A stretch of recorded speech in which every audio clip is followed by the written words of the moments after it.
every single angle, every single ramification, good and bad, of this contract for the next 4 hours. But I got to say, the first thing on the top of my mind, Shasky, is just relief. Relief that we are finally through with what John Lynch thinks, with what, interpreting what Kyle Shanahan thinks yesterday. And it is so crazy how much can change in 24 hours, because we were sitting right here yesterday, you and I, in this studio. Now you're up in the beautiful Russian River. But we were talking about how, okay, well, when are they going to get this done? Why is it taking so long? And some of those questions might still linger over the course of the show. But at the end of the day, this is a win for both sides. This is a win for Brandon Aiyuk, who gets his money, and this is a win for the San Francisco 49ers, who lock up their number one wide receiver for this season and then the next 4, pairing him with Brock Purdy. It's a win. It's a win on a Friday, and it's also a payday, so we won today too.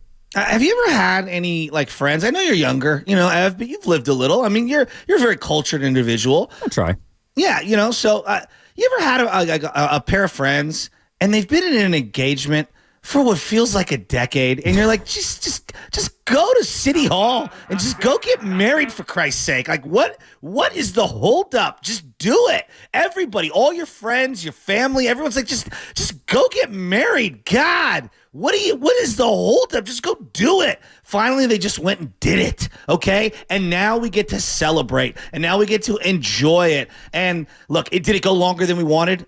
Absolutely. Hell yeah. Like, there's no doubt about it. It absolutely did. And this is where I would say, moving forward, there are things that we can monitor. Like, where is Aiyuk in terms of rhythm, timing, conditioning? Like, how do they treat the next individual who goes through some sort of a stalemate like this? Like, did the Niners learn anything from Bosa last year, Brandon Aiyuk this year, and then whatever is going to happen here with Trent Williams? Does it have a depreciable effect, come week 5, 6, 7, 8? Like, all of those things are to be determined. Don't get me wrong. But today, like, oh my God, I'm just so happy that he's back. I don't know if I told you this, but I had a couple of extra televisions. It's a long story. They fell off of the truck and they landed in my garage. And so, I didn't need the TVs. My wife said, you got to get rid of one of these TVs. And so I gave one to a buddy, and he goes, here, I'll give you a Brandon Aiyuk jersey. And I'm like, oh God, is he even going to be on the team? Like, what do I want to do with this Brandon Aiyuk jersey? So I gave it to my nephew, Kieran. And all summer, he's like, is this jersey going to be even worth something? Can I wear it? Do I have to pawn it? Like, what do I do? Guess what, young Kieran Marion? Wear the jersey with pride.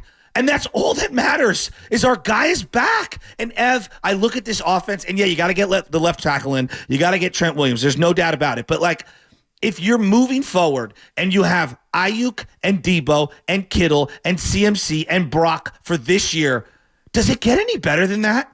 Well, this is what we're asking for all offseason. And that's why I think there is some fair criticism of whether it's the 49ers or Aiyuk, or in all probability both, just to wonder, why it took so long, right? When you look at how the deal is set up, at least on paper, it's Amon-Ra St. Brown, right? He got 120 and I think 77 guaranteed. The structure is different for Aiyuk. It's a very front-loaded contract, and the details are going to continue to leak out as far as signing bonuses, the fully guaranteed money, all the rest, how they're going to even this thing out over 4 years. But it does beg the question, if Amon-Ra St. Brown signed in April, why did it take up until August 29th in order for Brandon Aiyuk to get into lock-in key? But I don't know if it's like poetic or symbolic, but he signs his number 11 days away from the start of the regular season. And I'm not so sure that he has not necessarily been doing nothing, but I do wonder how he'll look come week 1, because we've also talked about just the consequences of having this thing drag out. For sure. And so we're going to evaluate Brandon Aiyuk now based on how he plays this season, and then I think wonder and determine how much of an impact that this entire ordeal had on him. That's a zoom out view. And I think, like, looking back on it, for example, like Nick Bosa, isn't everything that we view from last year now seen through the prism of the holdout? Yes. Yeah, okay. So, but it kind of almost took the whole season to happen for us to have some prerogative or whatever on it. Like, in real time, nobody was really complaining, even though I'm looking up, I'm like, the guy's got 3 sacks through like 8 games. Like, what is going on? This is not good. So when he lines up against Sauce Gardner on Monday, the ninth, okay, and it's 1st and 10, and I'm sitting in the end zone in 325. Do you think I give a rip whether it took 5,000 days or 5 minutes for him to sign this deal? Not really. I just want to know, can he get off of press coverage when Sauce is standing in front of him? That's really all Niner fans care about. But yes, at the end of the year, we can have the big picture conversations about, why did it take so long? What were we doing? Like, stop telling me about the labor pains and show me the baby. Like, that is absolutely fair. It's just when it's taken this long, I do think it's appropriate today to be like, thank goodness, and just smell the roses a little bit, because I don't care. Look, the Giants, the Niners, and the Warriors have taught me this. All of these teams, things happen quickly. Your favorite team goes from being a dynasty to being a play-in team. Your favorite Giants squad goes from winning 3 and 5 to having one winning season in 7 years. So when you have a Super Bowl contender, you better just enjoy it heading into the year. And then at the end of the year and throughout the journey, we can critique and go through all the details. But at the beginning of the year, my God, I'm optimistic. Yeah, and everyone's happy at this point. Everyone's happy because the number one wide receiver for the San Francisco 49ers is going to be here, and he's going to be here for a long time. This is why I think people were confused or perhaps frustrated, is that this wasn't just a move about this season. This was a move about the future. This was a move about pairing Brandon Aiyuk with Brock Purdy. And at the end of the day, they got it done. I have no other way but to describe this as a good thing. I don't know how you can spin it any other way, because yes, there's 10 days at this point until Monday night against the Jets, but contractually, BA and the Niners are locked together for 5 seasons. It's Amon-Ra St. Brown, but at the end of the day, Shasky, I also look at this as an all-in contract by the San Francisco 49ers. This is about this year and the future, but it's about the now. And that's what we've been clamoring for. That's why we've been on pins and needles, and we've been wondering when this is going to happen, because it's supposed to be about this season. It's supposed to be about 2024. It's supposed to be about getting that chip, and it's supposed to be about getting it all done before the looming contract of Brock Purdy comes in and gets done. Yes, they still got to get Trent Williams in. And yes, Brandon Aiyuk has a lot to live up to, but so do the San Francisco 49ers. The Niners, this team has a lot to live up to. They have every single reason to believe that with the talent they have currently constructed on this roster, that they can run the table and get back to where they were last year and get over the hump. And this is that's the whole part of this. This, not the final piece of the puzzle, but a big piece that they had to figure out. It's so interesting how you're bringing up, like, this is a team that lost in the Super Bowl, for crying out loud, in overtime. Yes. We've lost 3 Super Bowls in 15 years. We've lost 7 or been to 7 championship games, and I know nobody's like counting those things, but like, I always often think about it. Is it better to have loved and lost, or to never have loved at all? Like, would you rather have been, insert team here, like the Atlanta Hawks, where you're never even knocking on the door? Or would you rather be going through what the Niners have gone through? I would argue the heartbreak of what the Niners have gone through is more gut-wrenching. And so that's why I feel like picking myself off the mat this offseason was particularly difficult, because of what happened in that Super Bowl. And then all of this drama, that's why today, as the sun is rising, as I'm looking over the golf course right now, as the sun is coming up, I'm saying to myself, finally, I can feel the oxygen and the new breath of the new journey of a 17-game season. And I'm ready to pick myself up off the mat, take my first baby steps, and run like a baby deer. Let's go. Let's get going. Where are Niner fans? Now, look, I got to get Trent. Like, I need Trent. There's no doubt about it. But like CMC, Kittle, Aiyuk, Debo, I don't care about who goes in 2025. We will have those conversations. Don't get me wrong. And I understand there's a domino effect. But my goodness, let's play some games, baby. Like, let's start breaking down the Jets. Let's go.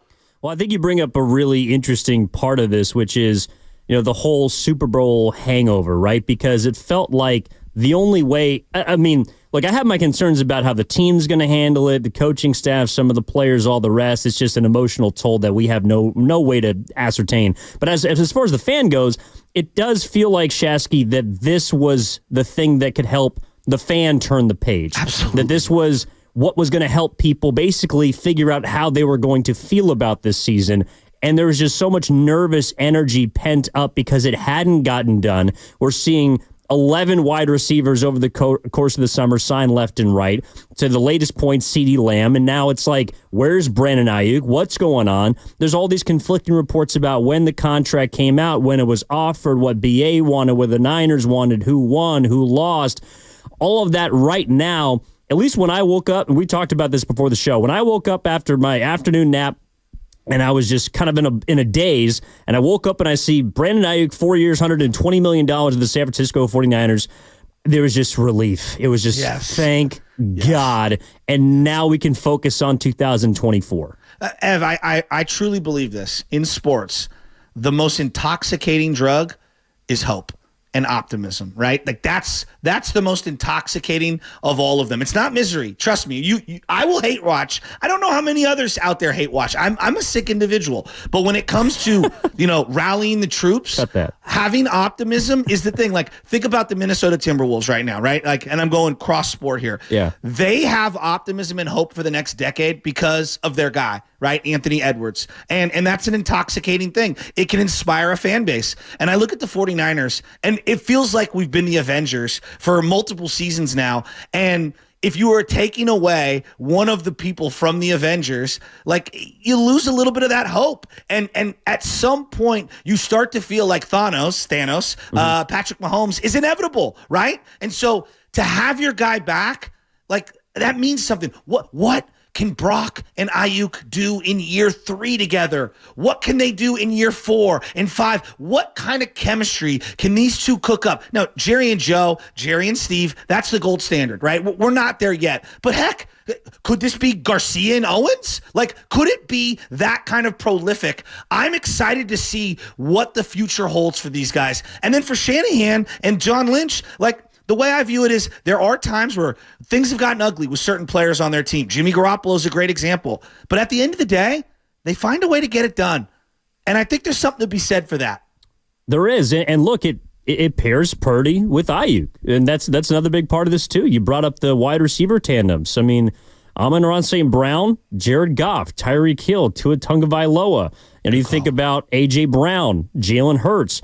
It is interesting that there's a lot of teams, and I know that the Niners haven't paid their quarterback yet, but a lot of teams not named the Kansas City Chiefs are basically pairing their young receiver with their young quarterback, the guys that they are paying. And so this is very appropriate in line with what the rest of the NFL is doing. And that's another reason that I'm happy because, where do I have Aiyuk ranked? It doesn't really matter at this point. What he does with the 49ers is important. That's what I feel. And look, he had 75 catches, 74 catches last year, 1,300 yards. He hasn't cracked 10 touchdowns yet. I have reason to believe that this year is going to be perhaps more difficult. Like, I don't expect him week 1 against the Jets to go 120 and 2 tons like he did last year against the Steelers. Yeah. But I do think that it's reasonable to expect him to get better as a receiver over the course of this contract because he's 26 years old.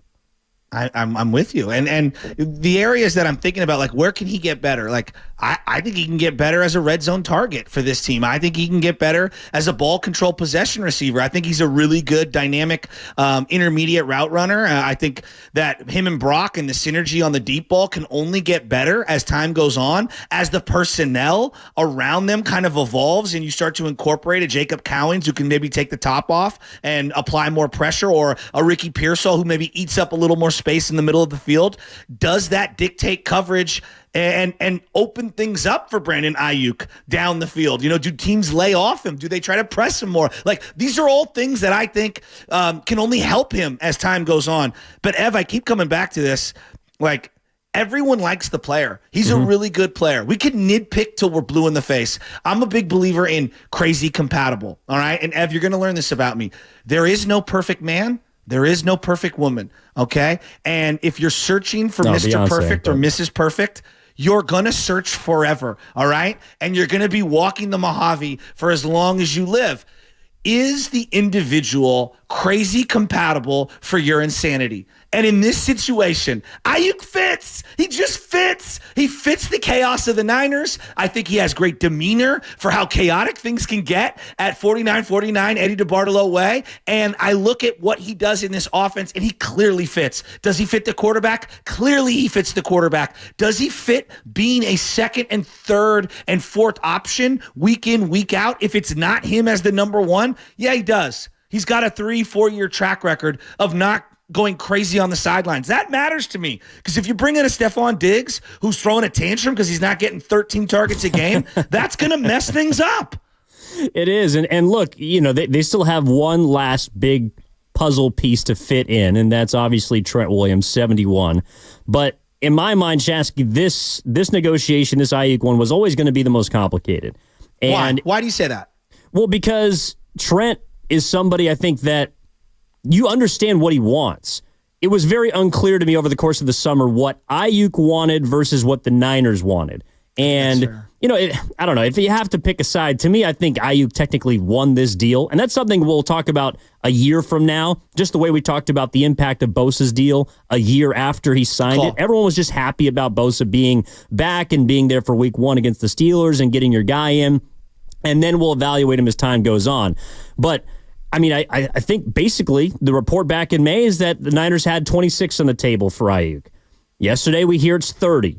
So I think he made himself some money this summer. That's a win to me. But again, it's also a win for the Niners because that's a player that I don't believe that if you have Super Bowl aspirations, you can afford to not have on your roster, especially when the first round pick, which may or may not be a contingency plan for him or for Debo or for whoever else on this football team, is not ready to go. So the fact that they have Aiyuk, that is a major piece that they have slotted back in, and kind of like a great Major League Baseball lineup, the moment you put your 3-hole or your 2-hitter back into the lineup, it makes everybody else's job so much easier. It's interesting. Jerry Jones, and I know people think he's absolutely insane, he has said things like, I've never regretted overpaying for premium. And it's an interesting point of view, and I think about this all the time. If you think that the individual is a premium player, which I do, I think he's a premium player. We could talk about how premium, you know what I mean? Like, we can get into all of that. I look at this, is this Santa Monica, shoreline real estate or San Luis Obispo? Doesn't matter. If you ask me, you almost can't overpay for waterfront property, no matter where it is. All right? That's just my point of view. And I think that if it's $1 million, $2 million, $3 million, at the end of the day, do you like the player? Do you think he can grow and be better? Yeah, he checks both those boxes. Do you trust he's not going to taper off in terms of attitude, production, buy-in, all those things? Yeah, I don't question that he's going to taper off in those.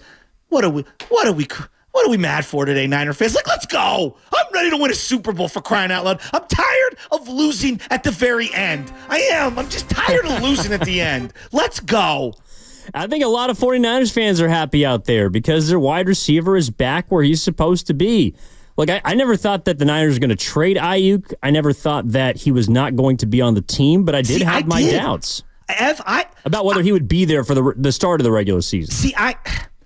To be honest with you, maybe I just get caught in the moment. Maybe I'm just a negative individual. I did think that it could be, like, I really seriously, legitimately doubted whether he wanted to be here and whether the team could get it done. And I'm wrong. And I'm thankful that everyone came together and they struck a deal here. And I think, we could argue about, Prague. They got it done. They got it done. Yes, they did. Evan Giddings in for Bonte Hill with Joe Butcherboy Shasky rocking with you on the morning roast. Brandon Aiyuk is back in the Bay. He's got 4 years, 120 M, 76 guaranteed on his ledger. And that segment, by the way, was brought to you by Golden State Lumber, serving the Bay Area for 3 generations. When you succeed, we succeed. Visit goldenstatelumber.com. And, of course, we're going to talk about this, the impending Trent Williams deal or non-deal next Wednesday, September 4th for the Red and Gold Summit. Make sure to join us at Fremont Bank in Fremont. The address is 39150 Fremont Boulevard. Ward and Dibbs are going to kick things off from 2 to 4. The rest of the hosts, Bonte, Butcher, Steiny, Guru, will join from 4 to 6 to talk about the biggest storyline surrounding the 49ers at the start of the season. You can come and watch as well. Space is limited, so first come and first serve. We're also going to talk to Brian Baldinger coming up in 90 minutes. NFL Network Baldy's on every single week of the football season. Enjoy his conversations. Of course, always on the River Islands guest line. Again, Evan in for Banter with Butch. We're taking your calls on the other side. What do you think about this deal? How are you feeling as a San Francisco 49ers fan that Brandon Aiyuk is under lock and key for 4 more years? 888-957-9570. We're back after this. That segment was sponsored by Floor and Decor.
is presented by T-Mobile. Switch to T-Mobile and you can get tons of benefits and still save on every plan versus AT&T and Verizon. Use their savings calculator to find out how at T-Mobile.com/switch.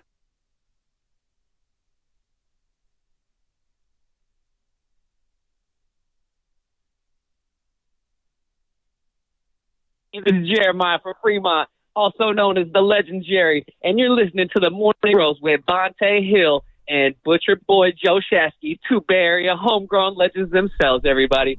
And I want you guys, everybody, to say it with me now. The best part of waking up is the morning roast in your cup. Oh, give it to me. Yeah. Oh, my goodness. Evan Giddings in for Bonte Hill with Joe Butcher Boy Shasky. I got to say, Shasky, I do feel that rejoin. It's appropriate because I'm sitting here sipping on some morning roast, my cup of Joe, if you will, and it just feels like a lighter day. There's less stress in the air. There's less anticipation. There's less frustration, and it's all because Brandon Aiyuk is finally under lock and key for the next 4 seasons beyond this one. Dude, I'm so fired up. Ev, I mean, the way I look at this one is very simple to me. I just don't give a flying you-know-what, raccoon. Like, who, going back to Super Mario Brothers, I don't care who won the negotiations. You know who won? Brock Purdy, Kyle Shanahan, 49er fans. You know who won? Christian McCaffrey. You know who won? George Kittle, Deebo Samuel. Like, it's all about winning a freaking Lombardi. You know who won? The defense, who now has their number one wide receiver target out there, right? So I know that we get caught in the minutia, and I understand. Like, believe me, I do understand all of the frustration. I got a cousin who's like, oh my gosh, this guy's being a diva. You got the same offer that was there weeks ago. What's he doing? Why did it take so long? Like, I know I am probably not speaking for everyone. I mean, it's hard to get a unanimous opinion on anything these days. But that being said, the goal is to win a Super Bowl. That's the goal. And the goal becomes a lot more attainable with Brandon Aiyuk on the roster. Yeah, no doubt about it. I mean, that was... Look, I mean, I have the timeline here. BA requests a trade in July 16th. Well, I guess you got to go even back further than that. 2 days after the Super Bowl is when he goes on IG, or his lady goes on IG and talks about it being potentially the last time they're at Levi's. A couple months later around the draft is when Brandon Aiyuk, or a little bit after, is FaceTiming with Jaden McDaniels in Washington, pardon me. And then you get his trade request July 16th. July 31st was the Dap heard around the world when he's out at, training camp talking to Shanahan and John Lynch, and everybody thinks that the deal is done. The first, I think, or second week of August is when the trade rumors start to come in about New England, about Pittsburgh, about Washington, about Cleveland, and then the reported offer yesterday from Schefter, I think Deanna Rossini as well, on August 12th. 2 weeks later, on August 29th, he finally signs the deal. I mean, that's the timeline. I do think it's fair to ask why it took so long, but at the end of the day, the result is the result. It doesn't matter whether the negotiation took 2 weeks, 2 months, 2 years, as long as you get the player that you need at the time when you need him. And that's why I think you're 100% correct, is that, yesterday and the preceding days, we're talking about what's going on and where is it going to happen and when's it going to happen.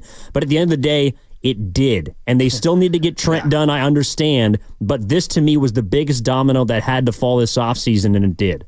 Yeah, and all of the people making immediate jumps on, well, this means that this guy's gone next year.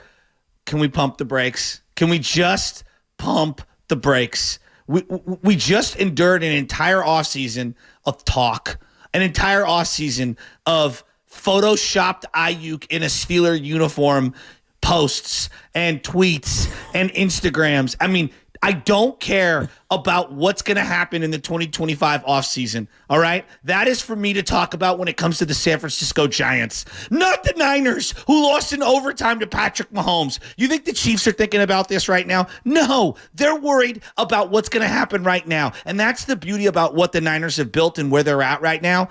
It's about the 17 games that matter, not the transactions, not the future, none of that stuff. And so I'm extremely excited and optimistic about the outlooks for this year. And now the only real check box that needs, or the only box that needs checking, is the Trent Williams one. And to your point, that one feels very more cut and dry than the Aiyuk thing. I don't really know exactly what Aiyuk was looking for. Because to me, it wasn't just about money at times. And if you want to dive into it, I think there was a respect factor. I think there was a fit factor. I think there was an emotional factor. I think all of those things matter. And I'm glad that everybody kind of put things aside or tamped those down to get this done. Trent feels like, just give me a some amount of money. Yeah, give me my guaranteed bread and we can be on our way, because you need me up in that offensive line more than just about any other position on this football team. 888-957-9570. I've been getting in for Bonte Hill with Joe Butcherboy Shasky. We're responding to Brandon Aiyuk getting his bag. 4 years, 120, 76 guaranteed. Apparently, he's going to make 47 between now and next April. He is a very rich man and much richer than he was a day ago as he stays with the San Francisco 49ers. Let's get out to the city and talk to Lucky, bring on our first caller of the morning. Lucky, what's going on? How we feeling? What's good? What's going on, Evan Shasky? We got our boy back, man. Thank BA God. is in the house. Thank God. Oh, my God. Man, do you know, because I've been talking to you and Bonte, man. 6 months of this depression is finally over. I can exhale. On top of that, Elon gave me a 4-day weekend for Memorial Day. Man, I'm turning up, man. Let's go. Let's go. Oh. Hey, isn't the best part, like, the best part about the whole thing is, like, it's not like we're on the way up and we're going to try to make it. Like, we are all in for a Super Bowl. We're all in for a Super Bowl. This isn't about, like, being good in 2026 or 2027. No. Like, I'm in sports talk radio, and I understand that narrative and talk and all that stuff is a part of it. It's baked into it. Like, I'm not that naive, and I'm guilty. I'm guilty of all these things. But I love the games. I love the games, and the games are more fun with Brandon Aiyuk on the field. Yes, they are. Look, man, I just turned 53, man, on August 19th, man. I want to see my Niners win a Super Bowl before I turn 60, man. I feel you. Please. I feel you. Look, my guys, dad, my dad passed away. Lucky, my dad passed away in February, and they got to the Super Bowl. He was kind of like essentially in a coma, and he didn't get a chance to like enjoy any of it. And I think about it all the time. Like, he thought they were going to win forever. He used to say that all the time in the 80s. Like, they're going to win forever. Like, they just look. They got the next quarterback, and then they're going to win. A dozen more, and it's never going to end. And then he said, like, I don't know if they're ever going to win one again. And every time they lose one, it's like it takes 5 to 10 years off your sports fandom life. It does. And it's so crippling to get up off the ground and try to like move forward with optimism. And so to know that they have the entire core intact essentially for one more run, all in their primes, that matters to me. And I think we're ready for a special season. Yeah, well, look, and that's, I think, the most important part of this. We're ready for the season. And we're not ready for who wants what and how much money is a certain player going to get, and is a guy going to be here long-term? Does he want to be here long-term? Does he want to be with another team? Is he kind of tap dancing and flirting with other organizations and quarterbacks? No, it's about the season. Yes. And I just feel very confident that Brandon Aiyuk was the biggest domino that had to fall this offseason. I think for Trent Williams, though, it's taken longer. Again, at the very least, I feel confident that I know what he wants. By the way, happy Navarro Bowman year to Lucky out there. It's funny to me D that winners now. Yeah, that's right. D Bill winners. Romanowski back in the day. Dude, you could probably Jeff go down Ulbrich. the list. Oh my goodness. I'm a numbers guy. So if you throw a number at me, I'm just going to start rat-a-tat-tatting all the numbers of guys who wore that jersey number. It is pretty crazy. Like, you and I think Guru, well, Bonte's really good at it too, but you just throw a number out, like, I don't know, number 13. I guess Tim that's Brock Purdy. Purdy, exactly. Dan Marino. Alex Rodriguez with the Yankees. See, it's unbelievable, man. I know statistics. Wilt Chamberlain. Seasons. Like if you throw, I don't know, a particular number, overall number, I don't know, that's a certain amount of strikeouts, batting average, ERA. Like if you go, what was it? God, 242 is just Chris Davis. I mean, that's for 3 straight seasons. That guy's do you know what hit 232 is? 232? Yeah. Talk to me. 232 is the amount of walks Bonds had in 2004 when he hit 46 home runs, batted 346, and had, I believe, the greatest season ever. 232. Oh, the intentional walk number was the one that got me. Overall walks, not intentional. 232 intentional would be out of this world. No. But that same season, I believe, go check this. I think it was like 120 intentional walks. Yeah. Something like that. Yeah, I still believe he holds the record for more intentional walks than the entire Miami Marlins franchise. You're probably right. Well, BA didn't intentionally walk out. He intentionally walked into the building. In fact, actually, he was spotted yesterday, I think, at the San Jose State-Sac State football game. Yeah, he was. You know what's interesting is that he's number 11, and we're talking about like numbers. Like, I do believe there are some, not curses, but there are certain numbers that evoke misery for me. And 11 was one that was a kind of frustrating number for 49er fans. Quentin Patton, Bruce Ellington, Alex Smith. Like, it left a lot to be desired. Aiyuk's really worn it well. Like, he truly has. And if you think about their kind of like spotty history in terms of drafting wide receivers, he's been one of the best first-round draft picks at wide receiver that they've ever had because they haven't hit a lot of them. All right, Jerry Rice obviously being one of the top ones. I believe Aiyuk's already better than Michael Crabtree was with the 49ers. Crab had one great year, 85 catches, 1,200 yards. That was 2012. He had a couple nice seasons. Aiyuk's singular season is better than Crabtree's singular good season. So I think he is one of their best first-round draft picks at wide receiver in a long, long time. And it's not saying a whole lot, but this is a guy who's a contributor. He's in his prime. Debo's still in his prime. I still think Kittle's in his prime. I think Christian McCaffrey's still in his prime until I see otherwise. Brock Purdy is clearly an ascending and still in his prime type of a player. Is Trent a little out of his prime? I don't know. We'll see. I think he's really good. Aaron Banks is in his prime. Like, this entire offensive roster is ready to pop. Is 33 points per game off the table? Whew. Well, that's just a really, really high number. I mean, last year they were at 28.9, I think, and that was the best offense since, 94? And if you think about it, Darnold, week 18. I mean, well, that's true. You know, like up a little bit. They could have easily been a little higher, is all I'm saying. No doubt. And look, I also think that this is a move, and we can get into this on the other side as well. This is a move, yes, for this season, and it indicates to me the Niners are all in. I'll tell you why on the other side. But it also keeps together a core that is different from the mid-2010 teams, that is different perhaps from the early 2000s 49ers teams. This is a significant move, not just for this season, but for the future, and that is where I think this conversation can go. Not just the positive about, BA being back in the squad, but also what it means for the Niners as a franchise. And Shasky, I don't mean to toot my own horn, but 120 right on the dot. It's also significant. Bonds intentional walks. That is what Brandon Aiyuk got paid yesterday. 4 years. So it was 120. 120 right there. I love you. Count the bucket. Make sure 95.7 The Game. Check us out at Harding Park Friday, September 6th for the Pettinelli Financial Partners Golf Tournament benefiting the Autism Society of San Francisco Bay Area. Go to 957thegame.com to learn more. Presented by Atco Pest Control, the Bay Area's locally family-owned pest control company. What's coming up in the game is brought to you by Golden State Lumber, serving the Bay Area for 3 generations. When you succeed, we succeed. Visit goldenstatelumber.com. Evan Giddings, Joe Butcher Boy Shasky with you on the Morning Roast. 888-957-9570 is the number. How are you feeling that you got your wide receiver 1 in the building, under lock and key, ready to rock for 2024? We'll take your calls and texts on the other side right here on the Morning Roast, 95.7 The Game. Uncle, Kate's going to leave me.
I will hate watch. I don't know how many others out there hate watch. I'm a sick individual. Now, back to the morning roast with Bonte and Shasky.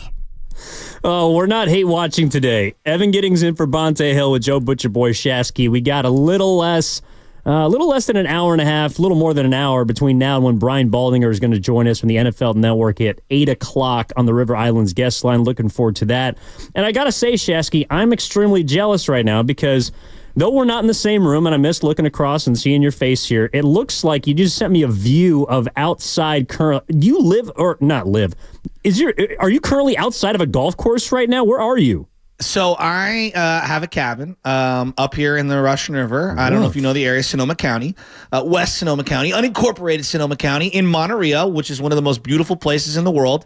I believe it was it's one of the most spiritual spots because the redwoods and everything. It's just one of the greatest places on a golf course that Alistair McKenzie, the guy who created Augusta, made a little 9-hole course for the Bohemians. And I'm right on the first hole. And so I sent you guys a photo of that. I'm looking out my window right now at the first hole. And that is below my deck, if you will. And yeah, that's the first hole green. So when you're putting on the first hole green, look over to the left. You see a beautiful fence that my boy Alex made. Cost me a fortune. And that's where I'm at. Well, it looks like, well, first and foremost, you're up there for the long Labor Day weekend. I wish you nothing but a good time. And I do think that I don't know. Look, you wish that this deal for Brandon Aiyuk had got done months ago. You wish that you had him in camp, and you wish that he had been around and been locked in the same way that he was heading into last season. But at the same time, I don't know, there is something about having a couple of extra days to just exhale, right? A lot of people took either the week off or took a couple days off, or like yourself, headed up to the cabin yesterday, and you got all the way through the weekend to just sit and enjoy the fact that the Niners are as close to whole as they've been since the 2023 Super Bowl. Outside of Trent Williams, I should say. Well, Evan, you also understand that, there's a separation factor, right? And what I mean is there's a separation between me and the rest of the station. The real ones show up on the weekends, right? The real ones work the grinds of overnights. The real ones worked with Jim Cozumore and Rick Tittle on Saturday and Sundays. The real ones show up on Friday, a Labor Day weekend, from the cabin and do hits with Mark Willard on a Thursday. That's right. Just because I love this station and I love sports, for crying out loud. And what we're talking about today is Brandon Aiyuk getting his bag. 4 years, $120 million, 76 of it guaranteed, 47 by the way in year one. The first kind of big picture takeaway I had from the Shasky was just the fact that this is an all-in move from the 49ers for this season, but it also is something that was essential to figuring out what the next iteration of this 49ers franchise was going to be. You look at some of those Harbaugh teams, and in many ways it does kind of line up, I would say, sort of like 2013, where you're coming off the Super Bowl, but you have a dominant roster, arguably one of the best, if not the best, in the NFL. You have Super Bowl aspirations. I understood that team fell short, but there wasn't much, at least in my mind, of a future after that squad. There was no next up. There was no next quarterback. There was no next wide receiver, Patrick Willis, Navarro, but there wasn't a future that you could envision being there 5 years beyond 2013. I feel like with this signing of Brandon Aiyuk, it's a very different future for the Niners, because now you have Brock Purdy, who's 24, paired up with Brandon Aiyuk, who's 26. Fred Warner's 27. Nick Bosa's going to be 26. You have a core four of mid-20s players that are good now, that have been good previously, and that can be good in the future. I think the big separator, great points, really, really, really good points. We believed in Kaepernick, but, Gore was older, to your point, and Crabtree was, coming off the Achilles injury. Justin Smith. They got Anquan. Alden was unreliable, just straight up. You had no idea whether he was going to the Hall of Fame or whether he was going to go, to the county jail. You just didn't know. That's the reality of it. But you're right. That core had lost a lot before Harbaugh showed up and won. This does feel different. And here's where I put the big differentiator.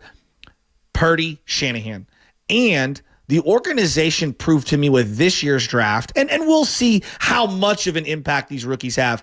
They can find an influx and incorporate young talent. That was what kind of stopped the Harbaugh, Trent Baalke Niners. The influx of talent stopped coming through. The draft stopped netting them impact players. Think about random impact players they found in the last couple of years. Talanoa Hufanga. Yep. Jair Brown. We obviously, I think we all really like Aaron Banks, Diamonor Lenore, so go around this roster. D Winters, I think, is going to have a really good year this year. That's what stopped Trent Baalke. They stopped finding other people in the draft, and then you look around and it's Bruce Ellington as your number 2 for Colin Kaepernick. Like, that's not good enough. And so it's incumbent on the organization to continue to draft well and put those players around him. That's why the Chiefs are so damn successful, right? Andy Reid's great, but they've also found some great players. I mean, they drafted Chenal and they drafted McDuffie and all of these guys in the secondary. So no doubt about it. And I believe so much in Purdy and Shanahan as a combination that I think they're going to continue to figure things out. But they need Ricky Pearsall to be really good, right? You don't take a guy in the first round. You can't just keep whiffing on these first-round picks. The other thing that it signifies with the signing of Brandon Aiyuk, Bosa was the only first-round pick that they re-signed in their entire tenure until Brandon Aiyuk. That does matter. I think we overrate first-round picks in general, but when you hit to the degree that they hit with Brandon Aiyuk, you want to retain that guy. That's what every organization wants to do. And I thought that, John Lynch, Parag, Jed, and Kyle Shanahan, though it may have been trying and frustrating and way longer than, elongated, and it took way longer than we wanted, they got the job done.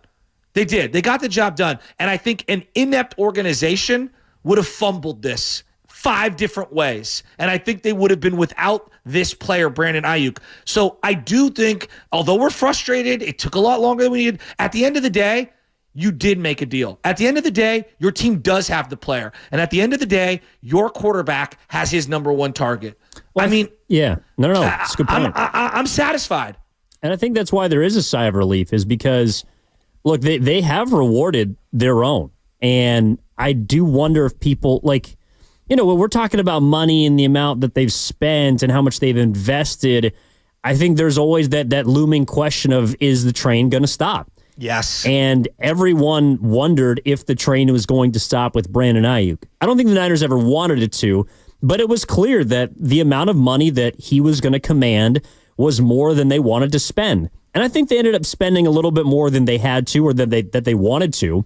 But at the end of the day, it was the right thing for both sides. I don't know if you want to call it a marriage of convenience or, a domestic partnership. I don't know, whatever you want to call it. I do think that if there was an immediate just offer on the table that was great for both sides, that this would have got done sooner, but that's not how the 49ers do things. And it does also mark 5 consecutive off seasons in which they have rewarded their own. You mentioned it. That's a great point and great stat about the first round picks, but you go back to 17 with Kittle, and then of course Warner, then Debo, Bosa, and of course now Aiyuk. And next year it's going to be Brock Purdy. So, it just continues a long lineage of them keeping guys in-house that we believe are San Francisco 49er caliber, both players as well as people. Because I think Brandon Aiyuk has been one of those guys. Yeah, he's been somebody that they've loved. Absolutely. Absolutely. And until this year, did anyone have all this drummed up emotion regarding Brandon Aiyuk? Not really. He's just he's a very no nonsense, go to work, play hard kind of a guy who doesn't at a position that typically tends to give you more personality. This is a guy that we didn't really know his personality until this offseason. And you know what? I'm going to grant him a little leniency. It's his first time going through this, allow him a little bit of grace and dignity. I'm sure there's some things posted, said, conducted throughout that he might regret. Who doesn't have regrets at 25 or 26 years old? Let's judge him off what he does moving forward. That's the thing that I would say. The other element is this, there's something to be said for having the full squad there. You've played sports your whole life, Evan. There are guys that are in the lineup that just give everybody a calming presence and a swagger and a confidence to where you just feel like, okay, now we can go. Not every player gives a team that kind of confidence. I do believe Brandon Aiyuk being out there is kind of that quiet, unlockable. Have you ever seen Superman 2? I'm talking old school Superman 2. Christopher Reeves? Yes. Yeah. Okay. General Zod, one of the greatest villains in the history of cinema. Yeah. Okay. This is the one where he marries Lois Lane and he loses his superpowers. Okay. He wants to be mortal so that they can, have a marriage. Well, at some point, General Zod comes into town and Superman has to go back and get his powers. Well, they go into the ice crystal palace. And the next thing you know, Gene Hackman, who's Lex Luthor, ends up turning his back on Superman, and Superman has to lose his powers once more, okay? And he goes into the chamber, but he had reversed the effects, so everyone outside the chamber loses their superpowers. Yep. Had they not brought Aiyuk back, I do believe the sense from Niner fans would be like, oh boy, we kind of lost some of our superpowers, right? And now with Aiyuk back in the fold, you got to get Trent. There's no doubt about it. You got to get Trent. But I feel like we've kneeled before Zod, who Zod in this case is Patrick Mahomes. And now we're going to grab his hand and we're going to crush it like Superman did as the music's going, dun, dun, dun, dun, dun. And the whole team's going to rise as one. And we're going to have our superpowers back, and we're going up against Zod, and let's do this. That's the way I feel this morning. We've got our superpowers back.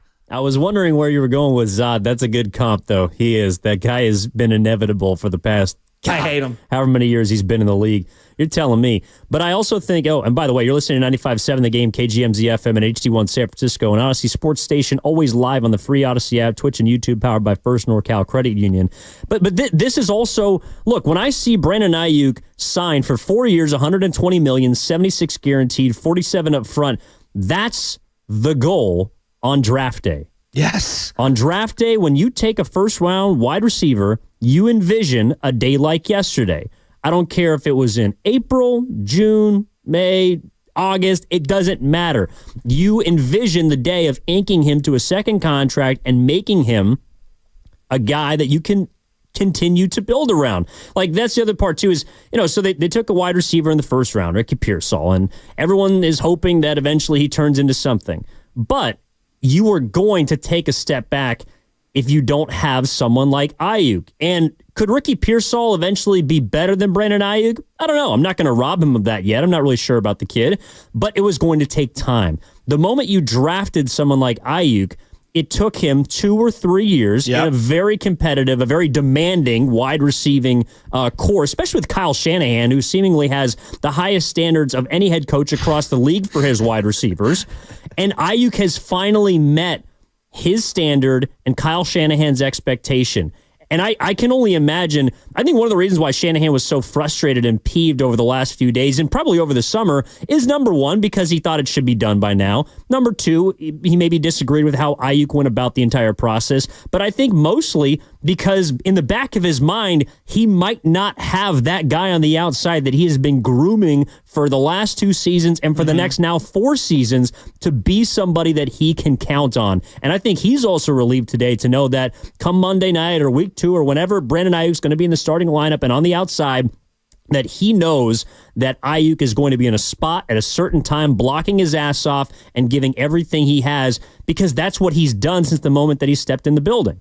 Yeah, I think his demeanor really fits the ethos of the team, right? He's not a guy that's going to be like, hey, get me the ball. Like, he doesn't scream at people. He doesn't show frustration when the ball's not thrown his way. He's a really consummate teammate. The other thing that I think he does really well, we don't talk enough about, football's a practice sport, meaning you practice like 6 to 10 times as many times as you play actual games, whereas baseball's kind of, at the big league level is a little different. Like, yeah, right, field ground balls before games, you're hitting in the cage, but you're playing so many games, you don't conduct 2-hour practices, right? Basketball, you're not having that many organized practices in the NBA like you used to. In football, you practice 5-6 days a week, and then you play on Sunday. This guy is a dominant practice player. Now, he also carries that over onto Sundays, but that helps your cornerbacks. That helps other people on the roster. That helps a young Ricky Pearsall understand and learn how to train. This isn't a guy who dogs it. When I go to training camp, and I've been lucky enough to go about 5 different training camps, I would say the last 2, this one notwithstanding, by far and away, the most competitive, dominant player on practice, rep in, rep out, has been Brandon Aiyuk. It has, and that is not lost on me. That's a coach's dream. He is. Look, I mean, he once wasn't. He was in the doghouse, and that's well documented and all the rest. But again, I think it indicates how high of a standard Kyle Shanahan has for not just his wide receivers, but also anybody on that side of the football.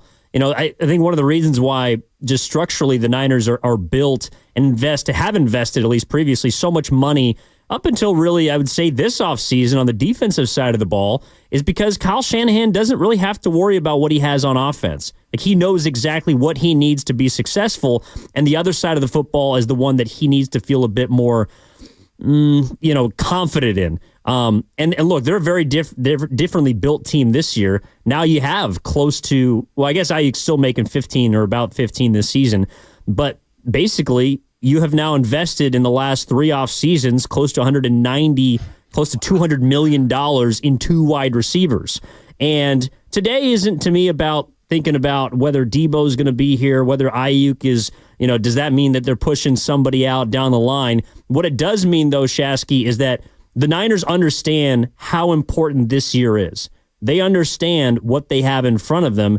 And I think it also indicates how close they believe last year was and should have gone. I still will go to bed thinking that the Niners were a better football team than the Kansas City Chiefs from top to bottom last season. And at the end of the day, it doesn't matter. But I think when the Niners evaluate what they had last season, how close they were, they knew that paying up, and I think they'll continue to pay because they got to get Trent Williams in the building, that they're telling us with the amount of money that they've spent that they understand the importance of this year. They hear what people are feeling about this particular team and their chances, not just to get back to a Super Bowl, but to potentially get over the top and essentially cement what we all have believed, which is this is an amazing era of 49ers football. They're just missing the last piece of the puzzle. Yeah, the last piece is knowing the overtime rules or, punching in a touchdown or something. You know what I mean? But that's the heartbreak of the Niners. Look, you've seen a lot of quarterback rankings that are coming out right now. Like that quarterback, oh, my God, this guy's tier 1, tier 2, tier 3, whatever. Is there a better skill position group on offense in football than the 49ers? You got CMC and Kyle Juszczyk in the backfield. It's the best running back room on the planet, all right? Like, I'm sorry, I'm taking CMC over everyone in the league. Oh, yeah. And I have tremendous respect for Derrick Henry and what he's accomplished. He's one of the greatest football players I've ever seen. But come on, I'm taking CMC right now, and I'm even taking Jordan Mason as my backup, right? If we're talking about the full room. Let's look at the wide receivers. There are a lot of really good wide receiver tandems. Tampa Bay, Miami, go around the league. Philadelphia. I really like Aiyuk and Debo, and I really like Juwan Jennings as a 3, and I like Cowings, and we'll see with Pearsall, right? They're in the mix at the top of the charts, right? When you say, even if they're not the number 1 wide receiver group, they're in the mix in that top 5 somewhere. And then look at tight end. George Kittle, he's got to be in the mix for top 3, top 4 around the league. Laporta, Kelsey, him, like who else you throwing in there? And then I just look at what they've built as a totality, running back, wide receiver, tight end. Name me a team that has all 3 to the depth that the Niners have. I mean, the only other team that comes to mind is probably Philadelphia. Houston now has you're right. Houston has a pretty good set of wide receivers. Dalton Schultz is a decent tight end. The running back room is a bit improved, But I think you're right. It's San Francisco, and then I do think Philadelphia, depending on how healthy Saquon Barkley is this year, is a team to be reckoned with. I would agree, but I'm taking CMC over Barkley. I might take those Philly receivers over our 2 receivers, but I'm taking Kittle over their tight end. The point that I'm trying to make is that when you have a quarterback like you have Brock Purdy, what do you want to get that guy? Well, you want to protect him, and you want to get him unbelievable weapons. Check. Like, they've done that. They're doing the reverse of what they did with Alex Smith. Alex Smith, it was Frank Gore and 8 yards of dust. Like, that was it. They were throwing to a bunch of nobodies. I mean, Arnaz Battle, I love you for crying out loud, but you couldn't catch a cold. You weren't getting separation with anyone. The reverse is happening. And I just think of like quarterback success. You want to have a plethora of playmakers. The game is hard. Defensive lines are as deep as they've ever been. There are more great pass rushers now than I feel like ever. And so you want to have hot route weapons who can win one-on-one matchups and create chess piece nightmares pre-snap. Check. The Niners do that. Yeah, they have affirmed what I think we all kind of knew last season, and we're heading into this season understanding that they have one of, if not the best, talented rosters in football. Like, they are the most talented team in the NFL. They were last season. I still think they are this season until proven otherwise. And whenever you have that amount of talent, you have a chance to win a Super Bowl. They also play in a conference that does not have all of the top flight quarterbacks of the AFC. You know, I know last week you guys went through, the quarterback rankings, and not here to relitigate where Brock Purdy is or isn't, but whoever has your top 5, the majority of those guys are on the other side of the field. You don't have to beat all of them in the postseason. You got to beat one. Now, it might be the one that you have to beat, and he's been taking your lunch too often, but at the same time, if I'm looking around the NFC, you got to go through Jalen Hurts. You got to go through Jared Goff. You got to go through Jordan Love. To some extent, Matthew Stafford. I don't know, maybe Caleb Williams or Kirk Cousins towards the back end. Maybe Baker. But this is a Niners team that, and again, that was the feeling that was just coursing through my veins yesterday, waking up seeing the Brandon Aiyuk news, is that this team is whole again, and this team is ready to roll. I mean, I don't know what 2025, 2026 are going to hold, but the Niners have set themselves up, assuming that they have 71 on the left side come week 1 or at the beginning of the season of this year, that they are a team that has the ability to win a Super Bowl. And you cannot say that every year. You cannot say that about every single team. And that's something I feel like we take for granted a lot in the Bay Area just because of how competitive the Niners have been, how close they've gotten. But it is not just a given to be a Super Bowl caliber team. And they keep that door open at least for 1 year longer, Shasky, in my mind, by getting this guy in. No doubt. And I think that what they've done over these last year with adding CMC and the emergence of Brock Purdy, this is the first time since Jeff Garcia that I felt very, very confident week in, week out that the Niners could throw from behind multiple touchdowns and just find a way to get back into a game. Everything for the last 20 years. And I know Kaepernick had did it against Atlanta in the NFC Championship game. That was a great game. But it was few and far between, right? You didn't feel like the personnel was designed to be able to throw from behind down multiple scores. Now I feel like heading into year 2 with this entire, offense all intact, I really feel like they can do that. And they kind of showed that in the NFC Championship game as well. No doubt. Look, this is a team that is all eyes are in front of them, or full steam ahead for the San Francisco 49ers. And on the other side, I do want to hear from the fans today. I do. Where are they at? There's a lot of people. A lot of people probably heading up to Tahoe or already there. Maybe they're listening on the Odyssey app or on YouTube and Twitch. Maybe they're just waiting for someone else to kind of fire off the first shot. But get in here, 888-957-9570. What did you feel when you saw the news that Brandon Aiyuk received 4 years, $120 million, 76 guaranteed by the Niners? Did you feel like, all right, thank God, this is all over? Did you wonder why it took longer than expected? Are you kind of looking at some of the reports and wondering what the timing is? I have some thoughts on that on the other side. Or are you just concerned about now getting back to football? How are you feeling out there? Bay Area, BA is back in the Bay. He has his bag, and the San Francisco 49ers look like they are locked and loaded for the 2024 season. Evan Giddings in for Bonte Hill with Joe Butcher Boy Shasky. We'll be back after this 95.7 The Game. That segment was sponsored by Floor & Decor. Floor & Decor has more style.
On the Roast with Banter and Shasky on 95.7 The Game.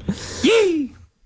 All right, Evan Giddings in for Bonte Hill, Joe Butcher Boy Shasky with you as always. A reminder to join us next Wednesday for the Red and Gold Summit, September 4th, Fremont Bank in Fremont. The address is 39150 Fremont Boulevard. Willard and Dibbs kick things off from 2 to 4. Bonte, Butch, along with Steiny and Guru, join them at 4 up until 6 o'clock to talk about the biggest storyline surrounding the 49ers at the start of their season. You can come and watch as well. Space is limited. First come, first serve. About 45 minutes away from Brian Baldinger on the River Islands guest line NFL Network. He joins us every single week during the NFL season. And Shasky, we're just kind of sitting back and enjoying a long weekend. Cup of Joe and BA being back in the Bay. That's really what we're trying to get into right now. You know, just getting back to football, getting back to enjoying these games and what we hope can be a historic season. Can you play that Get Money, Notorious B.I.G., Junior Mafia one more time? Bring it back. Can you just bang that one more time? That is one of the all-time great songs. Just crank this. You said you got a cup of Joe? Right here, my man. Yeah, let's play Nintendo with Caesar Nino. I mean, Get Money. Let's go. And here's the money. It's not just about Brandon Aiyuk getting his money. I don't like whatever. It's about the Niners chasing the gold, the Lombardi. Let's go. That's what we want. We want these rings. We're trying to get it. It's just I feel like we spend so much time as sports fans, and I'm so guilty of this. I freely admit I am a huge reason why, and I'm actively participating in just obsessing over stuff that doesn't matter come game day. You know, who won the negotiation? Oh my God, what did this guy do on social media? It's all fodder, and I get it. Like, again, I'm guilty. I raise my hand. You know, guilty as charged.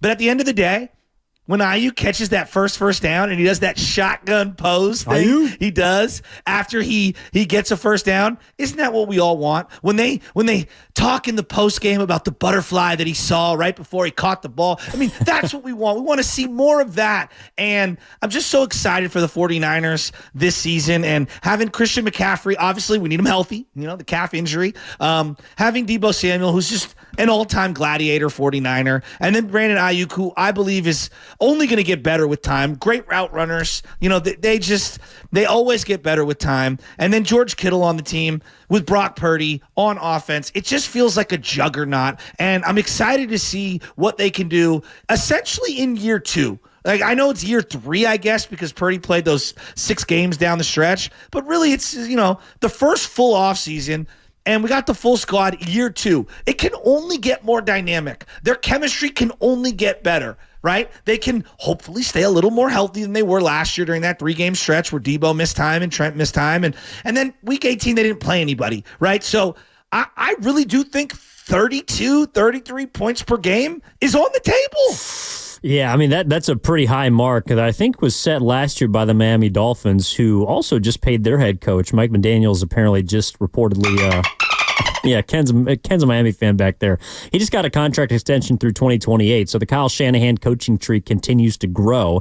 And what we're talking about here in the Bay Area is BA, 4-year contract, $120 million, 76 of it guaranteed, and 47 of it up front in year 1 between now and April 2025. It is all about the money. Get money here on the Morning Roast, and let's open things up to the fans. 888-957-9570 is the number. Let's go down to San Jose. Talk to Chris. Chris. Hey, Chris. How you feeling?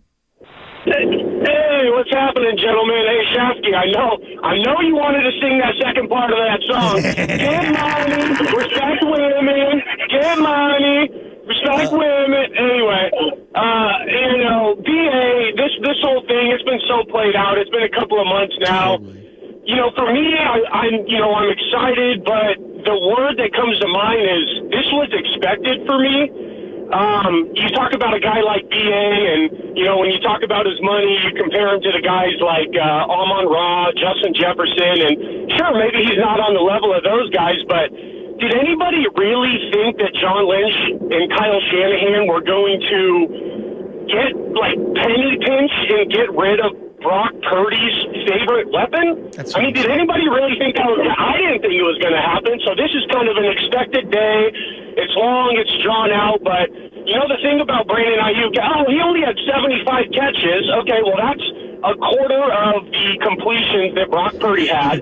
He also had 2/3 of his catches in the first half of games last year. So if we were out there and we needed to throw and we weren't blowing teams out, he probably would have had 100 receptions. Agreed. So to sit there, he's not a big cog. It's like, no. You know? Yep. Sorry, I think we got caught with a 4-letter word in there. But let's use that to transition over to the YouTube chat. And we got a super chat for you, Shasky. Is that a laminate flooring or real hardwood oak? That's from Ben Affleck's Double Chin, donating $2. Well, this is like a fake. I think it's, what do they call it? Engineered. You know, where it's like it's like a thin layer of real wood on top, where it's clicking on the bottom. I'm not sure the exact name of some flooring experts out there. You know, if you run a flooring company and you like 95.7 The Game, you can email us at joe@95.7 The Game. Maybe we could work something out.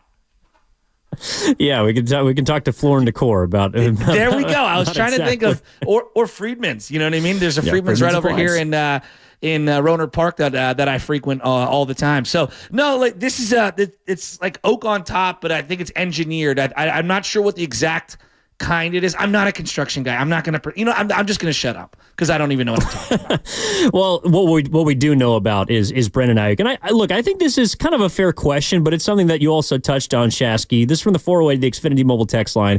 The Aiyuk signing made me feel relief, but also confused because reportedly, and this was from Adam Schefter of ESPN, the same contract was there since August 12th. Now, I have a thought about this. I don't know whether it's right, whether it's wrong, because Brandon Aiyuk's agent came out and he quote tweeted and said, the details were off and he's refuting it. I don't know who to believe necessarily, but it is interesting to me, and I brought this up to you before the show, that Jerry Rice's anonymous Instagram post was on August 13th about big news coming on the BA front or whatever it was, and it didn't happen.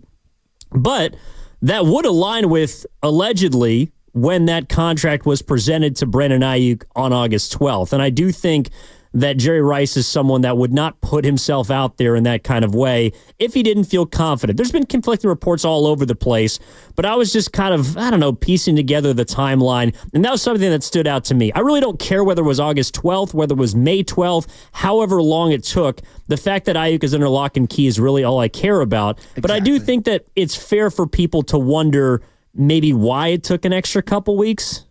Yeah, I of course there's some curiosity there. Right? That's natural. There's no doubt about it.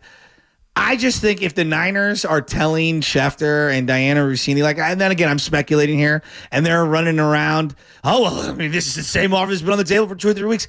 I would just say all of that is unnecessary. It's just you're not gonna sway me one way or the other. I don't really care. I'm not gonna root against Brandon Aiyuk because he took an extra 2 weeks to figure it out. It's unfortunate. It's not ideal, but I will revisit it if he has a down year. That's when I'll revisit it. And I will give you that. I will grant those that are curious about that or frustrated about that. I will revisit it because I look at the Bosa situation and I was skeptical heading into the whole thing. This is lingering on way too long. Oh, he doesn't need to be at camp. He's in the best shape ever. And I was like, dude, they're learning a new defense. He needs to play alongside of his teammates. He sets the tone.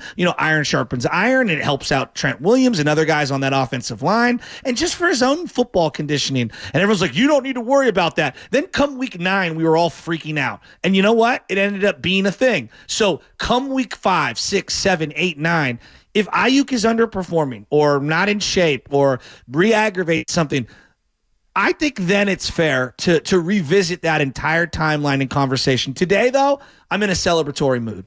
Yeah, I think it's a reason to be optimistic about the season. And look, whether it was, again, August 12th, Deebo Samuel talked about how his season was impacted by contract negotiations, and I believe he signed before the end of July, or it was at least the first week of August. So whether it was the 12th, whether it was the 29th, whatever happens during this season is what we will evaluate Brandon Aiyuk on. If he shows up and throws up 1,500 yards and has 12 touchdowns and is an all-pro again, I could care less when he signed his contract extension.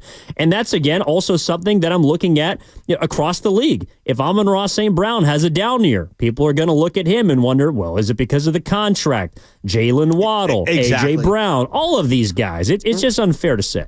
What about this aspect, Evan? And nobody's really pointed this out. Like, all right, you gave him that great offer on the 12th. Well, why didn't you give it to him on July 12th? Yeah. Yeah, and I mean, and that's the thing. You could spin it either way. Is it right? Okay, and is so it Aiyuk's fault? Is it the team's fault? This is what we've been dancing around for the last 2 months. That's exactly my point. And so, but it will be revisited if he underperforms. If he doesn't and he balls out, it means nothing. Yeah, and that's why I'm kind of with the 408. Who cares what happened? It's over. Let's go. That's what I'm saying. Like, this is like the couple that was arguing about selecting a wedding date, and then all of a sudden you're there at the wedding. Does it really matter, how long it took for them to select the actual wedding date when you're dancing on the dance floor? I'm going to a wedding tonight, so. Attaboy. Yeah, and Brandon Aiyuk and the San Francisco 49ers are married for this season and the 4 after that. And that is what we're looking forward to. Hey, Evan, I know we're gonna like get Baldy in here, but anybody who has advice on this, tonight will be my wife's first night away from the baby as we go up to past Auburn for a wedding, and it's a one-night thing. We got my niece and my cousin who are gonna watch the baby tonight. And is she gonna be okay? Is she gonna be able to make it through tonight? It's her first night away from her baby. 888-957-9570. Ken's got an answer for you. Yeah, it's going to be a little rough for her. My wife went through the same thing, especially this past weekend because we left our son with the grandparents. How many days? Oh, it was about 5 days. He'll be Ours back is today, like 12 though. hours. Yeah, it'll be a little rough because how old's your baby? He's now? 9. Yeah, gotcha. 9 months. Gotcha. Yeah. Ken was like, "Thank God." It was nice. It was nice. Ken enjoyed the time off. I want her to let her hair down tonight. Yeah, look, she enjoy herself. She deserves it, and you're in a beautiful part of the state. I gotta add. Yeah, she's got to put up with me. Well, the San Francisco Niners are going to have to put up with Brandon Aiyuk for the next 4 years. Let's go! And let's get out to Hayward. Go! Talk to our guy Rashad. Rashad, what's going on? How are we feeling on this What's Friday? up, Rashad? Hey, what's up, Shasky? I'm kind of stuck between a rock and a hard place here. I'm glad that he's back, but I also, it was really exhausting, like Shaq said, like Shasky said. I wonder what took so long. I wonder, also there's just the way his camp did things, like the way his girlfriend and his brother did things. I'm always going to remember how they were saying goodbye to the stadium, and like I said, I'm happy that he's back, but there's always going to be this kind of division that how messy it was to get him here, how he kept missing practice and everything, but I don't know. I'm just glad it's all over. And Shasky, my real little cousin is Arnez Battle, and I can't wait to cut that clip and clown him today. Oh, my God. Hey, he was a good quarterback at Notre Dame. Wide receiver, not great separation. Famously scored the end-around touchdown. I think it was Monday Night Football, the second ahead of a doubleheader against the Arizona Cardinals, and my boy Mikey C broke the candlestick seat as we won right near the end of regulation. Chasky, I was there. I was sitting in the end zone, and he was the first Niner to throw, catch, and run a touchdown in one game. Yes, and I think they beat Matt Leinart, who was quarterbacking the Cardinals at the time. But I can't wait to cut the clip saying that he couldn't catch a cold, and I'm going to call him at lunchtime, and I'm going to clown him. Hey, tell him 83. I still love him. I'm sorry I had to throw him under the bus. Oh, that's incredible. All right, let's keep this thing rolling. Oh, we get down on the down. Can I answer something that he said? Yeah, of course. I understand having his point of view. I do. I think my cousin Mike is like, dude, this guy's being a diva. Like, what the heck? And blah, blah. Like, I do. I understand that. I don't want to sit here and tell people how to root, how to fan. Like, that's your prerogative. And I get that. And you're entitled to that. You're a Niner fan. You're here through the thick and thin.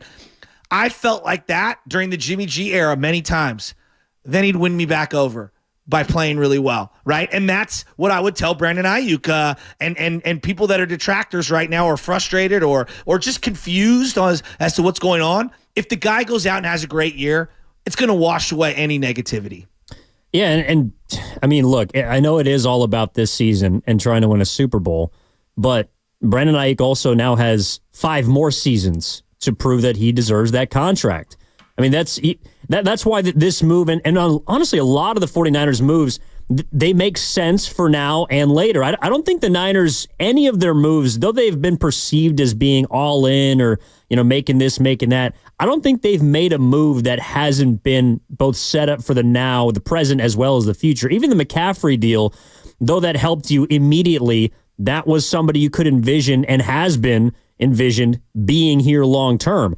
When I say all in, I don't just mean all in as far as this season. I mean, 120 M's is nothing short. I guess 76 of it's guaranteed, and more is going to leak out as we continue through the day.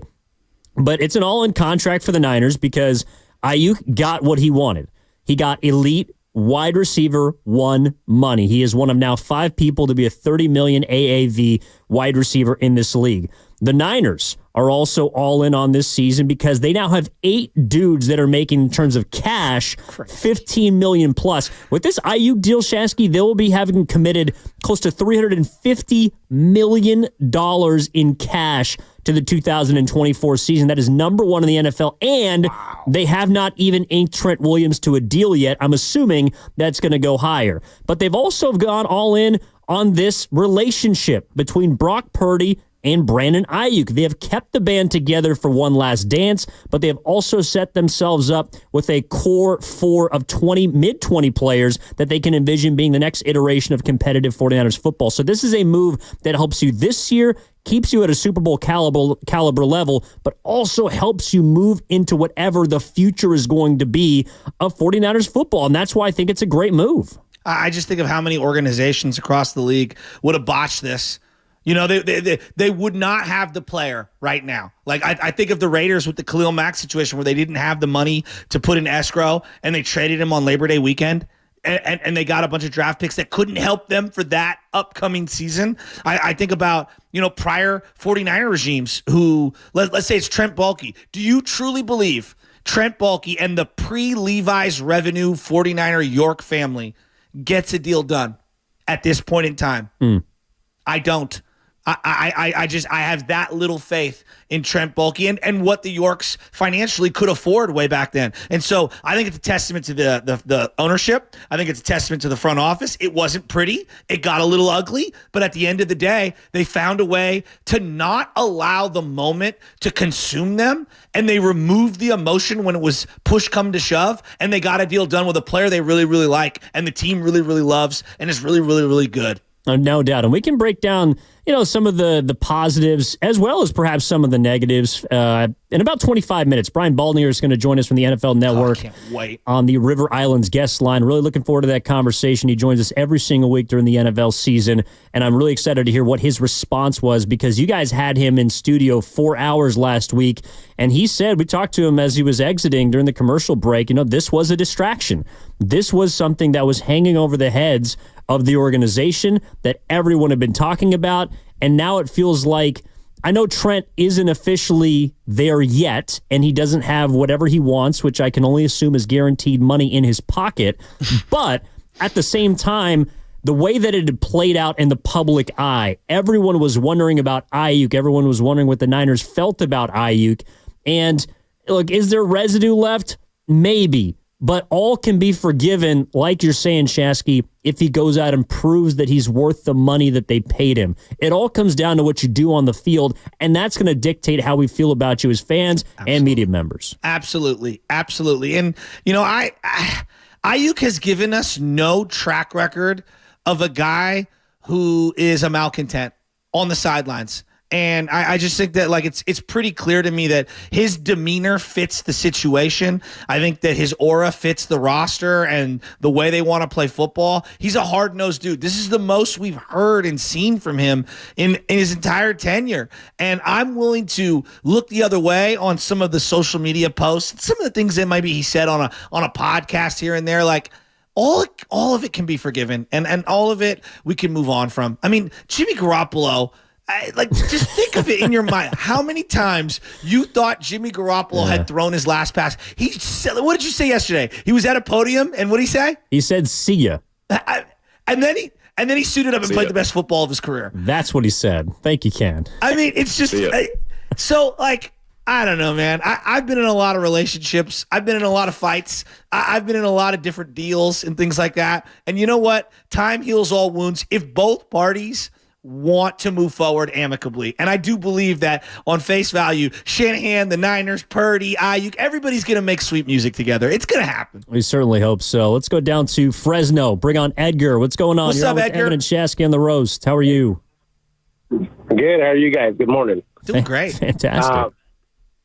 I'm excited, man. I'm glad that they finally signed him. I think that the deal's been on the table for 2 weeks, and I think the Niners finally put their foot down, and they both wanted it. So I'm just really hoping that they were waiting on this to finalize so they could figure out what they could get Trent.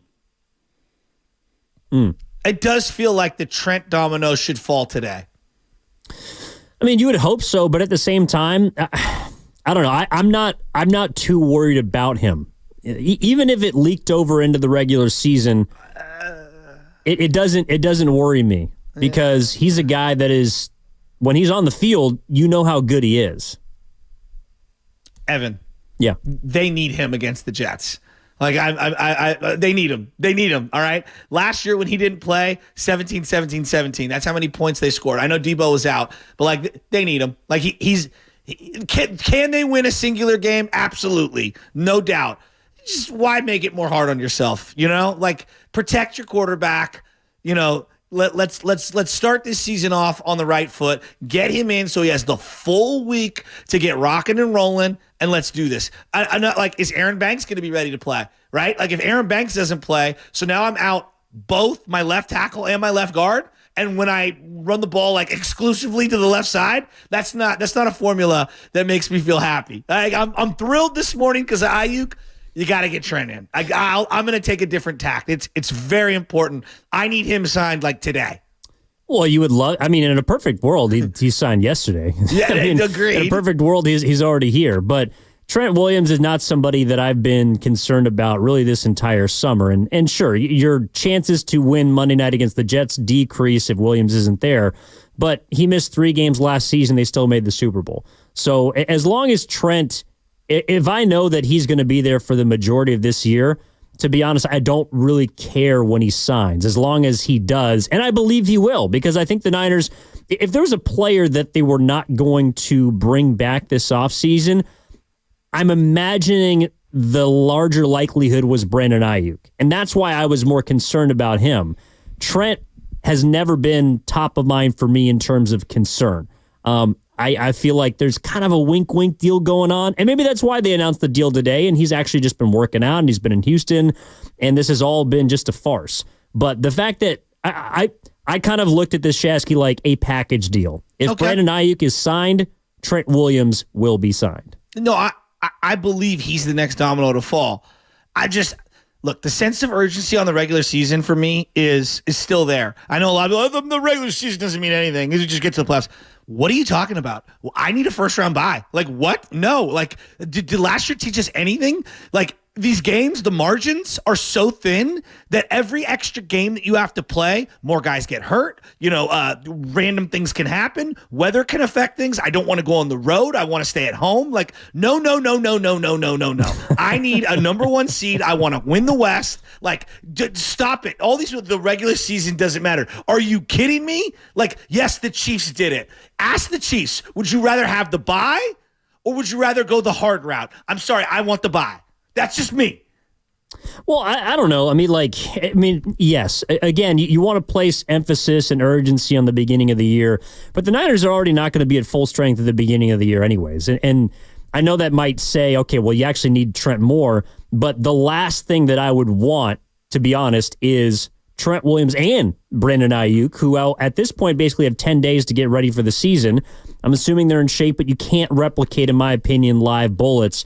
So them not having a preseason means that I think they are going to be a bit brittle at the beginning of the year. The last thing I want to do is jeopardize any single possibility of them not being available at the end of the year. I understand that. But did you watch that third preseason game? Yeah. Yeah, I did. Did you see how green Brock Purdy's jersey was?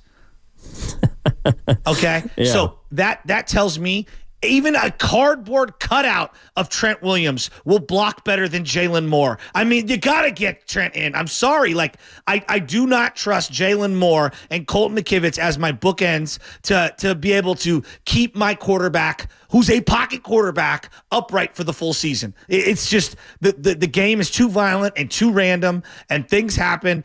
He's got to get in. Like I'm thrilled today with Aiyuk. They got to get this Trent thing done. That's the last order of business. Yeah, and I think it will. I agree. I also think the team is telling us that he'll be there week 1 because there's no way in hell that they would only have 2 tackles on the 53-man come week 1. You can't have 2 guys without a backup, and Trent would be the third. And even then, they're a little bit light at the tackle position. So I think they're subliminally telling us that Trent Williams is going to be there come week 1. At least that's the confidence that I have. Again, Brandon Aiyuk to me was the biggest domino that was going to lean one way or the other. Trent Williams is quite literally a bigger domino, but he's one that I think the Niners were more, or I should say less concerned about it. At least that's kind of how I read things this offseason. You bring up Domino. How many slices of Domino pizza can Trent put down in one eating? No. How many pies? I think might be a better question. How many pies? Not 6, not 7. Dude, that is a big freaking boy. And McCaffrey's going to need him for sure if he's running behind him this season. Let's go out to, let's go up, not quite to your neck of the woods, Shasky. I know you're up in Russian River, but. Where? 707? Marin. Let's go. Casey's out of Marin. What's up, Casey? Wants to talk about, I guess, the other side of the BA negotiation this offseason. What's up, Casey? Gentlemen, good morning. The issue I have is he accepted the number that was put in front of him initially. He held out for no reason whatsoever. He didn't get any reps with his quarterback. He didn't get any physical training to be football ready. He took the deal that was given to him initially, and it sounds like the only thing that pushed him to sign was the potential third rounder to Denver, and Aiyuk either going to Denver or Pittsburgh, which he didn't want to do. So my hope, he balls out this year, and the Niners trade him at the end of this year and send him packing somewhere and recoup, because if you're going to hold out and not take any more guaranteed money than was initially offered, any more years, anything more than they initially offered, I don't know what the holdout was for.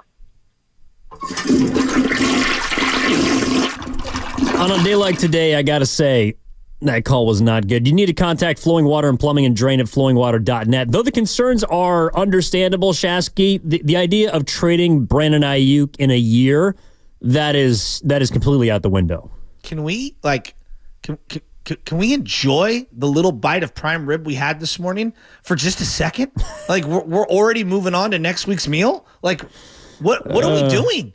Like, what are we have been waiting months, not days, not weeks, months for this thing to consummate. And finally he signs. And yeah, it's not ideal. Like, I'm not here to deny anyone's feelings. Like, it is not ideal. I don't think Aiyuk or the Niners wanted this to drag on as long as it did. I also don't believe everything at face value. I don't know what was presented everywhere. I just, the guy's a Niner. Let's go. If a month in he's showing that he's not ready, or, the conditioning's an issue, or the chemistry or whatever, okay, then let's revisit that. Is today that day? Like, this is what I always tell my mom. Like, I'll take my mom out to dinner or something. We're enjoying like a nice family dinner. She's like, have you seen the dentist lately? Huh? You need to go get that bump on your head looked at. It's like, Mom, not right now. I'm enjoying a beautiful meal with the whole family. You're holding your grandson. Like, why are you doing this to me right now? Like, can we just enjoy the moment, please? Well, and if you want me to take it literally, love you, Mom. I do think that Aiyuk, like, if you really want me to pick a side, I think Aiyuk won in this. Oh, why? Why do you say that? Because I believe and have believed that the Niners budgeted an amount of money that was closer to what Devontae Smith got than what Amon-Ra St. Brown got. And Brandon Aiyuk yesterday signed a deal that was virtually the exact same deal as Amon-Ra St. Brown. Wherever you have him in your rankings doesn't really matter to me. Brandon Aiyuk is a top 5 paid wide receiver in the National Football League. I think that's what he wanted to be. I don't think the Niners wanted him at that price, but they eventually put something on the table, whether it was 2 weeks ago, whether it was 2 months ago, whether it was 2 days ago. Yes, they eventually came around, but I believe the report that in May, it was at 26 per year. And yesterday I found out it was 30 per year. And that may not sound like a lot to some people, but over the course of 4 years, nearly $20 million is a lot of money. And so I think that Brandon Aiyuk won this negotiation for himself. We'll find out if it manifests itself in a subpar season or lack of productivity or all the rest. But I think Brandon Aiyuk made himself money this summer. That, in my mind, is a win. Yeah. Okay. That's totally fine. And it's fair to have that prerogative. Do you remember who won the negotiations between Jimmy Garoppolo and the 49ers on that first big deal? Enlighten me. Well, like, do you even think about that 5 years later, 6 years later, 7 years later? No. Yeah. And that's kind of where I'm going at with this, is that big picture. Like today, I understand those who feel that way. At the end of the day, it's not something that I'm going to be thinking about when I'm sitting in section 325 and we're hosting a division round game. It's just not. And I know that with the player, we're going to be freaking awesome. Without the player, we're not. And I understand that, like, there's a sophisticated approach to understanding contracts and money. And believe me, Bonte labels me Charles Schwab, all that. I know with this guy, we kick butt and we're freaking awesome. And I don't care if it's $1 million here, $1 million there. At the end of the day, he's really important, and I really like him, and I want him on the team, and he makes Brock Purdy play good football, and Shanahan dials things up. And so, like, that's really just my personal setting on the whole thing. 10 minutes away from Brian Baldinger joining us here on the Morning Roast. 7 innings in for Bonte Hill with Joe Butcher Boy Shasky. He works for the NFL Network. He comes courtesy of the River Islands guest line. Joins us every single week during the NFL season. We could talk to him about who won, who lost. Again, if you're just asking me to pick a side, that's the way that I fall. But we opened the show, Shasky, and my first thought of the day is basically both sides win. You know, I think a lot of people talk about a lose-lose because it takes so long and, you know, the player doesn't maybe get everything they want. The team doesn't get the player in at the time that they want. But it's a win-win now and later because you get your wide receiver 1 for a very important season. You pair him with a quarterback of your future. So it helps you now. It helps you later. That, in my mind, is a win-win. We'll figure out what the eventual residue of this is, if there's any, quite frankly. Who knows? Brandon Aiyuk last year was the best player in camp, perhaps outside of Christian McCaffrey. He kicked ass last year, second-team All-Pro, all the rest. This season, I'm not going to rob him of the ability to go out and put this negotiation behind him and still have a fantastic season. Now, Bosa and Debo have told us that it impacted them. Maybe Brandon Aiyuk bucks that trend. I don't want to rob him of that and the opportunity to go and prove that he's worth the money that he just got paid. Well, it's a great point. I view it in this prerogative. Like when you are making a big purchase, you know, let's say it's a vehicle or a home or something like that. If you're getting 10 to 15 years of fun and, you know, utilization of said vehicle or home, does it matter that it took a couple extra months to strike the negotiation? At the end of it, when you look at the totality of the deal, if you deem that they're worth it, no. Yeah, exactly. And that's the number one thing. You got to be worth it, and he's got to produce, right? And so I think that all of this will be a moot point, but he's got to produce. Like, I think we're looking at the whole Nick Bosa holdout now with a year of evidence in a totally different way than we did the day he signed. But we allowed the season to play itself out, right? And then we got ourselves some data, and then we started making conclusions, and then we listened to what Nick Bosa said. And then we listened to what he told off to the side, Brian Baldinger. And Baldy's like, yeah, he told me, you know, not having that offseason really affected him. And so, like, I think if he could redo it, he would have gotten in a little earlier. Now, I'm sure his bank account disagrees with that because he squeezed them for an extra $10 to $20 million. Yeah. But at the end of the day, Bosa's freaking good. And if he's making that stop on 4th and 2, would anyone have complained about him holding out in training camp if he just stops Patrick Mahomes at the end of that Super Bowl? Probably not. We probably would never bring that up ever again. So you got to win. You got to win. Well, and that's why I think the result of the season does dictate the offseason. Yes. If the Niners, God forbid, had lost to the Green Bay Packers in the divisional round at home in that rain game, I don't know if Brandon Aiyuk is a 49er right now because they might deem it too far away. But the fact that they got to the Super Bowl, they got to overtime of a Super Bowl, and it sucks that they lost, but that also indicates how close they are. And to keep a player of his caliber, is he the best wide receiver in football? No. Might he be not even a top 5 receiver this season? Perhaps. But he makes sure that the Niners operate offensively at a level that is needed to not only get to the postseason, but to get to a Super Bowl and hopefully win a Super Bowl. And that, I think, was worth the investment from the 49ers perspective, no matter how long it took.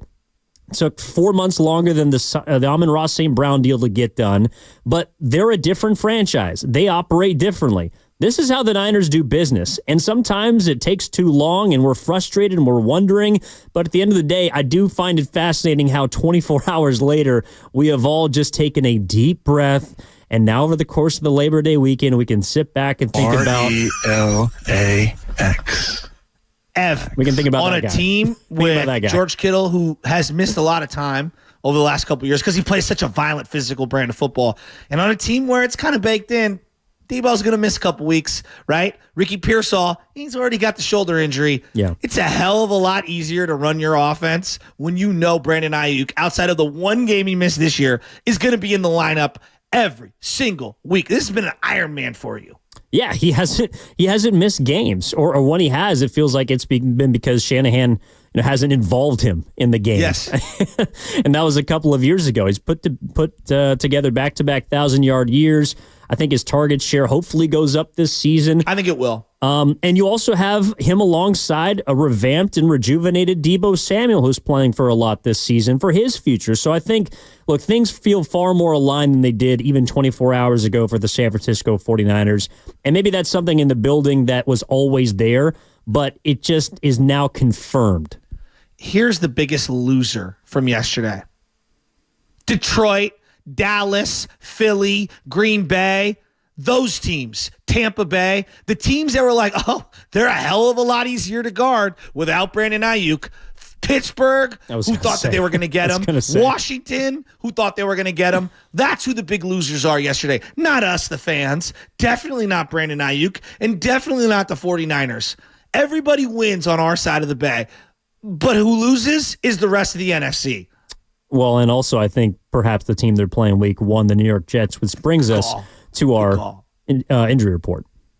It's time for the injury report. It really hurts. Brought to you by Boxer & Gerson, Northern California's premier workers' compensation law firm, helping injured workers get their lives back for over 40 years. All right, speaking of the New York Jets, injury report for them. Mike Williams, their newly acquired wide receiver, he started practicing again this week, as of yesterday, actually, according to head coach Robert Saleh. Williams, who suffered a torn ACL last season with the Los Angeles Chargers, was sidelined throughout preseason, but Saleh says Williams will be available week 1 in San Francisco, or Santa Clara, against San Francisco on Monday night. That was the injury report brought to you by Boxer & Gerson, Northern California's premier workers' compensation law firm, helping injured workers get their lives back for over 40 years. Shasky, I can't wait until the other side of this break because we got Brian Baldinger coming up, and he could just help us sort through all of this. I feel like Baldy is our guru, not named Daryl, when it comes to football, and we could just ask him all of the questions that we have. I'm so ready for Baldy. Go nowhere. Crack, crack, crack. Of course, he comes courtesy of the River Islands guest line. Coming up next here on the game via the NFL Network, Brian Baldinger joins us every single week here on the Morning Roast come NFL season. He's going to help us sort through the Brandon Aiyuk deal. 4 years, 120 M's, 76 of them guaranteed. And that's what's coming up next in the game, brought to you by Fremont Bank, celebrating 60 years of full-service banking with no compromises. The Hold-In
line. All guests on 95.7 The Game appear on the River Islands guest line. Isn't it time for you to discover the island?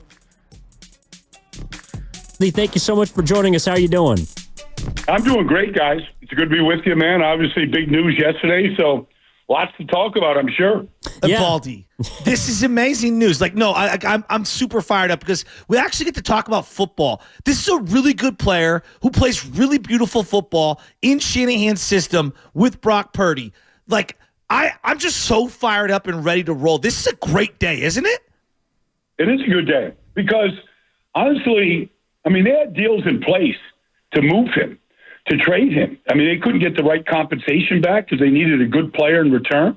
But there was deals worked out in a number of different places. Now, I don't pretend to be, the inside reporter on this, but there was deals in place where it could have easily have him not a 49er for the next 5 years. So the fact that he's there, he's their number one option in the passing game on most routes, it's a fantastic for the 49ers because they don't have a player as good as him on the roster right now. Well, Baldy, I do have to ask kind of off of that. A lot of people have been wondering, why did it kind of take so long? Because 4 for 120, 76 guaranteed, on paper, it appears to be very similar, nearly identical to the Amon-Ra St. Brown deal. That one got done back in April. This one gets done, obviously, 24 hours ago on August 29th. Why do you think it did take so long to get here with Aiyuk and the Niners? I just remember, not that this is apples to apples, but just talking to, Nick last year when he got his, you could have said the same thing about Nick. All these other guys had been signed. They knew that they had to get him signed, and yet it took all the way up until the final couple of days before the opener to get it done. These things, they're just complicated. They're just not simple. You could say, okay, well, Amon-Ra signed for this, CD signed for that, Justin Jefferson signed for this, but every deal's a little bit different. Everybody has a different cap issue. Everybody's looking to figure out how they can get out of a deal if something goes wrong. There's just a lot of legalese that go into these things. And the fact that they drafted Ricky Pearsall in the first round, I thought they said, okay, if we can't get him to our liking with our kind of numbers, then at least we have his replacement in the building. And obviously that has not gone well this summer so far. Not to say that it won't, but I think that might have influenced it as well. Baldy, how quickly do you think he can get ready to roll and ramp up for week one? Well, I don't know, Joe. That's the ultimate question right now because there has been no offseason or preseason. And I'm sure he can go out there and run a route. But, to run these routes against the New York Jets and Monday night, in 9 days or 10 days, it's the precision of a diamond cutter of where you've got to be and where the quarterback, more importantly, thinks you're going to be. And so I don't know how long it's going to take to get that rhythm and timing. It's hard, honestly, to do that just in practice because you just don't go 100% in practice. All the time. You just can't because physically your body shouldn't be pushed like that. So I think it might take a couple of games before you see him hit a rhythm and where the ball's coming out before the break. Brian Baldinger joining us here on the River Islands guest line on 95.7 The Game. Joins us every single week on the morning roast here during the NFL season. Baldy, a lot of people have asked the question, who won the deal, right? I personally don't really care because I look at it as both a move for this season. You're all in on this year trying to get back to where you were last year and get even further to win a Super Bowl. But it also marries Brock Purdy with Brandon Aiyuk for the next 5 seasons. So when you hear the question asked of, who won, who lost, does it really matter at the end of the day when you get to week 1 and you see number 11 out there at Levi Stadium? No, it doesn't matter. It's just a term. Who won the deal? I believe that everybody wins. John Lynch said he wanted to keep Brandon Aiyuk. I'm sure Kyle Shanahan never wanted to lose him, but he understands the business side of things. But I think the winner of the deal, honestly, are the 49ers and everything that goes with it. Whether it's Jed York, whether it's the 49er fans, whether it's Brock Purdy. I think the 49ers win because not every team can figure out how to structure these deals where you can keep all of your great players.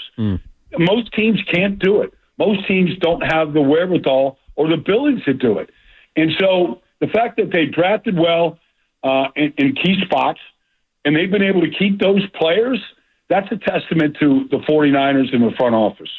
Yeah, there's no doubt about it. And I'm a big believer in like fit, right, Baldy? Like certain people have to fit certain cultures, certain schemes, the personnel around them, whether it's inside or outside of sports.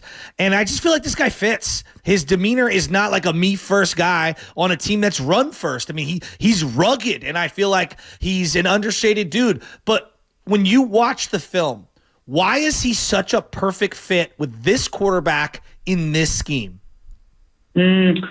Well, I mean, they love to attack the middle of the field, and so you're going to run a lot of in cuts. I mean, the Rams with Kurt Warner, the greatest show on turf, they ran a similar style of offense. And you know, if you're not a guy that has no fear going across the middle, you're not going to be good in this offense. But that's where they want to attack. And these teams that play cover 3, that's where you should attack. That's the area of the field that's the most valuable part of the field. And Aiyuk makes a living in that part of the field. I think he's a very crisp route runner. I think he gives good indicators on choice routes, option routes, which direction he's going to go. You see very few, and maybe you watch every single game, Joe. I can't think of too many cases where there's miscommunication between Brock Purdy and Brandon Aiyuk. But I see it all the time in other systems, in other quarterbacks and receivers. I just don't see that with him. And that's something that you've got to throw this ball on time. The ball's got to be out of your hand before you come out of the break. Otherwise, you're not going to beat these corners and these defenses. And so there's a big trust there between the quarterback and Aiyuk to be able to do that. Baldy, how much pressure is placed on a player like Aiyuk, not just to perform this season, but over the course of the contract? When you get paid, top 5 wide receiver money, is it fair for fans to wonder what they're going to see, what they're going to get? And do you think that Aiyuk can take another step and get to a different level? Well, I think every player can always take another step. I mean, I think he grew from year 1 with Brock Purdy and Kyle to year 2. Now, there was some years where there wasn't a great deal of production to start his career. Mm-hmm. But there's a lot of talented players in his offense that, we have talked to George Kittle, 2 weeks ago about sometimes it looks like he kind of disappears. The game dictates where you go with the ball. The defense dictates where you go with the ball. Is your left tackle in the lineup, not in the lineup? That dictates where you go with the ball sometimes. So it's not like Brandon Aiyuk isn't CD Lamb. It's a totally different offense. CD gets almost all the targets and key targets, and they move him around to shake him up. They don't have to do that in San Francisco because of McCaffrey and Debo and Kittle. It's not necessary to do that. So he has a different role here, but it's a valuable role, and he's a very selfless player. I mean, he gives himself up in the run game. He's an excellent blocker. You want to run toss crack, your receivers better block the force. All these kind of things have to take place to have successful runs. McCaffrey probably doesn't get that long touchdown run week 1 against the 49ers without McCaffrey taking the corner off his feet. So sometimes there's a lot of hidden yardage in the things that he does for the offense that you can't put in the stat sheet. Yeah. Fred Warner, when he signed his big deal, that following year, about midway through, he says, I'm trying to do too much on the football field, right? And I'm trying to prove that I'm worth every single dollar, even though I know I already got paid. And it is an admirable thing to admit and to try to accomplish. How does Brandon Aiyuk avoid kind of that same, overdoing it, if you will, to try to do too much? How do you avoid that, Baldy? Mm-hmm. Well, I think it's a little bit easier to do that if you're Fred Warner than it is a wide receiver. I mean, wide receivers run specific routes against particular looks, and they're told to do this and do that, and that's what the play sheet says. I can see Fred, on a blitz look going, I'm just going to take this gap even though I'm not supposed to be in this gap. I can see Fred going, okay, I'm going to take a gamble and get my hands on this ball because and you don't get there and you're like, why did I do that? Because I'm trying to do too much. I think it's a little easier for Fred. I mean, first of all, you're right. It's admirable to say it and to admit it. I think it's a little bit easier to try to overdo it if you're a defensive end or linebacker than it is to do it if you're a wide receiver. Sometimes if you're running a sail route from the slot position, and Aiyuk's job is to clear it out for that sail route to come open, like he's got to go do that. You got to run. You got to run that corner off to open up the window for Kittle coming on the sail or Jennings coming on the sail. So you have to do certain things that people aren't really going to recognize for the play to work.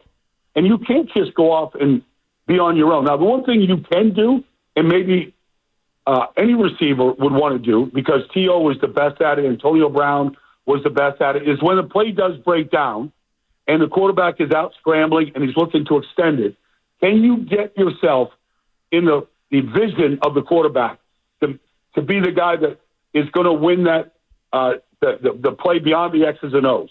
Like the great ones just do that. And I would say that's something that Aiyuk can do without trying to do too much. Brian Baldinger joining us here on the Morning Roast on 95.7 The Game, courtesy of the River Islands guest line every single week here on the Roast during football season. Baldy, this is all, the Brandon Aiyuk extension is all on the heels of maybe a press conference that's going to get swept under the rug. But John Lynch, before Brandon Aiyuk on Wednesday did not show up to practice, he sounded frustrated, exasperated, any synonym you want to use. Do you feel like there's any coincidence between Lynch and even Shanahan sounding frustrated with this and the deal getting done? Do you feel like that was not necessarily a shot across the bow, but a message that this had to get done? And what did you kind of take away from it when you saw it? Well, I mean, I think that's we'll never know. Well, we'll see what happens to Trent. Okay, we'll see how that plays out. But if you choose to do it the way Trent's doing it, you're never going to know the frustration. The same level of frustration is there. It was there with Nick last year. But if you're visible, if you're doing a hold in, we saw it with Jamar Chase the other day. Walked off the field. Coach thought he was practicing. If you're holding in and you're there every day, you can't help but be exasperated and to show the frustration of it not getting done and the clock is ticking and you've got a big game, a week from Monday.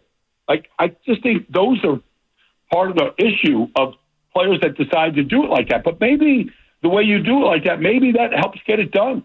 Maybe all the sides being frustrated, maybe somehow that does help get the deal done when some days it looks like it's so far away.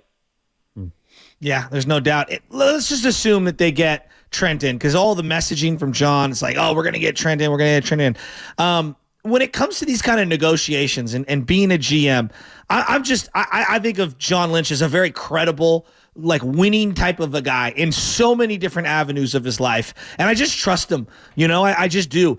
How many other GMs around the league would have been able to make this Aiyuk thing work? Because it did feel like it was teetering, and I feel like different organizations I've watched throughout my life as a sports fan would have just sent him packing or not gotten the deal done, and this would have lingered way longer or had a negative impact. And I feel like John deserves a lot of credit here.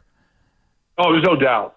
I mean, John's answering to a lot of people that are never in the news, were never talked about. I mean, there's financial considerations long term about the health of the organization when you're giving so much money to one particular player. And not to say that Brandon doesn't deserve it or anything like that, but there's a lot of players that feel like they deserve it, and there's other contracts obviously coming up that you have. So there's just so many considerations.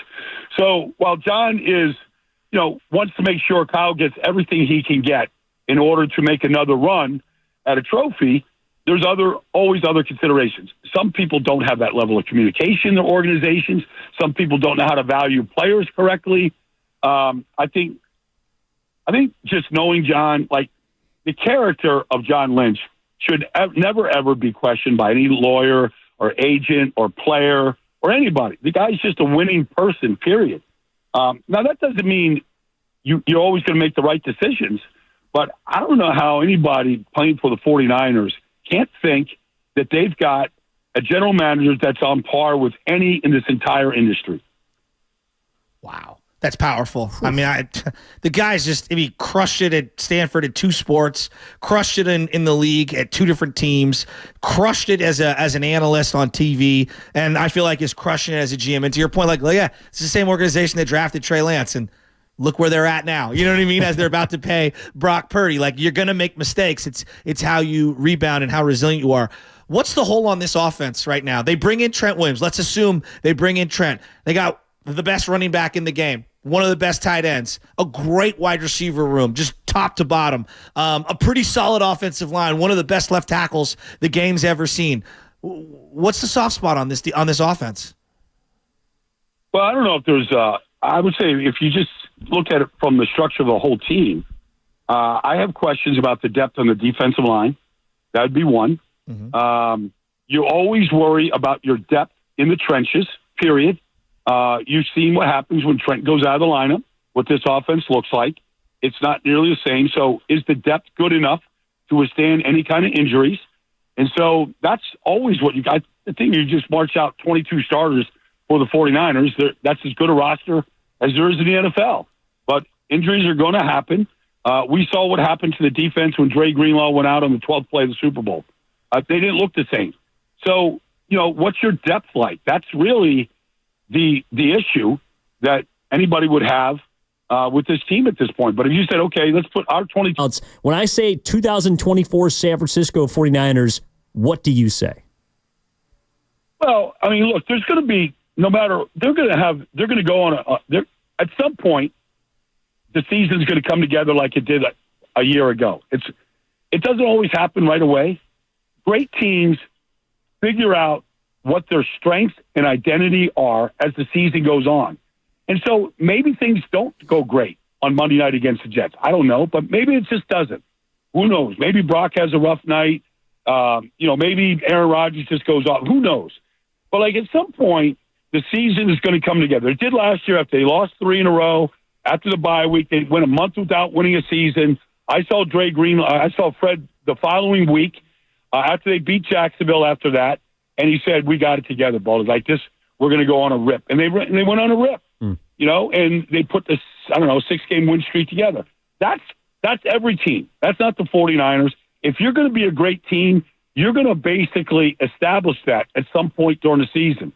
And it might happen early. It might happen late. It might be kind of intermittent, but you're going to figure out when you come together, if you are going to come together and look and feel like a great team. The confidence will rise to the top when it does.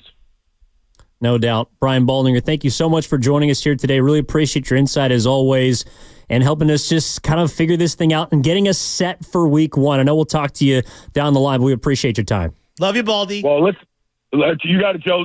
Give me a call when Trent gets in that building. I want to talk about the guy. Let's get it. Absolutely. I can't wait. That is Brian Baldinger. All Happy guests, Labor Day. Yes, sir. All guests on 95.7 The Game appear on the River Islands guest line. Isn't it time for you to discover the islands, River Islands in Lathrop? Yeah, he's right. That's the biggest of boys, and that's the last thing that's got to happen for the Niners. I certainly hope it happens today, Shasky, but at the same time, I'll be happy just when it happens. Of course. It's funny. You and I were talking yesterday before the Aiyuk news broke, and I had written down that on a piece of paper, and I read it off to you a couple times. When I listened to John Lynch, I just trust him. Like I just trust John Lynch. He's not going to be perfect. He's just credible, and I think that he's really smart, and I think that he's also smart enough to know what he's not good at and what he can control and what he can't control. And I think he's just a high-level human being. And I look at some of the conversations we have about the Niners. I don't think we talk about John Lynch enough. I just don't think we don't. And I think the credibility of not being a former player, being a former freaking badass and a Hall of Famer and a winner at 2 different locations and having your jersey up in the rafters at 2 different teams and being a local guy who played at Stanford, essentially, and just being high level at everything he does. As a communicator, as a human being, I feel like he's super genuine and down to earth, and there's something relatable about him. I don't think we talk enough about how good John Lynch is at his job. And I'm not sitting here saying that he's just grinding film. He's an old 22 guy, I just think he's got a good feel for like what is success in life. And I think it really carries over to the Niners. They've never been more likable in the last 25 years than since this guy showed up. And I know that Kyle comes off, I guess to some people a little arrogant or, I don't know, dismissive or something like that. John is the complete opposite. Just professionalism, class, and down-to-earthness. And I don't think we talk enough about John Lynch. Well, Baldy had higher praise than I was expecting for him. One of his, not the best executives in the league. And I think that's something that John Lynch proved again because, I'm not sure how the books work with the Niners and what they budgeted, what they've prioritized. All I know is they're spending the most cash in the NFL this season. Yep. But John Lynch is the guy that has to answer all the questions about why they're not spending more or why they're trying to not spend as much or why they're trying to do this with this player, why they're, why trades are floating around the rumor mill or why Brandon Aiyuk was offered this at this time. And he has to answer the unanswerable questions, and he continues to do it with class. No doubt. And think about this. And this is something I always think about. Like my uncle, he retired very early, and he could be doing a lot of different things, but he does certain things because he loves them. You know what I mean? Because he's financially set to do whatever he wants. John Lynch has made enough money to do whatever he wants. He could easily go just broadcast games once a week. He's doing this because the guy wants to freaking taste the competition. You know what I mean? And there is something that I find so endearing about him just in general. The level of credibility he's brought to this organization and stability. And I don't know. He's just Ev, let's keep talking about him. I love John Lynch. I legitimately love John Lynch. Yeah, I want to get into that more on the other side because, again, our emotions have changed a bit in the last 24 hours. I'm sure John Lynch is feeling just as relieved here today as he was because 2 days ago at that podium, he sounded pretty pissed. And I'm sure now he is happy to have Brandon Aiyuk, a guy that he has always said has been prioritized by the San Francisco 49ers, and they demonstrated that by inking him to a 4-year, $120 million contract with 76 M's guaranteed. That was last night. Brandon Aiyuk will be here for the next 5 seasons for the San Francisco 49ers. All right, we're going to step aside, come back on the other side. If you want to get in on the conversation, how you're feeling today entering the long weekend with BA under lock and key, call us. 888-957-9570. Also the number for the Xfinity mobile text line. Evan Giddings in for Bonte Hill, along with Joe Butcher Boy Shasky. We'll be back after this, 95.7 The Game. That segment sponsored by Chilton Auto Body. Have you been in a car accident? Chilton Auto Body has 15 convenient Bay Area locations to help restore your vehicle to pre-accident condition. Chilton Auto Body is also actively hiring for all positions. For more details, head to ChiltonAutoBody.com, the Bay Area's leader in collision.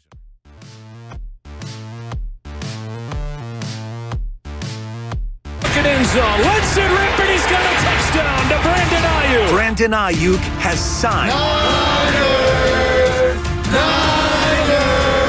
Let's f***ing go. Oh, baby! We are the Bay Area's football station. 95.7 The Game.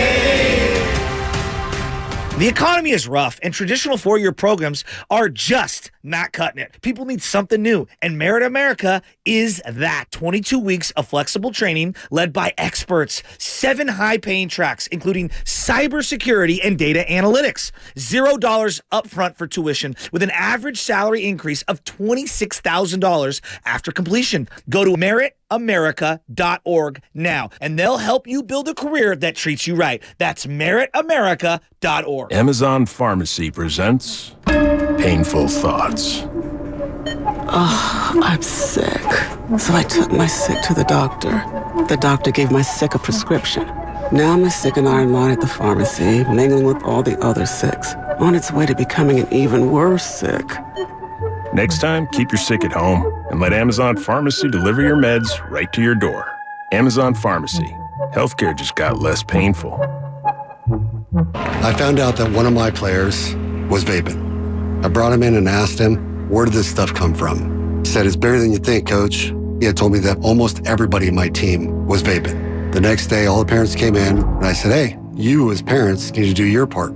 You guys need to figure out how, why, and when this stuff is happening, and we got to get it fixed.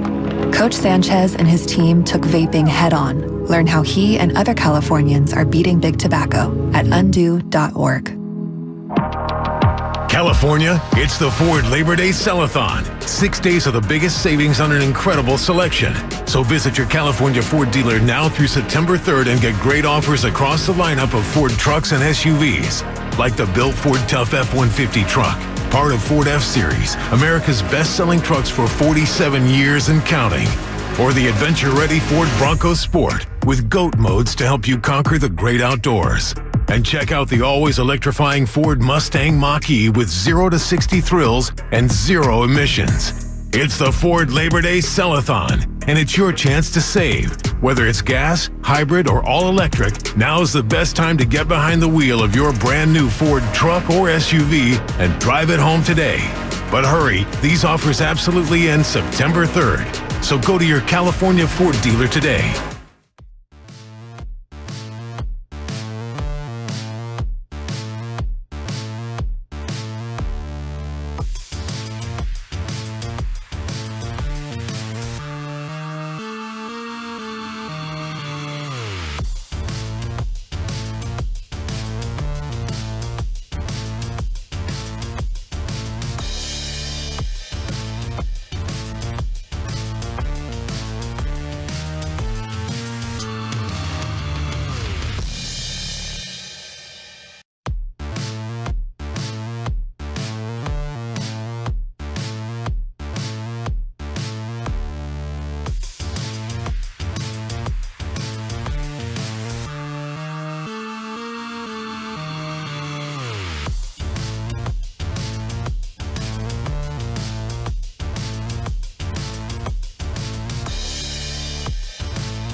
Yo, Bay Area, what it do? It's your boy P-Lo. You're listening to the Morning Roast with Banter and Shasky on 95.7 The Game.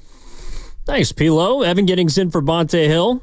Joe Butcher Boy Shasky with us as always, although up on a very lush and beautiful Russian river. And look, we haven't gotten to the bottom of the laminate floors or hardwood and Floor and Decor is going to help us out with all the rest of it, Shasky, but it feels like a brighter day. I don't know if it actually is outside because it's always foggy here, but it feels like a brighter day. BA day. I don't know if you want to call it that, but no, I love that. I mean, in the words of Bill Withers, lovely day. Yes. So, something I want to talk about, Ev, is that, I don't know if people know this or not, but, I'm not the most, book smart, educated individual you've ever met.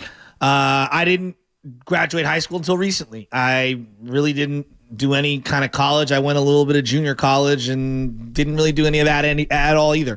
I had a GED. I'm not somebody that graduated from Stanford, like John Lynch did, but I do believe that there are levels and different types of intelligence, right? And we've all met those people in life who are really, really, really, really smart and then lack all the common sense in the world, right? Yes. Everybody knows somebody that in their life. I believe one of the most important skills to have is emotional intelligence. When you are running a business, managing people, just doing your day-to-day life, maybe you're the patriarch or an influential member in a big family, having emotional intelligence, I think, is extremely, extremely important, and understanding what makes people tick. And I think that John Lynch, though he has the Stanford education, and I'm sure he's book smart to a degree, I think his emotional intelligence is what truly separates him from other people. And I think he understands when to put his foot down and when to put his arm around people when needed to, and put his foot up someone when he needs to. And I think that is an underrated quality of what makes him so good at his job.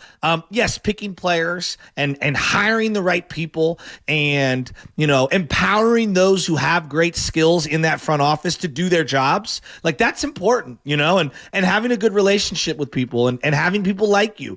Those things are all really important. And I look at Bob Myers, and one of his best skill sets was emotional intelligence. And I think that's what made him so successful. Not perfect at all, but it made him really, really successful. I believe one of the areas where Farhan Zaidi falls very short is I think that he lacks reading the room. And I think that speaks to a lack of emotional intelligence. I think he's really smart, but I think he lacks that human touch to read the room. And I think that John has blended all of these things I'm talking about so well, and that's what just makes him a winner at life. Well, and I'm glad you brought up the Farhan aspect of things, because what I do think he is missing is someone like a John Lynch. Now, it doesn't have to be someone that is in the same role or ownership group, but I think that John Lynch and Kyle Shanahan have a symbiotic relationship, where John Lynch falls perhaps a little bit short or has some shortcomings is where Kyle Shanahan thrives. Kyle Shanahan is a great decision maker. He's the one that has the final calls. But where Kyle Shanahan lacks, in my opinion, is some of that sort of emotional intelligence. And I think John Lynch makes up for that. So when you hear Kyle Shanahan just being very stern and very straight to the point, it's softened by the fact that John Lynch can step in and kind of be at points when he has to be, like he has been this entire summer, the adult in the room, because that's what he is paid for. Kyle Shanahan is paid to call plays. He's paid to be the head coach. And then the front office takes care of that side of things. Farhan, to me, doesn't have, and I think he's been searching. Now, that's also a reflection of leadership, because he's the person that hires those people. But there hasn't been the yang to his yin. There hasn't been someone else that can balance his sort of areas in which he struggles. Yeah. And so that's why I think another reason why the 49ers have been so successful under both of these guys. And you brought up something earlier, just kind of offhand about how they've had mistakes. They've made mistakes. And you brought it up to Baldy as well. The fact, I don't think it goes overstated enough just how unbelievable it is that you can miss on a draft pick like Trey Lance and give up the capital that you have and get not only better as an organization, but remain as competitive as they have. I don't think they get enough credit for that, because almost any other front office would have been fired by this point, because not many people can survive not having multiple first-round picks and being able to use those. And not only that, but also still get you to a place where you're competing for Super Bowls. It's It's crazy, isn't it? Like, okay, if I was just thinking like horrific personnel decisions that you completely regretted and meant nothing to you in the grand scheme of things, the only thing that I can think that comes close, and I know people are going to point to James Wiseman. Oh, the Warriors won the championship. James Wiseman, he wasn't relied on, and he didn't have an immediate quote unquote replacement to like take his spot. The only thing that I think comes close, the Barry Zito contract. The Giants gave Barry Zito this contract to be the guy, okay? They didn't know that Lincecum, I mean, he was a high draft pick. I believe he was 10th or 11th overall, but they didn't think he would become that dude. I mean, you were hoping he'd be really good. Barry Zito was given an ungodly amount of money. Yeah. You deactivated him during the World Series, and he didn't even suit up. And not only did he not contribute at all of these random guys did. Johnny Sanchez, your young guy in Bumgarner, Matt Cain, who was here prior to Zito signing, and then obviously the emergence of Lincecum. Like, and I don't even think that comes close to the Trey Lance thing. Like, because you could still spend more money in baseball, I guess, essentially. You don't get more draft picks. Like, they didn't whiff. Like, they were ejected arguing balls and strikes in the on deck circle. Like, literally, that's how bad the pick was. It was so horrific. And somehow they landed on Brock Purdy, and they get a ton of credit for pivoting to Brock Purdy in the middle of an elbow injury where you didn't even know if he was going to be able to throw a football for you week one. Well, that's the thing. It's not like I'm not giving them credit for whiffing on Trey Lance and giving up 3 picks, but you do get credit for overcoming something that very few franchises in the history of football have been able to overcome. When you whiff on a quarterback, generally your franchise is dormant for a long period of time. And not only was that not the case with the 49ers, but they actually stumbled into a player that has elevated them back into relevancy, to Super Bowl relevancy, which is not a place that many teams get to go to, even if they have a quarterback. I mean, you look at the top 5 list of quarterbacks right now, however you have them sliced, a lot of those guys are on teams that have not been to a Super Bowl. In the AFC, it's Mahomes and it's Burrow and Allen, Lamar, Trevor Lawrence, Tua, just highly paid dudes down the list. Those guys have not been to a Super Bowl. You know what this has a feel of? Now, I was thinking about it. You ever heard the name Darko Milicic? Yes, and there is a butterfly effect theory from him that I actually find very interesting, but what was it? Because he was drafted number 2 overall. They had Tayshaun Prince, so they weren't going to take Carmelo, and I'm sure there were other layers to it, and they ended up winning a championship, but they picked the wrong guy. I mean, they picked the wrong guy. Like, that was a complete whiff. They were wildly successful for multiple seasons, but that has a lot of this feel. But in this scenario, like, imagine Tayshaun Prince being the best player on the team. You know what I mean? Like, or one of the best players at one of the most important positions. That's what Brock Purdy ended up being. No, but the butterfly effect I'm talking about is, so some people believe that if, for example, the Detroit Pistons drafted the best player in the draft, they took Carmelo Anthony, that they actually wouldn't have won the championship that year because Tayshaun Prince was so instrumental to what they did. Absolutely. The Warriors' comparison to that would be if they had taken, for example, LaMelo Ball. Well, then someone like Jordan Poole doesn't get to develop and doesn't step into the role that he had, which you could talk about his last year in Golden State and all the rest. He was instrumental to that championship run, not only in the regular season, but also in the first round series and beyond. He had some big moments of the finals, all the rest. Memphis. So if they had not taken James Wiseman, they might not have won that championship. We'll never know. It's a theory that I think is fascinating across sports. You know, if the Niners had taken this player, if they'd taken that player, who knows? If they had not taken Trey Lance, maybe they dig deeper in on Jimmy Garoppolo. Maybe they don't end up with Brock Purdy.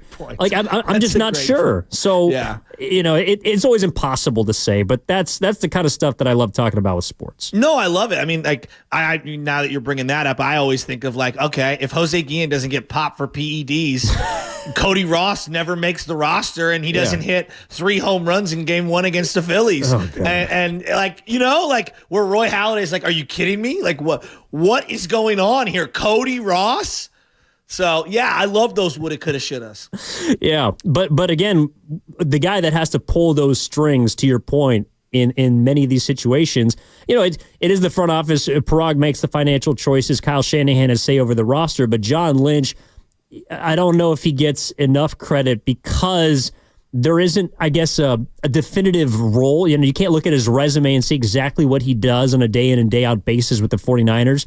But I think a summer like this illustrates his importance because and the reason why I asked Brian Baldinger about this is because I do not think it's a coincidence that John Lynch basically showed us his fangs on Wednesday at the press conference, and 2 days later, Brandon Aiyuk has a contract. I don't think there's a coincidence there because there is something about understanding when to put your foot down that I believe someone like John Lynch is as well equipped as anybody to do because he's been in the trenches, he's been in the booth, he's been in the front office, and knowing when to pull the string, I think basically, look, I know you can make the case, right? Then he should have done it earlier.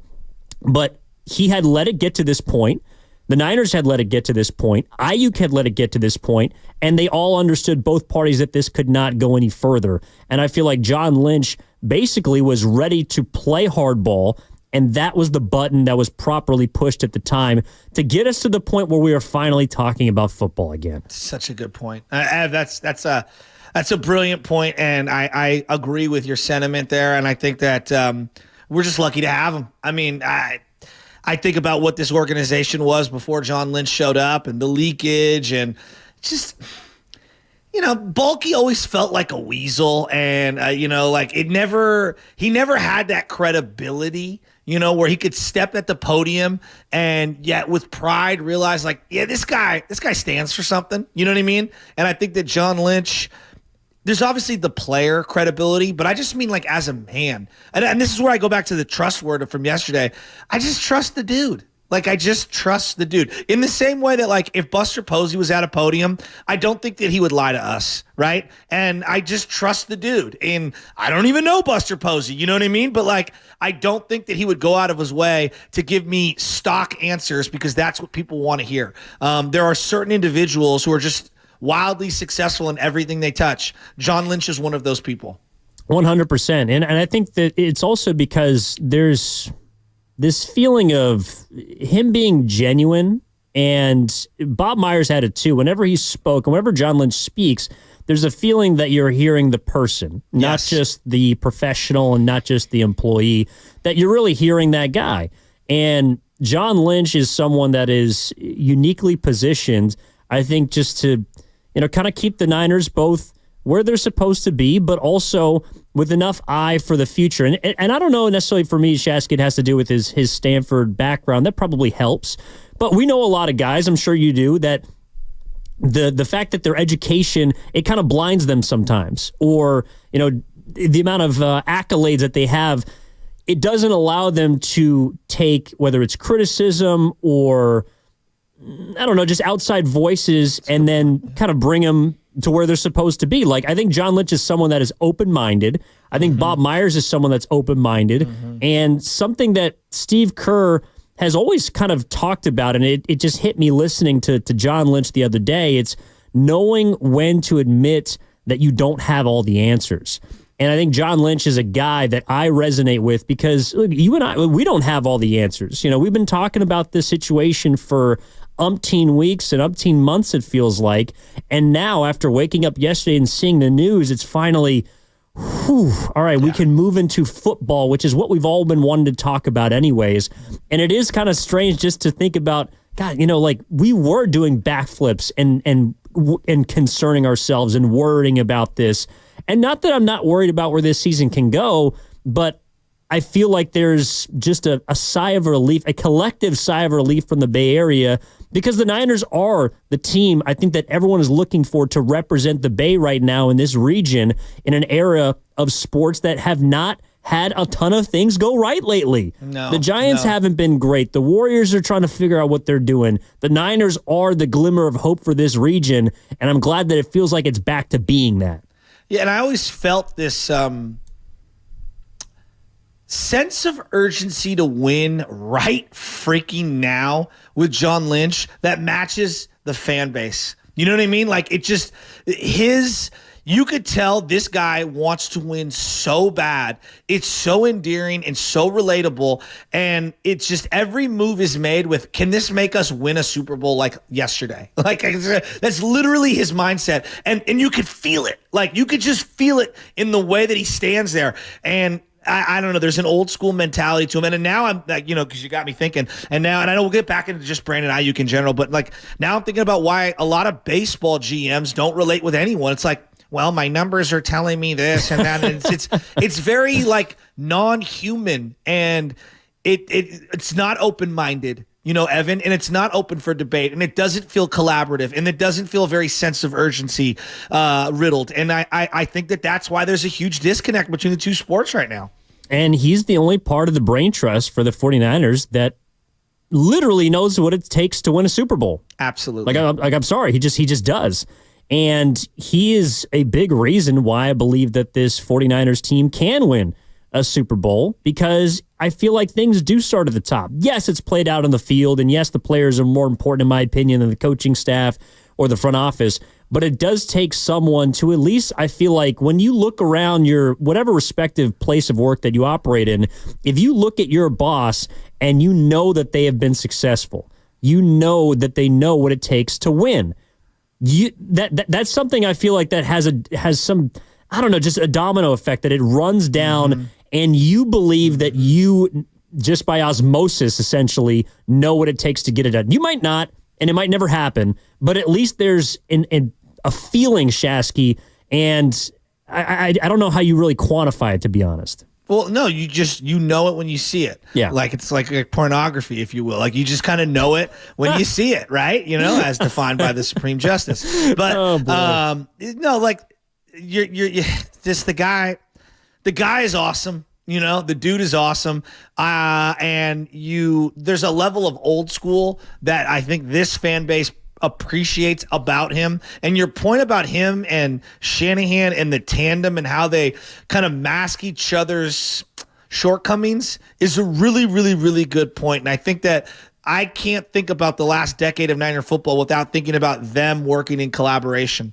And I think that's no secret why they've won 54 games in the last 5 years. And what are they, 54-29 or something like that? They're one of the most successful teams in sports. And they've collaborated, of course, to bring in Brandon Aiyuk yesterday. They inked him to a 4-year, $120 million deal, $76 million guaranteed, $47 million in the first year. Not sure yet the details as far as the signing bonus, but I'd imagine, Shasky, just, kind of technically speaking, it'll be more of a, I don't know, maybe a backloaded deal, so you figure out how that works in regards to the contracts they currently have. I mean, this is a team right now, again, with 8 players that are making in cash this season $15 or more million, and that doesn't even include the kind of raise that Trent Williams, is going to get.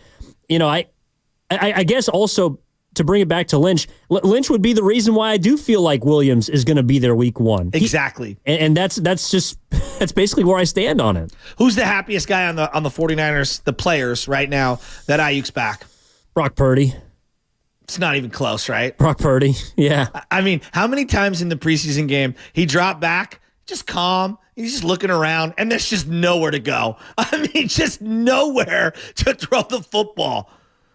And also, Baldy brought up the fact that, Aiyuk is a player, and maybe he can get a bit better in this category, but the guy that when the play is extended, and Brock Purdy, I think, he can get himself into trouble, there's no doubt about it, but he is someone that can extend plays certainly better than his predecessors. And Aiyuk is a guy that, again, you can't recreate that sort of chemistry, that cohesion, and to have a guy who can also break off a play, and maybe not to the level of the Antonio Browns, or he was throwing, I don't know if it was like Julio Jones that he mentioned, but Brandon Aiyuk is a guy that, to me, can help Brock Purdy in those sort of precarious positions.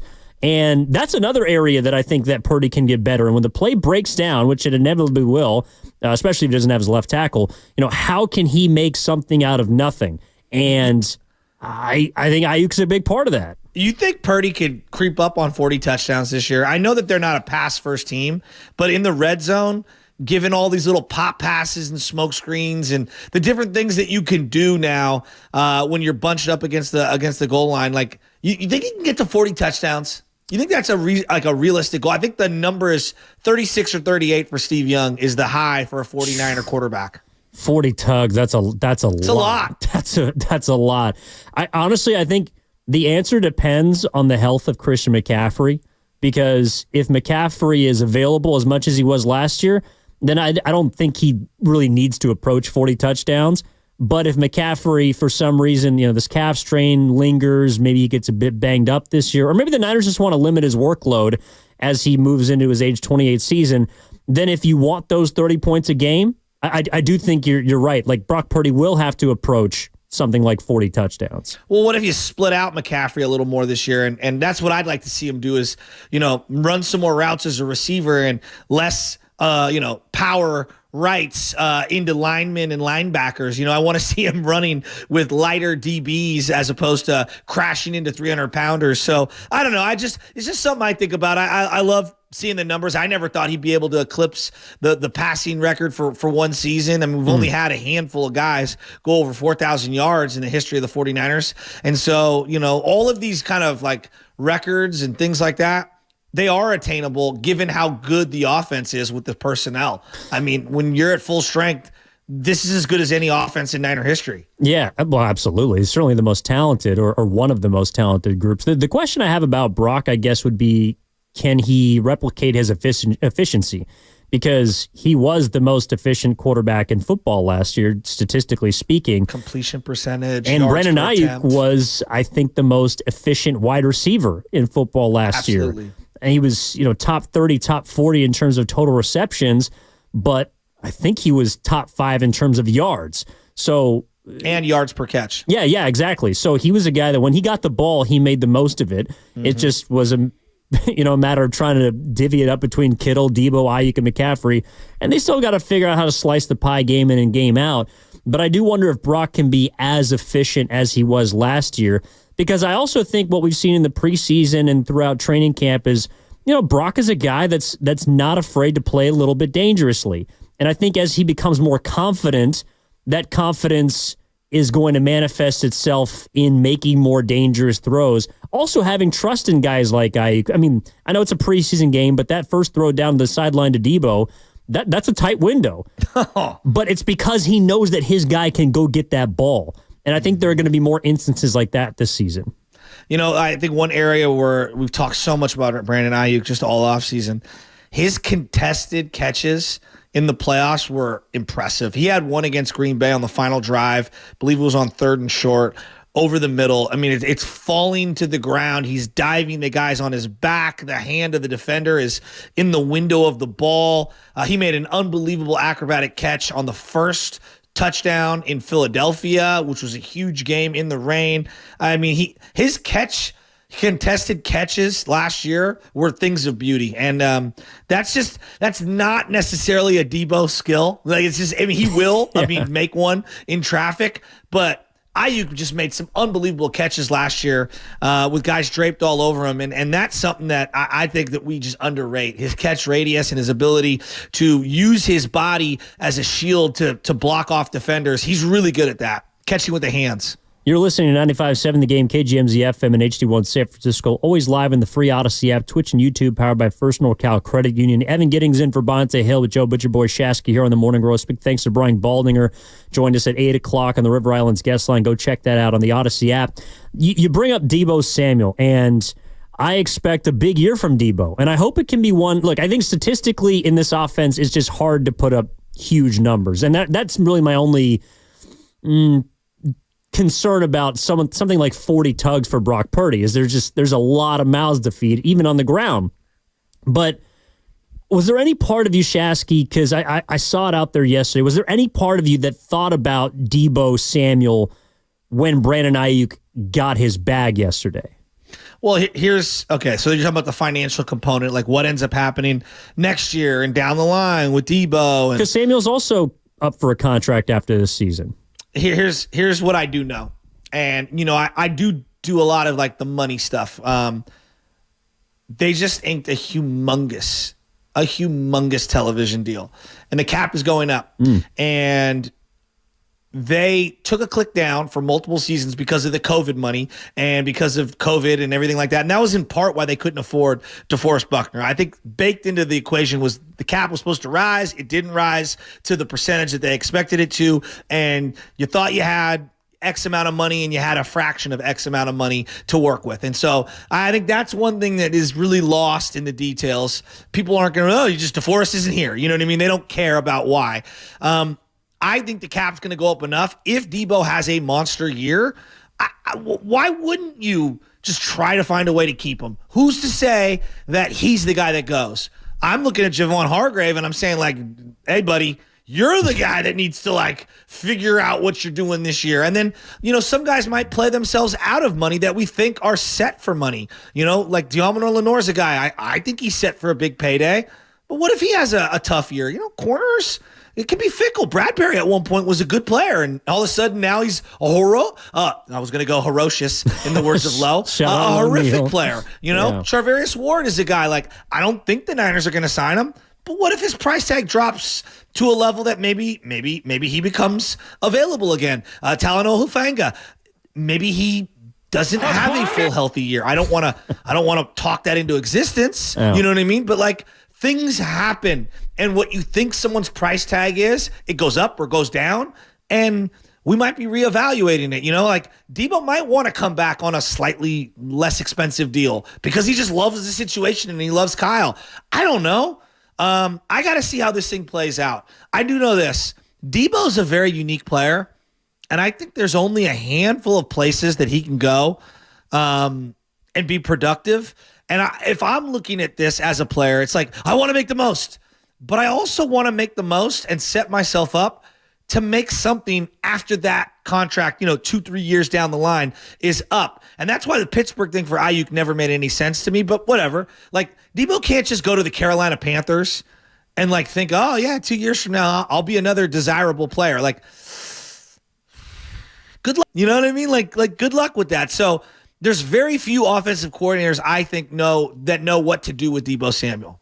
Yeah, I just think it's premature. I mean, look, on paper, and we've talked about this, honestly, for a couple of years just because of the looming contract of Purdy, but it's, all right, they're going to have to choose between Samuel and Aiyuk. And this year they didn't choose between them. I just feel like the season dictates where the Niners are going. It's such a year-to-year league in the NFL that I could see an avenue where the 49ers kind of morph into more of an offensive first team because they believe wholeheartedly in their quarterback, whereas from 2019 up until really the emergence of Brock Purdy, this was a defense-first group. And so they invested a ton of money in their D-line. They had a great linebacking core. The secondary was solid. They weren't afraid to pay players on that side of the ball. Well, maybe Brock Purdy proves this season that with his surrounding cast, that he can lead a team that is an offensive-minded group firstly and foremost, and that includes Debo Samuel. So also, what about maybe Debo decreases his price? He doesn't have a great year. I'm not sure. Yeah, exactly. I was just going to say, there was a point in time where I thought Todd Gurley is going to be a Ram for life. Todd Gurley was one of the... Dude, he was a stud. He was so good. I watched him in 2018 dominate the 49ers at home. I mean, I think he's a joke now, but he's not a joke. He was a great player, a great player. And injuries robbed him of his career. Dre Greenlaw is a guy, I don't know what he's going to look like this year. I don't know. You know what I mean? Christian McCaffrey could easily fall off the cliff. Look at the position. Mm-hmm. Now, I think he's a unicorn, but the name unicorn kind of tells you there's only one of those. You know what I mean? And so, he could fall off. Trent could retire. Brock's price tag could go down. The cap could explode to $300 million, right? Where you get $300 million. There are so many unknown variables that I just think you have to allow the season to progress before you make any assumptions. Well, and even this offseason, I don't know how the Aiyuk negotiation turns if, say, someone like Eric Armstead opts to take a pay cut, because that's money that came off the books that is now more available for now and the future. I think there's situations where the Niners in the future are going to ask players to restructure their contract in a downward direction, a la Kyle Juszczyk, who was willing to take it. Maybe Debo would be willing to take it next year. Maybe next year it's George Kittle that has to restructure. I don't know. There's just so many different avenues that I feel like the Niners have opened our minds to because, again, of the amount of money that they're willing to invest And I do think it's funny that, for example, like then I was just looking at total cash spent for the upcoming 2024 season, and the Niners, after the Aiyuk deal and presumably the Trent Williams deal, they'll be number one. You know the team who's last right now in total cash spending in the NFL? Dallas Cowboys. Yes. And they just gave CeeDee Lamb a whole hell of a lot of money. And like, I don't know if they're saving it for Dak Prescott. I don't know if they're saving it for Micah Parsons. No. The theory being floated around is that Jerry Jones wants to keep his money and pay slowly throughout the year because he makes more money on interest than he would if he forked the money over early. I don't know even if I believe that. That is just the theory that has been floated. I find it interesting and funny and on point if it's true. Yeah, but I mean, it goes with who I think he is. Yeah, exactly. And it's funny to me that the question the other day about the Niners not being willing to invest is asked, and in appropriate question. It got an answer that we can use to talk about. But then you look at Dallas, a team that regular season wise, I think has been the most successful the last 3 seasons under McCarthy. 12 wins. Like, yeah, they're very good. In the regular season. In the regular season. And maybe that cash is a big reason why they haven't been successful in the postseason. So entirely plausible. I mean, look at their running back situation. Look at their wide receiver 2 and 3 situation. Like that. Yikes. Look at their quarterback situation. The quarterback just came out yesterday and said, yeah, a contract is going to determine how I think my franchise feels about me. And if it's not there, he's probably going to be gone. Oh, Dak. I mean, Dak, how about you not throw up on yourself in the first quarter of a playoff game? All right, buddy? Like, you got 8,000 turnovers in the last 3 playoff games that you guys lost. Like, Dak's a very good player. Like, honestly, he's a very good player. He's in the Kirk Cousins zone for me. Like, you can win double-digit games year in, year out, but he's his own worst enemy come playoff time, and I just don't trust him at all. But we talk about him like he's just a scrub. He's not a scrub. He's a really good player, but he's just a garbage playoff player. To me, Dak Prescott, he's the definition of a floor raiser. Like, he keeps you at a certain level, but he's not a ceiling guy. And that's where Brock Purdy, I think, can separate himself in the NFL. It's, okay, can he raise the ceiling of the San Francisco 49ers? We know what the floor is. I mean, the floor has been an NFC championship every single year that they've had a healthy roster, under Kyle Shanahan at least. God, I can't wait to see what is Kyle going to be wearing on the sidelines. What new drip is he going to have? The hair, what is that frohawk thing that he's doing? What is that? It's like a mullet in the back, but it's shaved on the sides. What do the youngsters call that haircut? What is that? I don't know, but it feels like all these new country artists, and maybe that's what Kyle Shanahan's been listening to this offseason. Yeah, it's the like Luke Combs look. Yeah, Luke Combs, or I don't know. I guess Post Malone now is a new country artist, and he's moved away from the. I don't know.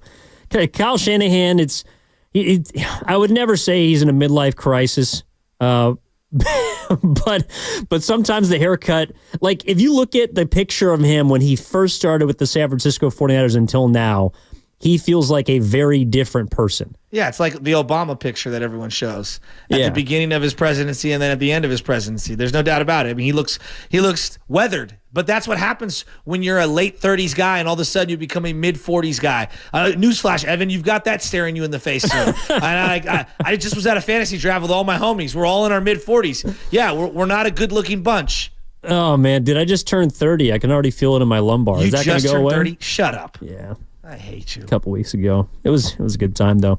I just realized you got to put the burritos down, got to put the lays away. I just got to put it on layaway, to be honest. I got to get back, Shasky. I got to get right. You know what I mean?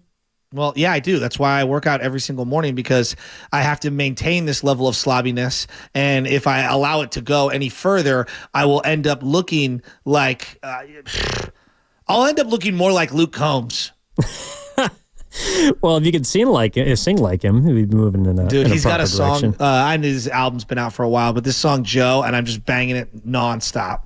It's just such a good song. It's fantastic. And what you would a be country guy? Are you a country guy? Yeah, I used to be. Country and rap are the exact same thing, right? You know that, right?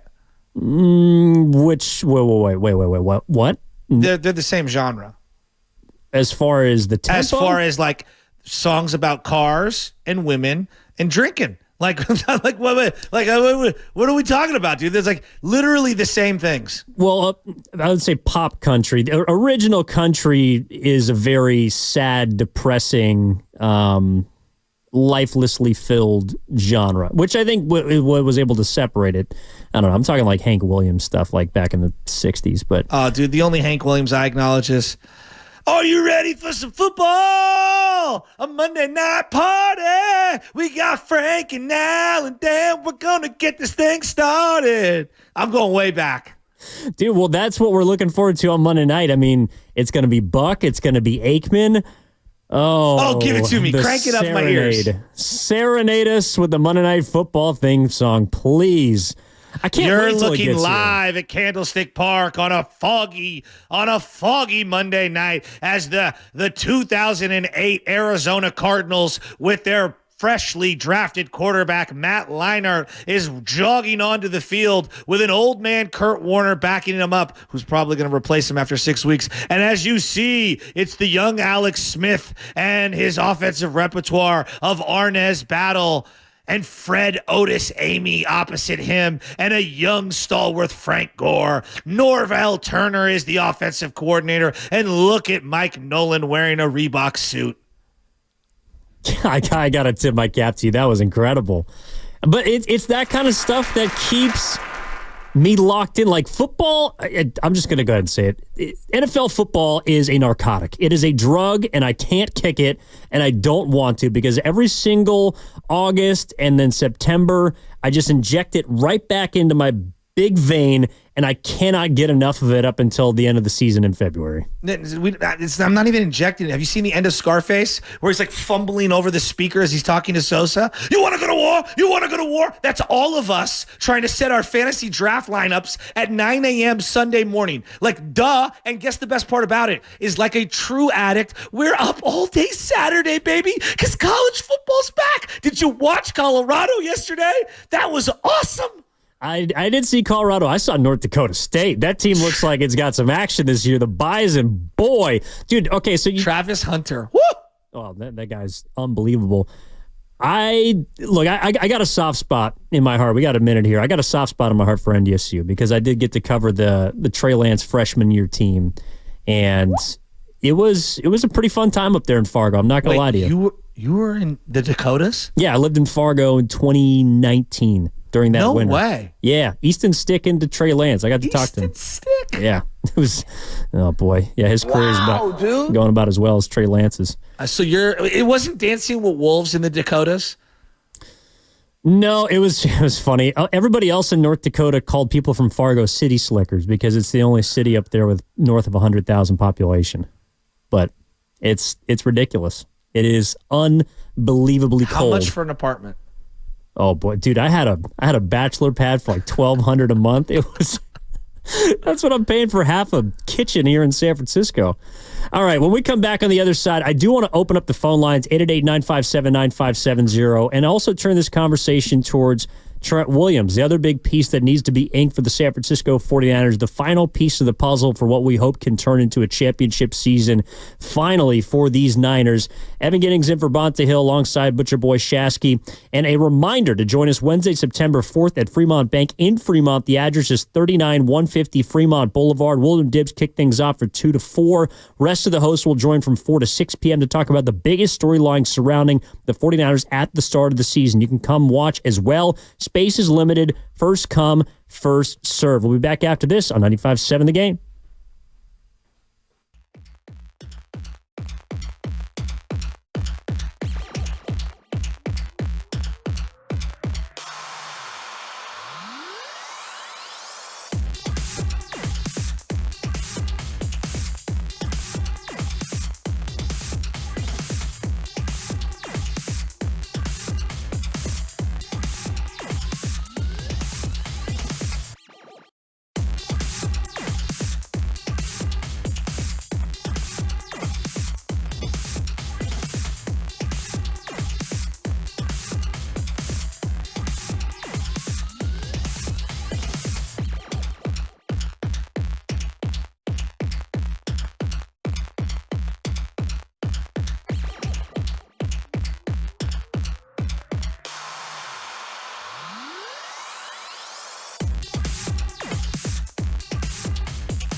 Come on, man. You got Larry June in the building. You listen to the Morning Roast, and we're doing numbers, man. Good job, Morning Roast. Sock it to me. Hey. Yee! All right, one final segment here on the roast on a Friday before Labor Day. Evan Giddings in for Bonte Hill, Joe Butcherboy Shasky with you as always. Reacting again to the, I don't know what you give me for this. I would call it a marriage of convenience between the San Francisco 49ers and Brandon Aiyuk. They get the deal done yesterday, 4 years, $120 million, 76 of it guaranteed. A lot of it front-loaded, but as Shasky, you described, with the cap rising, I find it funny how when Deebo Samuel signed, for example, we talked about how his money was, above Christian Kirk or top of market, top of mind, and now he's, I think, just inside or right at top 10 in the NFL in terms of AAV. Like in 2 or 3 years, I think we're going to look at Brandon Aiyuk's deal and probably see it being about where it should be. Like he's top 5 right now, but then Jamar Chase is going to get paid. Garrett Wilson's going to get paid. There's a new crop of receivers coming in every single year. And by the end of this deal, this might end up looking like a bargain for the Niners. Bargain? I don't know, but it'll look a lot better. I think, there's no doubt about it. Like Jimmy Garoppolo's deal is a great example. I went back and forth on Jimmy's deal. Like, oh man, he's only making $26 million, Then they couldn't cut him. And it was like our backup's making $18 million. You know what I mean? So it depends. We have to let things play out. I understand what you're saying. This is just my belief. And I know Bonte's argued with me on this, and I believe over the next CBA negotiations, there will be some new language. I don't think they'll be fully guaranteed contracts, but there will be some new language to where they're going to monitor, regulate, slow down, siphon off this whole restructuring holdout situation. Not that you can't move money around. I think that's been actually unbelievably beneficial to the NFL because it creates chaos and talking points and things like that. But I do think that they're going to do something to just kind of quiet down this guy's looking for a new deal and this guy's looking for a new deal. Even though he just signed a new deal 2 years ago, he's looking for a new deal. I think that they're aware that the consumer gets a little exhausted hearing about money nonstop. And I think they're going to put some bumpers in place that hey, you can't do this during these periods of the year. That's all. I think they're going to try to have this locked in, let's say, before August 10th, 15th. Once the games start happening, teams are going to want to have all their guys on board. Either you're in or out for this year. And just put some regulatory dates on the calendar to where things can't happen. Perhaps. So you're speaking about a situation like Trent Williams, where he's trying to restructure and he's got this year plus 2 more left. Yes. What I'm saying is that I believe that they are going to, not that they're going to freeze, you can't cut people. You'll always be able to cut people. But if you're under contract and you're making whatever the numbers are that are specific, I believe that there's going to be certain speed bumps put in place to negate the amount of holdouts. For example, the old CBA, you could, we'll waive these fines. We're not going to have you pay these fines. In the new CBA, they can't waive them, right? Now, you can offset said fines by giving an individual more than the money that they're fined, and so thus it kind of negates the fines, but the fines are still happening. So, I don't know. They're gonna look at something. I'm telling you, Evan, the holdout thing is not good for business. It's just not. It's not good for the NFL in terms of the look. No, I agree with that, but it's really the only, or one of the only weapons I think players have to try and gain some sort of leverage is to hold out. Now, I think the hold in thing is interesting because that's kind of been, I don't know, a loophole that a lot of players have used recently to get around not having to pay certain money. Although I find it funny that the Niners, because Brandon Aiyuk is signing his first big deal, they can forgive his fines.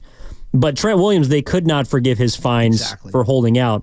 And he still chose to hold in. And that's another reason why I think it was always just about the money. I think one of the big reasons, and I mentioned John Lynch showing his fangs on Wednesday and all the rest. But I really think the biggest reason why Aiyuk eventually signed the dotted line is because the Niners were going to start fining him. Yeah. They were going to start charging him money. And it's why we talked about this yesterday. It's why I felt like the next step of this, if it had continued, would be to hit Aiyuk where it hurts, and that's in his pockets. I look at this from a business standpoint, and I'm like, is it good PR or bad PR for the league as a whole and the players as a whole to have this linger to where practices and games are happening and all we're talking about is the amount of money that they're making? Like, I think the owners are sitting around saying, like, yeah, if we can minimize that kind of stuff, I think we're going to do it. Like, you think Jerry Jones likes being criticized for weeks on end because the CD thing took as long as it did? I don't think he does. And I think he's going to do, guys like him are going to do everything in their power to put certain guardrails in place to limit this amount of stuff. That's all. No doubt about it. And I think in just a second, look, we've had people calling in on all shows, Shasky. 888-957-9570. Who's calling in? We had Brian Baldinger calling early in the River Islands guest line.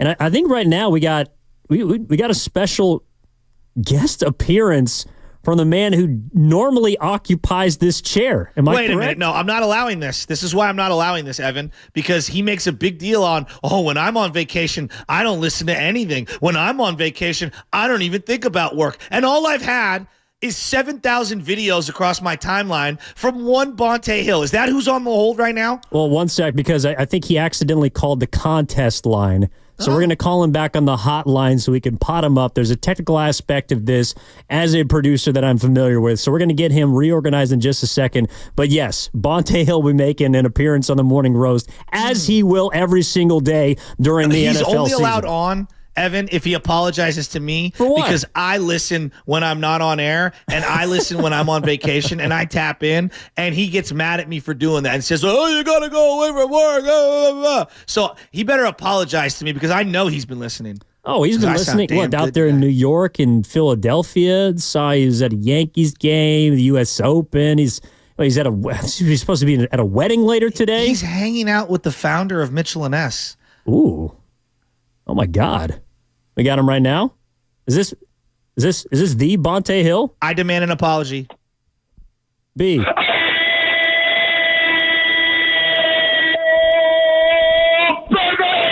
Wake up, baby! Wake up! Let's go, Roasters. Where my Roasters at? Where's the number 11 jerseys at? Chelsea, where you at? Let's roll, baby. The streets said they needed me. The streets gave me the bad signal. I said, you know what? I got to call the guys on a Friday and let them know what's happening, man. Who's ready for 30 points a game? Who's ready for another trip to New Orleans for the Super Bowl? Who's ready to roll Monday Night Football September the 9th, baby? Let's go.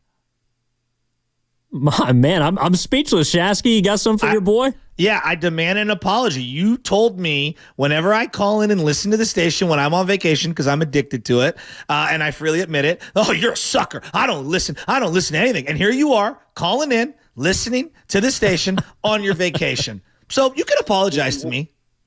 No, first of all, I'm not apologizing to you because you call every show every day, every single hour. No, you might as well call yourself Robin or Robin said Bruno, Joe Shasky. So no apology at all. And I have been listening because, the most exhausting part of this entire process, first of all, it's good to hear from you guys. You guys sound great today. I've been listening all morning, just lurking in the lead, listening to what they wrote. Oh, yeah, today was a day I had to listen. Hey, we're in bed. We're sleeping till noon. What's up, Shasky? It's just, isn't honestly, I'm seeing all this rhetoric about who's got to go next year, who won the deal, who did this. I don't care. You know who won the deal? Brock Purdy, the 49ers, the fans.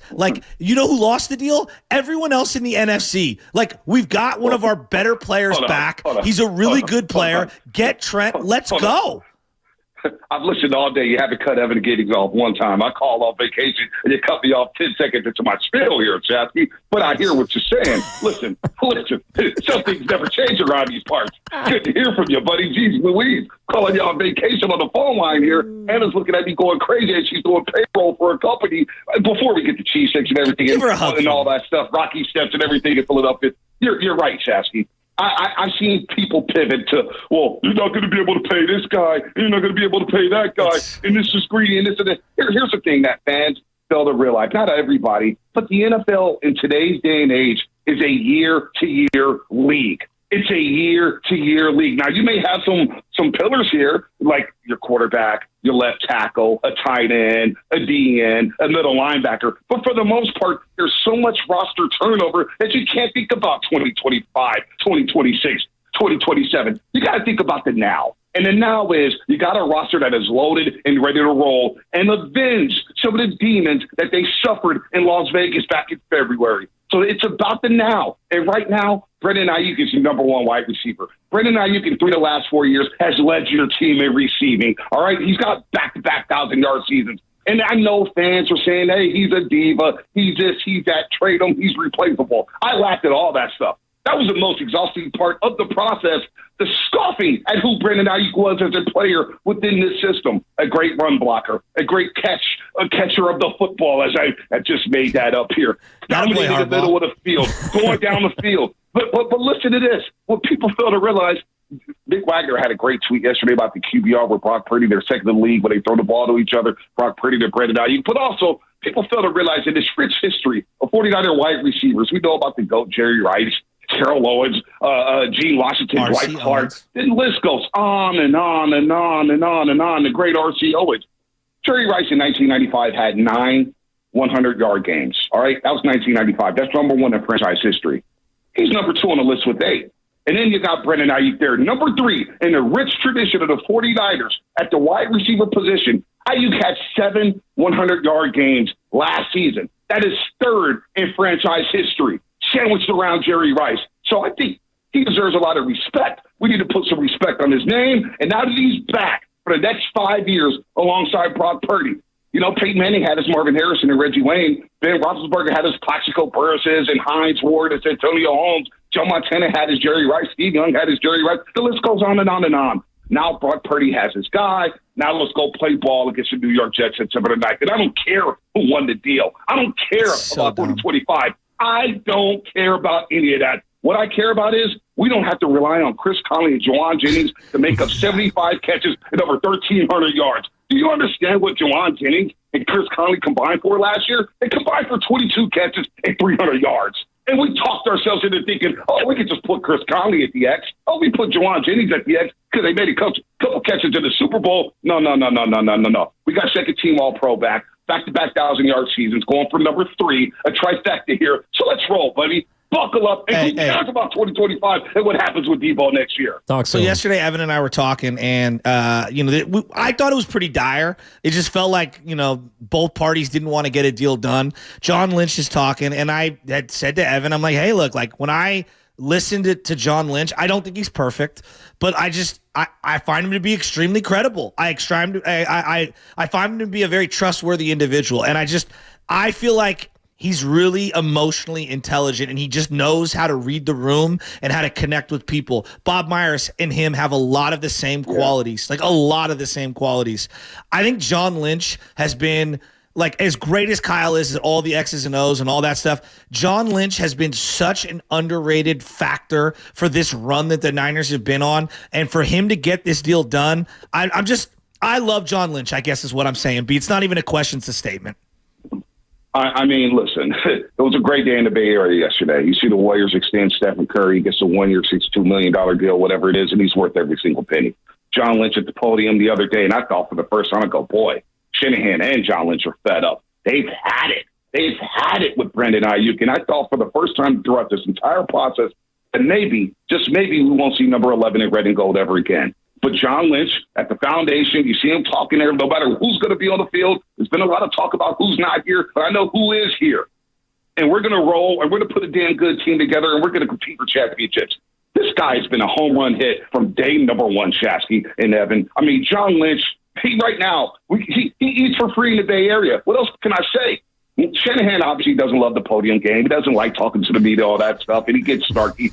John Lynch knows how to command a room. He's a leader, and he's got the Hall of Fame pedigree. When you've been on the field and won at the highest level and had a reputation of one of the best safeties for a decade, he commands respect. And so John Lynch, I respect him so much. He's the perfect guy for the job. No matter what, Adam Peters is left, Rand Carthon is left, and John Lynch is still here. They're still getting business done, and Trent Williams is on deck here. And by the way, in the Bay Area, for all the Bay Area fans who say, well, what about the Giants? What about the Giants? Don't worry. October 1st will be a great day in Giants history. Trust me on that. Why do you say that? Oh, because 400 good is gone, baby. Come on, man. I've watched this team from out here in the East Coast. Hey, I've watched this team on the East Coast, and people are like, you're a Giants fan? Damn, it must be sad. Hey, Bonte. Bryce Eldridge hit his 20th home run in high A ball yesterday. The Eugene Emeralds, baby. I'm well aware. But you know what? Honestly, this is a good day for 49er fans. It's a good day for the organization. Again, who cares who won the deal? Who cares? This is big business. Millions of dollars are at stake. You're not going to get a deal done at day one. It took a long time. We saw who Brandon Aiyuk was. Sure, he was immature at times. He got on my nerves at times. John Lynch of the 49ers, I don't think, did a great job of handling the situation. But you know what? Cooler heads prevailed. And September the 9th, we're going to have number 11 on the field. Now we get Big Tree here because God knows Jalen Moore, left tackle against the New York Jets, it could be problematic for Brock Purdy in the entire run game. So let's get Big Tree in here and let's go win a damn Super Bowl, for crying out loud. B, look, I love how you killed a lot of the narratives, including the fact that there was one out there that the Niners might have even been cheap. I mean, the fact that they've invested as much as they have the last few years, they're going to be the number one cash spender in the NFL this year, assuming they get Trent done, all the rest. You can put a lot of it to bed. But isn't there a lot of expectation now for Brandon Aiyuk? I mean, we talked about Bosa and how his season was a little subpar based on his standards last year. I mean, what can you realistically expect this season now from Brandon Aiyuk? Well, I expect another 1,000-yard season, just like Nick Bosa. Listen, Nick Bosa, he showed his butt last year, and the reason why I think people are so down on Bosa and kind of related to Bosa's situation with this Aiyuk situation, it's because Nick Bosa came out there and made the excuses. Nick Bosa came out there and said he was experimenting. Nick Bosa went out there and threw the D coordinator under the bus, along with a few others, and I get it. Steve Wilks wasn't the man for the job. We moved with Nick Sorensen and let bygones be bygones. But Aiyuk, with the way he handled the situation, being on the field, being in the film room and all that stuff, sure, every drop will be magnified for number 11. Every catch will be magnified. But you know what? The great catch against the Dallas Cowboys to get a first down a couple of years ago in the divisional round. We don't forget that. We don't forget the third down catch last year against Green Bay in the rain, where you're down 21-17 trying to get to the NFC Championship game. We don't forget about the Detroit game where you stayed with the ball, made a miraculous catch, one of the greatest catches in franchise history, and then followed up with a third down touchdown catch in the red zone. We don't forget that stuff. But the expectation for Brandon Aiyuk is second-team All-Pro at least, at minimum, and anything less, fans will be disheartened. They will expect a lot from Brandon Aiyuk with the money that he just got paid. But you know what? That's what comes with fandom. That's what comes with sports. But I do expect him to go out there and ball out now and to continue that rapport that he's built with Brock Purdy over the last season and a half. Yeah, no doubt. Hey, can I ask you a question? You're talking about being bummed.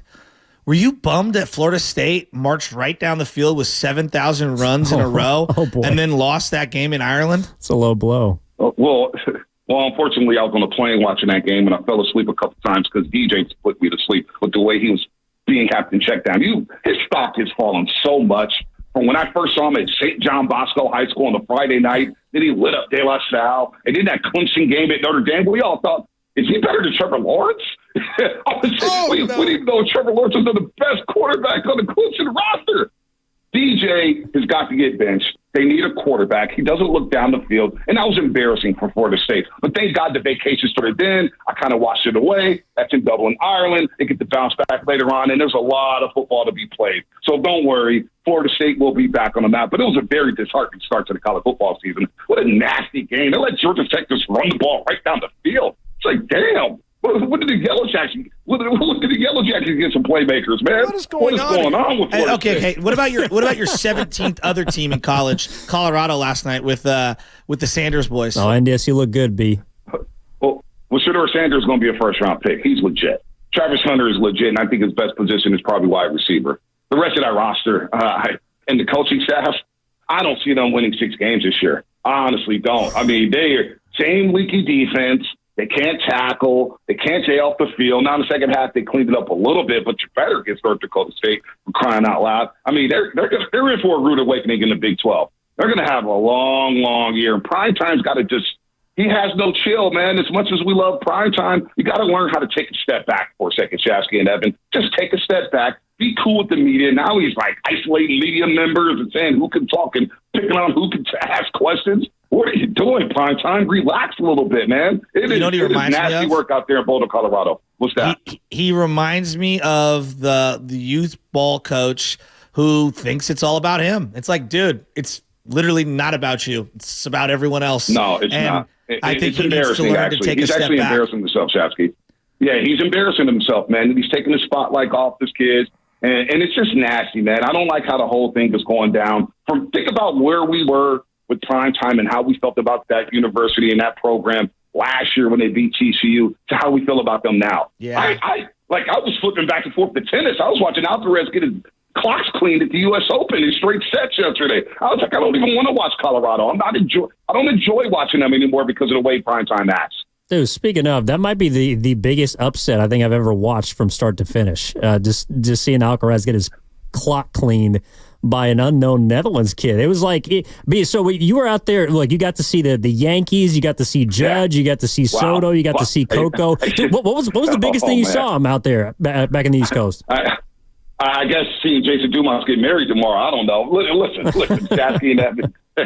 I got to say, this is why I'm not apologizing. I get to go to Yankee Stadium, and I get there thinking, boy, I may see Aaron Judge hit his 50th home run. Boy, he hits 51, and they go back to back to back. Even Aaron goes, wow, I haven't seen anything like that. I go, yeah, me either. Wow, that's baseball. Look how fired up we are. We get on the subway. I got the Giants hat on. I'm depressed thinking, wow, the Yankees got it good in the Bronx. They got Judge.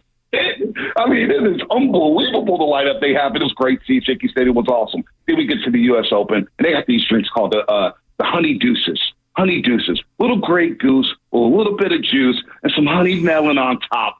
And I'm sitting there at Arthur Ashe Stadium thinking, this is life. While Coco wins his straight sets, Brad Gilbert's over there with the bucket hat on, coaching his butt off. She hits the practice course straight after. Then the God, the master, the genius of all geniuses, Djokovic is playing at Arthur Ashe Stadium, and they closed their roof. And I'm thinking to myself, boy, I've been blessed. I've seen Saban's last game at the Rose Bowl. I see Coach K's last win in the city of San Francisco for Duke University. I see Soto, Judge, instead go back to back to back. We've been in Super Bowl. My God, the sports gods have blessed me, man. Oh, well, L.A. SoFi Stadium, you can't beat that when he overthrows George Kittle. About to get bougie on the East Coast. Is Anna near the phone? She's doing payroll for a company right now. She's fed up with me. Is she breathing? This is why. Is she breathing? No, she's full breathing parag. Because she's breathing a little bit. Leave some oxygen for her in that room. My God, come up for some air, dude. No, I'm pulling the Joe Shasky here. When I'm on vacation, when Shasky calls, we go 5 straight minutes trying to tat. But you guys will love this. I hate the Rocky Stairs, right? And we're on the big bus tour taking in Philadelphia. And I'm like, look at this dump of the city. All these Eagle fans here. And every Eagle fan I've run into, male or female, I showed them the hat to the point where Anna goes, you have to stop talking trash. You have to stop talking trash. And I said, no. We dropped the 42 burger on them last year. I'm letting them know the warning shot is here. I'll see you in the playoffs, whether you come to Levi's or if we got to come back to this dump and we're kicking your ass once again. It is still personal with the city of Philadelphia. Hell, I ran into the Mitchell and Ness founder. The Mitchell and Ness founder even told me, I hate the 49ers. So the hate is real between the city of Philadelphia and San Francisco. How much did you spend? Oh, well, they had a 35-40% sell, Shasky. You got so good to get after it. How much? How much? I only spent 180 in there, and I got to say, you guys would be mad at me, but you know who my favorite quarterback is. We share the same birthday, Dan Marino, and he had the 75th anniversary teal Dan Marino jersey. And yeah, I bought it. I couldn't help myself. And there was a lot more things I wanted to buy, but I did. Yeah, I bought a Dolphins jersey. I did. To Dan Marino. Well, actually, Anna bought it for me for my birthday. It was an early birthday present. You bought it for yourself, spending like the Niners, man. Packaging it as a birthday gift. I mean, let's call it what it is. Basically what it is. Yeah, she's basically, yeah. She's giving me a look right now, so be cool. Did you get me anything? No, I'm not. No, I didn't. I didn't. There's no Niner gear there, man. You don't wear anything. U.S. Open hats. You don't like tennis. Oof. I mean, you gotta get more well-rounded, Shasky. Alligator Arms Hill. 35% sale. Had to send it just like the Niners.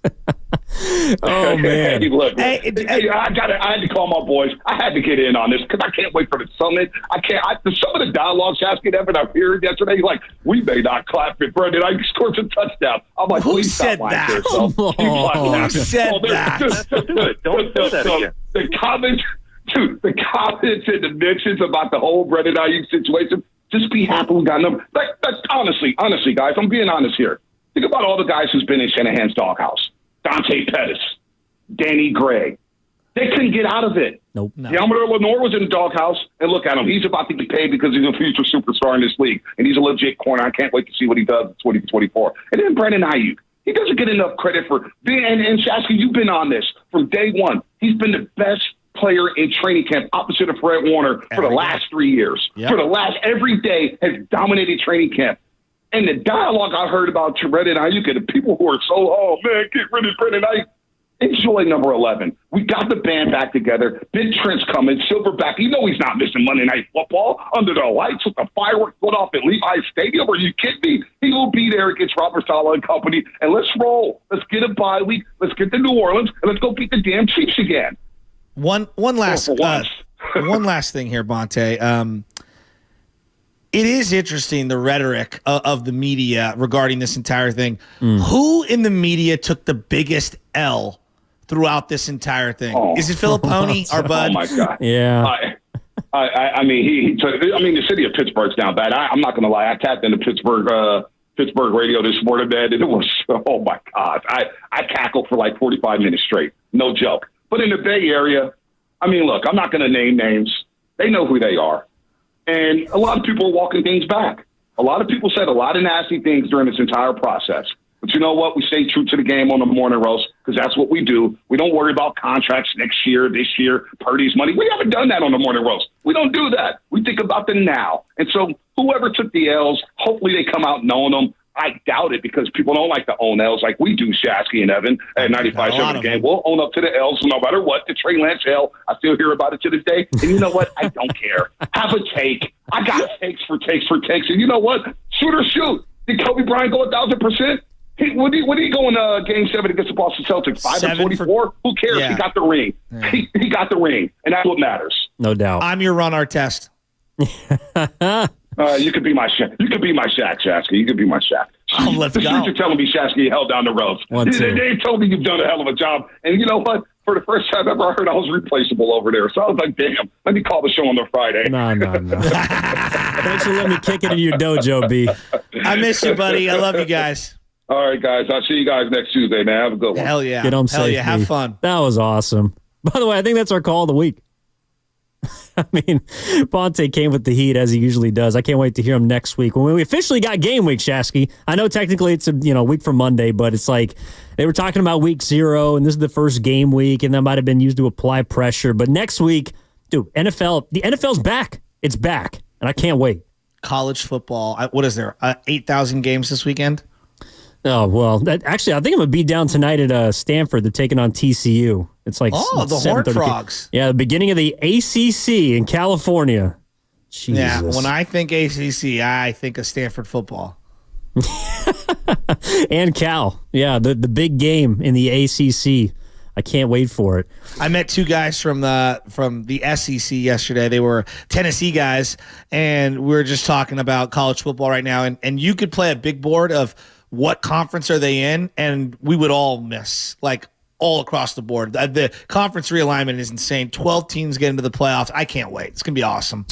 Yeah, look, and the NFL right now to me is top of mind as well. I know college football is a big thing for a lot of people, but the NFL, again, I just think it comes down to how much hope people have. And you also talked about, Shasky, how fickle of a thing that can be, but there is more hope, I think, in the 49ers right now than any other franchise in the Bay Area. Mm-hmm. Even the ones that are on the way down, some that are on their way up. The San Francisco 49ers are well-positioned as any to try and take it home this year. And whether it's against the Chiefs, if it's against, I don't know, hell, the Bengals, the Ravens, whoever else you got in the AFC, the Niners, to me, are right now the team to beat in the NFC. And they cemented that with what they did yesterday.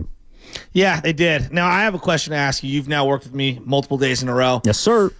You know that I'm not all there when it comes to well, you're literally in another room right now, but when I retweet and send people to the thread for months I've been doing this. Months. I feel like I was the first at the trough to lick the water. The Bryce Eldridge videos of him in high single A. Am I a sick individual? No, you're not, because that actually is like the only position player in the Giants system that I know anything about and that care anything about at this point, to be honest. I mean, Bryce Eldridge. I'm imagining him with Tyler Fitzgerald, Ramos, Chapman in the lineup. Like, I like that lineup. I like any lineup with him in it right now because apparently all he does is hit home runs. He's got like 5 in his last 5 games or something. The guy has 20 this year. He's the first teenager to hit 20 for the Giants since 2006. Unbelievable, man. In any of their minor league systems. Yeah, he goes left center, right center, down the line, left field. Power to all fields from the left-handed side is a rare thing for sure. And I don't know. I just hope he pays off because ain't a lot paying off right now at Oracle Park. Well, I know who will get paid off, and his name's Trey Williams. That's a fact. Hopefully it comes down later on today. But as for right now, it's time for Fast Five.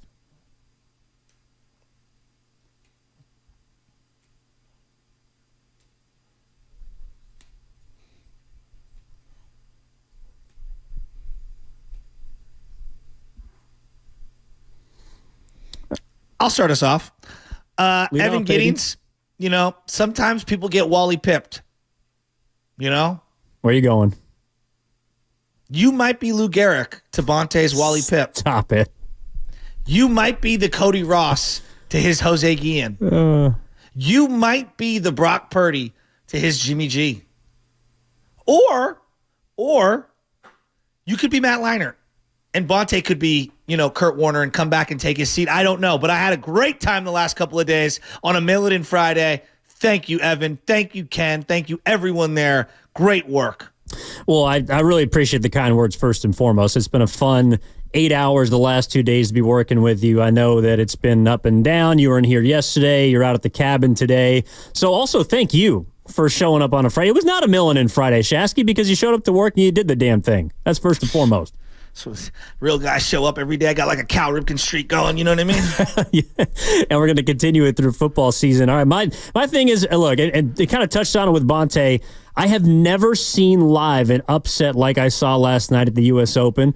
Carlos Alcaraz going down to Botic van de Vansloop of the Netherlands. This guy was literally talking about retiring after this tournament.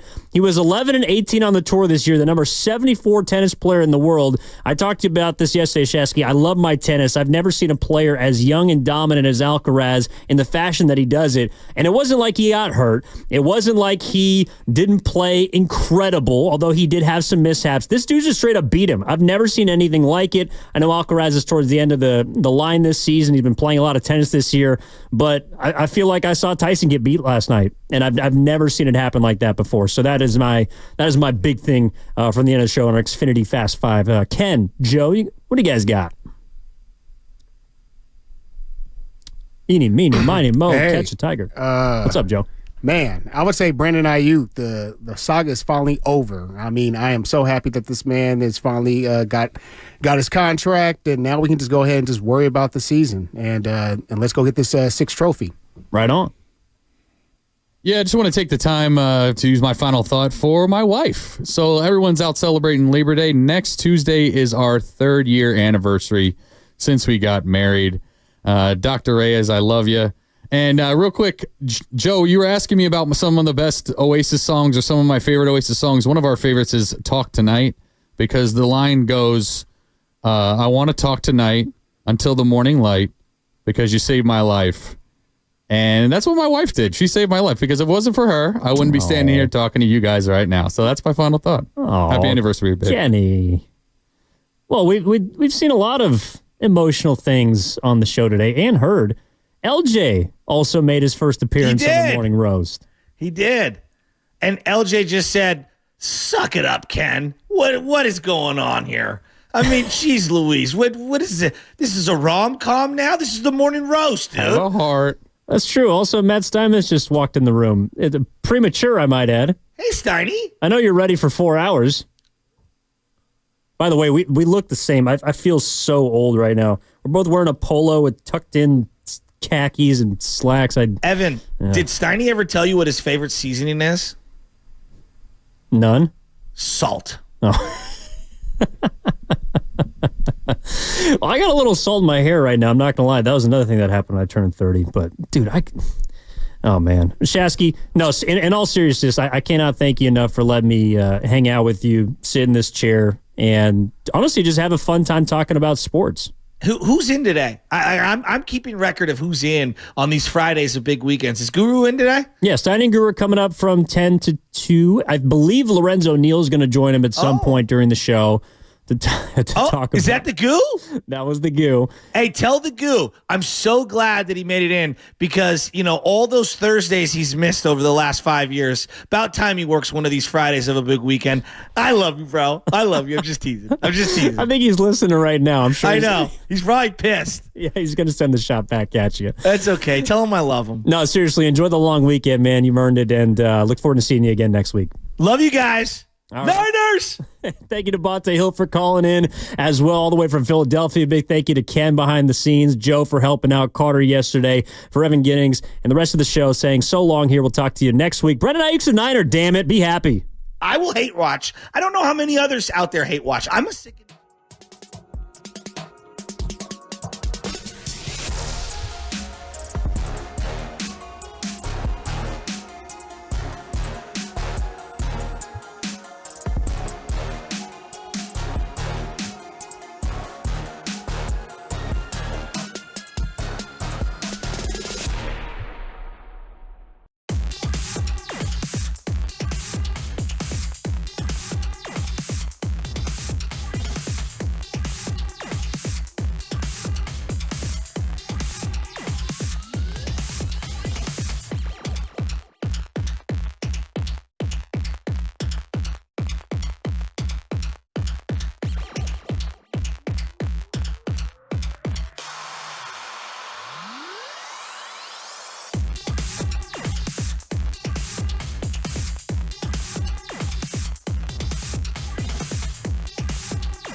I'm mentally invested. Don't tell me to pray and you don't say what for. He brings the perspective. Yeah, I think they both have great points. Get off me, text line. He's truly one of a kind. That is wow. Oh, my God. And he's doing a great job. I need you to man up and say what you really want to say. Simon, you're doing a great job. And together, they are Steiny and Guru. Yeah. On 95.7 The Game. A joke. What a joke. Dude, it's Payday Friday. You better come with more energy than that. And what do you mean it's a joke? Hey, come on. The baby, give me the sounder. The baby's here. Let me ask you a question. The baby is here. The deal is done. Yeah. And it's a boy named Brandon Aiyuk, nicknamed Bag. Yeah. Dude, it's over. But he got his bag. Oh, it's over, but the scars remain. Oh, boy. You're one of those, huh? Good. Willard was going off still on Aiyuk about what? He could have had this weeks ago. Shasky called into his show, I'm a P1, and he said what I feel. Oh. The fans won. The deal's done. Let's move on. Don't talk about scars. Let's look back. I want to look. That's who you really are, though. Willard was going in. Don't you I'm feel like, Willie, the deal is done. Don't you feel foolish, though? How could we feel foolish? We had no... All we did is report what was... We didn't it's at the goal line. 2 months. I'm not Filipponi. Shout out Drew, yeah. But Steiny is done, man. It is done. Brandon Aiyuk, 4 years, $120 million. He deserved it. $76 million in guarantees. Yeah. I wonder if that was the holdup. Like, I am interested to know. I thought we weren't looking back. Well, you know what? But, yeah. The fans won. I don't care who. I just knew. This is why I feel good about who I am when it comes to my football acronym. I'm sorry, what? My football knowledge. Listen, shout out Ohio. But Steiny, I knew the Niners knew and Kyle knew they weren't a better offense or as good without Brandon Aiyuk, and that's what feels good about this. He got 30. And by all accounts, I said I wouldn't look back. I guess this was on the table, and this was irritating Willard yesterday, weeks back. But who cares? He got the Steph Curry, 76 guaranteed. They got a game Monday night. Now it's about Trent, right? Yes, but I'm not really worried about him. But we all haven't been, really. So, yeah. I was talking to the boss today. You guys need that poster best friends in the same sweaters. Just full of ideas. Anyway, no, I do have a question for some 49er fans out there, and it's man, and I'll be honest with you. This is a tough couple 4-6 weeks in here with this Aiyuk situation. No doubt about it. And I'll tell you why. We didn't want to harp on it. But there was a bunch of crap that came up, and we had to talk about it. But you remember about a week ago, this one hit me. All right. This was all good a week ago. Let me see. No, this was, I think you were there when he goes, guys, you can do what you want to do. Dude, you got him down. Guys, you can do what you want to do. I'm just telling you. I hear Brandon Aiyuk, I'm out. I was there. I'm out. I know where he was sitting when he said it. And he wasn't by himself. Well, this has been exhausting. Okay, let's ask 49er fans something. I want to know what kind of fans we're dealing with. On a payday Friday. Because, look, I know there were a lot of comments coming in on the YouTube chat and the Xfinity Mobile text line about, oh, here we go again, Aiyuk. But I was thinking, what kind of a sports fan are you? Like, are you a sports fan or a Niner fan that followed every twist and turn in this thing? There was a Cleveland deal, and maybe we'd get Amari Cooper. And then the Pittsburgh thing came, and it was supposed to be a done deal. And then he eschewed an offer from the Patriots. We just found out today that the Broncos were involved in this peripherally. Mm-hmm. And so were you consumed by this? Is this the kind of fan you are? You want to know where your player stands? You wanted to know day by day where it's at? Or Were you somebody that just kind of tuned this thing out? Did you just tune it out and say, you know what? Something will happen or it won't happen. And let me know either way. And that's about it. Before I answer, you're not even on Twitter. So as exhausting as this was, Steiny, you're on IG. And you know, we got TVs here in the studio. Right. How would you answer that? Because I said I'd let you answer before I go, and you threw it at me. But how would you answer that? And you being off of Twitter, but your job is still Twitter-ish. No, I have to keep in touch with it. I mean, I have to be on top of it. I'll tell you what. What's the 601? Mississippi. What area code is the 601? I'm guessing Mississippi. Punk. We got punks already. What happened? 601. Oh, you harped on it every minute of the day, and now you don't feel like you wasted all that radio time. Everything you said the last 2 months is now worthless. No, you're worthless. It's not about, this is, people make it too much about them. It was about the situation. You know what, 601? Come on now. You couldn't live without our insight. You couldn't live without it. Yeah, worthless. There's never been a thing that's come out of my mouth that's worthless. I've been Team Aiyuk. Not that I need to take a victory lap, but I was thinking, is he asking for too much? But he got the 30. He got the 30 meals. Stoney, the Steph Curry. But to answer your question, it did get exhausting because it was the same thing.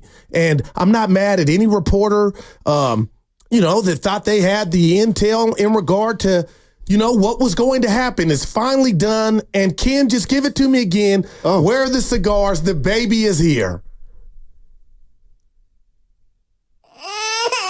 Yeah, on a Payday Friday is here. I'm holding it. We're holding it. The baby is finally here.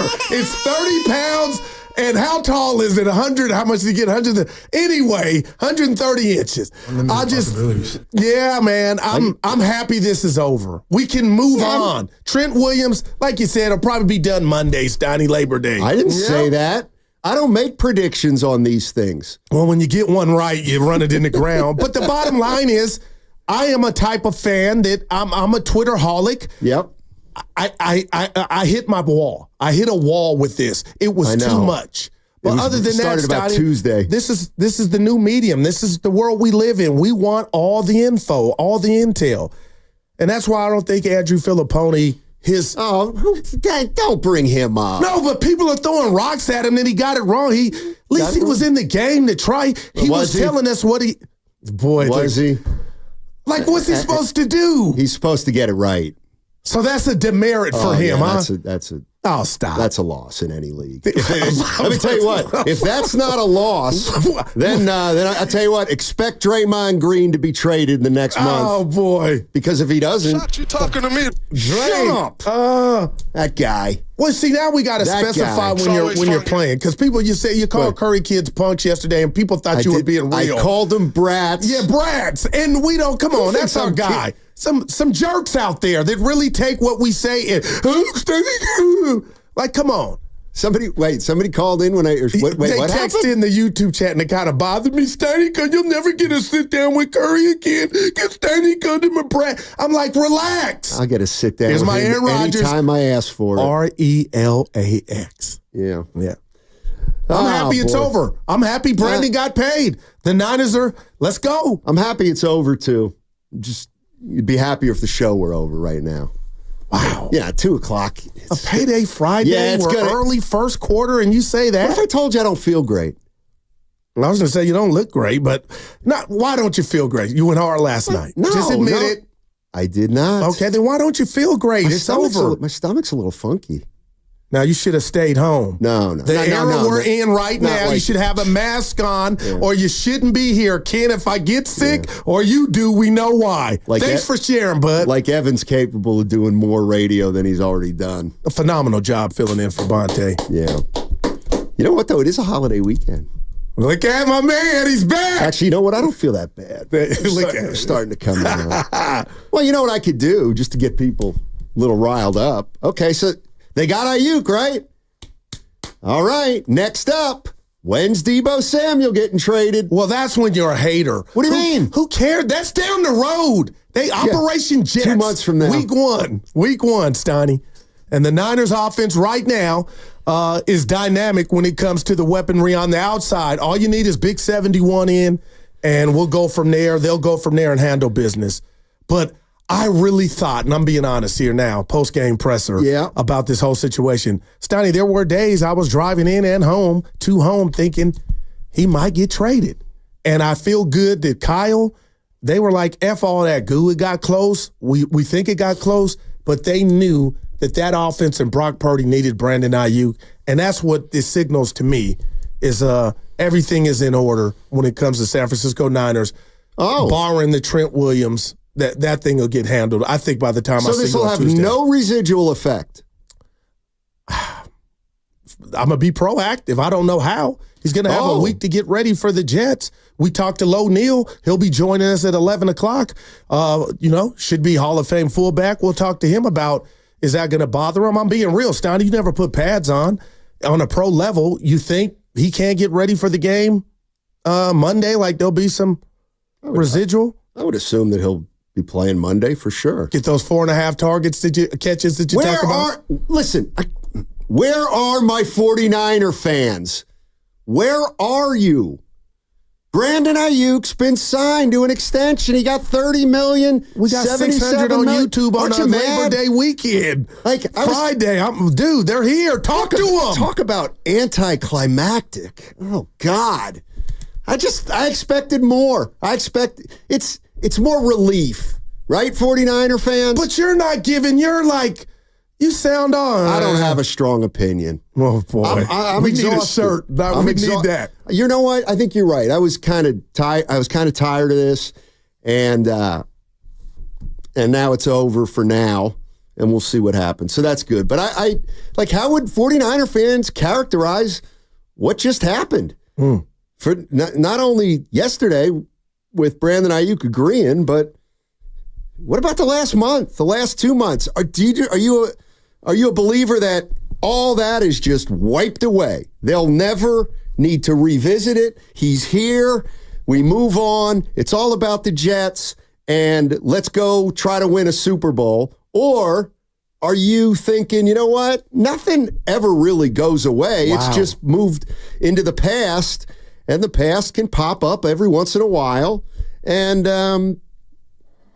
do you think this team will have any chemistry issues lingering from this? That's interesting. The reason I bring that up, Steiny Kawakami, I'm paraphrasing on The Athletic in his Twitter account yesterday, talked about the deal got done, but maybe there was some damage to the relationship. And I thought that was I'm paraphrasing, I thought that was kind of unfair. It's like you're dating somebody, you get married, and then you talk about the arguments you had while you weren't married. But shouldn't you be like, you know what? We got the deal consummated. Let's go. How could it be?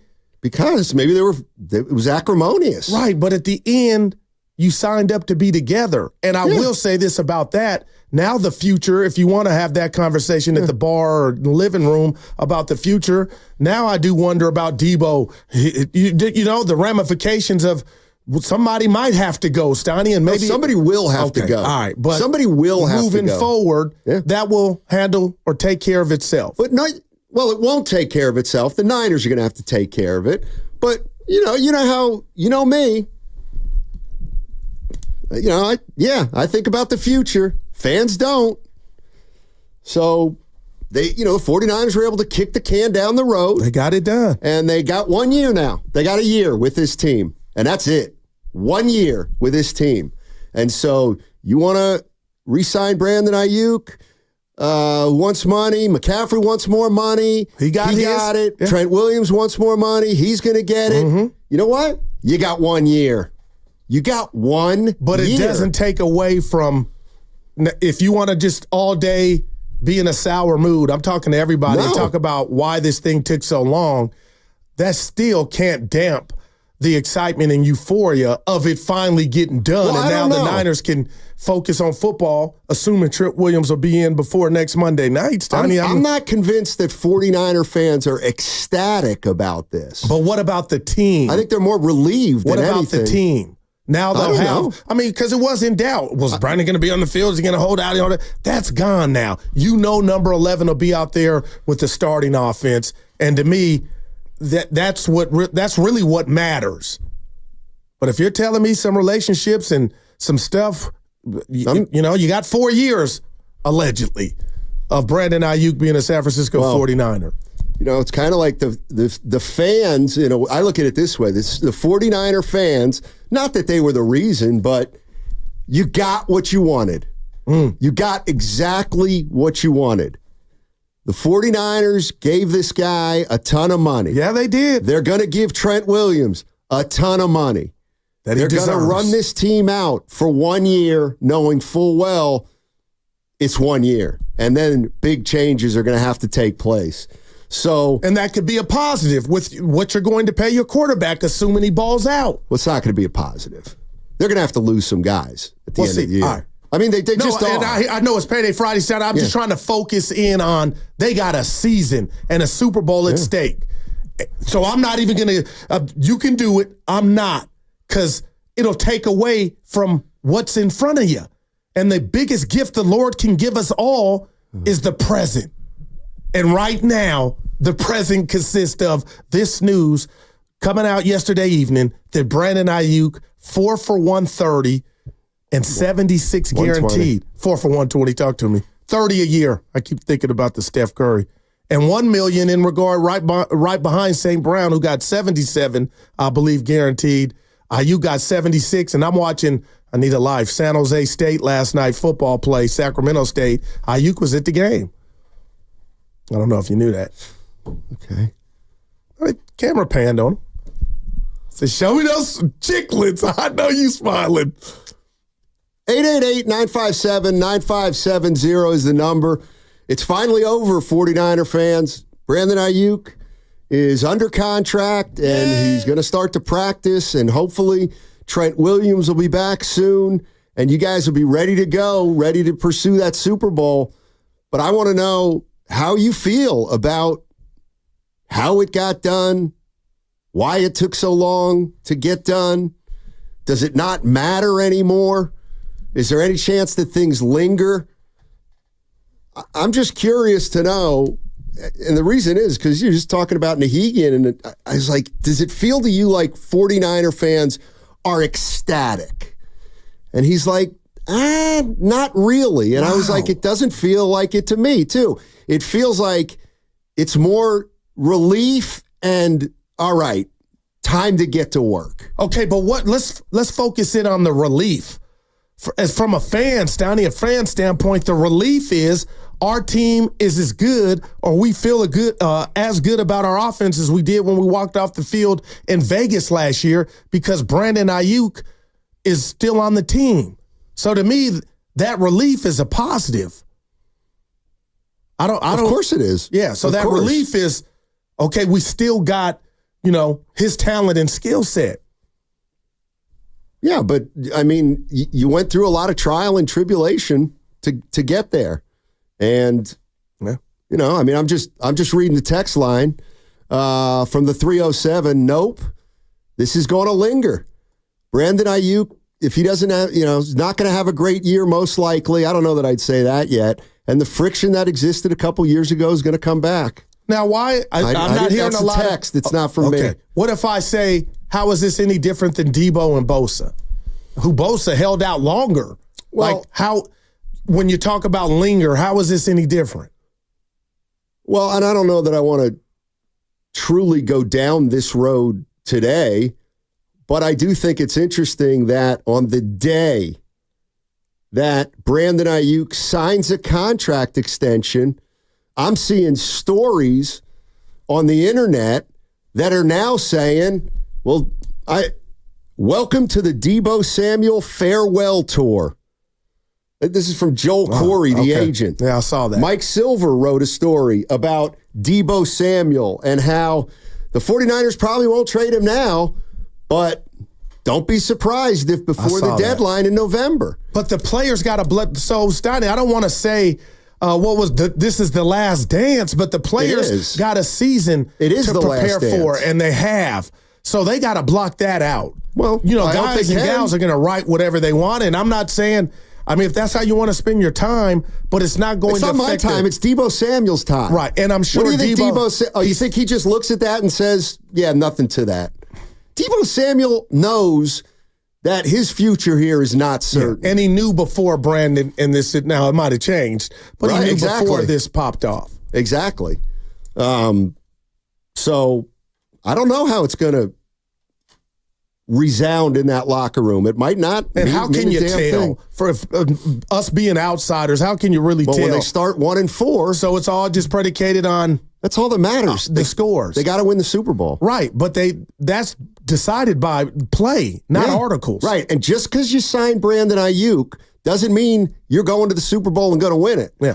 And all I'm saying is what I see with the 49ers right now is this is the last dance. But it's always been year to year to me, right? In reality, it's been year to year. Well, they've had the same quarterback for 3 years. They've had the same running back for 3 years. They've had Kittle for 4 years or 5 years. They've had Aiyuk for 4 years. They've had Deebo Samuel for 5 years. They've had Trent Williams for 4 years. So, yes, there's been a core that's been together. This is the last year of that core. If they don't get it done this year, and I think even if they do get it done, this team is going to look drastically different next year. That's just what a lot of the finances are telling us. So, yeah, I mean, this is they got everything in place that they need to have in place to win a Super Bowl. Now they got to do it. I mean, they have to win a Super Bowl. Where do they go from here, Goo, if they don't win the Super Bowl? Right back to OTAs, trying to get free agent acquisitions, trying to hit home runs in the draft. And it's just like what you said yesterday, Steiny, and I believe this to be true. Hey, Goo, do you think, because you said it, and tell me if I'm wrong, I got you wrong. You said you still think the Niners could ball out if they didn't have Aiyuk. Yeah. I still feel that way without Deebo, if they don't have Deebo. Like, this team is not one guy away from it all crumbling down. Well, why was it with Aiyuk? Why could Aiyuk not be spared, but now Deebo, we'll deal with Deebo. Well, that's no big deal. To me, it didn't make sense on why you would draft a guy and not want to pay him. That's how I read it. That didn't add up. My thing to you is the Niners are not the only team out of the 32 teams in the league. They got to reinvent themselves yearly, embrace themselves for losing talent. It happens. But I guess, I saw something today. They're in the third worst cap situation of any team in the league right now. And this is where Parag and John make their money. Right, but it's not like they're going to be able to sign everybody and keep everybody intact for a while. Hey, just meet me. This is it. I can't say that. Why? Because you told me days ago, guys like you and gals, that the window's open for the Niners. Okay, well, it won't be the same exact roster. That's right. But if Kittle's not going anywhere, Trent will be there next year. Brock Purdy will be there. Fred Warner and the rest of the game. You think? I know. You know Trent Williams is going to – he isn't even there. He isn't even there this year. But come on, Stoney. He'll get some chicken. He's got at least 2 years left. Javarius Ward, gone. Lenore, gone. See, I don't think they're gone. Well, shout out Kuiper. I'm just telling you that – they can't have Deebo and Brandon Aiyuk on the team next year. Right. I'll meet you halfway. Really? How about? So yeah, it's really weird. It was Super Bowl or bust, and it still now is. They got Aiyuk, and you're like, well, now we're fine. No, I'm saying Super Bowl, and you're going Super Bowl or future. That's right. Quit stressing. And worry about this right now. I'm not worried. All they got to do is take care of Trent Williams. I'm not saying you're wrong, but you're worried about the wrong thing. They got a season. They got a season. Right. It's make or break. But all you're bringing up is what? Yeah. Okay. They got 1 year. All right. You're not going to bait me. You know I'm right. No, they got 1 year with this group. You're being hypocritical. 2 days ago, you said the window for the 49ers is open, for a while. It is. How is it 1 year now? Because this particular group, Deebo, Aiyuk, Purdy, Kittle, Samuel, Williams, this group is done after this year. They're going to lose at least one or two of those guys. I'll meet you halfway. That's all I'm saying. Yeah. But the last dance sounds like it's over. Because there's only one last dance to me, and that's the Bulls, and the whole thing was shut down. You know what I mean? Like, yeah, Steiny, every team's going to lose something. And hopefully you gain something. Every team isn't on the verge of a Super Bowl. So who cares? Who cares if a 500 team has to reconfigure their team? I know we're up against it. 888-957-9570 is the number. How you feeling about the Aiyuk signing, 49er fans? He will probably play against the Jets on Monday, I got to believe. Next order of business is getting Trent Williams in here. What does the deal tell you if you're a Niner fan? Are you ecstatic about how it happened? Are you ecstatic that he's back? How important is it that he is back? Did you think it was going to end this way? All those kind of things we can talk about. 888-957-9570 is the number. What's coming up on The Game is presented by Fremont Bank, celebrating 60 years of full-service banking with no compromises. That segment was brought to you by Express Employment Professionals.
Steiny, he overthrew Emmanuel Sanders. Steiny signed the contract. You're a grown-ass man. Now, back to Steiny and Guru on 95.7 The Game. All right, Brandon Aiyuk, signed, sealed, and delivered. Who sings that song? This is, who is Funky? Well, this is Pink Floyd, obviously. Yes. This is Money by Pink Floyd, but I'm talking about signed, sealed, delivered, our love. Na-na-na. Signed, sealed, delivered? It's an oldie. It's an oldie, but I like this. Never heard it. Let's go to Dave in Fresno. Hey, Dave, what's going on? You guys, I'm sorry. I'm not quite ready to throw a parade. Like, did I miss something? I'm not here to rain on anybody's shine or parade, but I feel kind of uneasy about the whole Aiyuk situation. I'm glad the distraction's over, but me personally, I would have felt better if the plan was to retain Aiyuk, Jennings, and Debo going into this season and not spend a first-round pick on a luxury pick in Ricky. If we would have had better offensive line depth, I feel much better about what happened yesterday. But I still think there are questions there that they have not addressed. It's all the bells and whistles and all the playmakers are there, but when you get down to the crust of everything, we get in trouble in January and February when we can't block and we can't stop the run in the trenches. I don't think they've enough to address that. So, again, Aiyuk makes us a better team. No doubt about it. Yep. But I don't know what the thought, because people, reach out to Ricky for next year. Well, you can find Ricky next year in next year's draft. He wasn't like a projected top 5 pick. Right. He was a fringe second-round pick. So it's not like drafting him this year and redshirting him doesn't really make sense, because if you're in this position to draft next year, you can find another player like Ricky and just draft him next year. I'd rather have O-line depth than wide receiver depth. And I get our receiver room is really, really looking real good right now, but I'd rather our O-line group look better. But that's my call. Thanks. Appreciate it, Dave. Thanks for the call. Yeah, I get that. I mean, everybody's happy that Aiyuk is here now and he's under contract. Yeah. So now it's time to talk about football. Well, you still got Trent out there, even though we're not worried. Steiny, and that was Stevie Wonder. Good Lord. Yeah. But, I get it. And the Niners said this, Steiny. You've reiterated it at every turn. They felt like there was no lineman worthy of that number 1 pick. But in this draft. Yeah, in the last draft. But if he's feeling that way, boy, you better hope that Big 71 gets something worked out, because, Steiny, he is the leader of that O-line, the boombox holder with Debo. Oh, that's important. You just cited that a couple days ago about... Yeah, as a joke. You never laughed. To me, that means something, dude. That he holds the boombox? No, yeah. 2 more wins? In that game, he got hurt. Him and Debo. 14-3 now. We got our prediction show down the road. I'll save it. Low Neal at 11. What? Yeah, Low Neal joining us at 11 o'clock. Former fullback? Stop. All right. Your friend. I love Low Neal. Yeah. I love Low Neal. He'll be at the summit, too. Wednesday. Good call. Yeah. By the way, you know what? I'll take care of that business right now. 2024 Red and Gold Summit. It's set for Wednesday, September 4th. That's next Wednesday. Once again, we're going to be live from beautiful Fremont Bank, 39150 Fremont Boulevard. Willard and Dibbs, they're live from 2 to 4. And then all the hosts will be on from 4 to 6. We're going to get you ready for another football season. Come on out and join the fun. It's open to the public. First come, first served. I got a question for you, pal. Finally. On this Payday Friday. Honestly, Steiny, what do you think took so long to get this done? No, that's a good question, Goo. Ask me what I think. Before I do. Oh, I thought you didn't have. Well, I just said I don't know. Okay. But that's the contract, if you look at it, looks pretty reasonable. He got 30. So you telling me that it was about $2-3 million, or it was about a guarantee that ended up being 76, but it was 68 at one point? I that's have where no I'm idea. resting my. That's where I'm parking the car at, Stotty. I have to believe that was it. I have to believe, especially CD Lamb getting 100. setting a record, Steiny. I believe maybe it was at 68, 65, maybe 70. But he got that bad boy up to 76. And again, I'll wait for our partner Willard, but people out there, fans that might still be harboring some ill will because this could have got done 3 weeks ago. I just don't know what you do with that energy and how that can help the team. Because I'll ask Lo Neal, do you think his teammates give a damn that they didn't do it with Bosa? Now we could talk about the play and how him missing camp, had an impact on his particular play individually. But as far as if you were going through something with Odyssey and you said, you know what, I'm not coming in for a week or two, I would never turn my back on you. I'd want you to get your chicken until it got resolved. You wouldn't. What about Evan? What about Ken? Yeah. What about Megan? What about Kat? Would you ever know? What about somebody? Would you ever know when you came back that they were feeling some type of way? Yeah, over time, absolutely. I mean, it's kind of, and I'm not saying people are, I don't think anybody in the locker room's mad that Aiyuk got paid. Or that it took so long. Because that's when I say Exhibit A, Bosa, Exhibit B, Debo. Let's go to Matt in Los Altos. What's up, Matt? How you doing, man? Hey, guys. Good talking to you. Yeah. You guys do a great job. Oh, thanks. I was just Steiny made a comment about fans not thinking about the future. My arc in this whole thing is, in the beginning with Aiyuk, I was thinking, who do I want if I had a choice between him and Debo? Because we're spending a lot of money on receivers. And I think I would have chosen Aiyuk. And the fact that it took so long doesn't really bother me. I wasn't that excited when he signed. It's great, I'm happy we got him. But I think that there is a plan. I think that, we're paying a lot of money in receivers this year, but they're going, Debo's he's always hurt. Kittle's getting older. They're going to make some changes. No doubt. Aiyuk is a younger guy who stays on the field. He has, I know you guys joke about, him blocking downfield and how much value there is in that, but I think he's a reliable guy that fits well in the system. And the other guys are going to have to be weeded out. And that's just also not a position that we can spend this kind of money on going down the road. I mean, guys like Bosa, you spend that money on your defensive end. Also, timing-wise, the Niners didn't get hurt from this. I mean, maybe he's not as prepared, but they also got to see who they have right now as far as free agents they signed, the young guys.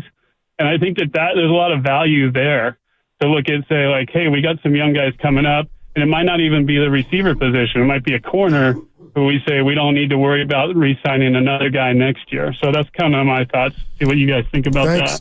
Yeah, the way I look at it with this Aiyuk signing is now they're back to their original plan. And while I don't think they thought it was going to take this long with Aiyuk, I think the plan all along was draft Pearsall, sign Aiyuk, and then play this year out.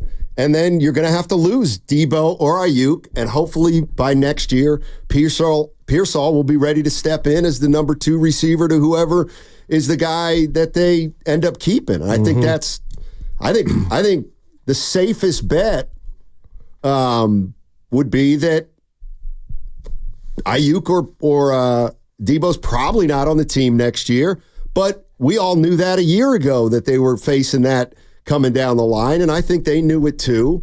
And this drafting Pearsall is a way to have some cost certainty at the wide receiver position moving forward, and I think they'll try to take advantage of that. No doubt. And I'll say this, I won't call it a redshirt year for Pearsall, but that's what blew me away and why I was getting so nervous for Niner fans. If they were really going to, push the button and trade Brandon Aiyuk, you're telling me Ricky Pearsall, the rookie from Arizona State, is going to come in and start or be the number 1 option or get the first crack at it for filling the shoes of Brandon Aiyuk? I didn't think that was the plan. It's not what we were told when he got drafted. And you're right. You said it right, Stoney. This is the original plan. And now if they do have to make that decision and cut ties with one of the guys, Pearsall will have a year of experience under his belt. we keep hearing that this was a roller coaster. It was a roller coaster. Do you feel like that's, and then I'm thinking it's only a roller coaster if you kind of let it be a roller coaster. Wow. And do 49ers fans, is that how you, how many of you were on top of every piece of news over the last 6 weeks? I got to believe, because it's a sports talk radio, venue, that most of you guys knew about what was going on with Pittsburgh, and most of you guys had heard about what was going on with the Patriots. So I guess that's kind of the roller coaster. But it's only if you know all those things and you know exactly what's going on. But if you would have checked out the last 6 weeks, you weren't on a roller coaster, and you can wake up today and say it's done. I had season tickets for Great America because I was on that roller coaster. Steiny, anytime somebody says player A is going to get traded and you got all these reports of all the guys and gals you mentioned, that's a roller coaster. Those are emotions. You're thinking of the Niners with or without Brandon Aiyuk. And I know, you talk about Ricky going to Florida and Arizona State and his connection to Brandon Aiyuk and him possibly being his replacement. I'm like, there's no way in hell that's about to happen. It didn't. And that's why I'm like, what you're preaching, Steiny, I'm not saying you're wrong, but the Niners, the players and coaches are getting ready for the season, if this is the last dance or not. Because I'll argue all day it ain't the last dance. Now, if you're going to tell me it might be for Debo and whomever, a couple players, I'll give you that. But the Niners are not, they'll be formidable next year as well. They might. We'll see. They should be, you would think, as long as they got the quarterback that they believe in. But here's the other thing. Did you see the story on the Broncos? No. Before you start thinking that, this was always going to happen, there's a story out there today that one of the reasons that it took the last couple days at least was because, the 49ers were willing, if they had to move off of Aiyuk. Yeah. And apparently they contacted the Denver Broncos, and they asked for Cortland Sutton. Damn. For a third-round pick. Diana Rossini of The Athletic reported that. So if the Broncos would have accepted that, Aiyuk's gone at that point. So apparently the Broncos had a role in this by turning down the 49ers offer for Cortland Sutton. Now that was quiet. That would have been a bombshell out of nowhere. Yeah, apparently that's been kind of happening the last few days before the signing took place. So let me go Dr. Phil on you, because that just knocked me off the chair. So we're talking about, ill will if maybe the relationship is tainted or whatnot, but I always looked at it from Brandon's teammates and upper management. But I never looked at it from Brandon's standpoint. Yeah, these checks are going to cash. He's getting 76 guaranteed, Steiny. But is he looking at Kyle and John like you guys were willing to really say night-night to me? Well, yes. I never looked at it from his... Of course they were. They told him to go look for other teams. Yeah, but he didn't want to go. So wait a minute. So Brandon Aiyuk is going to be mad at the Niners because he gave them an ultimatum that they had to look for other options, and then he found out they looked for other options, which he set in motion, and now he's going to be mad?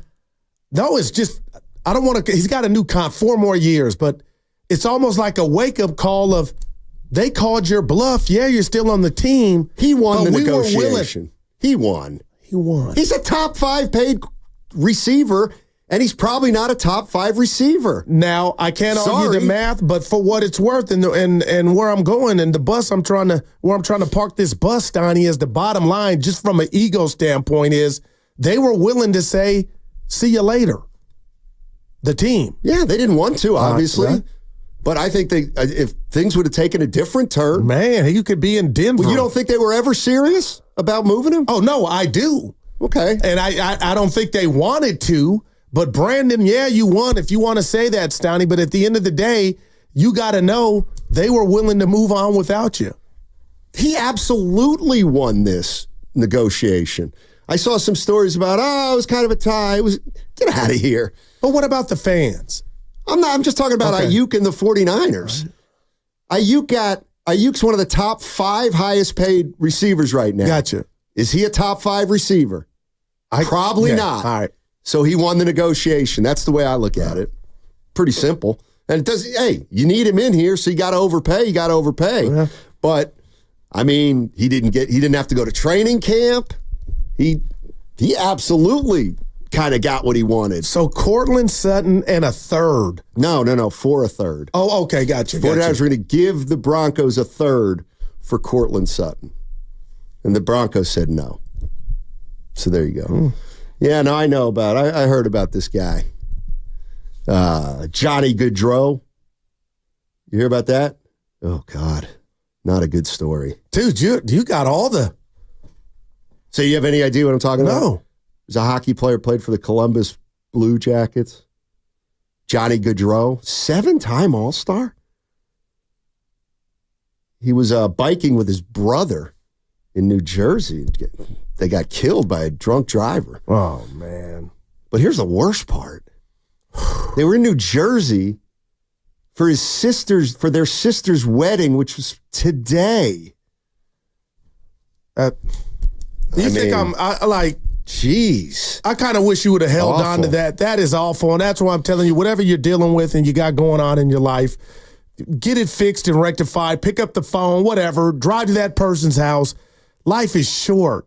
Getting ready for their sister's wedding and they're on getting exercise, chilling, and they get killed because somebody couldn't hold. Oh, my goodness. Yeah. And you know what I was dealing with yesterday? What? Sister got her car stolen in front of Norm's house. Yeah. Jeez. Yeah. People will steal stuff. Yeah, I ain't got to tell you. No, you don't. Return the car! They're not. It wasn't a cord. You don't want the car returned. There'll be nothing in it. It'll be a shell of itself. But what if she's holding on to that hope? She's holding on to that hope. I'm like, look, sis, if you get it back, everything's gone. Accept it. Maybe if they went joyriding. This ain't the 70s. They're taking it for the parts. Accords, Honda, yeah, they're hot. Those parts. They've been hot for 38 years. I mean, that's one of those things that the Accord was the most stolen car in 1986, too. I mean, geez. Yeah, but she's holding out hope. I'm just helping her. I'm here for support. Snap out of it. It's gone. Come on, Niner fans. How good are you feeling right now? Do you feel exhilarated? Do you feel exhausted? Do you feel excited? You feel like you guys What do you get right? What if you had to guess the lead or the pulse? I think people are excited. You and the boss are like, where are you at on it? Where do you think they're just like, oh, okay. I think 49er fans are probably relieved. Yeah, that's a great word. Because there was a chance, I guess, man, that he might not be here. And the one thing I think we all knew was if they didn't have Brandon Aiyuk, they weren't going to be as good. Now, they could have made up for him and been a fine team, but I don't think anybody would have thought they had a better chance without Brandon Aiyuk. So that would have been the worst case scenario if Ayuk's not here. And what it would have meant for Brock Purdy. Just not to have Aiyuk. And I know we think different Aiyuk, but I think you're on the island by yourself because the Niners gave him 76 guaranteed and 120, man. So that. What do you mean I'm on an island? Like, you don't have Aiyuk as a top 5 receiver. I just know he got paid great. Yeah, no doubt about it. He got over. So did Jordan Love in Green Bay. No doubt. He's the highest paid quarterback. I like him. Sure. But he's not the best right now. Yeah, I'll bet you Purdy gets over too. Yeah. Well, like that doesn't shock me. Yeah. My man got paid. You know what? And I guess when does that kick in? Why didn't you answer Nahegian today? You did the same. My guy got paid. You came in with a smile on your face. It was Friday. And Nahegian just answered a simple question. Why are you so happy that Brandon Aiyuk got paid? Because it's over and we can now talk about the game. We still got Trent a little bit. Yeah, no, but you know what I'm saying? Like, I did not want to watch Niner football without Brock Purdy throwing to Brandon Aiyuk. I guess that's why I came in. You have to wait a year for that. It's like, you can't laugh at your own material, but a good comedian never laughs at his own jokes. And you did that. That's not true. All the great Richard Pryor, Andrew Dice Clay. There's a difference between a comedian on stage and doing radio. There's a big difference. There you go, Ken or Evan. Big difference. Stop it. Did you hear about Mike McDaniel? I know about his look. Oh. He looked saucy. He got Miami's turned him out. He's got swag. Well, he got an extension. Yeah. Through 2028. Money is just floating out there. What I can do is I can just go to the ESPN site and read you all the headlines. Boy, I was like, man. No doubt. Good for Michael. No. Yeah. No, I mean, absolutely. Anyway, the 49ers, they're back in business, ladies and gentlemen. All the people with Aiyuk jerseys thinking they were going to have to throw them away. See, that's I think about that stuff. I think about it too, and I think it's kind of cool to have a shirt or a jersey of a guy who's not on the team anymore. But how many times would you see that at Chase? Like, I never saw Jameson or McGee, old jerseys. The guys I see Monte Ellis all the time. Well, that's different. He was that's my guy. But he's not on the Warriors anymore. But he got traded. He couldn't control it. Well, that's what I'm saying. I like a jersey of a guy that hasn't been on the team for a while because it shows that you're loyal to that guy. Even if you wanted to get up out of Dodge, like let's just say like Brandon took a trade to Pittsburgh, you still would yes. like him? Well, if you thought the 49ers hosed Brandon Aiyuk and he ended up in Pittsburgh, then you would wear a 49er Brandon Aiyuk jersey and protest to say we should have never traded him. Yeah. Dude, Aiyuk, he's not on the team. Yeah, I know. He's my guy. Should have never traded him. And now when they get a first down, by the way. Aiyuk, remember that? That's still in play. Yeah, it's corn. We'll see it week 1 when we're out there at the Hilton. All shows, 95.7 the game, and we're going to the game. Well, we're going to do our show from down in Santa Clara. If you don't go, I'm done. Night. I like watching football at home. I get a better experience. It's a better experience. Oh, boy, kid, this dude's The data is in. All right, 888-957-9570 is the number. Finally, Brandon Aiyuk signs his contract, 4 years and $120 million, 76 guaranteed. And I got to believe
Packers jersey? Yeah. Or what about Ronnie Lott? Yeah, something like that. Something like Guys that. that went elsewhere, Montana. I'm having trouble with my earphones. Okay. But we'll get Low on here in a sec. We got him? All right. Low. Let's welcome in our main man, Lorenzo Neal. And let me give you some info about Low. He will be doing the pregame show with Evan Giddings this season. Home games are going to be live from the Hilton. Low also going to join us Wednesday at Fremont Bank to take pictures. Say hello to all the listeners that come out. What's up, Low? What's up, my man, Steiny and Goo? Miss you guys. It's been way too long, way overdue. How are my guys doing? Low, what's up, baby? We're doing well. And, of course, Low comes to us courtesy of the River Islands guest line. Isn't it time for you to discover the islands? River Islands in Lathrop. Obviously, Brandon Aiyuk signs a 4-year, $120 million contract, Low. It took a while. They finally got it done. Show me the money, baby. Show me the money. Any residual effect of a guy holding out? What do you look for next now that he's in camp and the team's almost whole? Yeah, I think that you don't look for much. I mean, you got to realize football's changed, guys. You understand there's only 2 preseason games. You think about what goes on during practice. Practice is where you're making teams anyways. And you got to realize Brandon Aiyuk is a veteran guy. He's a guy that you don't have to say, hey, Brandon, we got to get this thing. It's the same offense. It's not like it's a bunch of new stuff is going in. So it's all recall for Brandon Aiyuk. He's played very well in this offense. So I don't see Brandon struggling any stretch of imagination in this offense. Low, I follow you on IG, man. You look great. I don't know how much you're weighing right now, but you look phenomenal. Like you could still tote the rock. I was like, man, I thought I had games. Let me run this. No, you look good, Goo. I had to show you, baby. I couldn't let you be the only one. You look pretty in the face, slim in the waist. Tiny, he's bragging. He looks good. Look at Steiny giving you that look right now. Let me ask you this, Low. No Greenlaw. You just lost the Super Bowl, which I thought you should have won. And I didn't think the Niner offense mimicked who they were during the regular season last year. Can you share with the Bay Area listeners your thoughts on how this Niner team this year is going to fare? Because I believe the NFC West has gotten better, but what are your expectations for this team? Well, I think it's going to be a team that's going to get in the playoffs, and it's going to always be on a short list. You guys understand that. You got the MVP. You've seen what Purdy's now got a couple of years in the system, a full year under his belt. Of course, 23 McCaffrey. If he's even, he's leaving. Debo and Aiyuk. I think this team is always going to compete, but newsflash: Green Bay's going to get better. They've been a good team. They had the Niners. Let's talk about Detroit. Look at Detroit. The moves that they're making. They're a team that, hey, Guru, you, me, and Steiny, we all thought, hey, coach, make one more different decision, kick the points, put the points on the board, not go for it on 4th down. Are we even having this conversation? Did the Niners even get to the Super Bowl? So when you think about like you said, the NFC and the teams that are right there, and Philadelphia took a year off, and I think they're going to be a lot better. So, and of course, we would be remiss that we didn't talk about your Cowboys. But hey, I just think that the Niners' window is closing. Everyone's window is closing. We understand that. But the Niners are getting older. The Niners aren't going to be able to pay all these guys. Brandon Aiyuk, they decided to pay. But guess what? I still think that there's a guy that you need to pay or you got to figure it out. And I don't think they win this game against the Jets without this guy, Trent, Big Trent. You think about that offensive line and what he means to the offense and how critical he is into the run game. And you know this, Steiny, you can slide the offensive line one way and just let Trent go one-on-one. You don't have to slide protection his way. You know that this guy's going to rarely get beat. You don't have Trent, and if you're down in this game and you have to throw the ball, you're not going to be able to hold up to the Jets' defensive front. I'm just telling you, Trent is very, very crucial. They got to get the big fella signed. Lorenzo Neal joining us on 95.7 The Game, and he will be at the Summit at Fremont Bank on Wednesday if you want to come out and meet Low. He'll also be doing the pregame show with Evan Giddings this season, and the home games will be live from the Hilton. Let me ask you about the 49ers and just the residual effect of this, if there's going to be any. I know that Aiyuk's been in the system and he's played with Purdy. Is there any timing stuff that's got to be worked out, or what's going to be their biggest challenge, those two guys, in terms of reconnecting? I think the biggest thing, you're going to he's been cleared since yesterday, day before, so he's out running routes.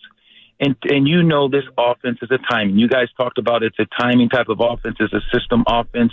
So 1, 2, 3, the ball's out of his hands. So is Aiyuk been running routes, guys? I understand he had to get his chips. He wanted to get his chicken. But let's be real. You don't think Aiyuk has ran a route in 8 weeks? You don't think Aiyuk has been running and staying in shape? You think he's just been sitting around? This guy's going to have this timing's going to be there. Now I could see if this guy was injured and he was injured for 8 weeks and now he's trying to come back and play in a football game and try to play at a high level. I would say, yes, guys, it's concerns because he's injured. How many, he's got to take some hits. He's got to get used to it. He's going to have the pads on. He's got a freaking whole nother week in some days. I don't think you'll see any ring rust with Aiyuk. Lo, you're familiar with Staley, who, has a job on the defense. I think he'll be eyes in the sky. But first-year defensive coordinator Nick Sorensen, I don't know anything about him. I am concerned about what I deem the lack of defensive line depth. I'm telling Steiny and the listeners, it's Bosa, but he needs help, Lo. Share with us your thoughts on this team's D-line depth and what type of defense they'll be under Nick Sorensen. Yeah, I think that you're going to have guys that's going to still try to fly around. I'm just going to, when you saw the way that this Niners defense played it, with the exit of, not only the Jets head coach, and you see the way that they played at a different speed, at a different level. Now watch the Jets defense fly around now. You can see the imprint that Salley has brought to that defense. Guys are playing free. He understands it, and they buy into the system. I think the defense is going to be fine. I think when you get them all out there, yes, I totally understand you saying, okay, turn protection to, Bosa. Who else going to make a play? Well, you have other guys. I know Armstead's no longer there, who's a guy who could pass rush, but also Armstead was good against the run. So how are you going to fill those voids? But, you got Hargraves, the grave diggers. You went out and got other pass rushers. So I think you're going to still be able to I don't think the issue is going to be putting pass pressure on the passer. I want to see how this team holds up against the run. And you alluded to the depth on the defensive front. Lorenzo, I got to ask you this question, and it's more of a philosophical football question for you. All right, so Brandon Aiyuk right now is the second highest paid 49er, right? Nick Bosa's one. How come in football, this team's got a quarterback in Purdy. They've got McCaffrey who touches it 25 times. Why is a guy who averages 4.5 catches a game the second highest paid player on a team? He touches the ball 4.5 times a game. Why are receivers paid as much as they are? Hey, that's a great question because I don't think they should be. I'm happy for them. I think it's great. And you guys both know this. If I ask you guys, who's bigger? Who do you need more on this team, McCaffrey or Aiyuk? You guys know what McCaffrey brings because he's touching the ball 20, 25, 30, sometimes 30 with the passing game. We know undoubtedly who is, but it's the perception and it's not reality. You show me the best receiver in the league. You tell me the best receiver in the league, and let's talk about it. Did he win a Super Bowl? You saw a team in Kansas City, and Steiny, that's why I'm the same church, same pew where you're at. Did you see the Kansas City win the Super Bowl with what receiver? Who is a $30 million? It's ridiculous what the game has done and what the perception is not reality. And hey, kudos to these receivers that are getting paid, but you're overpaying them. And now you look at running backs. Okay, now running backs. Okay, the shelf life. We're only going to pay them $5, $6, $7, $8 million a year. It's the perception, but it's not reality. And Steiny, you're absolutely right. There's other guys on the team, and it's going to be a problem because Debo's going to want to pay it in a year. So the window, that's what we're talking about. This window is closing. You got to have guys that are going to buy in. You can get no-name receivers a la Tom Brady, and look what he did for Edelman. Look what he did for Wes Walker. Come on, guys, let's be real. Those guys couldn't necessarily run, but they were smart. They understood what Tom Brady was doing, and none of those guys were making the type of money. But you tell me, were they more valuable than what Aiyuk did? Did they put up more numbers than Aiyuk? Look over it and freaking with the Rams. Look at the receivers. They got Cooper Kupp and all those, and the young guy, Kua. I just think, Steiny, like you're saying, teams sticker shock, no stock to them anymore. They take care of these guys' ego when reality is it's perception. It's not reality. Wow. Good stuff, Lo. Now, Lo, I've met your family. You've met mine. I've truck sat for you. We're brothers. I trust you, and you're always honest with me. Steiny's started the show with basically just how this whole thing played out, social media, all the reporters, men and women saying this thing was done with Aiyuk. And I'm telling you, Lo, I got tired. I was fatigued. Can you honestly tell the listeners, did you think Brandon Aiyuk at any point in this whole ordeal was going to get traded? You know what? It was probably like 30% that I thought he was going to not be on the team. But the majority of it, I talked to a couple guys, and I was like, look, I don't think he's going anywhere. When he turned down friggin' a team in New England, you said, hey, it's not necessarily about money. It's also about winning. When you seen him around the facility still with the guy, he just wanted to be taken care of, and he wanted to be a Niner. This guy had other offers. He could have went to the Steelers. This guy wanted the Niners to do what he felt was right, and they did. So I really didn't feel, I think it was a chance, yes, Guru, but it was slim to none, and I guess we know now none has left the building. Lo Neal, you're the man. See you Wednesday, baby. Guys. See you Wednesday. Cheers. All right. Yeah. Let's do it. All right, man. He wanted to get off the phone. Oh. That was like a dick Vermeil right there. Because you said, we'll see you away, click. You know what I mean? Well, he called my phone when he was supposed to call the studio, and they were trying to call him. Right. I don't think you're trying to get off the phone. In a hurry. It sounded like he was working out, too. I just think I do what? Oh, boy. That was Lo Neal, courtesy of the River Islands guest line. River Islands in Lathrop. Yeah. Lo and Evan every Sunday, Steiny home games at the Hilton. Great minds think alike. Receiver money, it's a joke. Well, it's a joke. When I tell you Jordan Love you know what? is the highest paid quarterback. No. Come on. Let me say something to you right now. You were on to something, and I didn't give you credit about 8 months ago. You're right. Running backs are getting hosed in this league. That's wow. And you just talked to one that should be in the Hall of Fame. I mean, why do you think that is, partner? Well, here's what I think. I think that there's a few receivers that are worth it. Jefferson, Chase. Okay. Lamb. I don't know. Maybe. If you go on numbers, he's putting them up. Is CeeDee Lamb Tyreek Hill? Oh, no doubt. To me, a guy like Brandon Aiyuk is really good. He's a really good receiver. But I don't think he's super special. And I don't think he's the kind of receiver that takes all the attention for himself so that other guys can feed off him. I just think he's a good receiver. He's a really good receiver. Now, I will say this, because I know $30 million? Well, this is where I'm going, 4.5 catches. I know you think John and Kyle are smart. You've defended Kyle more than anybody, Steiny, and they're not making this mistake. And what I'm getting from you, and I mean this, I feel like you're getting paralyzed by the stats.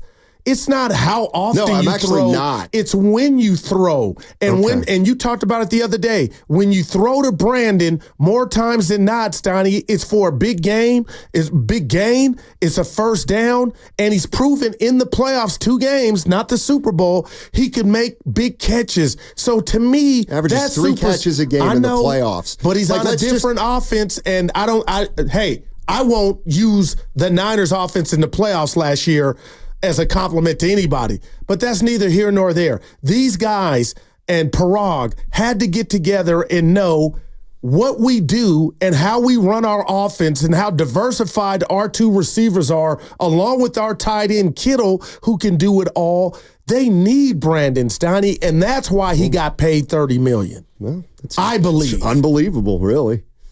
I mean, and I get it. Like, guy like Justin Jefferson runs a route. A lot of defensive eyes have to be on him or have to know where he is. I don't think Aiyuk's that kind of receiver. I think he's really good. I'm not saying I'd kick him to the curb, but the fact that he's a third, if it's the nature of the beast, it's the nature of a beast. But I think it's unbelievable in a way that Brandon Aiyuk is going to make almost twice as much as a guy like McCaffrey. But that's a position thing that you're finding now that's BS. I got you. But McCaffrey's different. McCaffrey is but he's still important. getting hosed technically, Steiny. He's That's still what getting I'm saying. Yeah. I'm saying, is it really, is Brandon Aiyuk twice as important as Christian McCaffrey? No, but he's making almost twice as much. And that's the NFL play. That's, that's bigger than Aiyuk. It ain't, I know you can't be mad at you got to hate the game. You can't, hate the player, not the game. Oh, I hate the game. Oh, boy. Let's go to Maureen. Hey, Maureen, how you doing? Hey, how you guys doing? Hey. Doing well.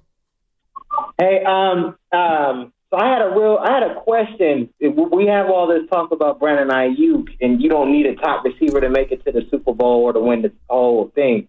When's the last time anybody won the Super Bowl with a top running back? And the last time we got to the Super Bowl, I think it was with the undrafted running back who dominated in the playoffs, unlike McCaffrey has ever done in a 3-game stretch, in Raheem Mostert. When he tore apart Green Bay, he tore apart Minnesota, and Jimmy Garoppolo, I think, threw the ball a total of 14 times. You don't need to pay these running backs either, especially when you're looking at the Niners system, because we got system receivers. We also have system running backs, and if you want to run the ball for high carries, like we got George Mason, who's averaging 5-6 yards a carry, you can go ahead and do that. We don't need to be paying McCaffrey at $19 million he got either. So, we love to fall in love with McCaffrey. He got his money. The last time he had 300 touches in a row in 2 different seasons, he got hurt. He has a calf strain now. The last 2 seasons, he's had 300 touches. And we're paying McCaffrey for what he's going to do in the next 2 years at 29 and 30. I get what people like about McCaffrey, but let's not fall in love with what he has done, because we're paying him for what he is going to do. Brandon Aiyuk is 26. He's the most durable player on the roster. He's the youngest player of all the Avengers on the roster. You just go ahead and pay him his money so he can go ahead and he can grow with Brock Purdy, because all them guys are going to be gone anyway because they can't stay healthy and they're getting older. That's all I got to say. All right. Well, he'd get a lot of – I hear him, Steiny, but Christian McCaffrey, Steiny, enough said, right? I don't know if you saw Marshawn Lynch. He was on the podcast talking about he called him the Snow Bunny Pearl, talking about McCaffrey. They asked him, name a running back that reminds Marshawn of himself, and his answer was Christian McCaffrey. And injuries do happen. I love that stat about the last 2 years. He touched the rock 200 times. He got hurt the following season. Bottom line is the Niners offense is dynamic because of the addition of McCaffrey. So, oh boy, you'll love this. What? Oh God, you're gonna love this text on the Xfinity mobile text line. I truly think this season will be more of a passing offense. Shani feels comfortable enough with Purdy to open up the playbook. Yeah. Maybe. We'll see. And maybe that's why they gave your guy 30 and 76 guaranteed. Yeah, I'd like to hope he catches more than 4.5 balls a game. But I do want you to know, I appreciate you doubling back, because I still like the running back thing and how it's going. It's like an eyesore now. You can just see it, and it's starting to bother you. Well, let me be clear. I think there are 3 to 5 receivers that are worth that kind of money. All right. I think there's 3 to 5 running backs that are like McCaffrey, maybe not even. And so those guys, I think, should be paid a ton of money. And I think McCaffrey, for his workload, should get wide receiver money. Right. That's all I'm saying. Mm-hmm. Now, I don't know, a running back who's not as good as McCaffrey, obviously he shouldn't get big money. I just think that if you're one of these receivers that are making 30, 35 million, you got to really bring a lot to the table. Well, and what I hate about the game now, too, and nobody will tell you, I won't even bring up fantasy drafts because we know how important running backs are, too. But, Steiny, don't tell me, I don't care who's playing the football game, that running backs don't matter. The games, some things have changed, but having a ground game is so key.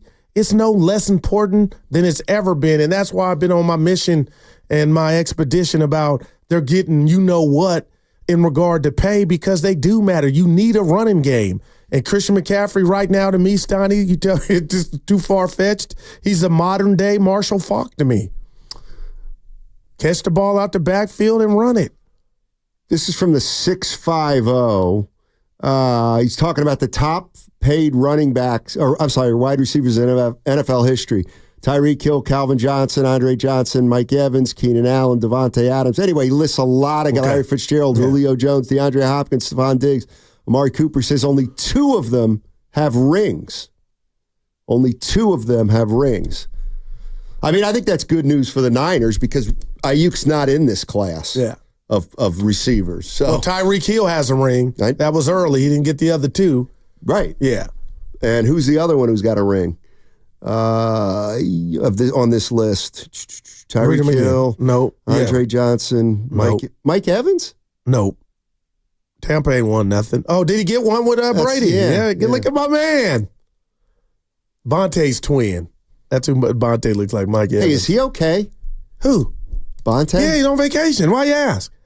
I don't know. He was fired up in his video yesterday. That's too funny. I was sort of worried about it. No, that's called fandom. No, You're hearing? Did you see the video he posted of himself? No. In the hotel room, he was holding. He was hyped, though. Yeah, he was. And Steiny's like, is he okay? Dude, that's what it's about. Let it out. Especially when you think a guy might be leaving the team.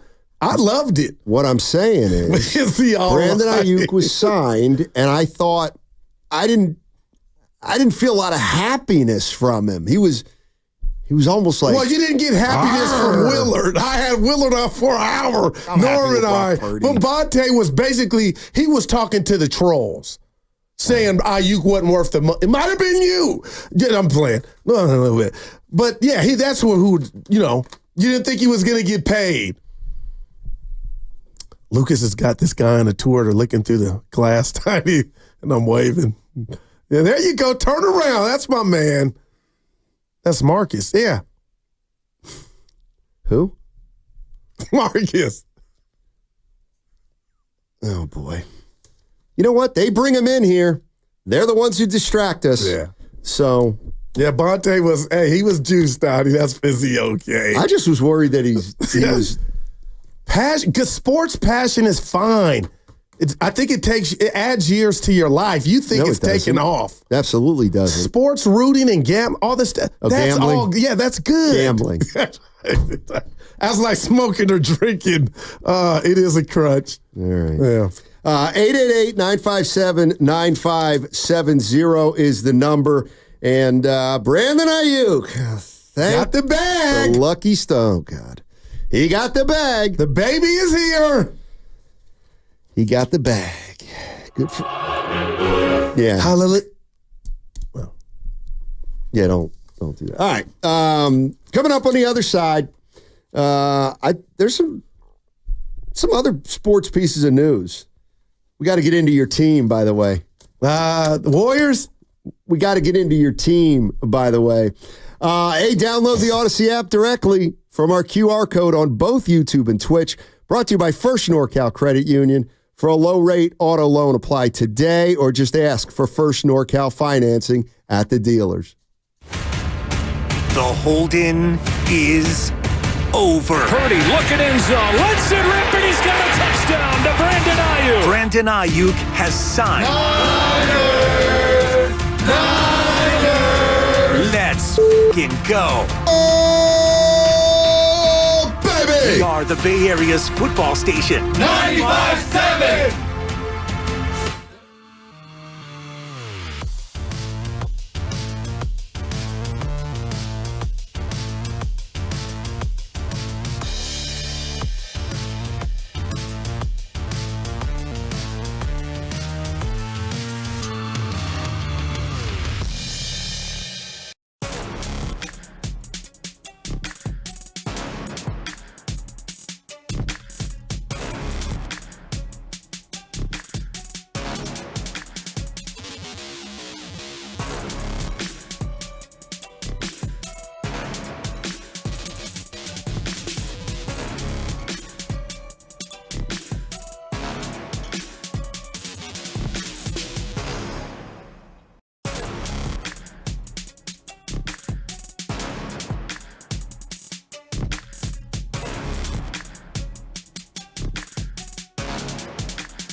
Damn right I'm finna check you. Yeah, Steiny. Now, back to Steiny and Guru on 95.7 The Game. Not in the mood today for that stuff. What are you doing? This is Faith Evans. Hey. Yeah, keep that up. Are you chewing gum? No. Snitch it. Dude, no. Why you all in my mouth? Then stop blowing bubbles. I just stop, please. I'll swallow some candy. What do you got going this weekend? It's a holiday weekend. Barbecue and 49er Frankie's daughter's graduating college. So I got her a little change to give her. Nice. So they got a bartender from 4 to 6 in Fremont tomorrow. I'll be there. At Frankie's house? Yeah, at Frankie's house. Where's the barbecue? In the backyard. It's a barbecue for the graduation. Yeah. They're having a taco truck too. So, yeah. Where's she graduating from? College. Where'd she go? Is this a secret or just? No, I don't people have pulled me to the side like I be spilling the tea a little too much. So she's graduating college. Where? And where'd she go? Where's she getting her degree from? Yeah. What's her major? Do you want to come by? What is it? Saturday? Yeah. I can't. Tomorrow. Yeah, I can't tomorrow. Right. They'll miss you. I got stuff to do. I don't have anything to do Sunday. I'm not bringing half bottles of liquor. Dude, I purchased that bad boy. Yeah, that was you not your believe finest hour. No, but it didn't happen. Well, no, it did happen that you took half a bottle. But who would be dumb enough to do that and think you could get away with it? The guy that doesn't pay his fantasy fee. That's what you really want to say. No, you but paid I'm paid. Yeah, you paid. Like Aiyuk.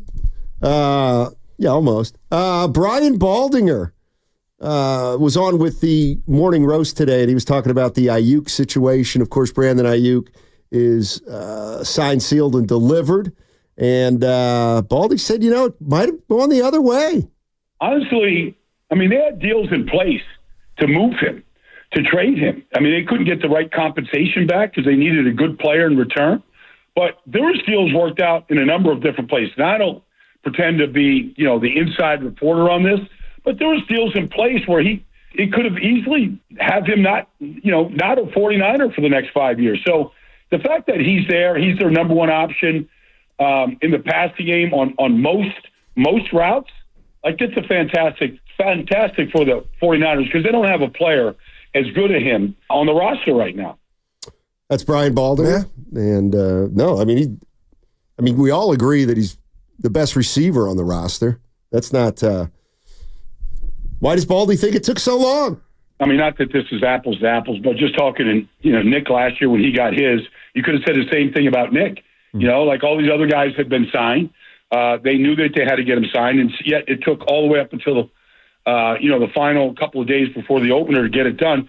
These things, they're just complicated. They're just not simple. You can say, okay, well, Amon-Ra signed for this, CD signed for that, Justin Jefferson signed for this, but every deal is a little bit different. Everybody has a different cap issue. Everybody's looking to figure out how they can get out of a deal if something goes wrong. There's just a lot of legalese that go into these things. The fact that they drafted Ricky Pearsall in the first round, I thought they said, okay, if we can't get him to our liking with our kind of numbers, then at least we have his replacement in the building. And obviously that has not gone well this summer so far, not to say that it won't, but I think that might have influenced it as well. Well, yeah, I definitely, I'm kind of with Baldy there. I think the Pearsall draft was symbolic stuff. Well, I think the plan is that Pearsall will be a starter next year. If you happen to lose one of these guys. Well, I think that feels to me like a foregone conclusion at this point. And that's what was so scary real quick about Brandon being traded is you didn't think it was going to happen this early, Steiny. That's what threw me off. So now Brock Purdy's got all his weapons. Yes, sir. All his weapons. In a big year for him. No excuses, Brock. There's 2 scoreboards. No excuses. Yeah. He's got weapons galore. If he can't get it done, don't pay him. Yeah. I just think of the preseason, him being out there at all. And Stoney, me just not giving him enough love for his escapability. The way he uses his legs, man, is a big part of what he does, and I don't think he gets enough credit for it. But Brock is no statue. He's got a little Brett Favre in him. Stoney, he'll try to squeeze one in there. And if he turns in, let's just say, an all-pro season, I mean, it'll be fascinating to see what the Niners do or how that plays out in regard to how much M's will he surpass Jordan Love for being the highest paid NFL quarterback? Yeah, I'm thinking about this team this year and what they got to do. I'm going to assume that Trent Williams is in here. I mean, their team is still ridiculously loaded. It's got a great defense.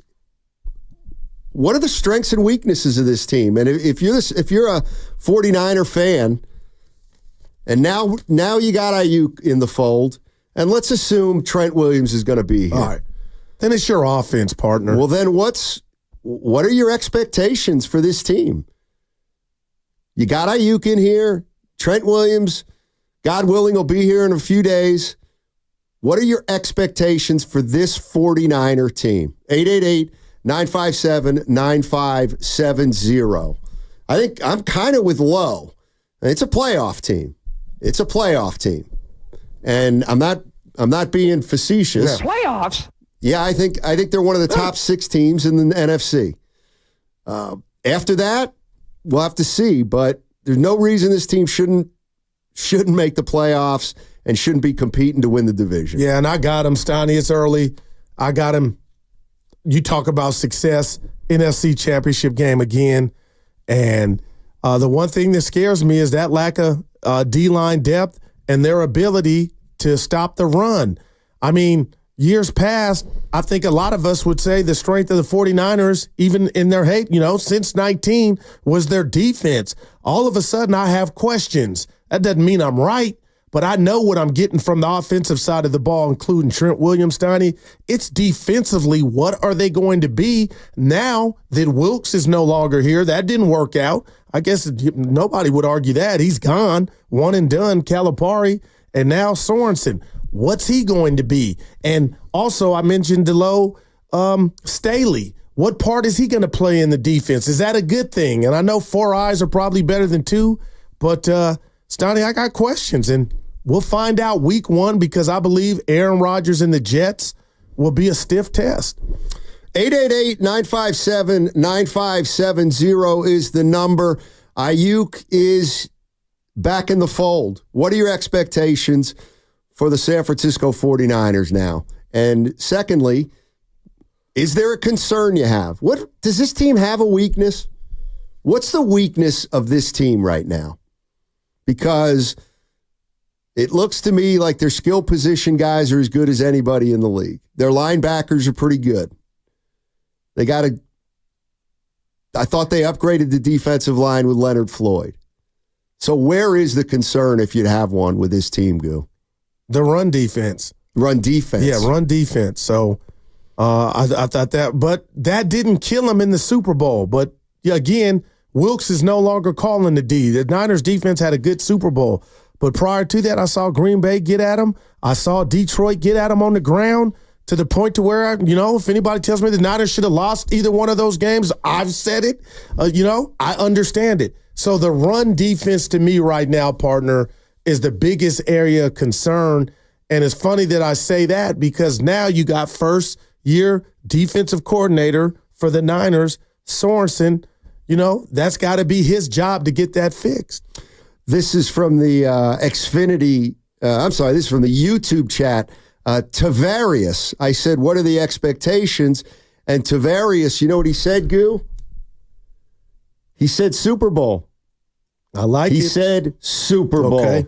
But I'd remind him. Yeah. Well, first of all, Tim, I don't think you can ever make an assumption that you're ready for a Super Bowl. You got to earn that every year. Nothing is given in this league, and we have a very talented. So let's find out. I think right now they're a playoff team. Yeah.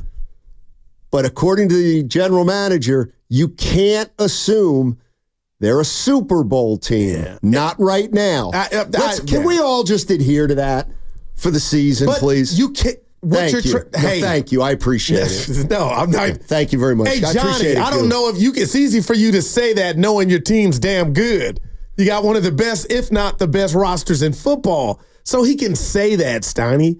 They got to earn it. I agree with him. Who wouldn't bet that the Niners aren't going to be formidable like they've been since 19? They should have 2 chips. I agree with him, though. But who's assuming, I guess? Everybody. There are a lot of fans that expect to win a Super Bowl this year. Now, and that's going a little... if they don't win a Super Bowl, the year will be disappointing, no matter how it plays out. But I think you're taking that too serious. Oh, really? I don't think I'm taking it seriously enough. TK and the rest of the football world saying, you know what, we've identified the Niners, barring no injuries and health, it's almost a compliment. It's not, hey, we want you to half-ass your way to the Super Bowl. We know, John, you got to earn it. The reason we're giving you this, we're saying this about your squad, is we know you guys will. And you have for the last 5 years. No, we don't know. You've won damn near more than anybody but the Chiefs. There are too many variables.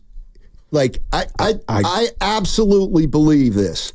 The San Francisco 49ers should make the playoffs. But that's if I'm a fan, that's all I'm assuming.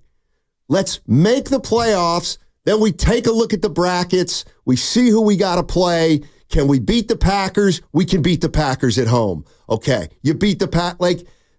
So would you do that? Would you tell a Kansas City fan to do that? That's different. They've won 3 Super Bowls in the last 4 years.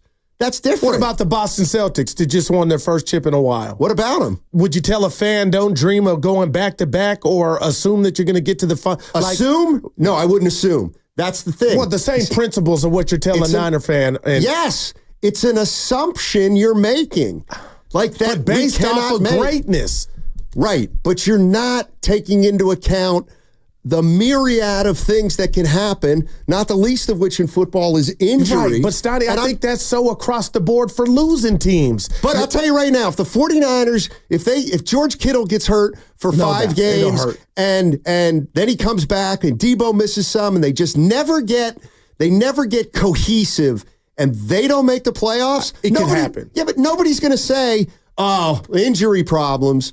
We had injury problems. The only injury problems that people are going to acknowledge is if Purdy misses the whole year or Bosa misses the whole year.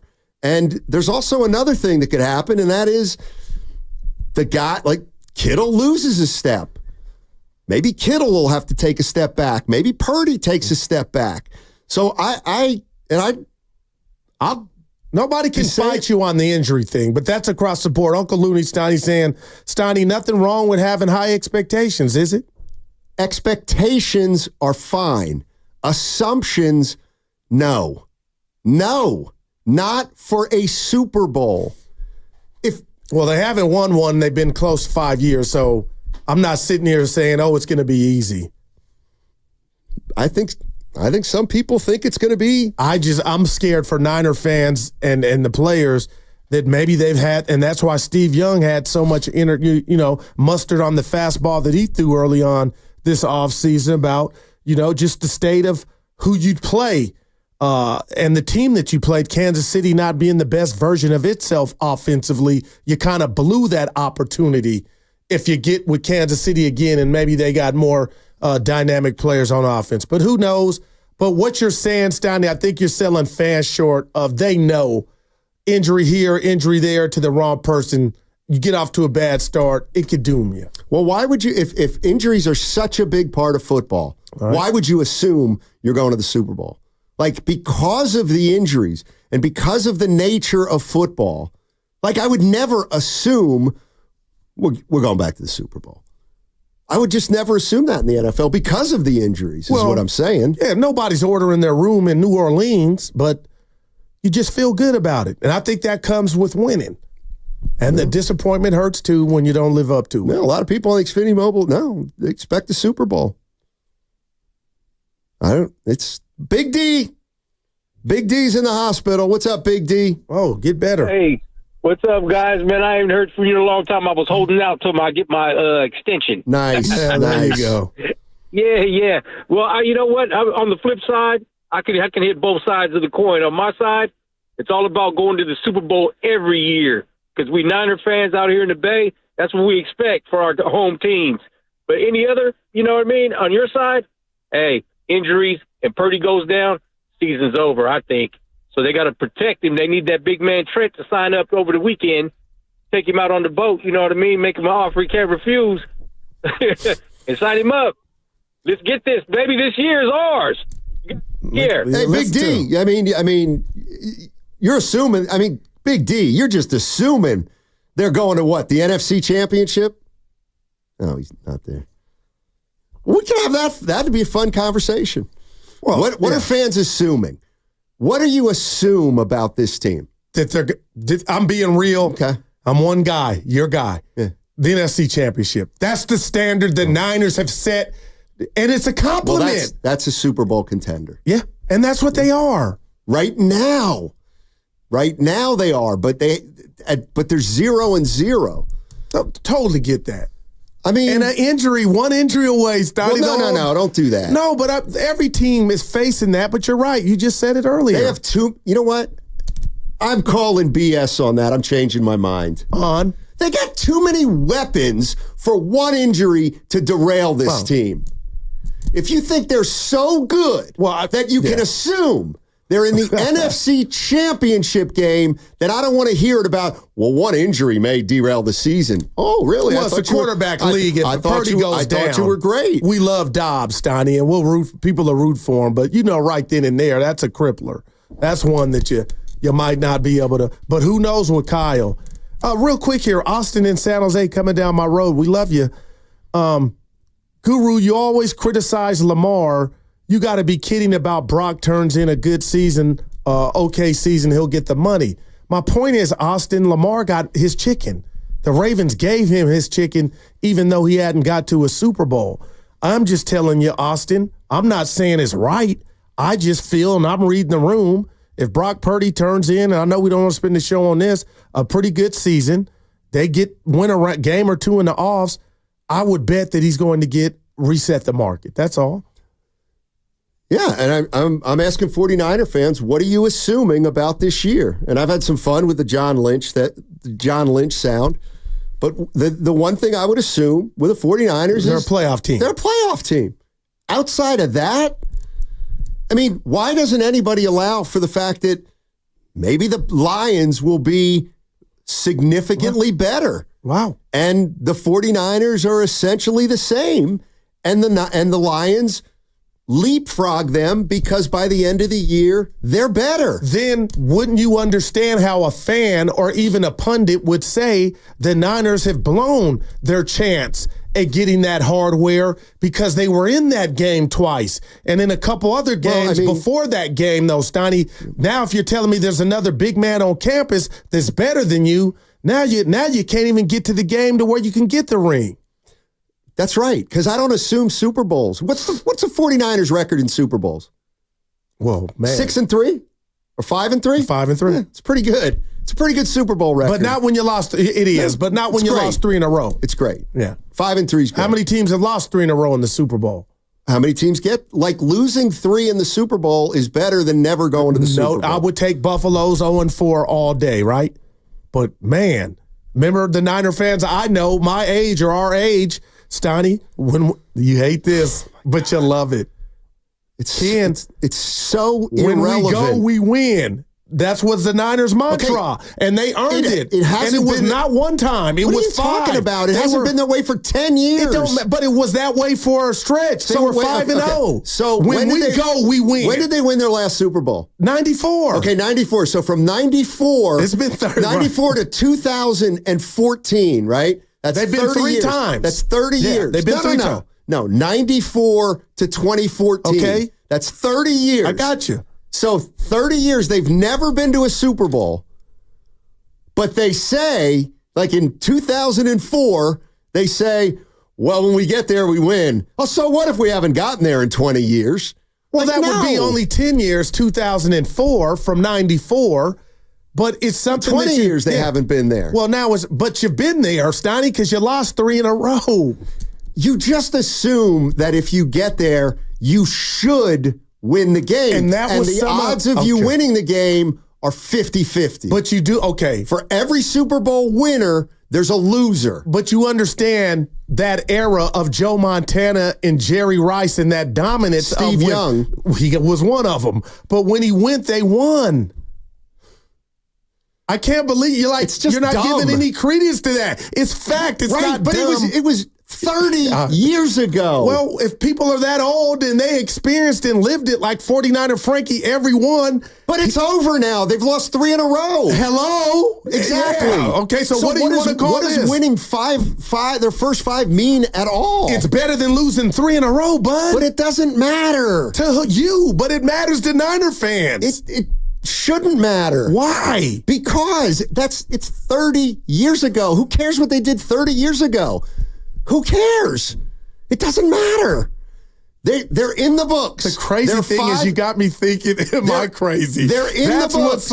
They're in the books. They won 5 Super Bowls leading up to 94. 94, boom. 49ers are 5-0. Yeah. Okay, so then there's they had that thing. They made a theme. When we go, we win. Okay, and how long did that last? And were they saying that the 20 years that they never even made it to the Super Bowl? It still was what was my guy's name? Dennis Erickson. Right, Dennis Erickson, when he's coaching the Niners to 6-10. You didn't hear it. 6-10. You didn't hear 49er fans are saying, hey, when we go, we win. Right, but you ain't going and everybody knew it. You break it out when you need to. What are the assumptions you're making about this team? That's what I want to know. You got me thinking, why did they say it? But they said it because it was prestige and it was dominance. 5-0. Dallas couldn't say it. 80% of our audience wasn't even alive. Now, you don't have that for fact. We have a lot of older people in our audience. Relatively few. You know why? Because that was so long ago. Most of them are dead. You can't listen to the radio if you're dead. All right, 888-957-9570 is the number. What did we even just talk about? That was you. That was horrible. You can't live into that. When we go, we win. It used to be that way. No, it didn't. Like, you made that up. I think you made it up. Oh, this hurts. I think you made it up. Oh, my gosh. Yeah? That's what I'm having some people call in that made it up and taught it to me. I'm not going to believe them. Hey, what's coming up on the game is presented by Fremont Bank, celebrating 60 years of full-service banking with no compromises. That segment was brought to you by Floor & Decor. Floor & Decor has more styles of laminate, vinyl, tile, wood.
95.7 The Game. Hey.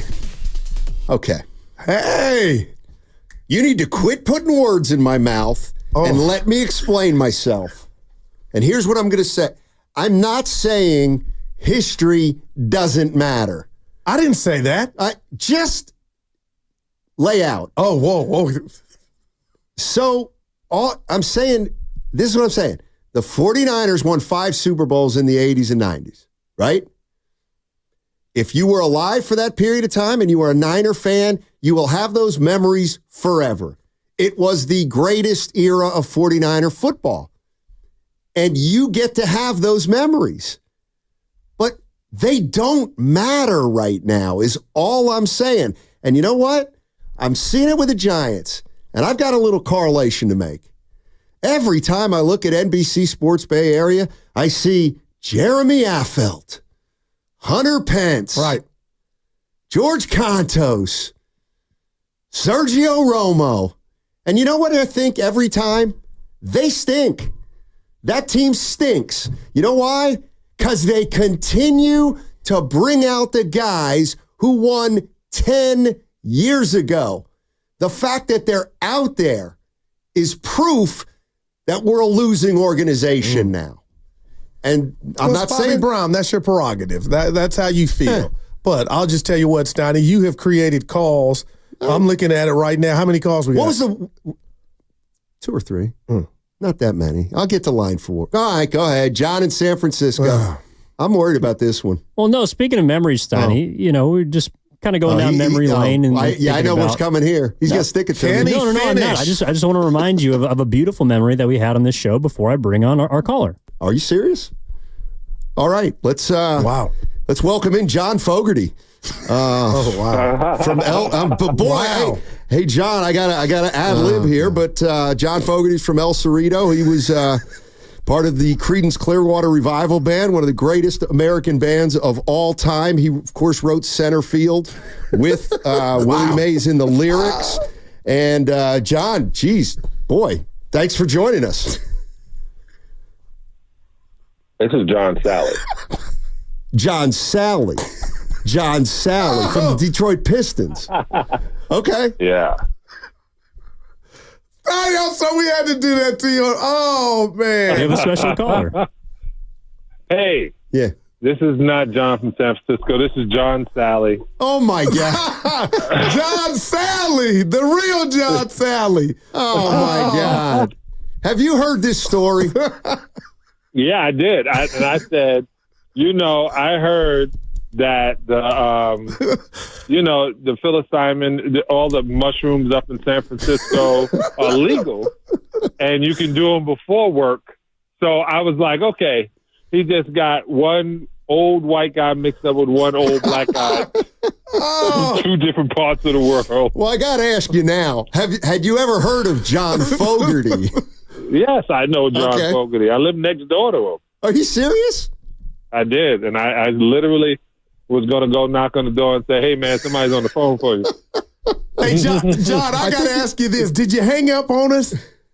No, I was in Puerto Rico coaching professional basketball. I thought it was great. That is incredible, man. That is John Salley. You are famous. You're famous anyway, but we use you, man. We need to send you a check. That drop has played so much. See, John, wonderful. What John, what I'm upset with is, I was ad-libbing the hell out of that, but I still look like a fool. John Salley. No, you had all of his stats. I'm a big fan of Willie Mays too. I got Willie to sign something for me. Awesome. And he looked at me like I was crazy, and I was like, "Yeah, man, I got to get it." John, I got to sneak in a quick basketball question if you can. Is Anthony? Well, let me just say this. Let me say one thing. He just went in on the Giants, and I was like, "Wow, I wish I had that glory to say somebody sucks after they're becoming a pro." I'm just saying, maybe they just don't have the right chemistry together. When they get that, then they'll be a better team. All right, go ahead. No. The main point is that teams that live in the past can never succeed into the future. That's my feeling.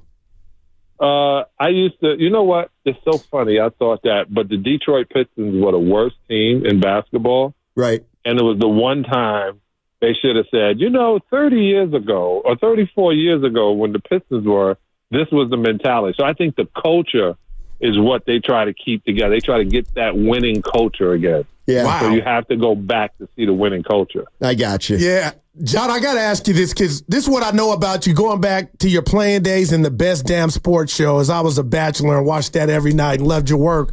Anthony Edwards, it's been his world. He was part of the Olympic team. But if you were next to him just on the couch and you chopping it up, when he came out and said Jordan was the only one that really had talent, John, what would you say? Because I'm mad at him. He don't even know me. But I'm like, youngster, you can't say that, especially when it's all yours for you to have right now. Well, see, what the problem is MESPNJ. That's what they do. Is they literally pick that one person and they go, don't forget, this is the Messiah. And they don't, they got away from Dr. J. They got away from even knowing that Tiny Archibald was great in the NBA. The NBA, kind of to what his tone was, doesn't want to deal in the past. They want to continue to go to the future. So when you only see and only hear GOAT talk about MJ, it makes you think that everybody else was standing still. Not realizing I was on a team that sent him home to watch the championship, I think 3 times. So people just don't know it because they do a great job of making the Messiah and not talking about the rest of it. But that was not a hard thing, just uneducated to what the facts are. All right, John. I had a take recently on Steph Curry, but now I got a guy who can answer it definitively. So Steph's he's in a show called Mr. Throwback, and it's a series, I guess, or a movie or something like that. And he's in the movie and he plays himself. And I've been saying, a great job. And that's where I come in and I say, wait a minute, if you're playing yourself, it's not acting. But I know you played yourself in the movie Eddie. Is it acting? Well, I played for theory. I can't even speak the language now. I played a character named Nate. So the playing a basketball player is playing yourself, but showing the personality of a person, and they have lines written for you, and somebody else has to come back with the lines. That's acting. If you were just up there freestyling, you don't even freestyle on reality shows, if you know it or not. They got reality writers. So in order to play it, and then the camera has to move to this side and facial expressions, you have to use some acting skills. Gotcha. This is awesome. And I'm thinking of you and like there's some perfect stuff in the world. Peanut butter and jelly, Shaq and Kobe, right? Mike and Scotty, Steph and Clay. But you and Bad Boys being the originator of the Bad Boys, John, I know that made you feel good. I'm like, look at Sally, still getting it in. Yeah, man. So, I knew it was big. I went home. I came home and I told my peeps, I said, let me tell you, this one is the best one yet. And they were like, oh, man, you was only down there for 3 weeks. I said, I'm telling you, I'm telling you, when I say they put their foot in this one, they really did. So anybody that didn't see Bad Boys 4, go see it, because you don't even need to see the other 3 to like this one. Wow. This one might turn out being the best one. Well, since I have you on, I got to tell you my one story. I'm taking you back to 1988. I lived in Philadelphia, essentially, and I drove 15 hours to the Pontiac Silverdome to watch you guys play, because I was a huge Celtics fan, and I watched you guys eliminate the Celtics in '88 in the Eastern Conference Finals. It was the game where McHale pulled Isaiah aside, and I think he was saying, go ahead and win this thing. And it was basically the end of the Celtics dynasty. You guys ended it pretty much that night. So let's. It's so funny how you put that. So it was 1988 Eastern Conference Finals. Larry Bird, Robert Parrish, Danny Ainge all walked off court in between Adrian Danley shooting a foul shot, and Kevin McHale reached back and gave Isaiah a pound. And then in 1991, Detroit Pistons did it to the Chicago Bulls, and we were considered disrespectful and no class. But we did it the way that the Celtics did it to us. That's how they handed it to us. That's how Bill thought we should hand it to the Bulls. So that was two wonderful things and sad at the same time, because I'm a Celtic fan growing up. And I would say to Red Auerbach when he didn't draft me, I said, Red, I'm going to make you pay for that. Well, I'm going to make you pay for that, baby. It was, when you guys walked off and didn't shake hands, that was wrong, John. But when the Celtics did it, it was a safety issue. Because there were 40,000 people in that arena or that stadium that night. Well, they're going to have to leave anyway. Yeah. Hey, John, and you remember, people in Detroit, Red Wings fans, Lion fans, Tiger fans, Michigan State. We don't do violence. You know, the Malice in the Palace was set off by somebody from Indiana, not even Detroit people. So the Detroit people are very giving, especially when you lose. They want you to get out quickly. Wow. John, I got to do this, man. I'm one of them dudes. If I don't ask you, I won't be able to sleep tonight. I'm a proud black man, and I know this. I don't know that girl. Whoa, okay. Listen, I know, it's about leaving legacies for your kids. And I know a lot of times black men and women haven't been in positions like others to do that. And I start that because I'm thinking of LeBron James and Bronny. Listen. I love it. But I want to love it, John. I just can't, because I feel like Bronny, you do that in corporations. You do that at Exxon. You don't do that with an NBA question. Yeah. Like, okay. Come on, John. Did he really deserve to be drafted? And I hate I'm saying it to you, but you played. But there's just something about this that ain't sitting right with me, John. Oh my God. You know what? Then what really shouldn't sit right to you is all the things that they're reversing in this world. That part right there is one of the best I've ever seen. And you forget that the NBA is a corporation and LeBron is part of the corporation. And in having Bronny, bringing your son in, legacy, getting him a $5.5 million deal, meaning you take $5.5 million less, and setting up your child, no one says it when it happens. The head of music companies like Dan Gray, they say nothing that the Rockefellers used to set up their children, or the Vanderbilts that have supposedly no money now. But that's the American way. You're supposed to look out for the ones coming behind you, not to continue to struggle. Step in some puddles, but never swim in the river. Yeah. And that's how, and that's why I take my hat off to him that he was able to have this much influence. Yes. Because you'll never see that much influence, because he realizes he's the show. So when LeBron goes to a game and he doesn't play, people leave, because they're not coming to watch the game. They're coming to watch LeBron play. Once you understand your power and you're able to wield your power, that's the best part of it. He didn't abuse it and then also sign his daughter. He did sign his son, who could be and turn out to be a great player. Hey, Steph Curry's father was way better than Steph Curry, and then Steph Curry turned into Steph Curry. But Dale Curry was a beast, brother. And you remember, I love Steph, one of my favorite people. And you guys was ready to trade him. Ready to trade him. Ready to trade him. Oh, no, his ankles are weak. Hey, I listen to your station. I am, a long-time listener, first-time caller. And and I remember, like, people jump. And you should just, trust the process. If it doesn't turn out, then he doesn't turn out to be like Ken Griffey Jr. He doesn't turn out to be like Barry Bonds. But what if he does?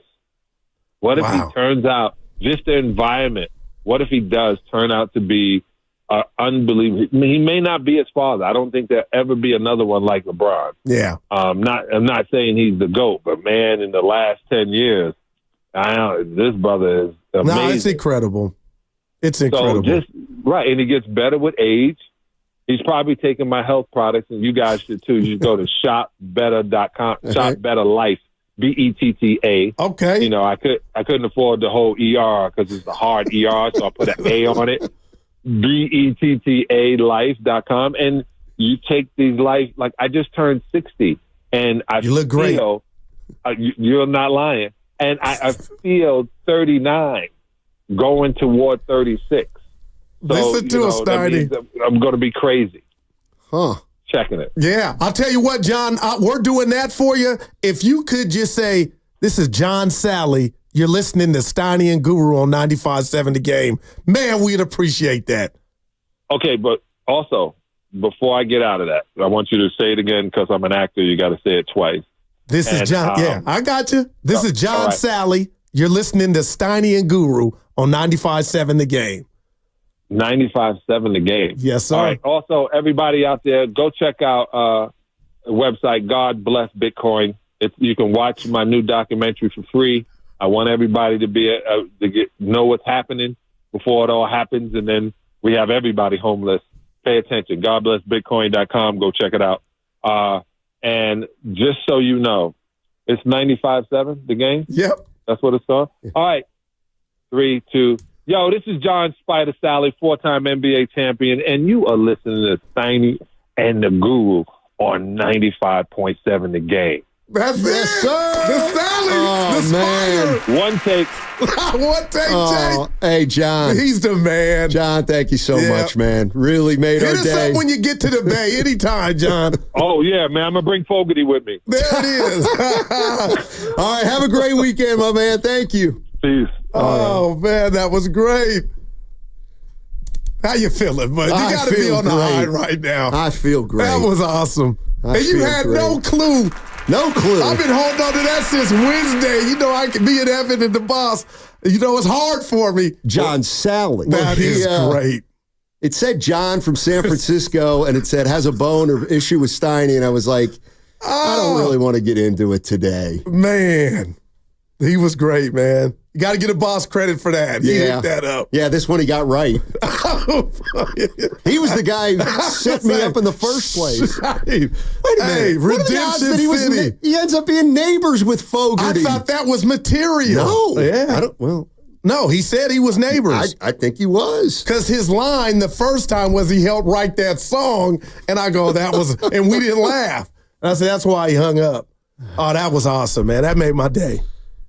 You can't even get on my nerves the rest of this show. No, and I'm not. I can't get mad at Brandon Aiyuk. And it wasn't a 30-second question about LeBron. It's 40-something. 41. Dude, he said get to the question. Hey, Evan, there's some other guys with long questions here, man. I'm the only one that gets the clock, man. Wow, dude. Oh, that was fun. Yeah, that was good. How do you follow that up? With a cigarette, and we don't even smoke. Well, we should walk that off. See if Willard can get in here early. Oh, man. I was wondering why you were playing that. And it was start to finish. And I said I gave it away when you were like, why you want to go to the phone so fast? I'm like, damn. I was going to let him sit there until somebody told me to get him. Yeah, we had the Spite on people the line. saying great interview, man. He was great. Man. Hey, I love where the Niners are at right now. There you go. Super Bowl, here we come. I think we can do it this year. Well, play your sounder, bud. Don't assume, TK. What did he say, Tim? Hell with Lynch. Yeah, there you go. I'm assuming Super Bowl with this team. Well, why wouldn't you? It's a compliment to him, Goo. You're right. Okay. Look at my man. Yeah, you got to get 71 in here, though, pal. 71. Trent Williams. God, you are just amazing with these numbers. That's not amazing. That's just the guy's number. Yeah, but I don't, I'm terrible at that. Like, do you know when my birthday is? Seriously. I know Evans. I think he knows mine. But I want you to know mine. Because I know yours. I think it's in the summer. It's in May. But that's who you are. It's all good. Exercise. When's mine? Come on now. You know I know it. Yeah, that's a no. September. Okay. I really knew your B-Day, man. I need to get out of here right now. 5 minutes. Yeah. No, Evan, I heard you this morning get out at 42. Shefty goes, that was yesterday. That was yesterday. Jackie that was Robinson. Great. Evan wrapped it up because he was driving, and Butcher goes, "Hey, you're not in the afternoon, bud. We don't break till 50." It was great radio. This is like I want to end on a high note. John Salley. Yeah. You haven't seen Bad Boys 4, of course. No, who's in that? Salley. John Salley? Yeah, that's tiny. Pretty damn By good. the way, you funneled me bad information on the spur of the moment. That was Ken. You got to share it. What? I said, you were in a movie, Eddie. Yeah, no, he wasn't. Oh! No, he was. He just didn't. He played a basketball player. Yeah. He didn't technically play himself. What was the word you think he was trying to pronounce? Because he was like me. He just ran away from it and started over. Yeah, I don't know. Yeah. I don't know. Oh, boy. Back to Sally. Bad boy Pistons. And you didn't mind me saying, hey, can you say you're listening to Steiny and Guru? That's our new thing, Steiny. I actually didn't. I did not mind that. Evan told me to do it. Young mind. Somebody on the text line said you should get John Salley to say Matt Steinmetz. Yeah. That would, wow. Well, he's bringing Fogarty. We can have both of them do it. Oh, God. All right. Lower your damn voice, Guru. Wow. Headachesville. Now, I was going to read that part. Well, it's in all caps. I'll turn my mic down. Headachesville. Oh, man. He missed my point on Bron. I got his. It's not about LeBron. It's about this is pro sports, Donnie. Pro sports. And the other guys trying to get on. Like the executives, the ones that got messed over, they're like nobodies. We don't hear from them. But these guys, blood, sweat, and tears, trying to, what was the doc with the guys in Chicago? We've been through this before. But still. You're on an island. No, I'm not. No, you are. No, there's I've had no difference, men and women, between a record executive and a basketball player. I'm just saying. I believe there is. Man, I'm on cloud 9. Yeah, let's see how long it lasts. He had to be kidding about listening, didn't he? He said he was a listener. Yeah, he did say that. Those words came out of his mouth. I was almost going to tell him my story from that night. Dude, the Celtic story was great. What happened afterwards? I told you that one about Chuck Nevitt. I don't think I can What, a fight? No, it's... What happened? It is funny. I think I did tell the story on the air before. Evan probably was in. It was... It was a Thursday. Okay, see, now, boy, and he's laughing. Like, oh my... All you can do is laugh. Hey, Kane Stylebender, easy. On who, you? Easy on that YouTube chat. Stein, he'll turn back into a pumpkin at the crossover. Yeah, because of Willard. Willard was hot yesterday, Steiny. On Aiyuk. I got to defend Aiyuk today. I'm coming down because Willard's he says road. He's been having this deal for 3 months. What took so long? It was one day ago that Willard said, I'm out. I'm just out on Aiyuk. Okay, now today I'm going to need to know what that means. You all right? Yeah. You got to quit snitching. Nobody heard that. Well, I thought you had something you got gum in your mouth? Thought you had something caught in your throat. Yeah, that's what I thought. 888-957-9570 if you want to talk. We should have did that at 1:30 so it'd be out of here. Oh, man. I don't know. I don't really know how we get. And he's really his neighbor. Great guy. Great interview. He gets it. Sally gets it. Well, all right. What's coming up on the game is presented by Fremont Bank, celebrating 60 years of full-service banking with no compromises. Mm-hmm. Hey, it's your boy Guru. As I've been telling you, Prize Picks is the easiest and most exciting way to play.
area's local family-owned pest control company.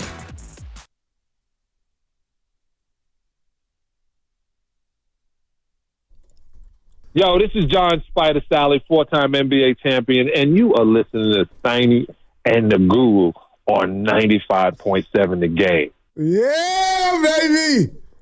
And he put the Guru. He did. Well, we've now come full circle. Yeah. John Salley joining. John Salley. That's one of the greatest bars joined ever. us last segment, and it was a lot of fun. So you had nobody. No. I love it. No man. idea. We've been sitting on the boss called me. Got it. I mean, if I would have known it was him, I probably wouldn't have ripped the Giants like I did. He didn't like that.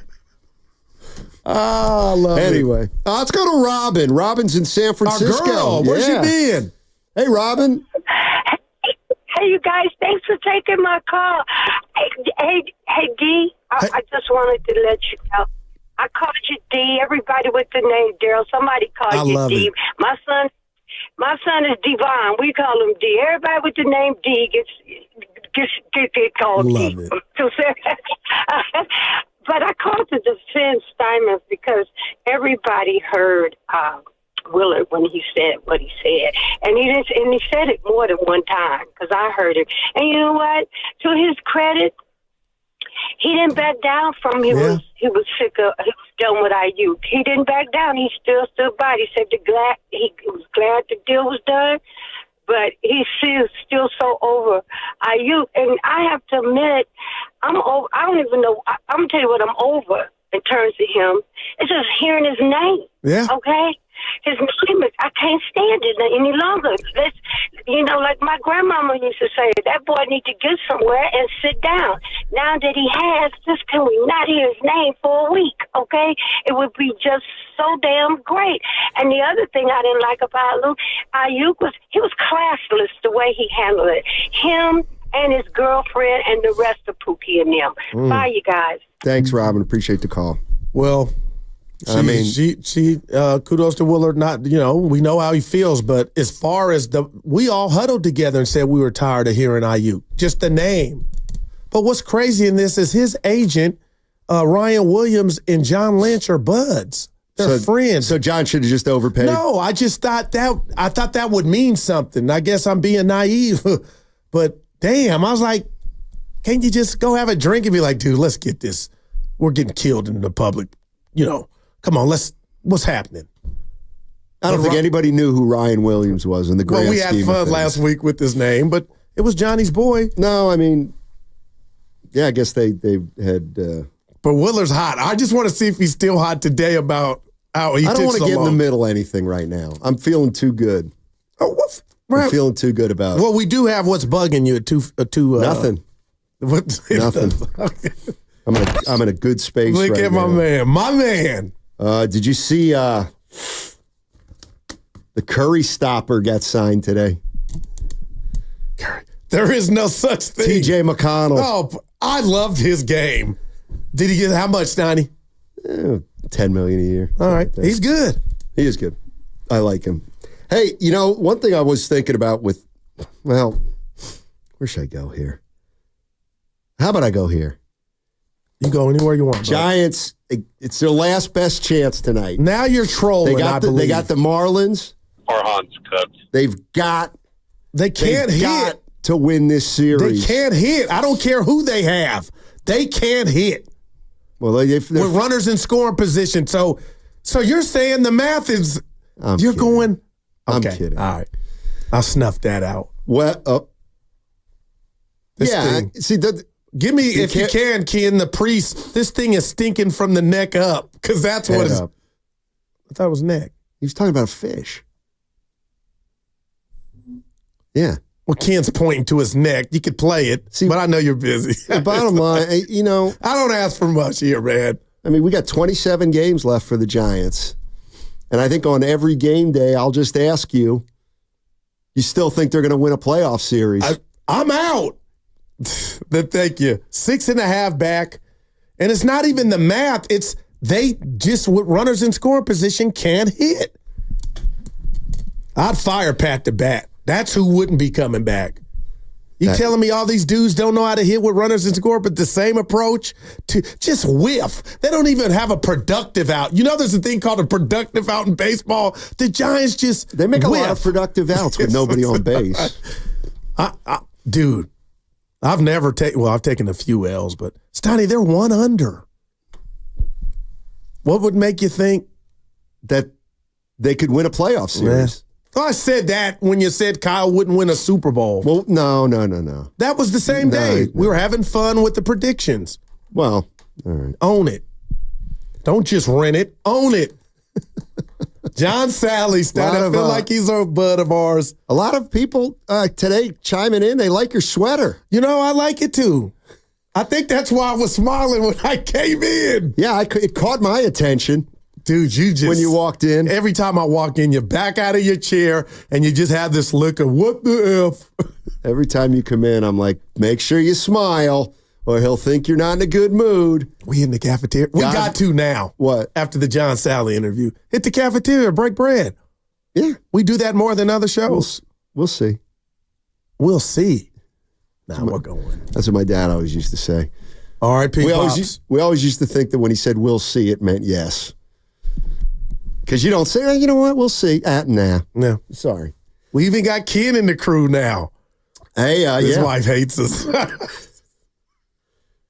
So where you at? I was thinking about, are you married, Ken? My 3-year anniversary is going to be next Tuesday. Know your teammates. Congratulations. I know this man's birthday. No Ken's married. Well, I went to A's game with him. And my man says, are you married? 888-957-9570 is the number. You know what? We're still floating. Yeah, I'm throwing Sally's got us floating. Yeah. We're going to open it up. We're going to say, ask Guru or Steiny anything. You got any questions for us? 888-957-9570. That is awesome. They can be sports related. I can set you straight or on what's entertainment. going on with sports. Yeah, ask us anything. Need to get started in the business? I'll help you. David, find a local contest. David in San Jose. What's up, David? David's got a question for us. Hey. I do, Steiny. Nice. Cool. What's up, fellas? Hey. Hey, so we need Sally on every day. Oh, so we got God. Steiny in a good mood. And, we get to let Goo have fun, man. Let Goo have fun. But anyways, my question, and you guys were talking about a little bit earlier, but kind of who's the one that's most irreplaceable, right? And is it, hear me out, my two would be Purdy and Bosa. And I would think, God forbid, the injuries or whatever, but one of them went down. I would think Shanahan would be more confident in replacing Purdy than he would Bosa. Just being kind of that, quote unquote, quarterback guru he is. But I wanted to get your guys' take on it, man, because Bosa goes down, man. That's our season, if you ask me. Yeah, just want to take it offline, but yeah, man, just want to get your. Appreciate it. How would you go about that? I think that's really. I'm actually thinking about this. We played that game where you had to cut one. So let me think. Purdy, Bosa, Kittle, Aiyuk. Okay, here's what I want to do. Of the 49ers, they've got 7 skill position guys. Okay. Purdy, McCaffrey, Debo, Kittle, Aiyuk, and then we'll add Trent Williams and Bosa to that. Those are 7 guys, right? Okay. They're key to the 49ers' success. What if you had to get rid of 2 of them? You had to. You know what I mean? Yeah. Boy. That would be... No, because I'm going in the order of the 3 that are remaining. Well, that's Trent, Bosa, and McCaffrey. Okay, so those 3 are those 3 is the mandate they stay. Okay, then I'd have to say night to Debo and Kittle. Wow. Yeah. I would probably say goodbye to Aiyuk and Kittle. So his question was about Purdy and Bosa. You telling me? And I love Dobbs. That's a tough one. Dobbs is not going to, and I love him, but you ain't gonna duplicate. Hey, man, knock on wood. If we're not going to get pressure up front, maybe Sorensen and slash Staley can manipulate something to where you create your own pressure by scheming it up, but you're not going to get Dobbs to be Brock Purdy, and you could have McCaffrey. But if my man's throwing ducks or just not grasping the offense, then you're done, Steiny. You can manipulate pressure. Yeah, I think you're in trouble if you lose either of those guys, obviously, Purdy or Bosa. You know, I was talking to a buddy of mine yesterday. I met him out real quick. You might know him, but I don't know. I don't even want to know. I don't even want, though me would want to guess, but after the Salley interview, okay. He just said. But we were talking about, there is a phrase that I'm hearing a lot, and it actually, I don't think it's a good thing to really believe. Okay? And I've heard it with Trent Williams, and I've heard it with Draymond Green. All right. And it's, we can't win without him. That really, I do not like when that is made like a definitive statement. Unless you're the person that's being said about. That's one person on planet Draymond Earth. turned that into 400. Right. But that's what I mean. I mean, we can't win a championship without Draymond Green. But you've said that about Draymond, and we've argued over the years, Steiny. Right. And so on principle alone, like I would never, I don't know. Wow. Hey, really? You can't win without Trent Williams? You can't win. Well, they lost 3 games when he went down. Okay. You can't win. You can't replace him. He's irreplaceable. Well, right now, I don't think you can. You can replace him by putting somebody in his spot, but you're not going to have the same results. But this dude's a menace. But it's clear to me. Well, he's 36, so they're not going to have him pretty soon. Is he playing? Okay, I don't care about his age. I know you do. What level is he playing at? No, what I'm saying is he's 36, so he's going to retire pretty soon. Okay, right. So they're on the clock. So you tell me why, and we'll get another one. Well, if he's the greatest of all time and you can't win without him, what are you going to do next year? Try to get closest to the mark that you can, Stoney, and that's how it goes. And that's what the Warriors are going to do when Steph Curry's gone. I'm not calling Trent Steph, but they know what time it is, and I think they got 2 or 3 years left, and they'll probably draft, hopefully, if they're in a position to get his replacement or do a trade or somehow, somebody good of that caliber going to be available. You never know. Aiyuk became available almost. I wonder if, I would not operate under an assumption that Trent Williams is going to be here in 3 years. Two for sure. 2 seems like. When we get this report of his new deal, Stein, it'll be 2 at minimum. Well, I mean, that still doesn't guarantee 2 years. You get hurt at this age, it's probably over. Right. I mean, if he gets hurt. But you're never going to lose. I'm giving you all that and some when you bring up injury like that. That can happen with Draymond Green, anybody, Curry. Right. But the point is if you're 36 and you get hurt, it's over. If you're 26 and you get hurt, it's not over. That's the big difference. Right. If Trent Williams gets hurt, and you got to go to reconstructive knees. He's not going to be able to come back. I got you. Waterman's in Corte Madera. What's up, Waterman? How you doing? How are you guys doing? Thank you for taking the call. Sure. Awesome Salley conversation, by the way. Thank you. So, as a fan and somebody who listens to you guys every day, all day, I can't be more happy that we're not talking about Brandon Aiyuk's contract situation anymore. I was honestly, if I had to turn the radio on and hear another all-day conversation about Brandon Aiyuk, I might have turned you guys off. I'm not going to lie, but thank God it's over because now we can talk about something else. Yep. As far as the expectations of the season, the deal is, as somebody who grew up watching this team, and I am lucky enough in my life, even though I was a kid and then a teenager, to see them win back-to-back in the 80s, and then, of course, Steve Young in 94. When the Niners go to the Super Bowl, we expect them to win because that's all we knew. Yeah. So when of course they lost to Baltimore, that was like a shock, and of course the way they were getting blown out and then made their way back. So that's the expectation of this team. And then, the fact that this last year the Niners were picked to win the Super Bowl, it seemed like it was going to be their year. They were loaded. I personally, and I mean, I know a lot of other guys at my job feel this way. I mean, I'm happy the season's coming up, but I'm not like, oh, yeah, this is it. It's finally going to happen this year, because it was supposed to happen last year. It was supposed to happen last year, and it didn't happen. So the Niners, they're the same. It's the same team coming back, and we're all excited, give or take a few players, but the core is here. Yeah, it's another year with Purdy. It's another year with Aiyuk, Debo, Kittle. Bosa's still there. We got a couple of defensive guys I'm excited about. But I'm not like jumping up and down going, oh, yeah, they're going to be in the Super Bowl. I'm just hoping, honestly, they're going to make the playoffs. Yeah. I really, really am. I think they're going to have a down year. And I've said this before to you guys. I hope I'm wrong. I really do. I want to see them make the Super Bowl. I just don't think it's going to happen this year. Why not? And then I think this is going to be our 2020 when Jimmy got hurt, and then what was his name? Bosa, and then Solomon Thomas back-to-back knee injuries. I just think we're going to have an injury-plagued year because of the strain.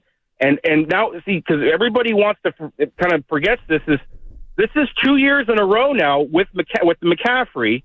We've gone long into the playoffs with a lot of wear and tear on the body. And we all were talking about it last year. McCaffrey got used a lot. That dude is an essential part of our team as an outlet and a running back. But let's face it, like John Madden said, you've only got so many plays in your body before stuff starts breaking down. And so, I really hope nobody there's not a major injury, but I just think it's going to be one of those rough years.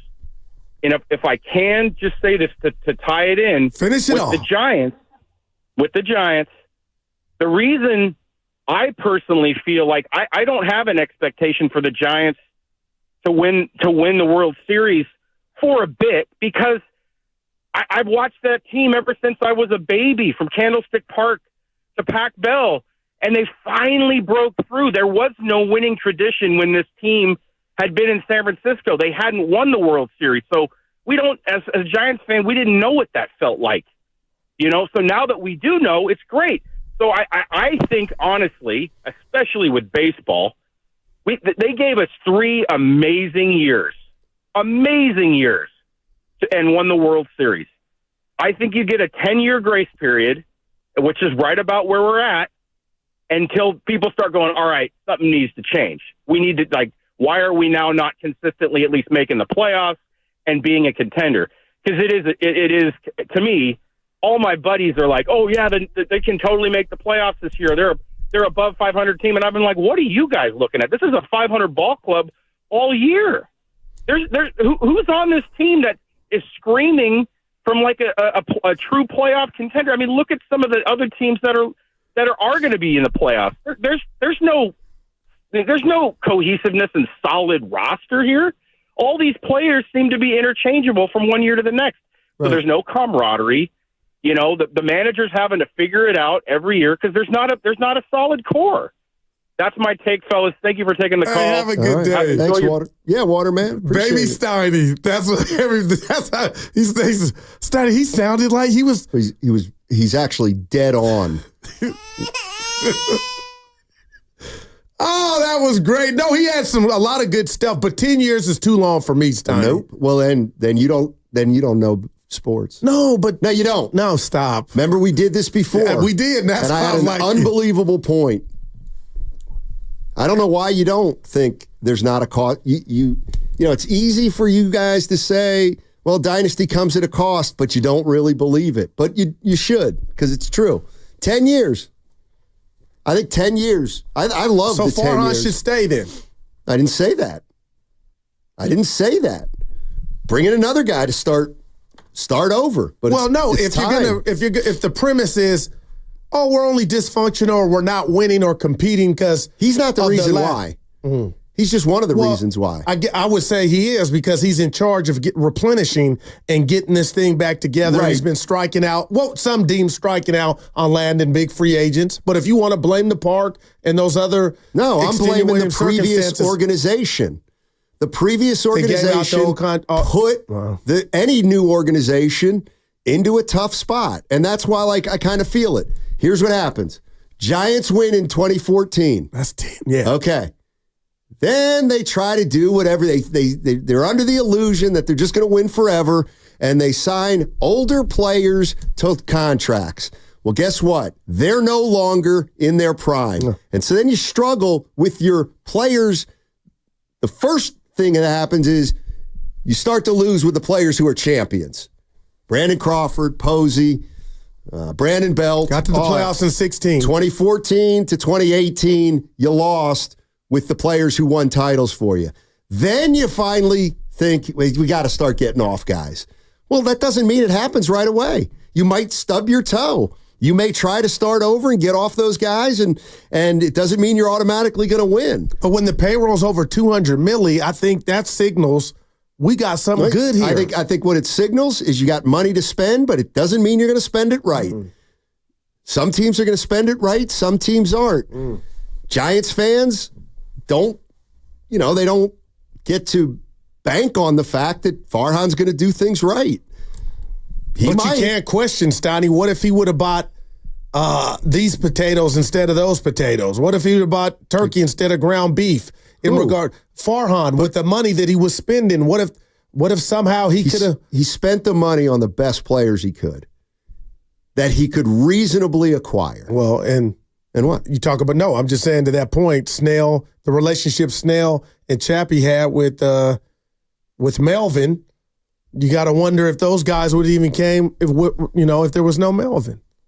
I'm maybe not. I just hate that's a decade. They've got...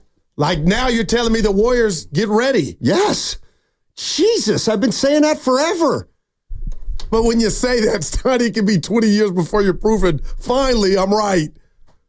But we're in year one of not making the playoffs of that. Right. And where would this be on my scale? So 2022, they won it.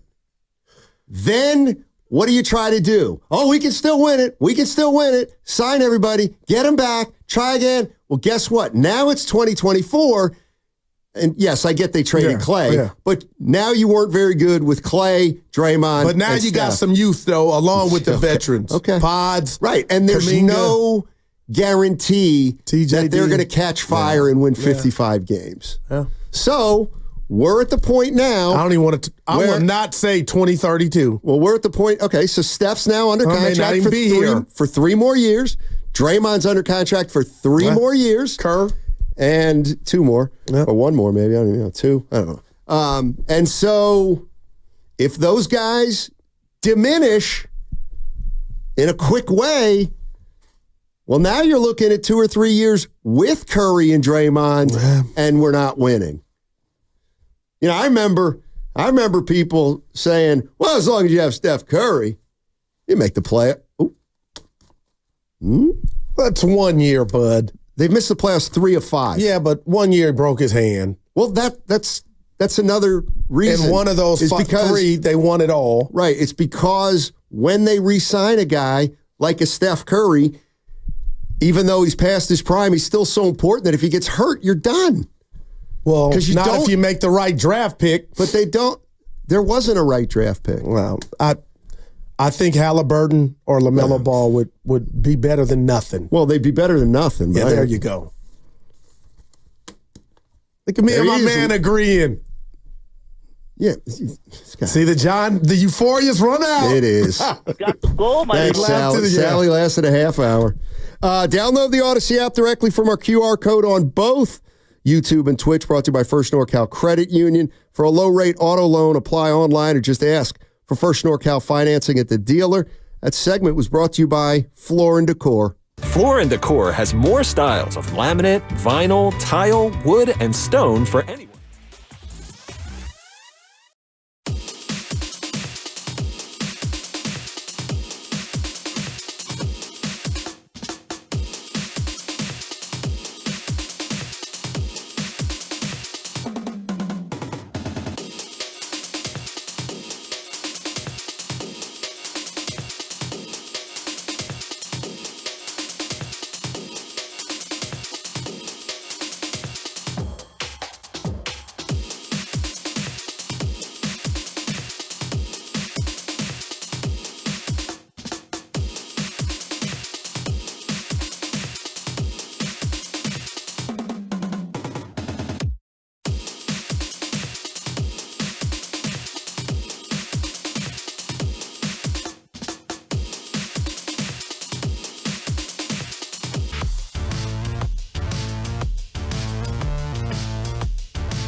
How do you pronounce his last name? Zaidi.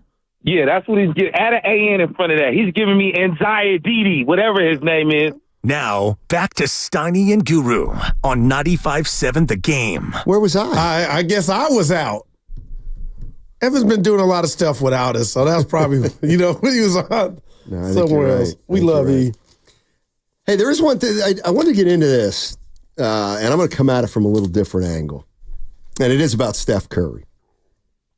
So as we all know, Curry signed a 1-year extension. He's going to be in a Warrior uniform for 2026 and 2027. And I was thinking about this. While on the one hand, it's an absolute no-brainer for Steph to take that 1 year at $62 million. All right. The reality is, if it's another kind of superstar, I don't think he takes it. And here's what I mean.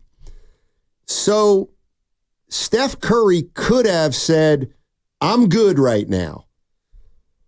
I'll wait 1 year for my extension, and then I'll get 2 years. Mm-hmm. Okay. If Steph Curry does that, and we head into the year, and he's got 2 more years left in his deal, and the season starts moving along, and the Warriors aren't very good, at that point, we were all thinking, boy, he might get up out of here. Steph could really apply some pressure onto this organization. But by signing that now, to me, it's a signal that, hey, look, I don't expect this thing to be turned around in the snap of a finger. I'm smart enough to know that it's hard to catch lightning in a bottle. But I feel like Mike Dunleavy and Joe Lacob are working hard to try to get this thing back on track. And you know what? I don't really want to go anywhere. I trust them to do their best. There's no guarantees I'm going to win a 5th anyway. So I'm going to take that year, which makes sense anyway. I'm going to take that year, and I'm now under contract for 3 years. And nothing feels like urgent, like it has to happen in a week now. So you got 3 more years. You wait and see what you got, maybe halfway through the year. But you don't have to worry about Steph Curry wanting to get up on out of here.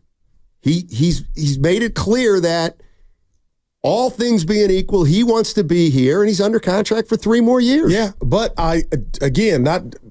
it's Chef Curry on minds all day.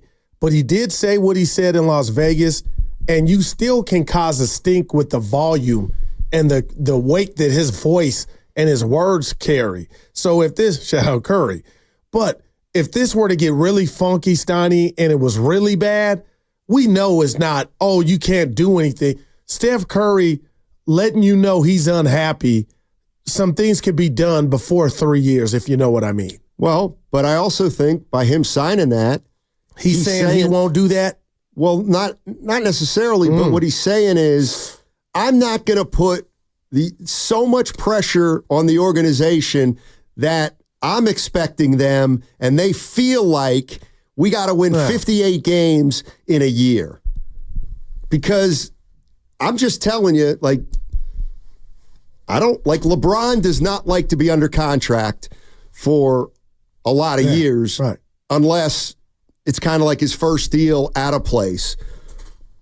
But he does that on purpose so that he can strategically use those opt-outs to put pressure on the Lakers. I was talking to our guy, and you're going to be like, oh, who are you talking to? Our guy, Sheed from Warriors World's down. I'm getting ready for the draft tomorrow. And I mean what I'm about to tell you, and I said it this morning. I've been thinking about this Steph Curry contract, all that he's meant. He's our Michael Jordan, and I just want to tell people and him, Steiny, I am going to enjoy Steph Curry, hopefully for the next 5 years, but the rest of his career, knowing time waits for no one and it flies. And I'll never forget Kobe was gone and it felt like, okay, where'd the time go? Same with Jordan. But I'm going to savor every second of Steph Curry. And that's why I think I've been doing, I know you don't care, this is random. I've been going down these rabbit holes on YouTube watching these games when he scored 50 at the Garden early before he was those games, Donnie, like. So it sounds like you're enjoying the past. No, there were no playoffs. They lost that game, by the way. They did. But my point is, he's something we'll never see again. Well, then enjoy him and don't look at his highlights. No, I'm looking at this year. We're going to have trouble basketball because you're going to be like, Guru, give me something, and I'm going to be fence sitting, but it's not sitting. I'm going to be fence siding. I'm going to be watching, Steiny, because I don't know what they're going to be. And part of me is excited, and the other part is scary. What if Wiggins is the same Wiggins? Okay. What if Draymond is the same Dre and Pods doesn't take the jump, but he's still okay? But to me, I'm just giving you this real quick. Jonathan Kuminga is the key. If they're going to even make the playoffs, not play in, Kuminga's got to be Ramos made All-Star. He's got to be like, oh, man, he's got to make an All-Star. That's how important this first half is for me, the Warriors, and Kuminga. I'm putting it at his doorstep, Stoney. It's real, man. It ain't Melton. It ain't slow-mo. And they got Rolls and Buddy Hield. It is Jonathan effing Kuminga. And Stoney, there's no way in hell, real quick, I'm letting it all out, they're going to give that man that contract when they can watch him. Why would you do that? Well, I'll put it the other way. If the Warriors have decided they're not going to pay him, then that means they don't think he's going to be the player you need him to be this year. But what if he has that year that I'm saying? You kind of give yourself a buffer of, oh, now we'll smile while we give you that. And that's what I'm saying. There's no loss in that. You think Kuminga will attack the year with an enthusiasm unknown to mankind if he's playing on $7 million? See, all these things go into team building. So are you likening that to Brandon Aiyuk or no? Because he said, I'm not doing that, and I'm going to cause a ruckus. Well, it's different in basketball. Wow. It's different. I mean, he's got a guaranteed contract. And Aiyuk made it all pro. Or for this season and next season. Just for this season. Yeah, that's what I'm like. Why would you do it? If you're the Warriors, forget feelings, Donnie. Because they think he's good. They think he can get better. And they think if they wait a year, they'll have to pay him more. But wouldn't that be a better more than paying and then he doesn't take those steps and you're like, oh, man, what did we do? That's just me. Well, they paid Jordan Poole. Now, I know nobody wants to hear it. It wasn't even about basketball. Well, I don't get it. I would rather pay more for Jonathan Kuminga after he showed me, look what I can do. I don't think he's going to have that year if you don't show him the money. Then you're between a rock and a hard place. Yeah, they're coming out of a dynasty. Well, hold on. That's why I keep bringing up Aiyuk. That's what I don't want, and I felt you on that. I don't want him around if he's playing on 14. But I don't think you can worry about feelings like that. Okay.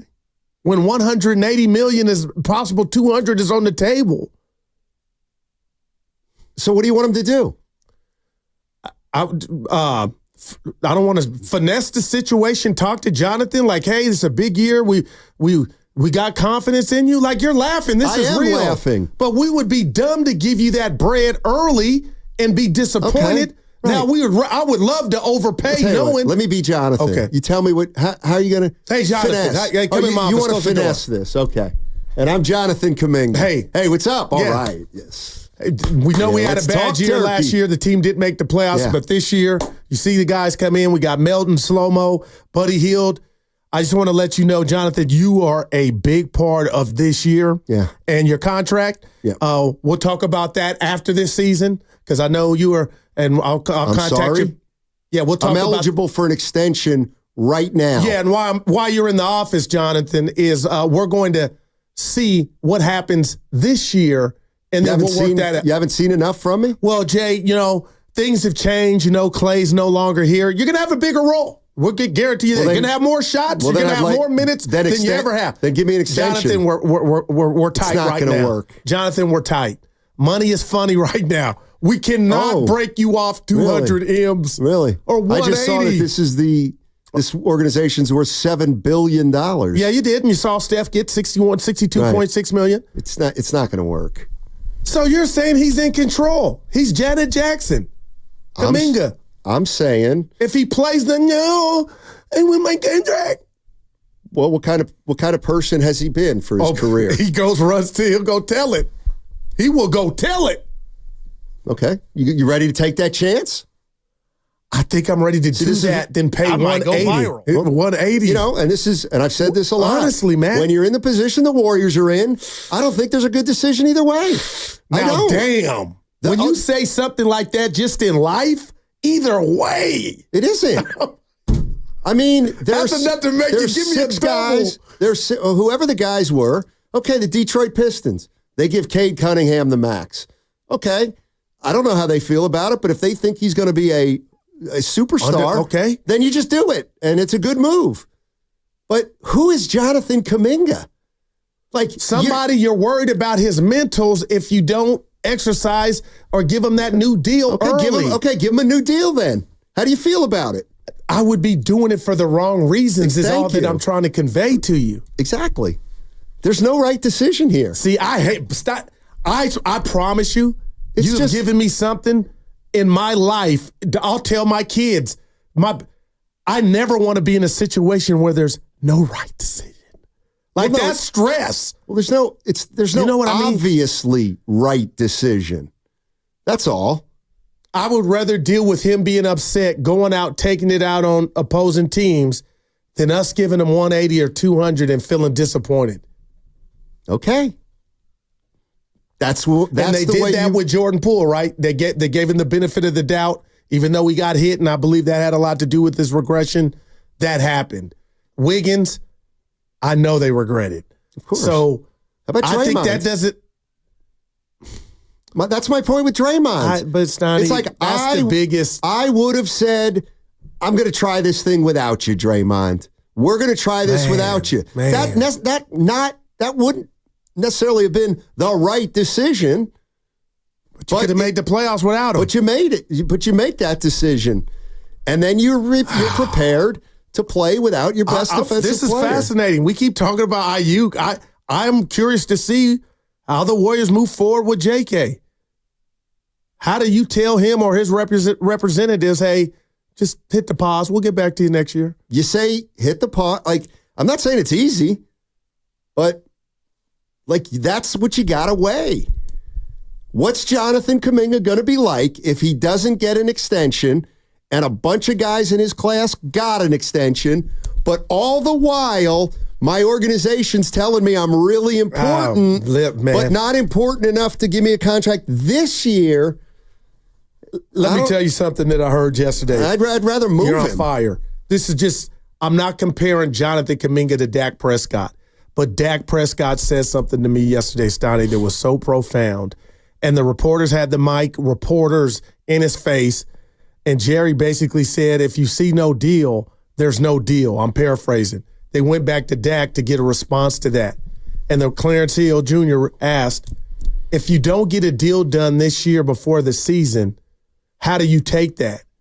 And he said, I take that those are words saying, you're not our guy. Okay. And I just thought, like, damn, how real is it in the field if, you can do things, Donnie, and don't even have to have a conversation with the other party, but the lack of the offer is saying it all. They don't believe in me. And I was just like, well, damn. But guess what he's going to do in a week? Go take snaps and try to win football games, knowing the whole while they don't believe in him. How long's Prescott been in the league? About 8 years. Right. He's already been paid big once, right? Yeah. So he's been in the league 8 years. See, to me, I look at that guy and say he's smart enough to, you know what? They don't want him. They still don't believe in him. Okay. A guy like Dak Prescott, because he's been paid. I think he can say that. But also, now he knows the game of, if I have a big year. The lines around the corner. Right. And he's 30 years old now. Kirk Cousins and Dak have made more money. This is a nugget. But anyway, Stoney, they're second to none in regard to the money they made the last 7 seasons quarterbacking in the NFL. And neither one of them's been close to a Super Bowl. I'll just leave that there. Steiny from Yellow Jacket, if you don't pay Kuminga, who are you saving your money for? It's somebody other than Kuminga. No doubt. It's about the bad investment that would be if you bet on JK and he didn't show you something. You don't just spend the He hasn't shown enough to be a $40 million player. He'll be in your starting lineup. Maybe.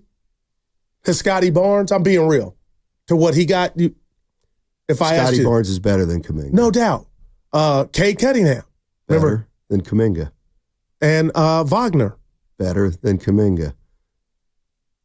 They're all better all-around players. You know what, though? You're right. I mean, Kuminga's probably a better dunker than those guys. I'm not even bringing that up. I mean, I don't like people could come down all the talking heads road about Kuminga. The Warriors are going to answer our question for us. Exactly. You're right. They are. And if Kuminga somehow is not what we need him to be, oh my God, Stoney, then it's really bad as far as the future. Like, there's a lot of pressure on Kuminga, man. The future is iffy regardless. I mean, the idea of you pay Kuminga and then he plays without Steph Curry. What is Kuminga without? Well, you hope that's at least 3 years, Stotty. So you hope by then he's polished. He's a problem. I'm being serious. You agree with me? You wouldn't pay him, and I mean that. But we're going to find out. Yeah, and you know what? The Warriors may end up paying him, but it doesn't mean he's part of their future. They might just pay him to pay him, and then they'll trade him, just like they did with Poole. Ball is life. Mike is telling me Guru wanted to dump JK for Lowry. Feels like Steiny's been saying Kuminga. No, that didn't happen. I'm rooting for JK. I just, like you said, Steiny, I don't think he's worth 40 right now. Now, what's your verbal game like to not have him pissed off, but still put his best foot forward and show him that he's worth it? I don't see an easy answer for the Warriors with Jonathan Kuminga. The only thing whatever the Warriors do, it's going to. The only guy that can make them look good is Kuminga. You're right. He's the only guy who can make the Warriors look good. How confident are you in that statement alone just by itself? That's wow. Think about it. I am. Thinking about what? That statement, as far as he goes, they go. No, I didn't say that. But it feels like it. I didn't say that. Yeah. That's how as far as Kuminga goes, the Warriors go. Yeah, no. As far as making a jump or changing their trajectory. Well, I was just talking about him earning the contract money that he gets if he gets it. Well, I mean, he's a big part, man. I just 23, 25 points a game is needed, man. 8 rebounds, Steiny. Well, he doesn't do that.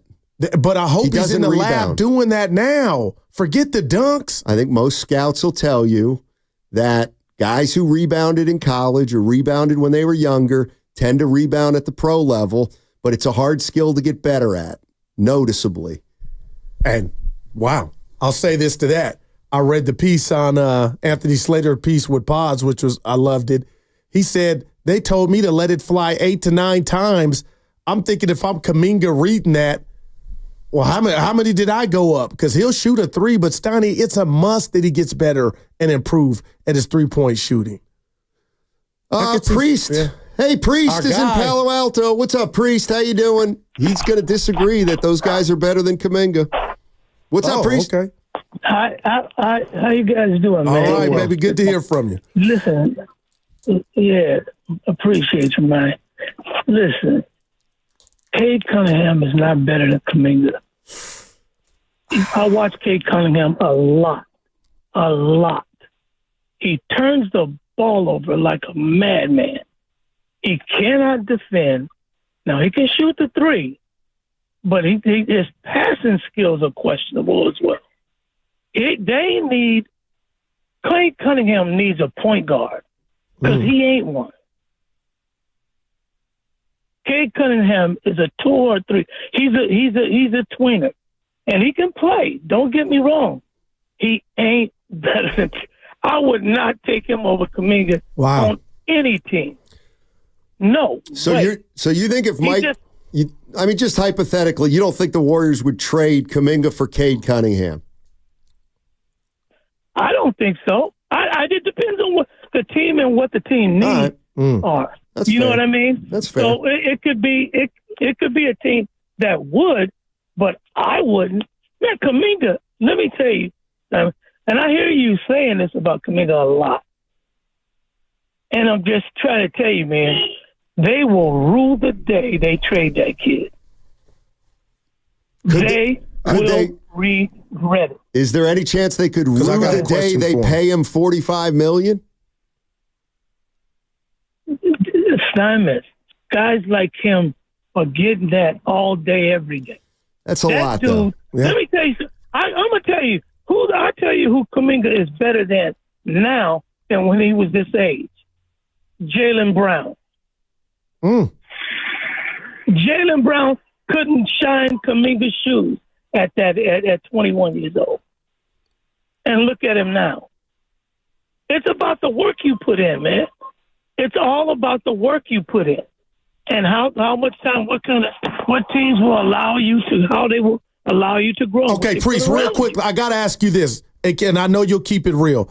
If you were talking to Kuminga right now, what would you tell him to work on? What is his game lacking? That's what I want to hear from you, Priest.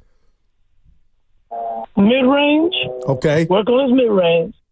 Work on his ability to see the floor when he gets in trouble, when he gets doubled, and when he gets in trouble, the ability to see the floor and know where to go with the ball. Just know where to go with the ball. And a little bit more ball handling. Okay, and that's just it. Attention to detail when it comes to rebounding, right? But they ask him to do so much in terms of defense, scoring, the whole nine, that part of his attention right now at 21 years old, he's not well-rounded enough in the game and been around the game in the pressure of playing the game to understand that yet. He will get there. But to say he can't rebound is ludicrous. He can. It's just about him being in the game enough and then understanding what he needs to do to win, to learn how to win. And that you'll see him do it. That dude, I think he's as close to Ant-Man's potential than anybody else out there. He's at 6'7", 6'8". I'm just Priest, saying, I just man, don't see the natural shooting, man. You know, sometimes when you see something, it's natural. That's where I'm like, I just don't see that with Kuminga in regard to being able to, from the outside, do those fadeaways. And he hits them, don't get me wrong. That's where I'm like, that's where I got to see improvement from him. You know who didn't have that at all? Shea Gilgeous-Alexander. Oh, Steiny. His shot was broken. That's why they got rid of him. They didn't think he'd ever be able to shoot the three. Now look at. See, what I'm trying to say is this, bro. It's all about the work you put in. Well, Jaylen Brown couldn't shoot a lick. He came into the league as a defensive player.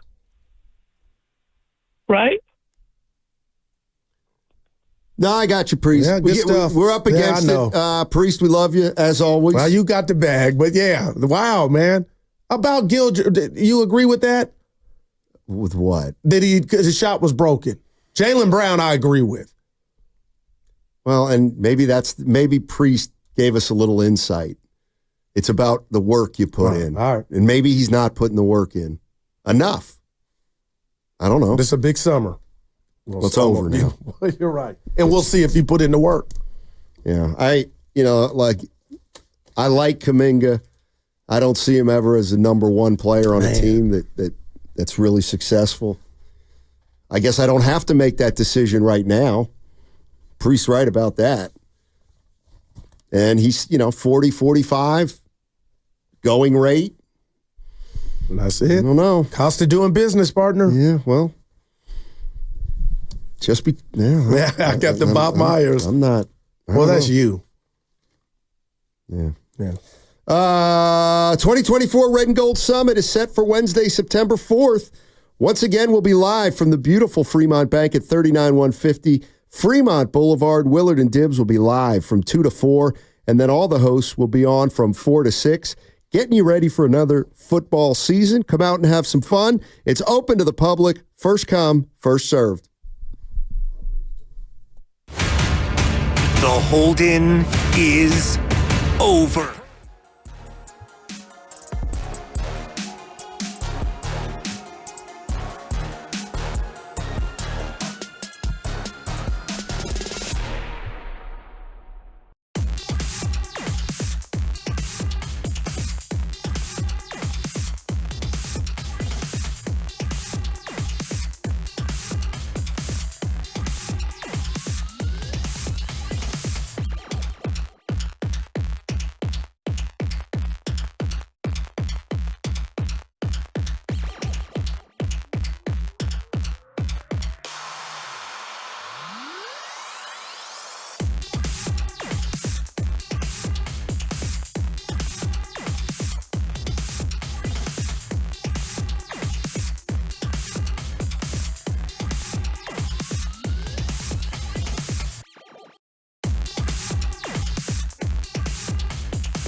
Aiyuk.com/switch.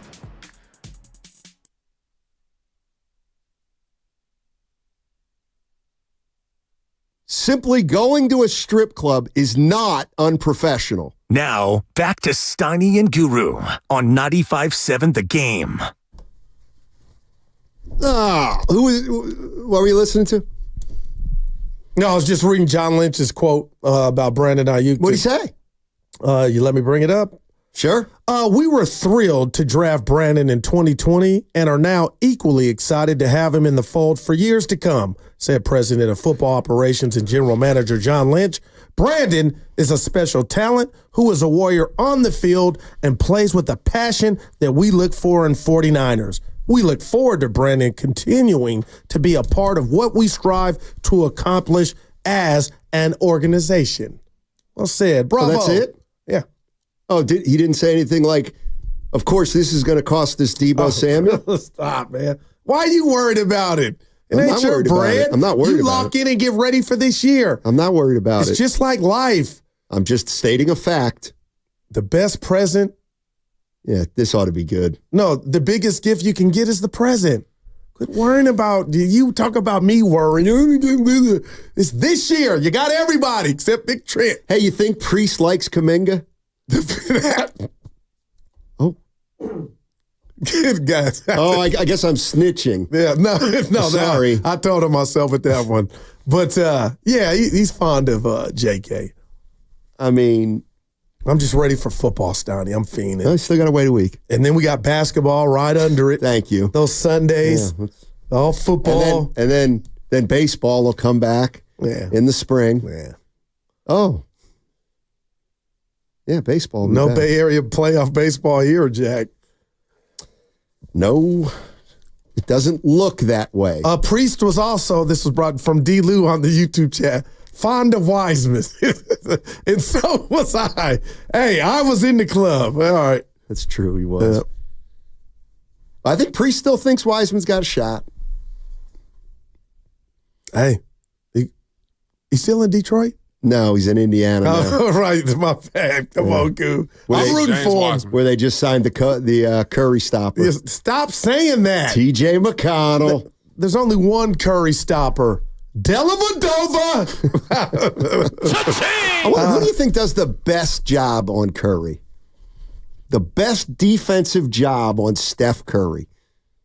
I'll just tell you the guy who came to my mind. And I'm going to give you one. Go ahead.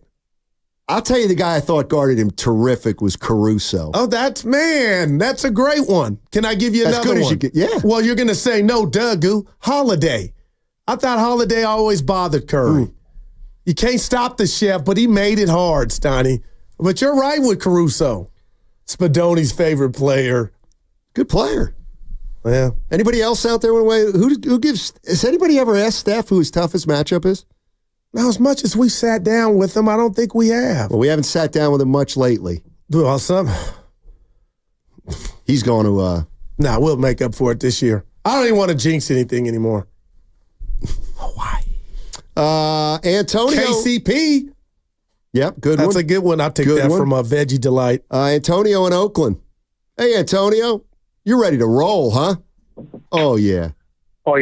Oh, yeah, I'm ready to roll, man. Like, I don't care about Brock Purdy's contract, man. Like, forget all that. Whoever we lose next year. This year, it's all about this year, 2024, man. Like, we have a chance to, win a Super Bowl, contend again. That's all we can ask for. And as far as who guarded Curry the best, like, I've never really saw anybody really guard him. Drew Holiday don't really guard him all that great, man. So, I mean, Steph torches everybody. I rock with Drew Holiday, man. He helped the Celtics win the title. But I'm just saying, though, Curry's a, GOAT point guard, man. What you talking about? Yep. You know what? He's in my starting lineup, Antonio.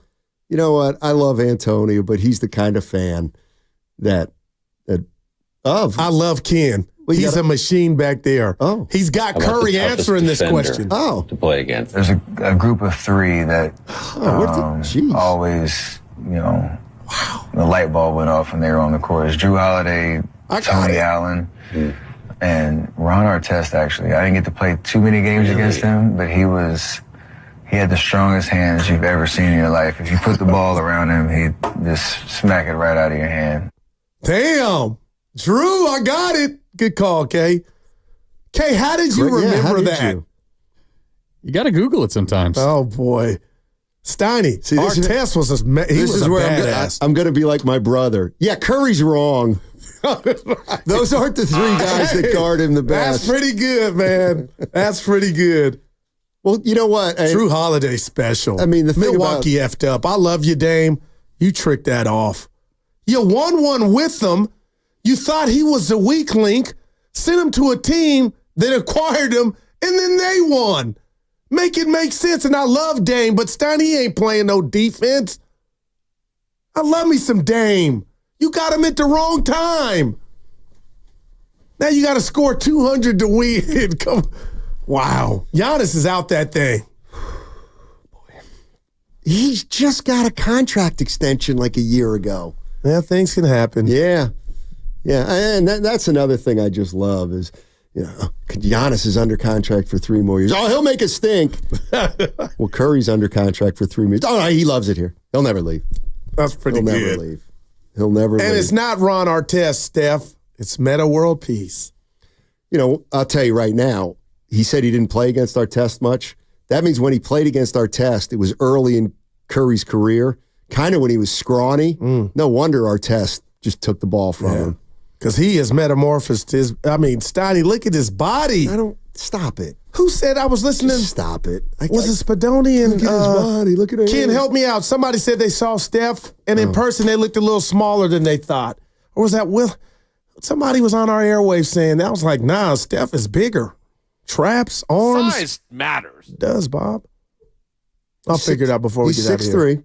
No, but he's like you said, he used to be Bobby Brady body. Now he's like, he got some 2-piece. He's just a man. He puts his shoes on and ties his shoelaces. Yellow just jacket like on the me. YouTube. Dame equals empty calories. I think that is what I was trying to say. What about a year ago? How long has he been empty calories? His whole career? Oh, hell no. I don't know. I don't know what Yellow Jacket's saying. He's empty calories right now? He'll give you 50. Can he be empty? Can he be not empty calories next year? Well, he was hurt this year. Yeah, I heard him. Oh, boy. What do we got here? We got Willard coming in. Yeah. Who's in? Grandy. Oh, I'll take. Yeah, my man. Well, hold on a sec. He's in the studio. Well, who are you? Hey, that's my guy. Hey, Grandy. I love you. That's my dude, man. Hey, Grandy, Willard going to let you on the mic today? Or is he going to keep you in the booth? Dude, I hated that. Not his decision. I know, Grandy. Stotty's just messing. You mess with Grandy, you mess with me, He was in the boss's ear. I'm scared of Willard.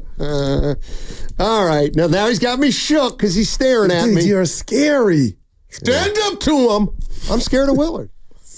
All right. We are almost at the weekend, and it is. Yeah, go ahead. Jump in. What you got, Willie? I'm not like some of those other hosts that are proprietary. What to do? Don't tell me what to do. Should be a good crossover today. Should be a real good crossover today.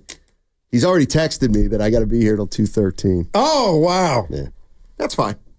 It's fine. Today's fine. After the John Salley, Yeah, I'm feeling good. Let's see. What do we got here? What's coming up next on the game? It's presented by Fremont Bank, celebrating 60 years of full-service banking. Also, let me remind you one more time, the 2024 Red and Gold Summit. It's set for Wednesday, September 4th. Once again, we're going to be live from the beautiful Fremont Bank, 39150 Fremont Boulevard. Willard and Dibbs, they'll be there from 2 to 4, and then all the hosts join from 4 to 6. It's open to the public. First come, first served. That segment also brought to you by Safeway.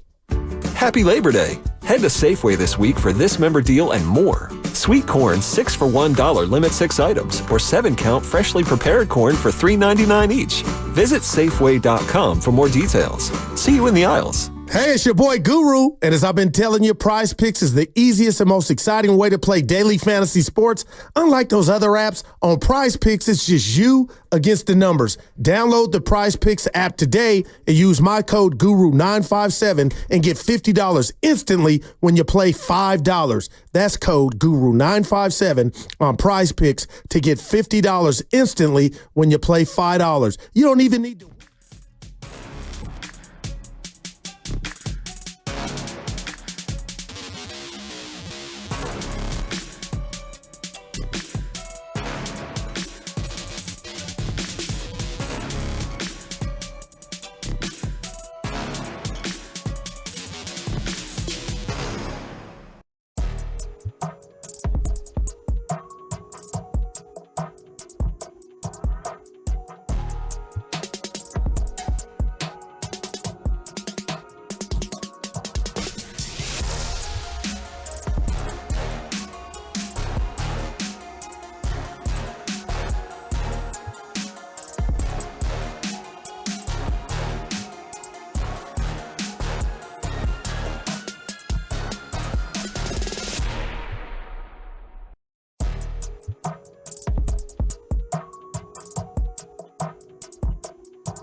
I went down to Palo Alto and played golf at 6:30. Oh, you were up with the chickens. Now, back to Steiny and Guru on 95.7 The Game. All righty, it is crossover time. We welcome in Mark Willard and Mark Grandy. Grandy, pop in. Portions of Mark Grandy. Okay, portions. He was great yesterday. He can come on whenever he wants, and he's got some thoughts. He's got some takes today. I happen to know that. Little birdie told me. Oh, yeah. You were on fire. Well, I've been bragging on you all morning. I mean, I was. Are you still that hot? I won the pool. I won the pool. I won the pool. Yeah. I won the pool. I won the pool. Do you guys even know that you were in the pool? Please help us. It broke during my show. Oh, gotcha. It broke during my. I was, when stories are coming, I always just mentally do that. Like, I wonder which show is going to get it, and I get mad when teams break stuff on Friday night. Don't do that because it's fun. You get to react right in the moment, and there were aspects of it. I don't know how it grabbed you right when it happened. There were aspects of it that surprised me for sure. I still had to spend the evening kind of piecing it apart. Yeah. There's no doubt in terms of one of the things I've said for 2 months now, I have to at least take a little bit of I was wrong in terms of the leverage that, he got $30 million a year. That he did. I didn't think he was getting that. People are looking at it two different ways at the same time. Some will say, like, his holdout of camp got him nothing. At the same time, he's now one of the top 6 or 7 paid receivers in the game. Man. So, yeah. Interesting. So your energy was Roger, this is just me, guru speak. Your energy was Roger Clemens like yesterday because you felt like, tell me if I'm wrong, Willard, he had this same deal weeks ago. Yeah, and that's why I'm still like, first thing I texted the guys this morning, because I always like to get a night of sleep. Okay. And I woke up and I said, I'm still annoyed at Brandon Aiyuk.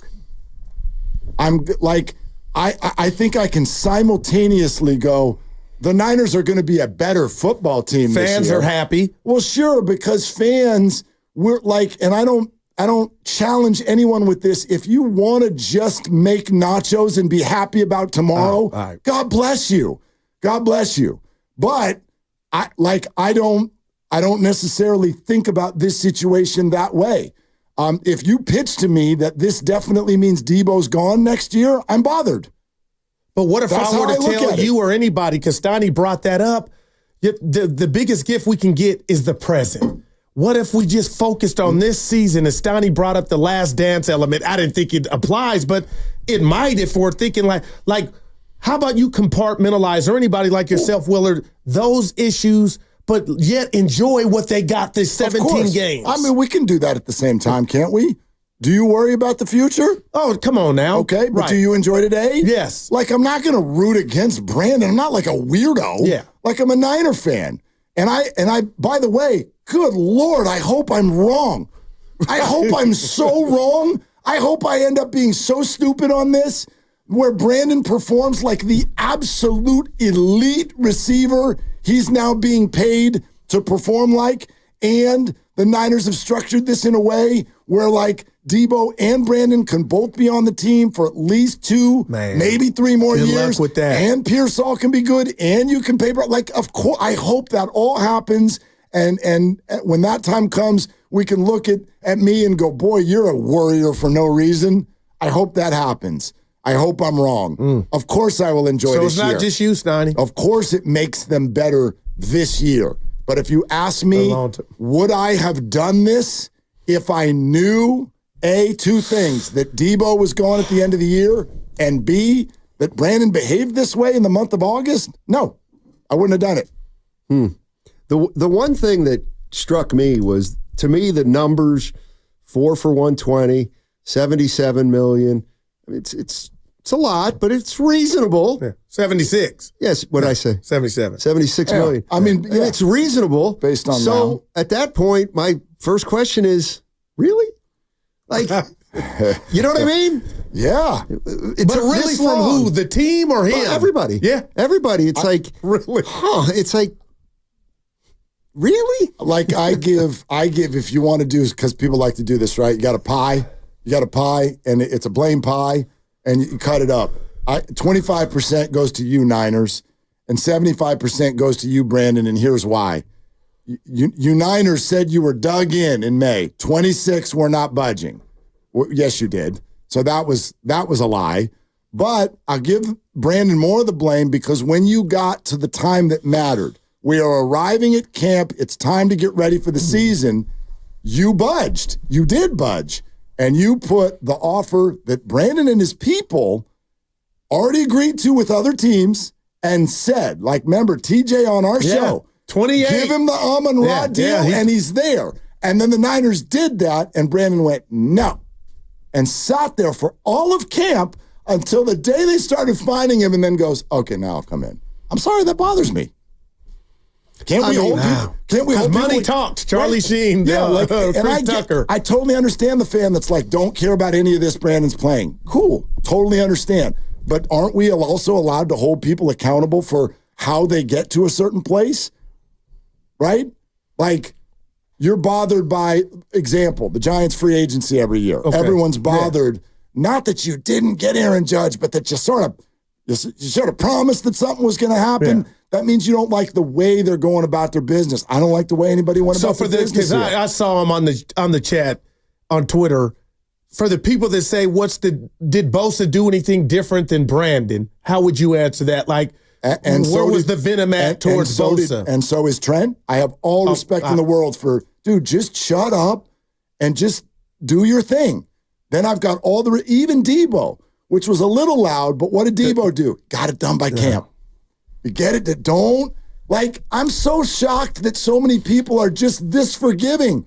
We all just got dragged through a national lead story, annoyance, vibe-killing, camp supposedly killing story. But what do you do with the anger as far as we got a game next Monday night? Yeah, I mean, you know what I mean? Willard, like, if you see Aiyuk in the grocery store, you're going to say, hey, whatever. You know what I mean? Like what do you do for it? What do you do? Now you watch him and he starts to rebuild. There's no doubt we're watching. Confidence or favor with the fans and I just can't believe touchdown passes. I was team wanted help. 30 mil? So was the 26 maybe wrong? Maybe it wasn't 26. How did he go from that to 30? The Niners didn't do great this summer either. They didn't do great this summer. They misread it a bunch of different times. 30, Stein. And then, to me, though, the answer on how badly the Niners misplayed it comes later. That comes next year. When we find the fallout. Completely agree. Let's find out what this means. But wasn't that naturally going to be the case? Maybe. And that's where that I think is a really good question. Like, what if it were 26? Then does the same thing apply? Is Debo gone just no matter what? You know, like, but now we see who leaves and does Brandon perform. That's when I think you assess whether the Niners did a good enough job or not. Yeah, I completely agree. And it might change. It might change. I mean, Andrew Wiggins got that deal after the championship, and we were like, boy, it's a great number for Wiggins, 25-ish. Right. But he was a great player. Well, now it doesn't look very good. Good point. The one thing I do think we also can't just assume is, I think a lot of times, like, okay, Brand, a 4-year contract, he'll be here 4 years. And what I learned from the Draymond Green thing is teams don't want to give up an asset for nothing. They just don't. And the 49ers didn't like what they were getting for Aiyuk. And I think it's totally within the realm of possibility. They sign Aiyuk to this deal. They play the season out, and they trade him next year. Aiyuk. Maybe. It's possible. Maybe. So... or the complexities of the back end of this deal allow them to wiggle out in a way if they were to want to. You know what else I found interesting, though? Like, this deal suggests, dude, we love you, right? No doubt. We think you're imperative. You're top 6. At the same time, there's reports everywhere that it's like, or we'll take Cortland Sutton, or Terry McLaurin, or George Pickens, or, whatever the hell y'all got. Well, then do you really love him? And that's what I asked Stein. Is he that important to where you just said, we'll trade him as long as you give us some other wide receiver who's proven at the NFL level? I swear to you, Willard, I threw that at Steiny, and he basically, I'm not talking for you. I go, wait a minute. You put a ring on the finger, but you also told them we were ready for a divorce. Right. If I'm Brandon, I'm kind of like, whoa. Right. But what does that change at the end of the day? Because I got my change, Willard, and now from Brandon's perspective, no. Because I would feel like you guys are really ready to. He wanted to get traded. He told him he that. Never did. I think he bluffed that, and he never signed on the dotted line to go somewhere else. So the idea that Brandon Aiyuk right now would be like, these guys did try to trade. It's like, no kidding. They were worried you wouldn't sign. See, it came off like he thought it would never get to that. And the Niners signed off allegedly a couple times, Willard on. No doubt. What you giving us? Rappaport still reports that even in this final hour over the last 48 hours, Brandon still could have chosen the Steelers if he wanted to. Wow. And he chose the Niners. And Smart move. I don't know where the money is. I agree with you on that. But I think also that's like what you guys are talking about is kind of the nature of the business. In other words, we romanticize all of this. So we look at the whole thing as the 49ers, right? And so that means everybody's all in a foxhole together and they're all trying to do a thing. But Brandon Aiyuk probably looks at his bosses the same way everybody listening to us looks at their bosses. That's your workplace. So, do you all have to love your boss and agree with your boss? No. In order to take the contract and be like, okay, I can go to work every day? Yeah, that's where I feel like it's forgiven.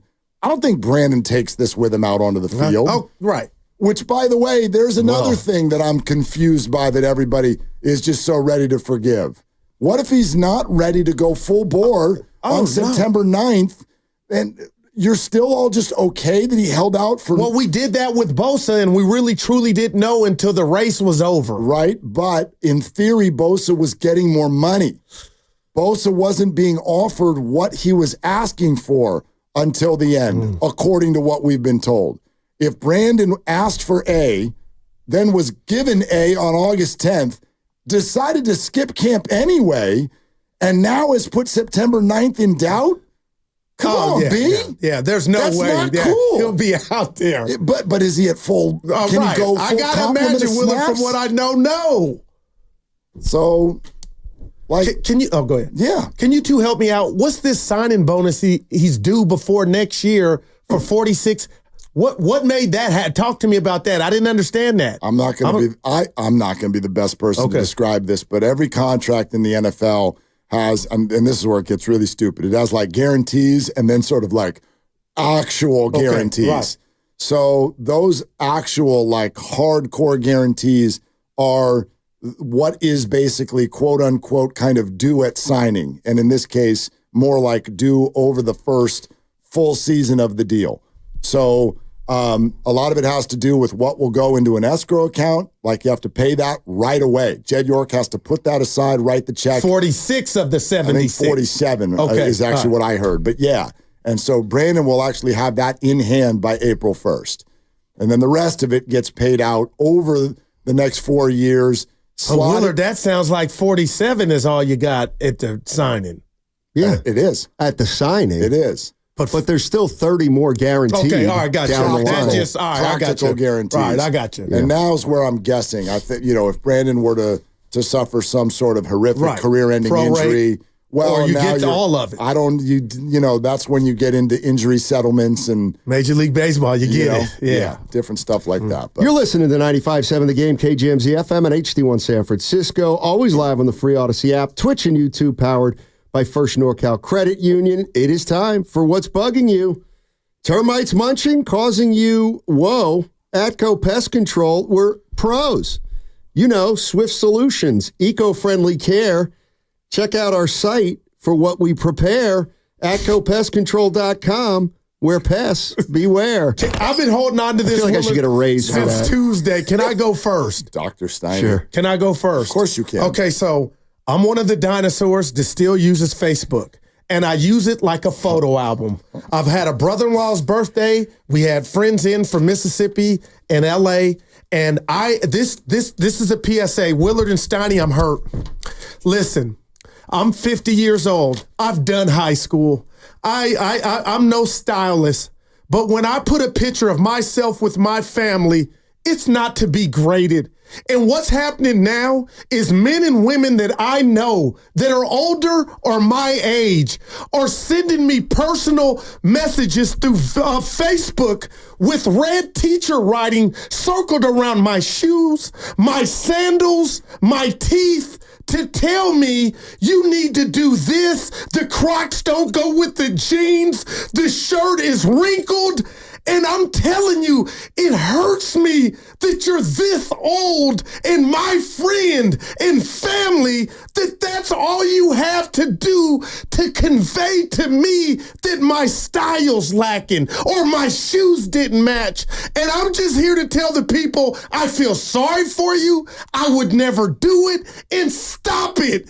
I didn't even know you can edit a picture and use the red ink to circle what you want to circle. But I am who I am. I'm a father of 3. I'm not a stylist, but don't tell me my Crocs didn't match my top and send it to me. I'm over that. High school is over. Don't do it. Stop it. I got like 5 different ones last week, and I'm hurt. Ask me how I'm doing. How's Norm doing? Not my Crocs don't match my top. Your bottom tooth needs help. Come on. I really like the sweater that you're wearing. I feel fly today. I really do. I like the sweater that you're wearing. I had to get that off, man. And it happened. You're one of the most authentic people I know. And so, like... It happened, Willard. I'm glad you started with you feel sorry for those people. Like, what on earth? What are we doing? The only mistake you're making is, dude, you got just stop going to Facebook. And I know why you're saying that. I'm hearing this left and right. You're almost using it like Snapfish. You're like, I'm just putting my pictures in there so I've got somewhere. Right. It's me and the family. I would just suggest maybe an iCloud account or something like that that's a little bit more private. But yeah, Facebook, it's happened. Well, they're all ugly places. They're all ugly places now. But it hurts even more when it's coming from your own. Come on, all right, man. I got it off my chest, That's man. Good. That's good. Good Lord.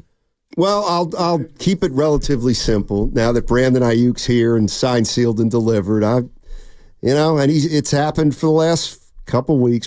Trent Williams bugs me a little bit, what he's doing. It just does.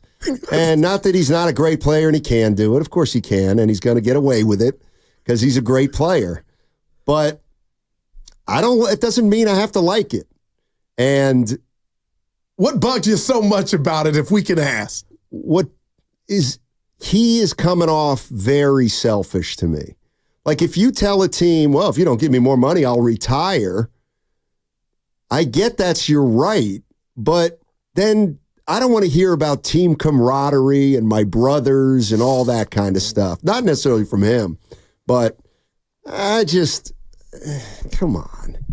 I mean, he's opening up a can of worms. I think they're going to, of course he can do it, but I don't like it. Is that, by the way, has that been reported that he threatened retirement? I hear that bouncing around a little bit. Well, I mean, last year at times they were, he'll throw away. He's done it before. I mean, yes. I mean, I haven't heard it specifically, but I don't know. I think he sees that he's got this organization over a barrel. And there's conventional wisdom that they can't win without him.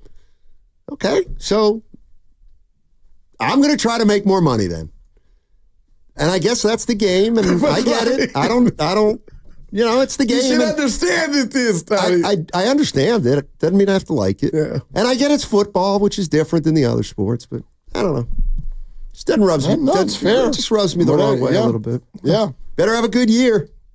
I'm going to be watching that all 22. Aiyuk that's too. Actually, Aiyuk. That's my concern CeeDee about Lamb? all the 49ers. Yeah. Okay. The whole team. Is the fan base now arrived at a spot instead of, because I know today's a day where everyone's like, yay, let's get excited now about the season. Are you really just like, are you going into this like, let's win week 1, let's have fun, I love the season? Or are you like looking at the Niners as if they're kids not eating their vegetables? You better be good. You better not pull a hammy. You better this, you better that. Like, there's so much Super Bowl talk before week 1 has even happened. Whew, but they've earned that. I don't know if they want that. John Lynch is trying to say the opposite. Played the sound. Tom Brady said the opposite. The reason that the Super Bowl hangover is a thing is because you automatically have to go back to the start. It's like Monopoly. Go back to the beginning. You have to go back to the start and start over, and it's hard, and all different things can happen, and other teams are good too. And too much super. Yes, that's of course the goal, but I don't like all the Super Bowl talk in August. Oh, I hate it. Yeah, that's not for me. That's not for me. What do you like? I know they're one of the favorites. We all know they're one of the favorites. By the way, if you want, I'll do something real quick. Grandy, you should do this. You should do this with us. You got something that's bugging you? I would bet. Knowing you, just Oregon State. How about that? Do they bug you? No, they're not even on my radar. Oh, okay. Wow. Anyway, I was going to say, and I started this a couple weeks ago. Since you brought up social media, so will I. Willard, man. I would like someone to help me. I want to not Twitter. And but we have to. No, but I know. I think we have to. Yeah, well, yeah. And then there's also just the habit. It's almost like my homepage. It's where I go when there's nowhere else to go. It's my new television. But I can't find what I want to find anymore in there. Wow. There's two things that happen that get in the way of what I actually used to use it for. I'm not Bob Fitzgerald. Get off of Twitter. Yeah. I'm not negative on Twitter. I'm just negative on what Elon Musk has done to it. Right. To the point now where there was always the negativity, but it's gotten worse. But now you can't even run from it. But you have to work your way through all of this stuff that you're not following. Man. That like all I get, like, do you get this too? It's like videos, like morbid knowledge. And it's a video of like, this person died right after this video was taken. And there'll be 8 of those until I can get to, oh, by the way, Adam Schefter says Brandon Aiyuk signed a contract. Man. I hate it. Yeah. It's an awful, awful needed website. That's your boy Elon. I hate it. I can't speak to it. Yeah, you're Kurt Flood. You're done. We'll see. Yeah. Stay tuned. You're going to be like Oasis and make a comeback in 5 years. Probably. I've never said never. I've never said never. Did that go over everybody's head? But the other thing is, Ken looked at his head, just popped around the corner. Yeah, because you want to go. Let's go over to Europe and let's go see Oasis. Resale tickets are $1,000. I don't know. But we'll talk to somebody. You're my Wonderwall, right? That's what it was. I was in North. My favorite day is any day that Steiny sings is my favorite. Did you hear John Salley join us? No. Oh my God! And I wanted to. Yeah, it's still out there. I know. Was it great? We was on for a half hour. John Salley. Yes. Yeah. Yes. Have you ever had someone that you thought hated you so much turn out to actually love you? Like this? And he didn't hang up on us. I asked him. He said he didn't. He wasn't bummed out. He just, he said we hung up on him, and he was great. Yeah. Yeah. And then I said, can you give us John Salley? You're listening to Steiny and Goo. He did it. And he did it? Yeah. Of course he did it. Yeah. I sound like a group. Randy, wait, no. Yeah, why so fast? It's too old. It's too tense. Just I'm relax. a little under the weather today. Relax. You're fine. It's 3 more minutes. You stay at home nowadays when you're under the weather. Grandy, what's bugging you? Where he's sitting? I wasn't really expecting this, so I thought of something really quick. Right now at the U.S. Open, we got a couple of Americans doing battle against each other. Ben Shelton and Francis Tiafoe. Yeah. A couple of the best American tennis players in the world right now. What's bugging me is that they matched up against each other in the 3rd round. I wanted to see them both go deeper into the tournament. It sucks that one of them is going to be out after today. Do you know what impresses me sometimes around here? Because I even saw Banter is on vacation. He spent 45 minutes yelling this morning on 95.7 the game. I think that was exciting. And he's tweeting about this match. He's locked in. I just, as a father of 3, I don't know where y'all get the time. It's live. Ball is live, Willard. You guys watch every sport. You'll show up the next day, and you know what happened in tennis, golf, the WNBA. Goo and I were locked in on San Jose State, Sacramento State. San Jose State quarterback has a laser. I am so jealous of y'all. All right. How the hell do you guys follow all of this? He's got a daughter. Banter goes, what's his name, Grandy? Tiafoe? Francis Tiafoe. Yeah, he goes. Banter goes, this is a bad matchup for Tiafoe. I'm like, I don't even know what language you're speaking. Shelton's got one of the biggest serves on the tour. Was spewing yesterday. Ben Shelton, I don't even know. I'm like, I don't know what y'all are talking about. Willard, ball is live. Oh my God, Steiny, do you have the San Jose quarterback has a gun? Brandon was there. All right, Brandon went to the game. I told him that. He went to the game. He's got too much money. I want everybody to have a great long weekend. Feel Enjoy better, the holiday. Steiny. And you know what? Say thank you to a union member, huh? It's Labor Day. Is that your new sign? Wow. I gotta go. Shoot your shot. Say thank you to a union member. John Salley. They're longtime friends. Let me tell you something real quick about Dibs that I'm sure not everybody knows. And first-time partners. Hang in there, big guy. There'll be brighter days ahead. Now, these two homegrown Bay Area boys finally come together to take over sports talk. Get the hell off of my doorstep. Major League Baseball, you stink. It's Willard and Dibs on 95.7 The Game. All right, I'm ready. And I know Grandy is. Grandy wore a Niner jersey to work today. It's not a Brandon Aiyuk jersey. No, I don't have an Aiyuk jersey. Yeah, well, you're going to get one now, aren't you? You're excited. He's locked up. You're excited. Brandon is here. It's Friday. We're here. You're here. Glad everybody's here. Let's talk it out. Guess who's coming on at 3 o'clock? Our friend Peter King. And no, he's not doing a weekly segment on 95.7 The Game this year because he's retired. We have been needing to check in on that man for a number of months. Willard and Dibs. It's the most wonderful time of the week. You're damn right. I'm on the phone with you guys. Exactly. And my first question, are you okay? Did that cough ever go away? So Peter's going to come on with us. Sean Salisbury, if he ever wakes up, is going to be on with us. That's great. Perfect. It's going to be a wonderful day, and we'll have some fun. It's Friday. You're always welcome to call. 888-957-9570 is the number, and I'm ready. I brought my vest today because I know some of what I'm going to say is going to be unpopular today. I'm aware of that. And it may sound like I'm trying to stick two different feet in two different buckets, but I'm going to try because I can firmly state that with Brandon Aiyuk back in the fold, the 2024 San Francisco 49ers are better. They are better than they were yesterday. However, I also think there are other things to consider. And I have nothing but love for you if you are one of the people that goes, I don't care about anything but September 9th.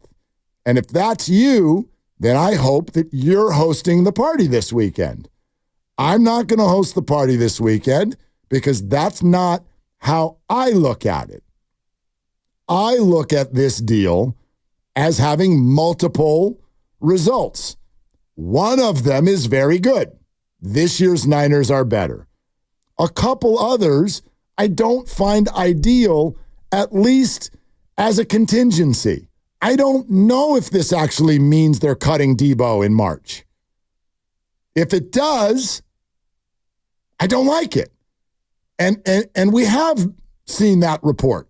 We absolutely have been told, then again, we get told a lot of things, but we definitely have been told at draft time that it was one or the other. It was one or the other. That was in Sharpie. You know, there have been a lot of Sharpie reports that have turned out not to be true. And there's definitely a piece of this that also includes a healthy portion of I was wrong. Like if I'm going to yell for 2 months that Brandon's got no leverage and then he gets $30 million, well, I guess he had some juice that I didn't give him. So I'll take an I was wrong on that. He deserves credit for that aspect of it. But there are two things here that I don't really love. One, if it does mean Debo's cut in March, not into it. And secondarily, we hold teams accountable all the time for their process, for the way they get from point A to point B. I've listened to Giants fans destroy that team rightfully so often, over the last 3 to 4 years with how they go about getting from point A to point B. And if that's fair, then we get to do it to players too. And I can't stand the way this was handled. And I'm shocked at how many people just forgot about it overnight. That if this man said throughout the summer, just give me the Amon-Ra deal, and the stubborn Niners waited too long to do it, but then when they do it, to start camp, you say no. And then you sit there for 3 weeks until you're threatened, then you say yes.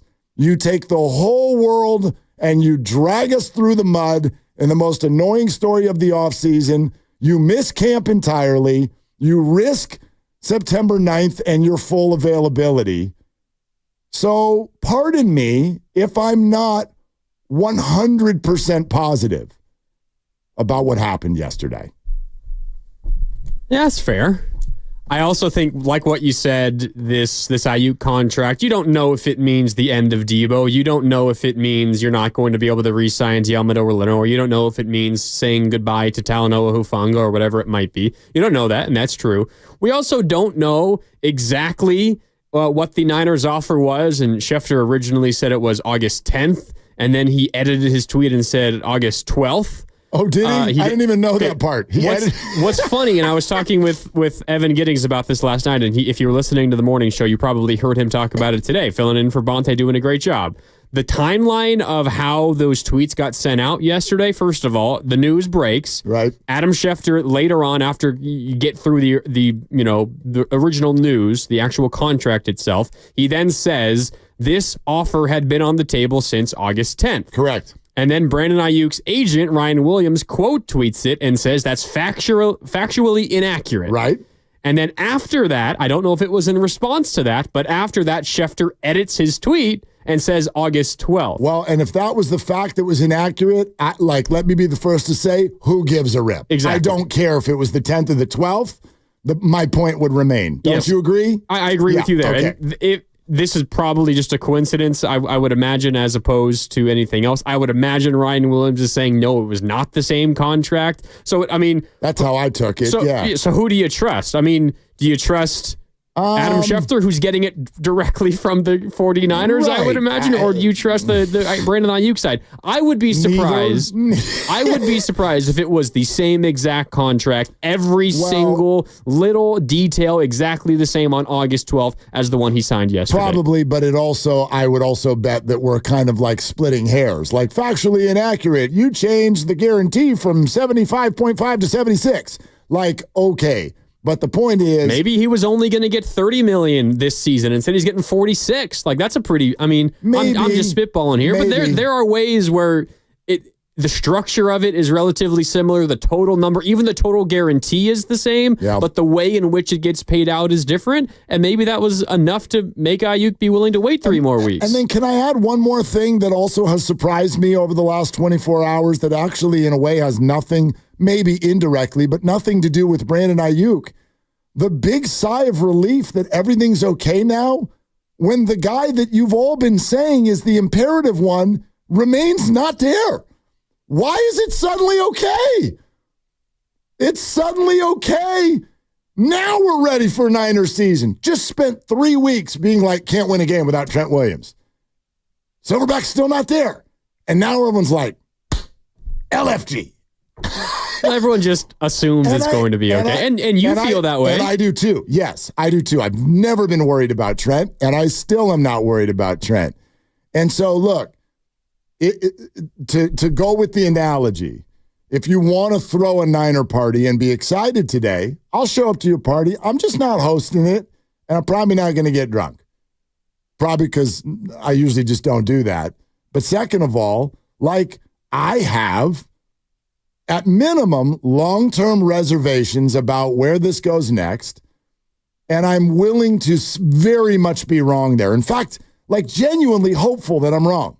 I am genuinely hopeful that I'm wrong, and I'm gathering through just conversations that most people probably think I am, and that's fine.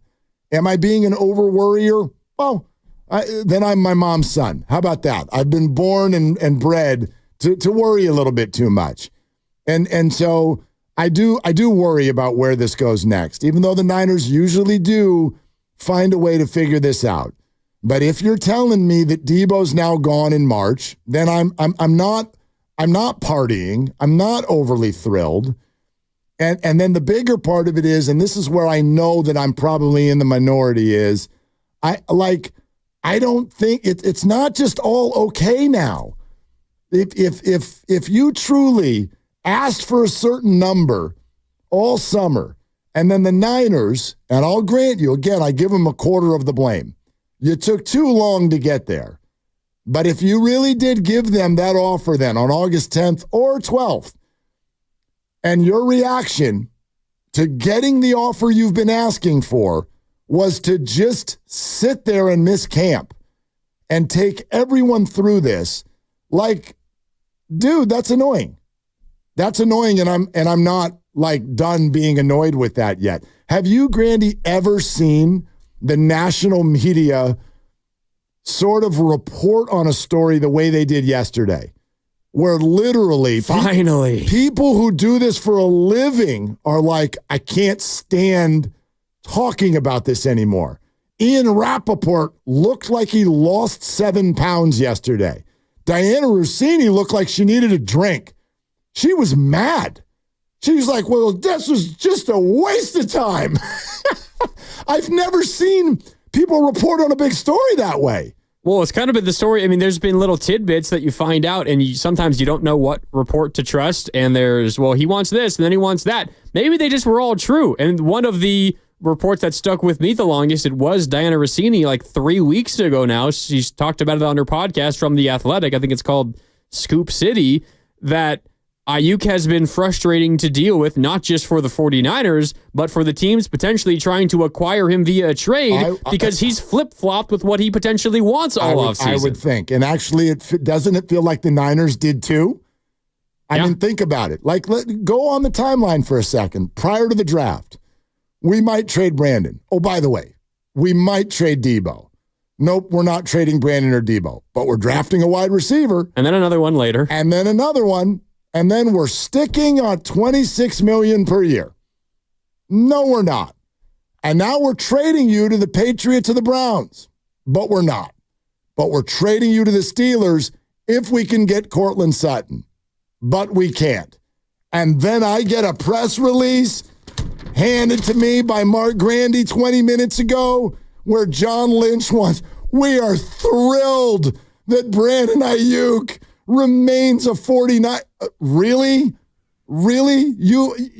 You've essentially tried to dump him 8 times in the last 6 months. You can go back to more reporter exhaustion even a couple weeks ago. Remember when Tom Pelissero was reporting on all the fake checkmark people on Twitter? He was already getting exhausted by the fake reports back then. Yes. It's almost like they knew he was never actually going to get traded.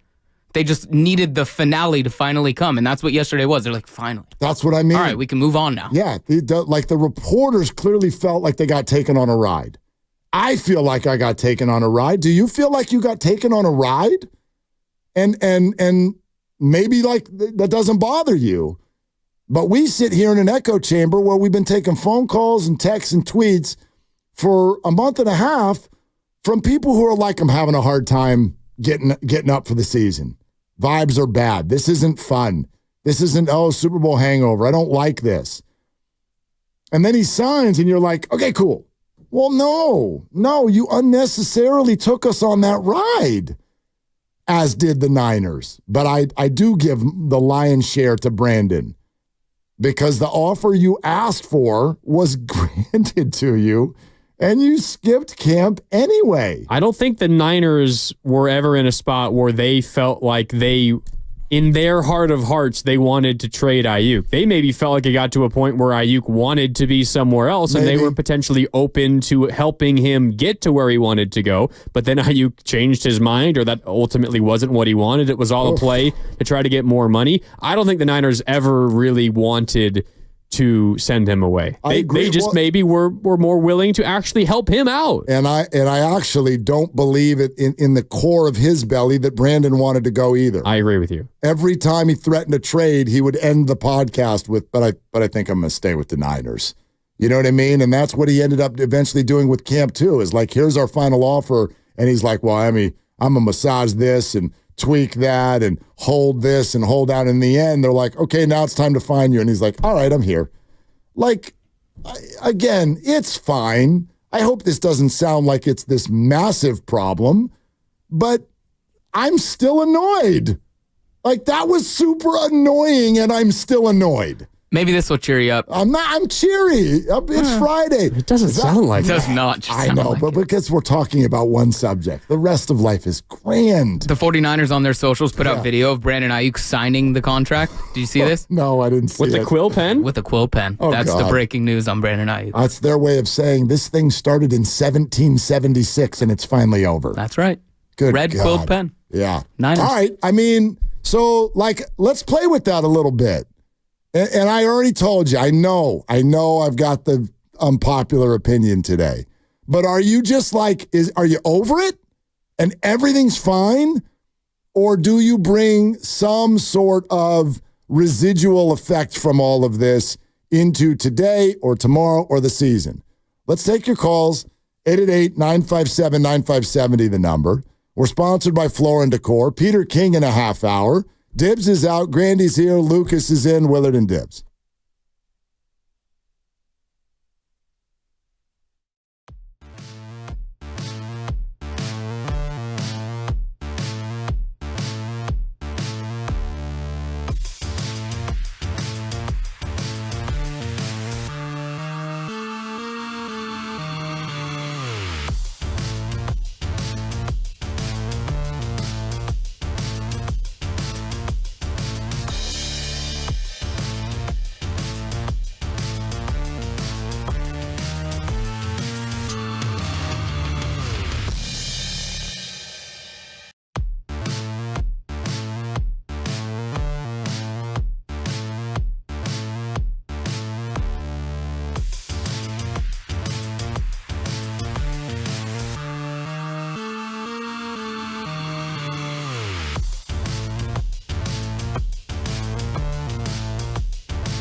Now, back to Dillard and Wibbs on 95.7 The Game.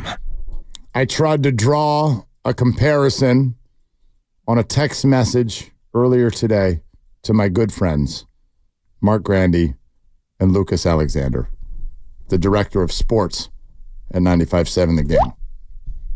The comparison did not go well. However, I would like to bring it up. Right? It didn't go well. Maybe it'll be better not in text Well, form. I mean, the two of you were like, no. What is going on here? Well, you're right. Maybe it will be better away from text, because maybe I can try to thread the needle here, which is what I was trying to do. Good luck. Well, thank you. I like to try to do hard things. Not skiing. I don't want to do that. That's crazy. I don't understand how y'all do that. Skiing? It doesn't make any sense to me. Like, you put slippery sticks on your feet and then go stand on snow and fly down a mountain. You should try surfing. I'm out. Oh, I have tried surfing. That'll never happen again either. If lovely Christy's listening, Hawaii last year, she's like, we're doing a surf lesson. And like I said, I like to try hard things. So I'm like, great, I am so in. And then I was out there for 17 minutes, and I'm like, I'm out. I swam in, and I didn't even tell her that I was leaving. I'm out here feeling seasick, like I was the biggest landlubber of all time. Embarrassing, but I don't embarrass easy. I'm just like, yeah, not for me. So when you're done, hon, I'll be at the beach. I'm okay. I definitely have my shares of eating. Oh, sorry. No, we'll allow it. That's the other thing. I'm 6'2" and not flexible. So like the whole, just stand up on the board as it's moving on a wave. No, not easy for me. Low center of gravity, not your strong point. Very much so. Like, I mean, it dawned on me as we're out there. I'm like, oh, I remember trying to get on a skateboard when I was in high school and college. It didn't go well either. I'm a hand sports kind of a guy. It's why I like golf. Let's just use the hands. I'm really not like, if you need me to shuffle my feet, I can dance. That's fine, because I get to choose where they go. But if the feet need to be in a certain place at a certain time, I'm usually late. That's just how I roll. Not a wakeboarder, huh? No. Anything that ends in board, out. No, I don't want to be on a board. What about a roller skater? No. And the kids wanted, a couple holidays ago, they wanted to go ice skating. I'm like, sure, I'll be over here. That's the only board I like. I'll be over here up against the board. And I'll watch you skate around on the ice. You got to take one of those chairs and hold on to the chair while you skate around to teach you the ways. I'm just not motivated to do so.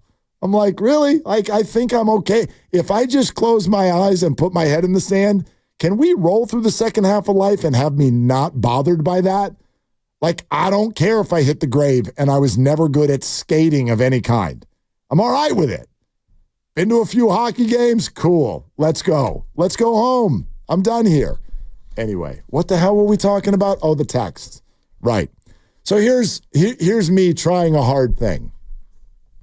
And I'll admit this is reactive. But I've heard a lot of people simply say, Mark, you worrier. You worry about next year.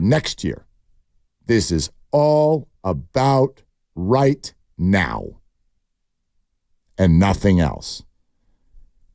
And I disagree. That's for me. And I totally get it if that's where you are. I don't think organizations ever run themselves that way. I'll give you a different example than the one I tried to give you both earlier. I'll get to that one too. But remember when Draymond Green did that podcast where he's like, we were about to make a trade, and I told my little puppy general managers, don't you make that trade. It'd be good for me now, but that's a bad trade. And we all assumed he meant Pajemski and Kuminga or whatever for Lauri Markkanen. And he's like, that's a bad idea long term. Oh, I thought we were just supposed to think about right now. and not worry about anything else. More than half the people that I've heard over the last 24 hours say, this is only about right now. Super Bowl or bust, September 9th. Let's go. Let's scream. Let's get tickets. Let's yell. Let's freak out. It's only about right now. Well, then why would you ever be against any contract for any good player? So the comp that I tried, the needle that I tried to thread is solely from that perspective of I only care about now. Why would you be against giving Jonathan Kuminga $200 million? Warriors will be better next year with him, for sure. Happy Jonathan means more dunks. Why is everybody hesitant to give Jonathan Kuminga $200 million? Again, because the only reason you would be is, I don't like the way that might age in another 3 years. Well, but I thought we're only worried about now. And your response seemed to be, well, but this is 49ers. Is that your response? Yeah, no doubt. The 49ers are in a situation where, one, they have a player. We're talking about Aiyuk and Kuminga is the comparison. The Niners have a player in Aiyuk who is an all-pro, who is deserving of a major contract, not necessarily the largest contract, but a major contract. Yes. And the Niners have legitimate Super Bowl title aspirations. Sure. Jonathan Kuminga is not an all-pro. Solid player. Had his best season last year by a mile. And yes, you're right. The Warriors are better with him than without him. At least if you're on the team or off the team and no replacement, which is what the Aiyuk comparison would be, potentially. But they also are not a team that is on the doorstep of winning a championship, much like the 49ers are. And they have won recently. The 49ers have not. Okay. All fair responses, I think. Those are super reasoned responses. I guess I'm just trying to dip my toe in the water and find out, is the idea that I only care about now. So you're saying that's circumstantial. That's not how you always think. That's just how you think now, here with this particular team? Yeah, I think that's part of it. I also think it's not necessarily that I don't care about the future at all, or that I will do everything in my power, including hurting myself in the future to try to win now. It's that I want to give my team the best chance as possible to win right now, and I will deal with the ramifications potentially of that in the future. I'm not actively trying to hurt myself in the future, but I am actively trying to win games now and win a Super Bowl now. And if the actions I took now hurt me in 2 years down the road, well, in 2 years down the road, I will do the same exact thing, and I will try my best actively to try to win that season. You try your best at every point to try to win in that current season. Okay, and obviously, and I buy that. Now, all right, let's take that concept. You all want the 49ers to be all about right now. Okay, do you transfer that idea to Brandon Aiyuk, who sat on a contract and watched camp and now put full physical availability for September 9th in jeopardy by not acting right now? You'd like him to did Brandon have Aiyuk, a normal offseason? Yeah, you'd like that, of course. Did Brandon Aiyuk, answer that one for me, did Brandon Aiyuk make this negotiation all about now? Or is he allowed to look into his future and the 49ers are not allowed to look into theirs? And I know it's a little different. That gets difficult. I know it's a little different, but let's also acknowledge that when people do, hey, this is great for Brandon's family, $27 million would also have been great for Brandon's family. So at a certain point, when it gets to splitting numbers, it's not about your family. It's about ego, and that's fine. I don't hate ego. I've got a healthy one myself, okay? Ego's cool. I'm not mad at you for ego. Again, I'm just trying to figure out the rules. What are the rules? Brandon's allowed to do this XYZ for his future. The 49ers, we don't care about the future, all about right now. Well, the 49ers themselves clearly care about their future as well. I personally just want my team, especially in the situation the Niners are in, to give themselves the best chance to win. But it's not as if this is also unique to Aiyuk. Almost every single player who's in Aiyuk's situation will do their best to get every single dollar they possibly can. And I got nothing against that, by the way. Like, I know some of you now, I see this message here a couple of times, Xfinity Mobile text line, and thank you. Love that you're listening and engaging and texting. Okay, are you now mad at Trent? Not even a little bit. Not even a little bit. I hope I've done an okay job of defining my frustration with Brandon. My frustration with Brandon has nothing to do with him wanting to be paid. It has nothing to do with him negotiating hard. It has everything to do with him moving goalposts and doing it publicly. You gotta all acknowledge that Brandon played a game here. If you missed Tim Kawakami tell us this yesterday, he essentially said, just as an example, that Brandon, with the bro hug midfield, very much that annoyed Kyle and John, not because they don't like shaking his hand, because they very much felt like that was strategically done in front of cameras to move a narrative and a conversation in a certain direction. So, again, is that just negotiating hard? Okay, but you're a goalpost mover. You asked for $30 million, you get $30 million, you sat there and didn't take it. Oh, we don't know all the details of the contract. But we do, Mark. Like, honestly, if the Steelers are reportedly mad at him, and the Browns are reportedly mad at him, and the Niners are reportedly mad at him, at a certain point, I don't think everybody's lying. He's a goalpost mover. He did. He changed his ask a number of times this offseason, and many of you think that's fair, and there's some fairness to it. Like, if I'm asking for 26 and Amon-Ra gets 30 and you're like, now I have to move my ask, okay. But then if the team hits 30, dude, get your pen.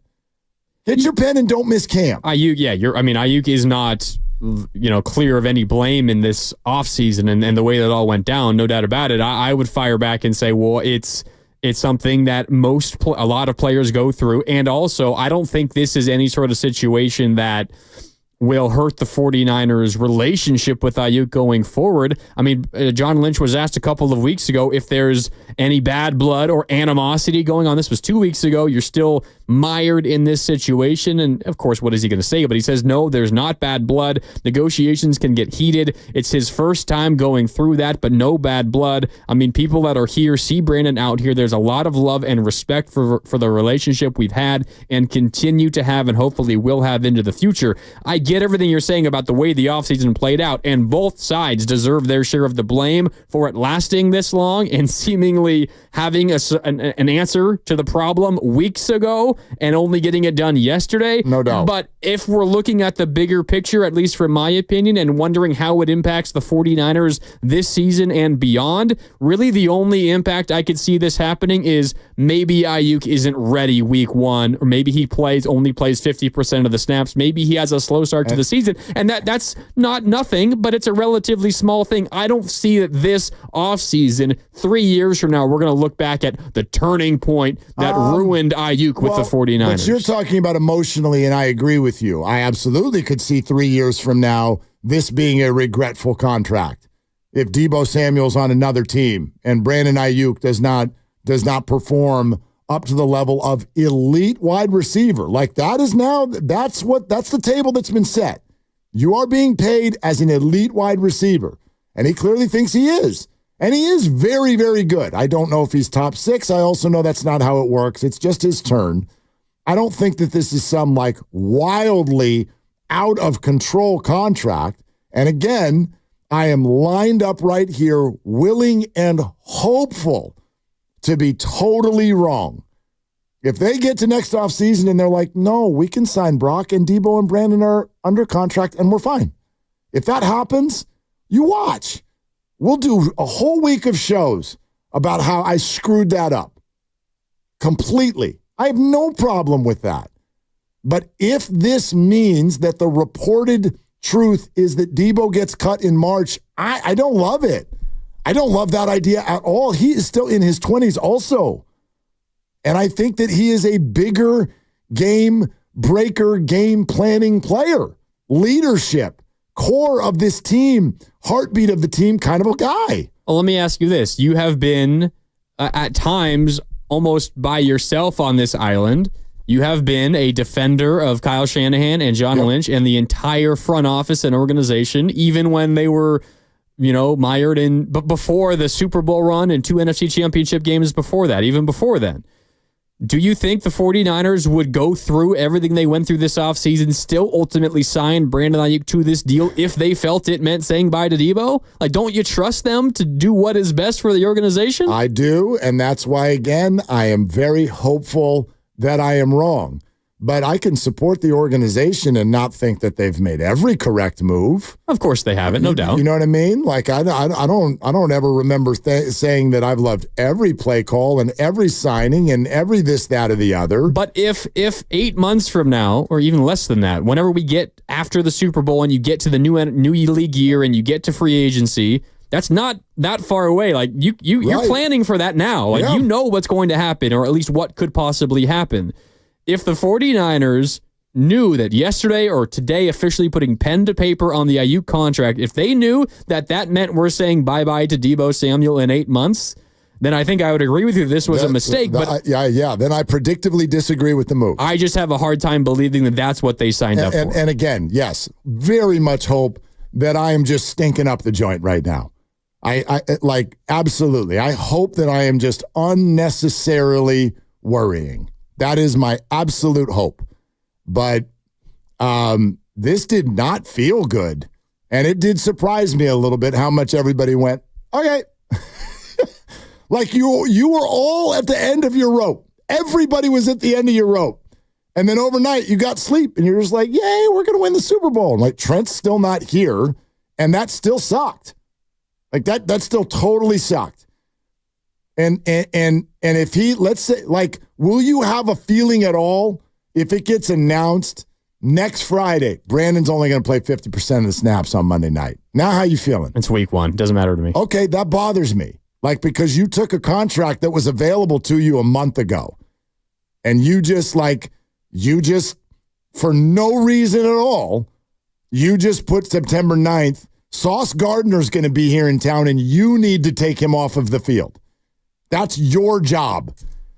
You got the contract you asked for, and you put September 9th in jeopardy by playing it the way you did. That, to me, is completely fair. That's completely fair from a 49er fan perspective.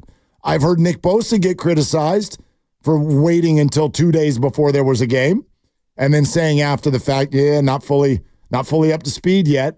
And that one was happening not underneath our noses. We didn't even know what was being negotiated. And that was also different because, at least according to reports and the way it all played out, the offer hadn't been on the table for a long time. The Niners ultimately agreed to Bosa's ask, and that's when he finally said yes, immediately once it was offered. And he was at least debatably the best player at his position in the game. These are differences to me. Will in the East Bay, thank you for calling. You're on Willard and Dibs. What's up, Will? Well, good afternoon. Thanks for having me on your show. Thank you for calling. I think this, thank you. I think this scenario is playing out to begin with the way Lynch and Shanahan originally saw it when they were in the war room, even before the draft. They had that pyramid drawn up on the whiteboard, Purdy up on top, and then all your other players below him. And a number of those boxes were checked. Of course, Aiyuk wasn't checked. Trent Williams wasn't checked. I think they thought this was going to be an issue. Why they drafted Pearsall out of Florida, and we're hoping that he'd come along maybe quicker than he has. But they knew it'd be an issue. The thing is now, at this time, I think Aiyuk was holding out. He was playing a game of salary chicken with CeeDee Lamb and with Jamar Chase, and he knew Jefferson had set the bar, but I think he wanted to see how far up where Jefferson that bar was going to reset. And I told a friend of mine in my fantasy league, I said, watch this. As soon as CD signs, within a very short period of time, you're going to see Brandon Aiyuk sign his contract. But the biggest issue right now is who's going to protect the blind side of that quarterback. Okay? For sure and it Purdy, is. He's a beautiful thing when he's running, but it's like a beautiful stained glass window. It's beautiful until somebody throws a rock through it. So that's my take on this. Yeah, and Will, I'll stand by just my lack of concern on the Trent Williams situation. I definitely think that he's going to be there. I think there are, like with any negotiation, there's different aspects to all of this. None of these are alike. So whenever someone's like, well, you had energy for this, why don't you have energy for that? They're all different. They're all different based on age, position, contractually, like all of them. The way you handle them, they're all different. And so I am not concerned about Trent Williams at all. And just like the other item we're talking about today, I'm ready to have egg all over my face next week if Trent doesn't show up. I think he's going to be there. I'll stay there until I'm wrong. But yes, that I think still tempers some enthusiasm for me in terms of the idea of the Niners being at full strength, because at this hour they remain not at full strength. Yeah, and there's a decent chance that week 1 they might not be at full strength, even if it is Aiyuk or Trent Williams playing. Even if they all show up. Absolutely, absolutely. Sean in Richmond next up. Hi, Sean. Thanks for calling. Hey, man. How y'all guys doing, man? What's up? Okay, so basically, this whole Aiyuk thing is pretty much like smoke and mirrors, right? He went out there, tested his armor, and he figured out, like, oh, I'm not really that guy that everybody think I am. So let me get back and get on that contract that I gave me a few weeks ago. It's like, it don't make no sense to me. It's just like, when you talk about wide receivers, nobody's speaking of him. They speaking about CeeDee Lamb. They speaking about Jamar Chase. They speaking about Justin Jefferson. He's never like really mentioned into that category. But when you speak about the Niners, you're speaking about Kittle. You're speaking about, of course, Brock Purdy and Debo. But it's like, he's thinking he's something that he's not, and he better prove himself this year since he had messed around and got everybody signed with his dang money. We need to really see what he can do, and he better prove himself now. Sean, I think that's a very fair take, and let me add, though, it's one that I think is one of the hardest things about this upcoming season for the 49ers, because that doesn't apply to just Brandon Aiyuk. Like, if all of you want to go have fun and watch 49er games, maybe go to a couple games this year, get some unhealthy food and watch in front of your TV every weekend. If you all want to do that, is that really where you want your starting point? Like, okay, I'm here on my couch. You better be amazing. Like, yikes. I mean, yes, the Niners have expectations through the roof, but you know what I mean? Like, I think and the same thing's going to happen to Trent, even if he shows up. You better not pull a hammy. Like, there's a lot of you better from Niner fans right now. Not ideal. That almost comes with the territory, no matter how the contract was handled. It comes with the money that you make. Yeah. No matter when the contract was signed. Maybe it being an ugly situation makes it a little more front of mind, but you're getting paid $30 million a year, even if you sign that in April and you come out and have a stinker the first 3 weeks of the season, you're hearing it no matter what the offseason was like. No doubt. And the Niners are they're such a show, and the expectations are so high. And the near-miss Super Bowl thing that's now happened twice, you're probably right. It's unavoidable that people are looking at this team and expecting something that is damn near perfection. I mean, every single week last year, even when the Niners were in the midst of a 5-game win streak, and a couple of years ago, and even 2019, when they cruised to the 1 seed and cruised to the Super Bowl, you found something to be upset about every single game. Sure. Every single game. Yeah. Kittle only got 3 targets yesterday? What are we doing? It happens every single game, no matter what. You could win 40-20. Take it from somebody who does the post game, right? Yes. People would like, we only won by 20? Should have won by 25. These are the dang Cardinals. Right? Come on. We won, but we didn't cover. We're presented by Fremont Bank, celebrating 60 years of full-service banking with no compromises. All right, plenty of room for your phone calls going forward. We're going to do that NFC and NFL whirl around that we were going to do yesterday, right when the Brandon Aiyuk news broke, and it blew that whole thing up. I got some funny stuff on basically like the San Francisco Giants season totally being over, even though it's not over. We've got that still ahead. So glad you're with us. Peter King is going to join us next. We're going to check in on the long-time Monday morning quarterback who's now retired but still totally dialed in. His thoughts on all of this coming up next on Willard and Dibs. I don't know what you just said.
You're funny. Now, back to Willard and Dibs on 95.7 The Game. I mean, how great is this? How great is this? The only thing that went through my head that was negative when Peter King announced his retirement was, oh, we probably don't get to talk to him every week anymore. But as the season was rolling around, there was no two ways about it. We were like, hey, at least once or twice, right? Let's call Peter because he's still one of our favorites. And by the way, he's an active retiree because tell us about this podcast you're doing with some real fancy people called Let's Go, Peter. And hello, how are you? I'm doing great, guys. Good to talk to you again. Yeah. Jim Gray called and asked me if I wanted to do this Monday radio show. It's the one he did with Tom Brady for a long time, and now Brady has got his hands full with the Fox thing, so he's going to be an occasional guest, and now it'll be Bill Belichick will be the big star, and Max Crosby will be on, and I'll be on for a segment every week. So it'll be fun. Do it every Monday during the season, and it'll be on Sirius XM, and it'll be a lot of fun. Yeah, it sounds like it. Can't wait. Those are some big names and some big voices. Peter King joining us on the River Islands guest line on Willard and Dibs. Dibs is out today for the weekend. We're glad to have Peter. Peter, first question, obviously, is your view from 10,000 feet on the Niners offseason as a whole, which is still unfolding. What's your take on all this? Well, what happens when you have a bunch of big stars on your team and salaries start to explode is that, really good players are going to say, I want mine. And if you're Brandon Aiyuk, there's a chance that this could be his only time at really being able to hit a contractual grand slam. And so he did everything he could to do so. Now, that's not good for the 49ers as a team, really, to have a guy be totally, totally occupying everyone's time in training camp. I think everybody kind of feels, and I still feel that, the first game of the season that Trent Williams will be there and he hardly needs training camp. But the fact that it's still not done, I think really is a little bit of a bummer for this team. And I think they're going to need him against a really good defense in the New York Jets in the first game of the season. But look, if you're really good and you've got a lot of really good players, you're going to have a bunch of contract hassle. And clearly that's almost all what the 49ers offseason has been. Peter, it has been suggested, maybe not reported in ink, but suggested that especially with the drafting of a first-round wide receiver, that if Brandon Aiyuk gets a big payday, it's probably going to mean the end of Deebo Samuel after this year. I don't know that that's the case, but if it is the case, was this a good move? We'll see. I mean, I think that, and I shouldn't say I think, I don't know. I've not talked to John Lynch, have not talked to Kyle Shanahan, so I don't know what they're thinking, but my guess is that they were probably thinking, look, we got to sign Brock Purdy, next off season, and he's going to make a gazillion dollars. And obviously, we'd like to have Trent Williams back for, I would guess they would want him back for absolute minimum 2 years. And so there's only so many bucks that you have to go around. So I would be surprised, and I think you guys are right, if Deebo Samuel is back. However, I think part of this move clearly was the fact that they didn't want to go from having the best 1-2 combination in football in 2023 in Deebo Samuel and Brandon Aiyuk to having both of them off the team 18 months later. So I think that's why John Lynch, my gut feeling, that's why he gritted his teeth and basically said, look, there's a lot of things in this job that I don't like, that I have to put up with, that I have to just walk away from, that I have to have sleepless nights over. And this is one of them. But I think he'd be feeling a lot worse today if he didn't have Brandon Aiyuk and he had some cap room, and then he entered next season not even positive that he'd be able to sign Deebo Samuel. So I understand why they did what they did. Peter King with us here on Willard and Dibs 95.7 The Game. Peter, who is the biggest threat to the 49ers in the NFC? I think Detroit, and I want to say Philadelphia because I want to act like the last 7 or 8 weeks of the season last year, like we really didn't see that. Can we please pretend that didn't happen?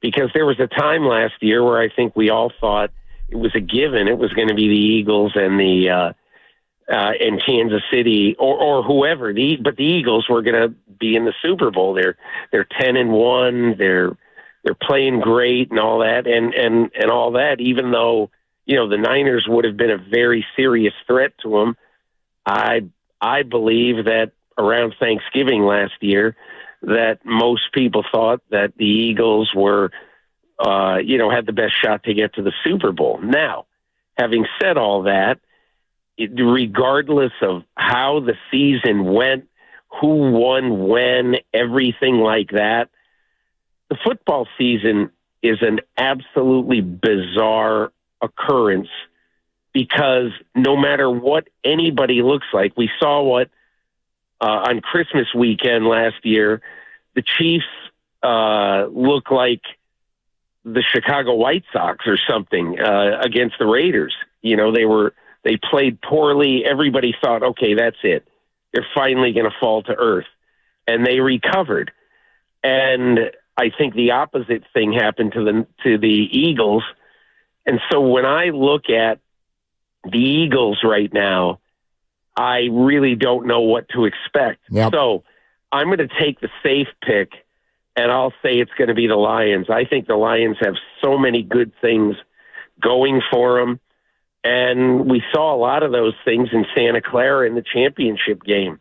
But I think they're going to come back really, really strong, and I think for the 49ers to hold them off this year, it'll be an incredible feat. What's your biggest question about the 49ers this year? And it sounds like you're comfortable, as most are, that the Trent thing, one way or another, is going to get figured out. So what's your next remaining question? I think, I think for the most part, last year, and look, everybody gets some injuries, but like one of the reasons why it's so hard to predict with any sort of confidence what's going to happen in an NFL season is, I'd like to know, are Deebo Samuel and Brandon Aiyuk going to play? Are they each going to play 15 of 17 regular season games or more? Is an old left tackle, assuming he comes in, Trent Williams, going to be able to stay healthy? Is Brock Purdy going to be able to stay upright? All of these things are questions that I think are really important because, and I think this is really a significant factor with the 49ers, the depth at the really big positions for them is not great. If they get a couple of receiver injuries, they're in trouble. They get a quarterback injury. Look, everybody's in trouble if they get a quarterback injury, but the 49ers certainly would be. And, some of the depth on defense is missing because clearly you can't pay everyone. So I don't know. I would say overall, the thing I would worry about most with the 49ers is, are my great players going to be playing on January 15th? That's what I want to know. And if they are, I really like their chances to get back again. Peter King with us here, Willard and Dibs, 95.7 The Game. I want to go back to something you said a moment ago about Brock Purdy, about how he's going to get a bucket full of money next year. And I think while that is obvious to a certain degree, I'm sure you're well aware, and we've talked about it so much, the sort of view of Brock because of being drafted in the 7th round, I think part of it is also the way he looks. I keep hearing a lot of people go, Brock's going to take less because he just seems like a nice guy. And it's like, I don't think that's how it works. He's going to have an agent. He's going to want money too. But people seem hesitant to put his salary up at the top of the quarterback chart despite his numbers. If he has another good year, how do you see this playing out? I mean, he's a human being. He's not a mascot. He's not Radar O'Reilly. I mean, this guy is an excellent NFL quarterback. And let's talk about the insanity of quarterback salaries. Yep. Okay, let's just talk about them. So, 12 years ago, there was not a single quarterback in the NFL making $20 million a year. 12 years ago, okay? Today, 16 quarterbacks average $40 million or more. And so that's happened in 12 years. That's what's happened. So I don't even get all that emotional about it because, somebody is going to say, well, geez, it's total insanity. Of course it's insanity to think about paying Brock Purdy 55, 58, 60 million. We all know that. It's crazy. However, I'm just going to say that for those who would say that maybe Brock Purdy shouldn't make that money, maybe Brock Purdy won't be crazy and maybe he'll give the team a break. Look, I have no idea. Last time I talked to him was after the championship game, and I certainly didn't talk to him about this. So I don't know what he's thinking, but I will just make one point. To me, for John Lynch, for Kyle Shanahan, for Jed York, the worst thing that happened in this offseason was the contract Jacksonville gave to Trevor Lawrence. Because Trevor Lawrence, after losing 5 of the last 6 last year in quarterbacking the Jacksonville Jaguars out of the playoffs, and Trevor Lawrence, who in his 3-year career is 10 games below 500, and who last year was the NFL's 21st rated quarterback, is now tied with Joe Burrow and whoever else. Jordan I forget Love. who it is. Jordan Love. Love, as the with the highest average salary in NFL history. All that means is that, don't tell me that some guy doesn't deserve it. Or that Brock Purdy, he was the last pick in the draft. He's on a great team. He's got great weapons, blah, blah, blah, blah, blah. I don't care. I don't care at all. Brock Purdy deserves to make what the best quarterbacks make because he has played like the best quarterbacks. There's the sentence right there. I think that's the end-all, be-all on it. Peter King with us on 95.7 The Game. Hey, Peter, just because our fan base has spent so much time with contractual negotiations this offseason, fun question in looking back on your career, what was the most difficult contractual conversation you ever ended up in? Well, in 2013, there's a guy who's huge in the founding and development of ESPN. It was a guy named John Walsh. Yep. And John Walsh was a great guy, and he came to me and he offered me the ability to have my own football website at ESPN, hire my own people, have an office, make very significant money and all this. And so I was thinking about it, but I thought to myself, I really owe an awful lot to Sports Illustrated, more than, everybody can say whatever they want about their employer and what it meant to be with their employer for a long time. But in reality, by the time this happened, I'd been at SI for 24 years. And when I got there in 1989, covering the NFL for SI was, like being the biggest NFL person at ESPN. And so I got a lot of places in my career because of SI. And I just went back to them, and I knew how much ESPN would pay me. And I didn't ask SI for that, but I did think to myself, well, I'm not going to, be a pig at the trough here, but I'd be stupid to not take nearly as much or something like that. And so I asked them for it, and they were good enough to say, I think it's fair. And so that I never really had what I consider to be a real tough negotiation, because I think people were always really fair to me. But that's one, when I look back at it, I say, well, now in my retirement, I probably could have had a little bit more money in my 401k, but I'm pretty happy the way things turned out. I tell you what, Peter, we've had this whole debate here in the Bay Area all summer about who's got more leverage, the Niners or Brandon Aiyuk. I've decided the answer is Peter King. Well, I had a lot of fun, but can I just say one thing about that whole leverage thing with Aiyuk? Of course, and all that, because to me, look, I always thought, even on that day, whatever it was, 3 weeks ago, whatever it was, where, it looked like the 49ers might trade him to Pittsburgh or to Cleveland, or I guess it never was very close with New England in terms of Aiyuk accepting to go there. But I always thought that if you're a player once in your life, just once, you'd like to have the ability for a team to say, okay, we're either going to pay you or else you're going to have the ability to nix. It sounds like, from everything I heard and read, and again, I have to say, in another lifetime, I probably would know this with absolute certainty, but it certainly sounded like he had the ability to have a big say on whether he was either going to go to Cleveland or Pittsburgh, or whether he was going to stay. And so to me, I think that is a great thing. And I kind of agree with John Lynch, and I saw what Adam Schefter reported yesterday, which is this is the same deal that's been on the table for 3 weeks, basically. And it's a little ridiculous that Aiyuk didn't take it then. Yep.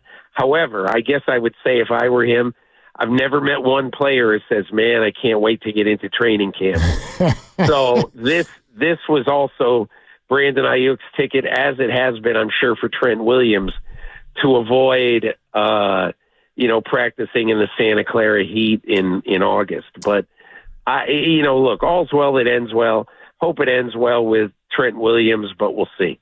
No more training camp for you either, unless you want to, Peter. Thank you so much for coming on with us still. Hey, no problem. I really appreciate it. I miss you guys. You too. You're the best. All right. There he goes. Care. Yep, you too. That's Peter King joining us on Willard and Dibbs 95.7 The Game. No, it will not happen every week throughout the football season now, but I am not going to promise that we are not going to call him again and dip in with Peter here and there throughout the season if he's willing. Are you kidding me? No, I'm not. We got a few laughs out of him. You're funny. Yeah, well, that's what we try to do when Peter comes on is see if we can get one of them grovelly laughs. And I feel like we got to. That's great. That's still my favorite.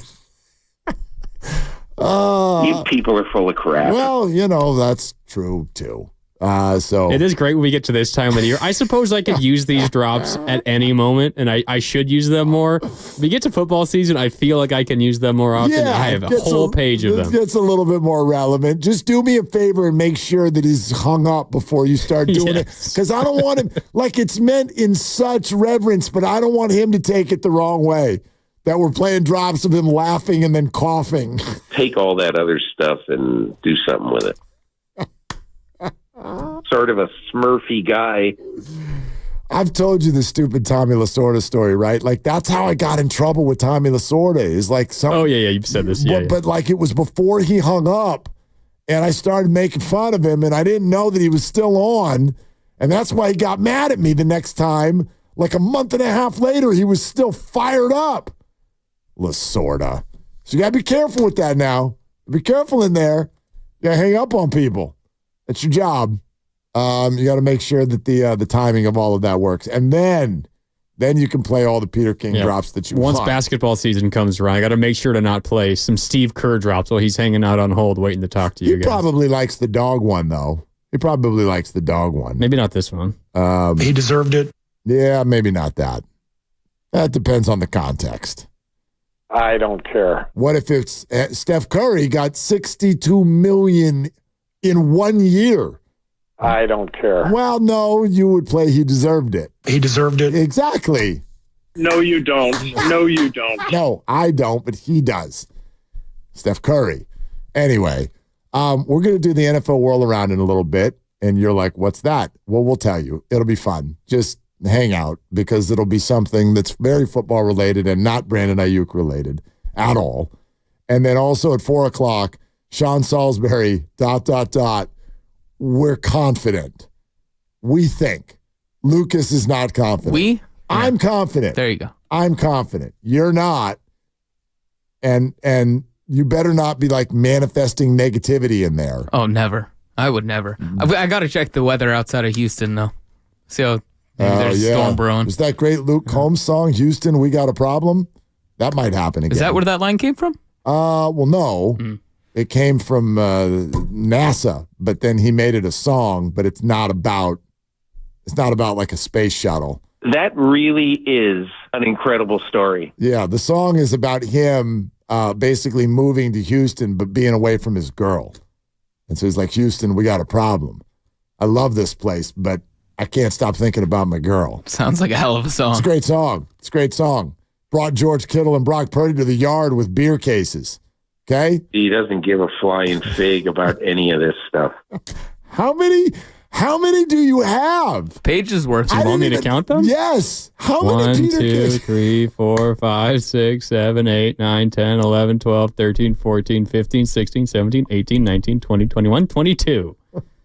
That I have right here. Yeah. Just play them all. Go. No, I'm kidding. I already have. I'm kidding. Yeah, exactly. I'm kidding.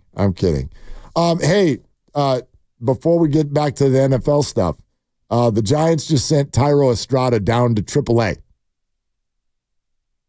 Thought I'd let that sink in for a second. And when something is like about to happen that's not good and people go, man, the writing's on the wall. The writing's not on the wall for Tyro Estrada. The writing's on his forehead. The Giants went over there with a Sharpie and wrote, you won't be here. Next, they put him on waivers last week. Apparently no one bit.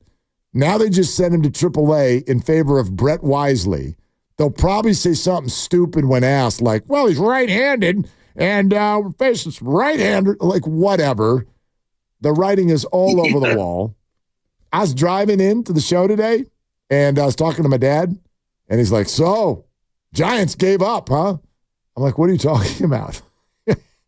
I'm like, yeah, we all gave up. Did you get some sort of a note, like an email from the Giants? It's like, we gave up. It's all over. Pack it up. He's like, no, they put a bunch of people on waivers or something. I'm like, oh, yeah, that is also financially motivated, just like everything else they've been doing. So you all can keep not trusting Farhan, and I'm not saying you should. I'm going to be over here not trusting people with the last name Johnson. Unless your last name's Johnson and you don't work for the Giants. I got nothing against any of you. Okay? All right. 888-957-9570. Hey. Yeah. Yeah, I totally trust him.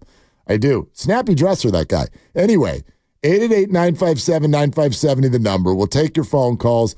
NFL whirl around. Some of the top questions facing the Niners around the league, and you for that matter, and we will get to all of that coming up next. We're sponsored by Lucky California. This is Willard and Dibs. I think that is so much.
Now, back to Willard and Dibs. Can you sing with that voice? I did Daddy Warbucks in middle school, and it was talk singing. What I'm telling you, Telly Savalas. NYC. That's singing. On 95.7 The Game. Yeah, we've established I can sing.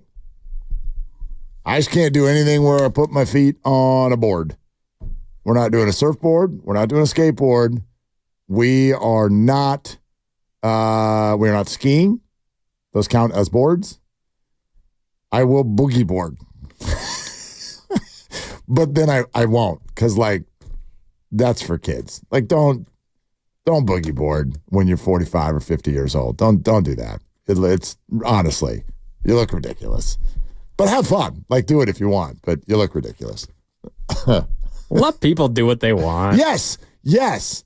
Do what you want. But Willard will just judge you from the beach. Well, like, I love when people are like, oh, I'm not judgmental. Yeah, you are.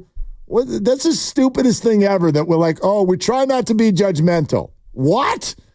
How on earth do you avoid that on any level? We're judging things all the time. What the hell do we do in this business? What is this? We're judging stuff. I'll try to not be judgmental. Is that on par with, yeah, I'll try to stop by? Oh, God. Kind of. It's equally as disingenuous. Isn't it funny, though, that, like, there's an actual job in the world called judge, and it's very prestigious, but we're not supposed to be judgmental. Like, I don't know. It's not possible. It's okay. Go to a bar. You're looking for, someone interesting. What are you doing when you look at them and talk to them? You're judging them. I think it's fine to not want to be judged, or in other words, not let it bother you. That's what I want to tell my friend Guru. If people are snapshotting things of him on Facebook, circling them with red pen and sending them to him, it's bothering me. Don't worry about it, brother. Like, what on earth was that? Why are those people? Why would you do that with your time? I also found it, you know what the funniest thing about that little rant, and it was on the crossover for anybody who wants to go back on YouTube or whatever, listen to it, Odyssey app. But the funniest part of all of that is when he said, I didn't even know that you could edit a picture like that. Wow. That's when you sounded 50, Goo. You don't know how to screenshot a picture and edit it and put some red pen around different things? Goo definitely knows how to screenshot. I even know how to do that, and I'm not good at stuff like that. I love my guy Guru, but he's the kind of guy who will take a screenshot of a photo that he has on his phone, and then he'll post on Facebook or Instagram the screenshotted version, so that you can see the time. Yes. And you can see how much battery charge the phone had when you did it instead of the original photo, which he took a screenshot of. Love you, Guru. Bad. It's so bad. And I'm in the midst of this right now. I don't want to get it's not a serious thing. She's doing great. But Mom's been in the hospital this week. She's doing great. But it's one of those weeks, and this happens to people my age, where parents are whatever. They're having some health stuff. And so I've been on the phone with Mom and Dad every day. Now, Mom is being tended to in the hospital. Therefore, Dad takes over the communication. Dad has hearing aids and something just past a flip phone. Trying to communicate with this person different hours of the day on a cell phone is equally the most frustrating and hilarious thing that has ever happened in my life. Every night you get the phone call. Dad, Mark, are you there? Dad, I'm right here. Mark, can you help me fix my phone? Mark, are you there? And then the texts with all of the different fat finger, you have to translate. What were you trying to say with that text? Translation sensation. Anyway, it's I know we're all headed there. I know we're headed there. So it's okay. I'm not making fun of anybody. I am 20 years away also from looking at my kids and being, can you help me fix my phone? Yes. We're all headed there. Unless we don't have phones 20 years from now, we're just going to blink, and that's how, like, words automatically are communicated to one another. An implant, yeah. It's totally frightening, terrifying. AI? What are we doing? Anyway, let's have some fun, shall we? Sean Salisbury, lock it in ink. Put your feet in cement is going to join us at 4. That's the way I'm going to talk about it until it's not true. No, he did not text me that, but that's the way I'm going to talk about it until it's true. But talk to you in 20 minutes. Yeah, let's have some fun with the NFL whirl around. Before you hit any music, Grandy, I think we should take 30 seconds and tell people the story of this segment. We try to do this both of the last 2 days. It was exactly 24 hours ago. We try to do it with Dibs on Wednesday, and why did we not do it? We just never did it. Probably had to do with Aiyuk. Yeah, something else. Well, Wednesday was Shanahan and Lynch speaking, and that took up basically the whole show. It just took over. It took over. And then I told the guys, I'm like, all right, we'll have some fun. We'll do this. Probably around 3:30 on Thursday. And then what happened at 3:28? Yep. Adam Schefter, according to sources, there will be no trade. And Brandon Aiyuk was a 49er, and that was the end of that. But today, let's freaking go. Let's do it. NFL whirl around. Grandy's going to throw out a question. I want your answers too, by the way, Grandy and Lucas, and yours too. 888-957-9570. Some of the key questions facing the Niners and the whole league with the season upon us. All right, NFL whirl around. I'll begin with, let's see, what do we got first? The NFC team, this is a question that you asked Peter King. The NFC team that scares you the most, and we'll do this from the perspective of the 49ers. Okay. So you can go best matchup or worst matchup for the Niners, just the best other team in the NFC, whatever you think. Okay, the team that scares me the most is the Los Angeles Rams. Oh. That is the team that scares me the most. And I know that's probably a surprising answer. I already know that the Lions are good. I already know that the Packers are good. I actually don't know that the Eagles are good.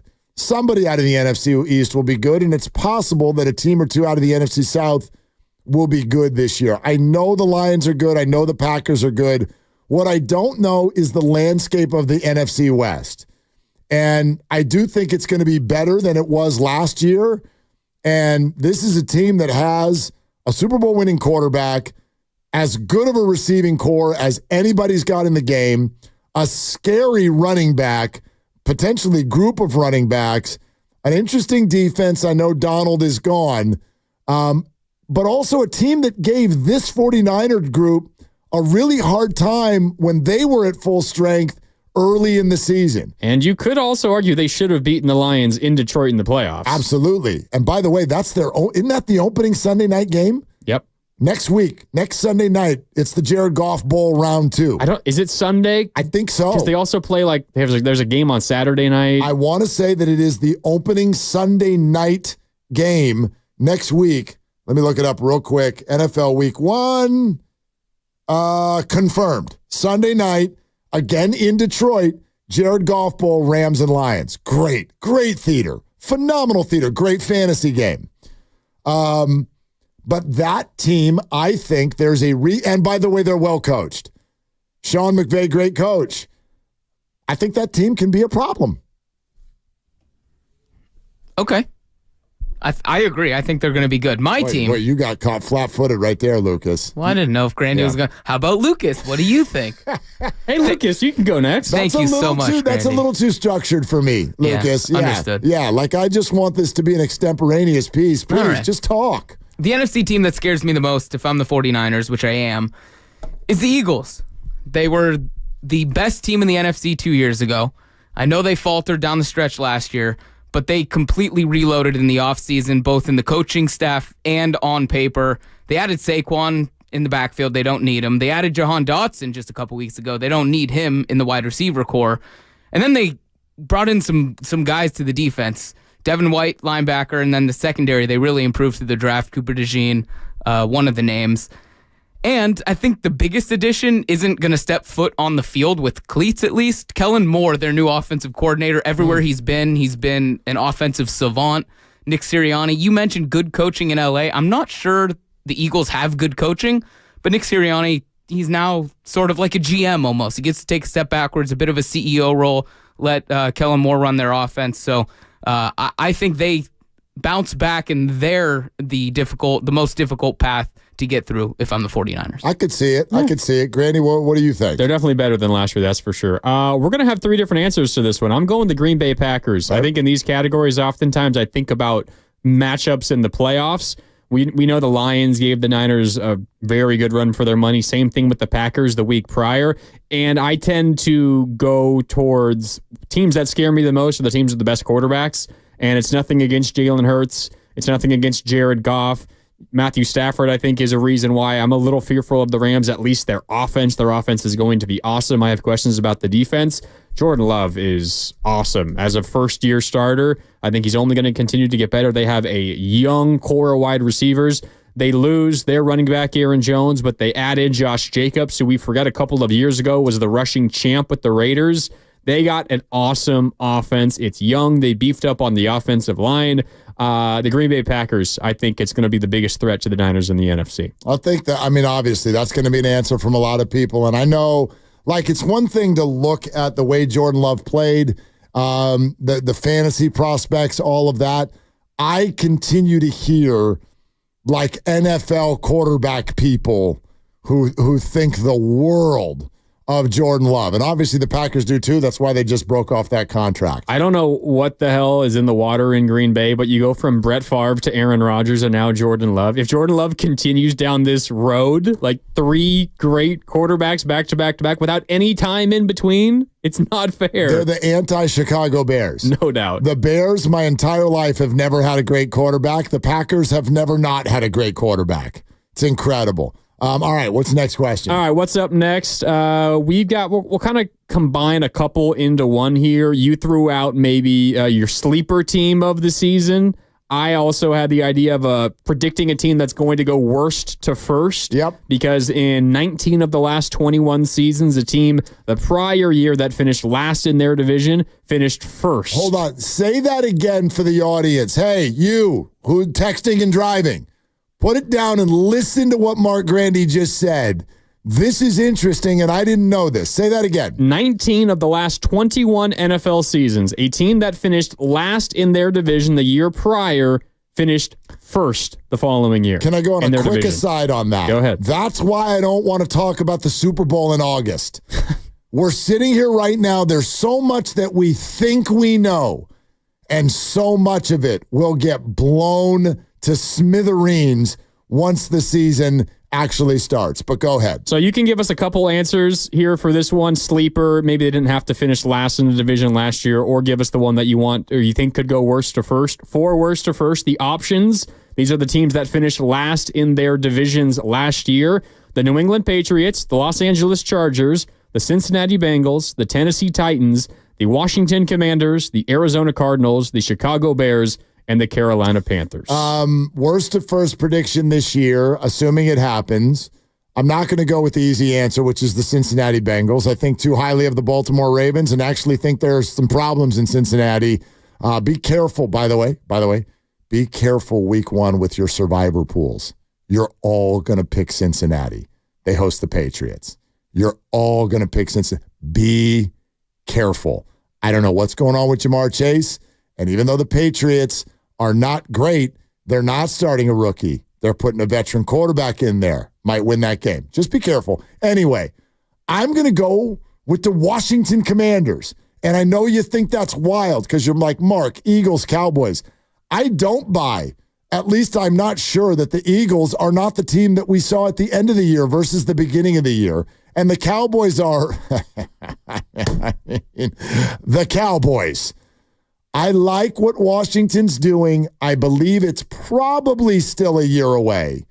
But I love the new coaching staff. I love the new vibe. I think Jaden Daniels is going to pay off.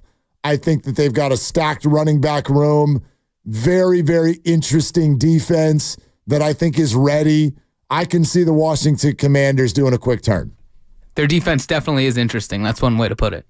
At least that's how it looks on paper. Grandy, do you want me to go? Lucas. Oh, yeah. What do you have, Lucas? Thank you so much. My team, and you can call me a homer if you want, is the Chicago Bears. Homer. Yep, thank you. I've watched as much Caleb Williams football as anybody in the entire world.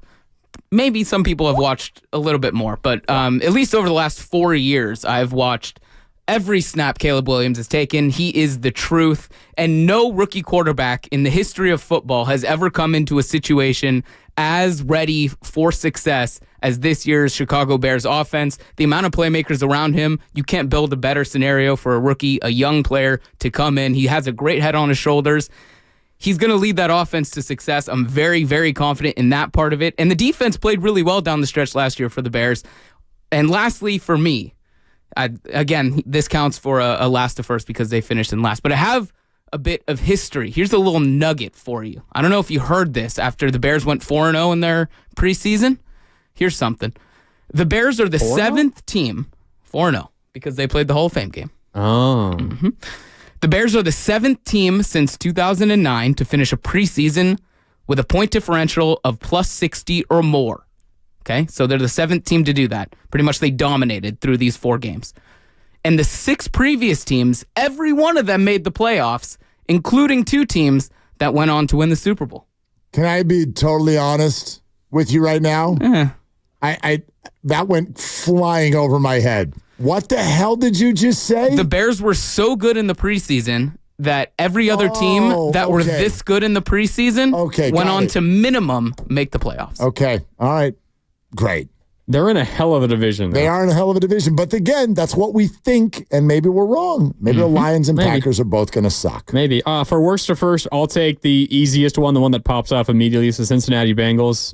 You just hope and pray that if you're a Bengals fan, Joe Burrow stays healthy. If they are, I think top to bottom, they are the best team in that division. Baltimore is obviously very good, but Cincinnati has been there before and done that. So I'll go there. In terms of a team that's maybe a little bit slept on, I don't think that this is a worst to first situation, obviously, because they're in a really tough division, or at least they have maybe the best team in the league in their division.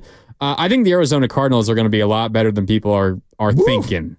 You saw what they were last year, and then when Kyler came back, they went from like the worst offense in the NFL to a legitimate top half of the league offense. You add in Marvin Harrison, Trey McBride might become the best receiving tight end in the league. He is awesome. I didn't give Jonathan Gannon, who's their head coach now entering his 2nd year, that much credit. He's part of the reason why Philadelphia fell last year that Lucas was talking about, because he was the coordinator in Philadelphia. He left, and they fell apart. Give him a 2nd year. I think Arizona's going to be a lot better. Not worst to first. I'll go Cincinnati for that. But Cardinals, sneaky. Look out for him if Kyler stays healthy. All right. Yep, fair enough. They are the team that, in theory, gave the 49ers the 1 seed with their late season performance. Against the Eagles. Last year against the Eagles, yeah. All right, what's next? Coming up next, we'll go over to the AFC specifically. Your pick to win the AFC, the team that you hope meets the 49ers in the Super Bowl. I get where he's coming from. Well, you hope the Niners get there. I think it's the Baltimore Ravens. I think it's the Baltimore Ravens, and I know that a Ravens 49ers Super Bowl would sort of be a matchup of the 2 teams that so many people felt like disappointed them at the end of the year last year. But I still die on the hill of, like, from top to bottom, I thought those were the 2 best teams last year. They don't have the best player, but I think that those were the 2 best teams top to bottom. Maybe the Chiefs, who I do think have had a good offseason, maybe they go back in front. But the Ravens, from a defensive perspective, Lamar Jackson now adding in Derrick Henry, and I think that division looks really hard. And it is, but I also think Baltimore is clearly the class of it. I'll take the Ravens. The reason I emphasize the word hope in your question, Grandy, is because I think there's one answer in the AFC. It is Mr. Inevitable himself, Patrick Mahomes. I think the Chiefs win the AFC. I don't know if I hope the 49ers get to face him in the Super Bowl, should both teams get there, but that's my pick to win the AFC. You mentioned the additions they made in the offseason. In case Patrick Mahomes needed more weapons, he got them. Xavier Worthy, like the fastest player in the history of football. And then they brought over Hollywood Brown. He's probably not going to play week 1, but to go with Rashee Rice, to go with Travis Kelce, I mean, they had zombies out there last year, and they still won a Super Bowl. MVS is gone. I mean, they upgraded all over the offensive skill positions, brought in Samaje Perine for a third running back. I mean, how much richer do the rich need to get, you know? They lost Jerick McKinnon, though. How are they going to make up for that? Samaje Perine. But, okay, so if the Kansas City Chiefs make the Super Bowl, do you just not want the Niners to make it? Is that what you're saying? No, I'm hoping that someone else wins the AFC because the Niners can't We're making predictions here, though. You got to predict Niners versus Chiefs, right? That's what okay, you're right. I hope it's 49ers and Chiefs. I would bet my entire savings that it will not be 49ers versus Chiefs. Like the chances of that happening again, and maybe that's just me. Like, could you take it if they've got to go face Mahomes again? Third time's a charm, baby. Oh, jeez. I'm ultimately with Luke, though. Yeah. I think it's going to be Mahomes and the Chiefs again. Last year was the chance to dethrone them, and they found a way. I know it. Yeah. I know it. Yeah, their defense is still going to be good, and now they rebooted his receiving core. I think Hollywood Brown is going to be there very soon. Xavier Worthy, legit deep threat. Problem.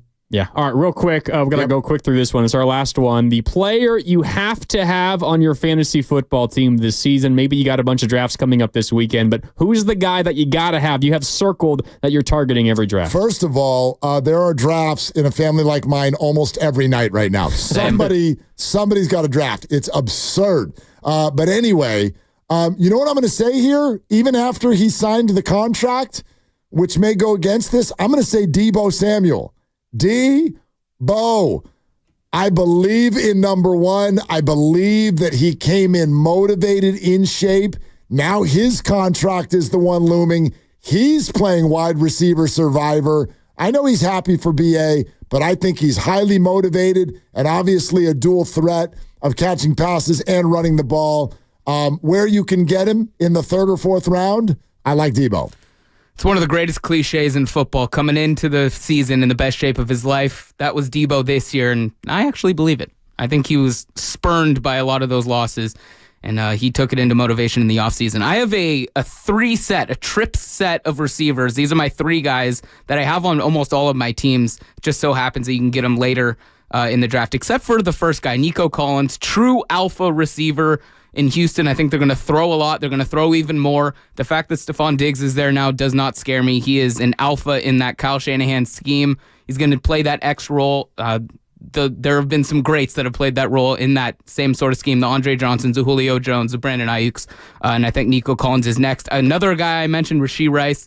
I mean, he wasn't a full-time player until the last couple games of the season, and then he still had an amazing year. He's going to be a full-time guy. He's going to be Mahomes' guy all season, and I like him. The last one is JSN, Jackson Smith-Njigba, up north in Seattle. It's a good call. He's going to overtake, I think, the other 2, DK Metcalf and Tyler Lockett ahead of him. I think he becomes the number 1 there.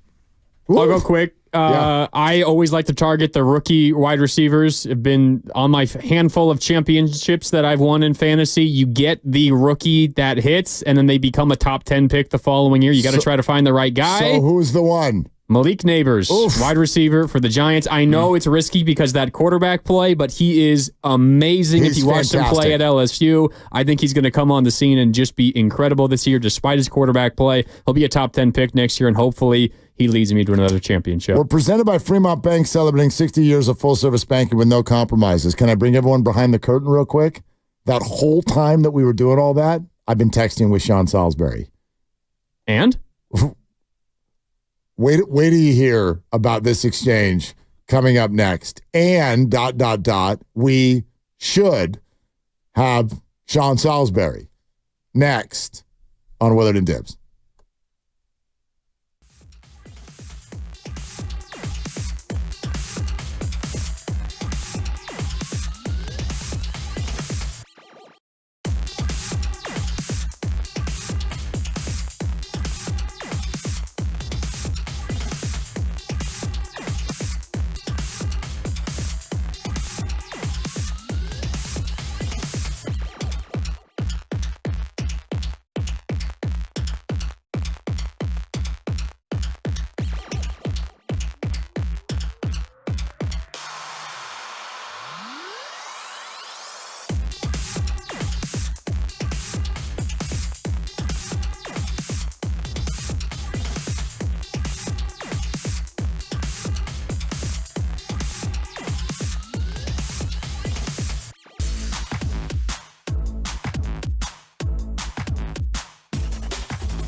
Now, back to Willard and Dibbs on 95.7 The Game. I wish everybody could always see and feel the story behind the story with what happens here at 95.7 The Game as things unfold. But Director of Sports Lucas Alexander, who is a USC honk, so he gets very, very excited when, people like Sean Salisbury are ready to come on. But then again, at the same time, he has spent the majority of the day expressing some sort of pessimism because Sean, I hope it's okay, Sean, that we bring people behind the curtain a little bit. Sean deals with like a lot of storms that come through where you live in Texas, and seemingly they only really hit when like whoever's the god of weather knows that you're about to come on our show. And right? It's fascinating, dude. And just if it hits, I'm in the Fulshire, Katy area, which I'm the outskirts of Katy, Texas, which is in Fulshire, and it's still things are going up. We got like one cell tower. I mean, for all that, there's like the biggest school system on the planet is here, and so it is absolutely nuts trying to keep up. If the wind blows 8 miles an hour, I'm not going to see your face on the internet or anything when we're doing a show. So, yeah, and it's inevitable. It's like it knows when I'm doing media stuff. Let's just screw with Sean. But fortunately, we're getting this in, and I hope it sounds clear. But, it finds my house, and I'm in the path of everything. It just seems like let's go screw with Sean in his interviews and his career. So no, but hopefully you guys can hear me okay. You sound great. You sound clear as a bell, like you're sitting right next to us. And I'm going to take some credit because I'm an optimistic person, and all day I'm like, no, it's gonna be fine. And Sean, I think this is gonna work. Maybe our best one ever. How's that? We'll battle the storm with the storm, and this is it. Buddy. I got you. That's a high bar, but let's try. Here we go. One of our favorites right here on the River Islands guest line. Sean Salisbury joining us on Willard and Dibbs on 95.7 The Game. Dibbs is out, so you just got me, Sean, so let's hang for a little bit. Okay, the obvious first thing. What is your reaction to the contractual holdout offseason that the 49ers have experienced? Can be a distraction. I've always told people in my career now and at any part, and when you're a player, when you go through guys that are talking about holding out or stars that you need that are holding out, is I don't get in their wallet. Never have. Who is it for me? Or most players don't, in truth, Mark. They stay out when it comes to the wallet part. Now they want their best players there. They want their guys there. But we usually, when it comes to that, especially in these situations, you usually stay out of them, wish the player well, but need him as well. Now, if this was in the middle of a season and you decided not to show up and you said, like in college, when guys are holding out of bowl games and did something like that where it affected the team or you bailed on them, how's that? It would be different. People don't consider holdouts in training camp bailing on somebody. At least the players don't. So it's been interesting this offseason, but Aiyuk got paid. Sometimes these so-called distractions, because players in the locker room deal with this stuff better than probably fans and media do because we're frenzied. What's going to happen? Is Aiyuk going to be there? What's going on with Trent? But when they are actually the players, it's not that big a distraction until the game of the week of the game, you're opening, or a week of getting ready to play, and you don't have your best player on the offensive line there. That's when it becomes, or a wide receiver who will be there. So that's when it becomes the distraction. During training camp, you hope you trust veterans to get themselves right. And with Brandon, and now in the case of Trent or anywhere else in the league, you hope they come in ready to go. So I don't think the distraction leading up to this is that big a deal because they got theirs, but it will be a bigger distraction if it continues to linger and he stays out. Okay, Sean, what about ramp up? In other words, I know Brock Purdy and Brandon Aiyuk have worked together now for a couple of seasons, but you were a quarterback. If you didn't get to work with one of your top receivers until the week of a game as a season started, is that enough time? Doesn't bother me at all. It doesn't. I'm going to tell you why.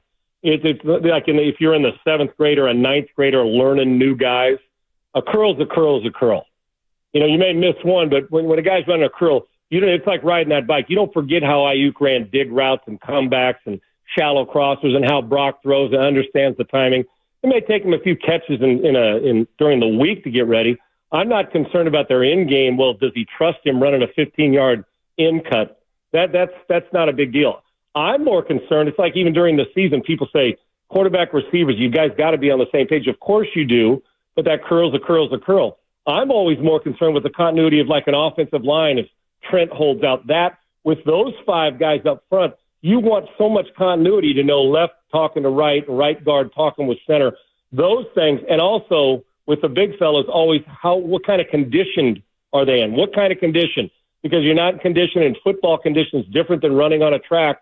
You go in there and the hammy hurts and then you miss 2 weeks because it's hanging around. So I'm more concerned about that continuity. I am not 1 ounce concerned about when a receiver comes in later, a quarterback, if that camaraderie works. The whole offense may be timing-wise, but not the one-on-one stuff that means, Aiyuk running routes and Brock knowing where to throw it. That's the simple fix and doesn't take but a practice in my mind. Okay, and what about the 49ers side of this? This is the 3rd offseason in a row where there's been some sort of a prickly holdout or contractual conversation, and now next year, guess what? They get to do their quarterback.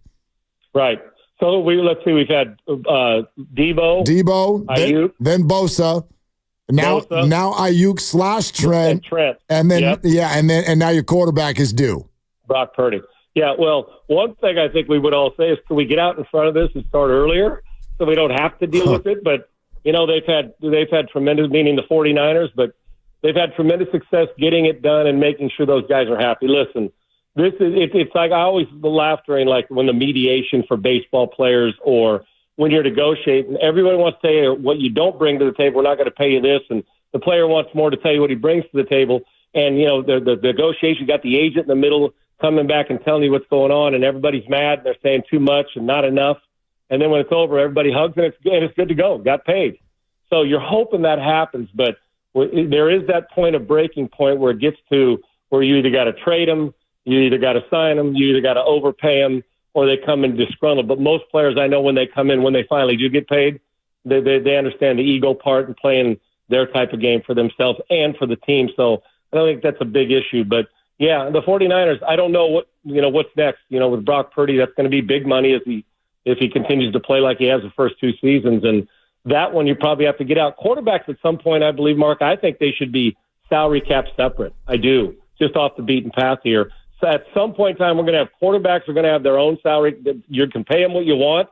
They're going to be the outlier, and then the salary cap dealing with the team. But in the case of the 49ers, that's obviously not going to be the case. Get out in front of it early because you do need your quarterback in camp. That's what you do need, and you don't want to have to face that a year from now. Sean Salisbury with us on 95.7 The Game. I want to reiterate, Sean, you sound great. Absolutely killing it. Yeah. Appreciate it. Yeah. Thank you. Okay, back to it. Actually, can we do that quick aside with the idea of quarterbacks being salary cap separate? Because if that were to happen, wouldn't that kind of take away the advantage of nailing a draft pick with a young quarterback? Sure, but you know what? You also want to keep your star. I mean, when you say take advantage of nailing, when you go out and get you mean like a 7th rounder or a guy you've groomed?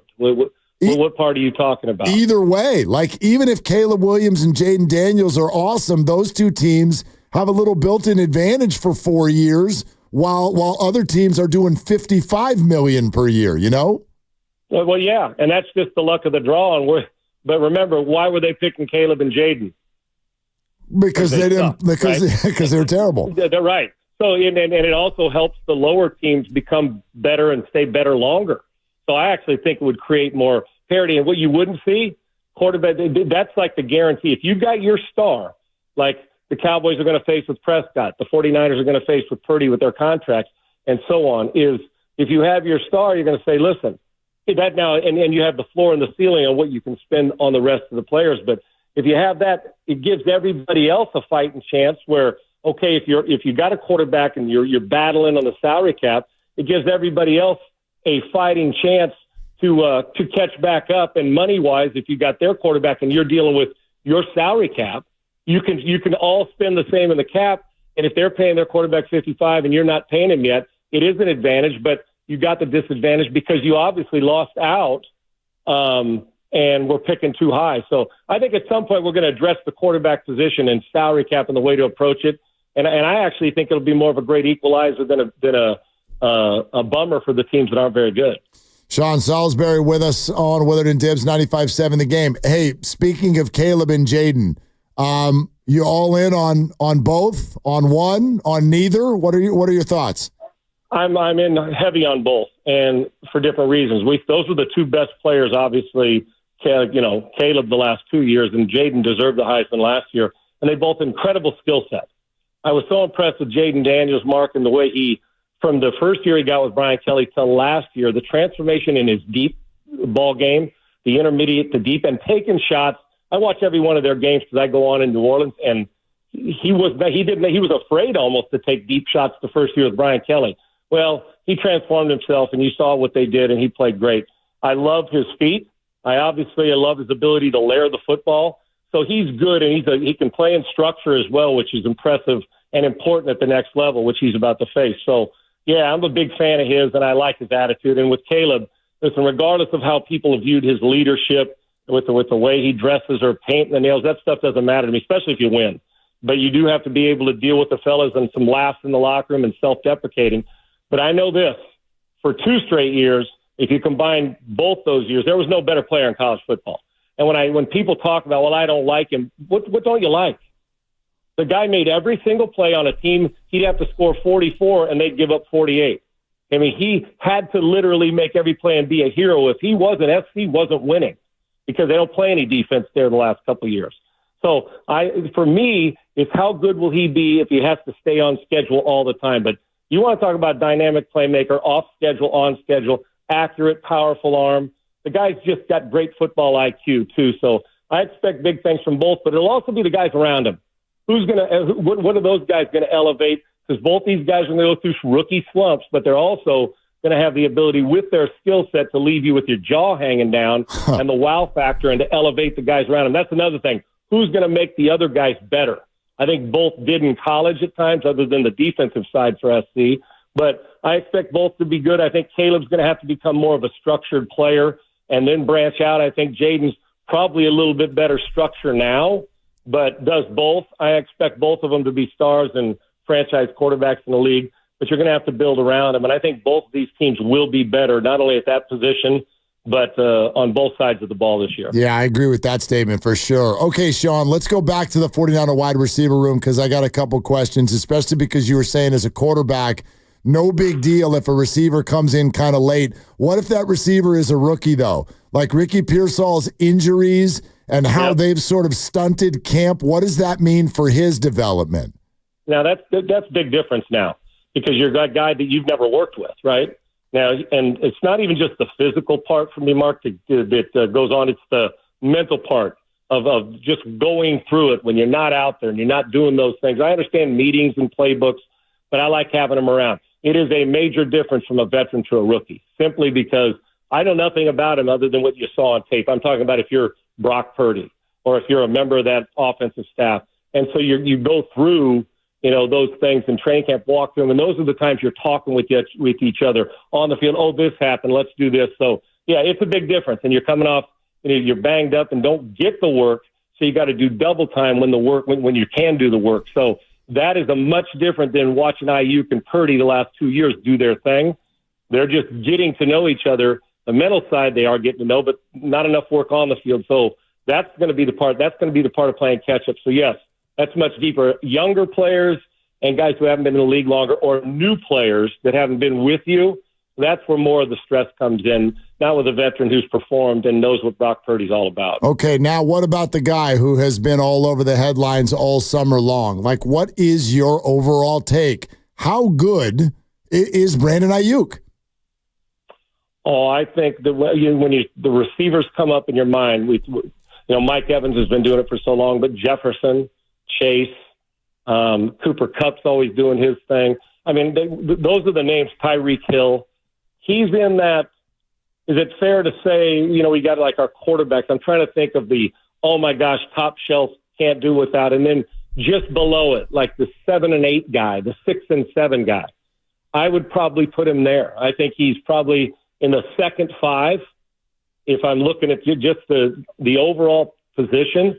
And you've got to overpay to keep good players. And if people in San Francisco think that Aiyuk's overpaid. But we're at a time now with all this player, not only empowerment, but with contracts, you can't afford to let the core of your team go. That's why receivers are making what quarterbacks were making, 3 years ago, and more than some are making. So, Mark, to me, I think he's probably just outside the top 5 and in the next 5, however you shuffle him. But he's a big-time player, and he's a perfect player for the San Francisco 49ers and what they do. The concern I have in this moment in signing him is not his abilities.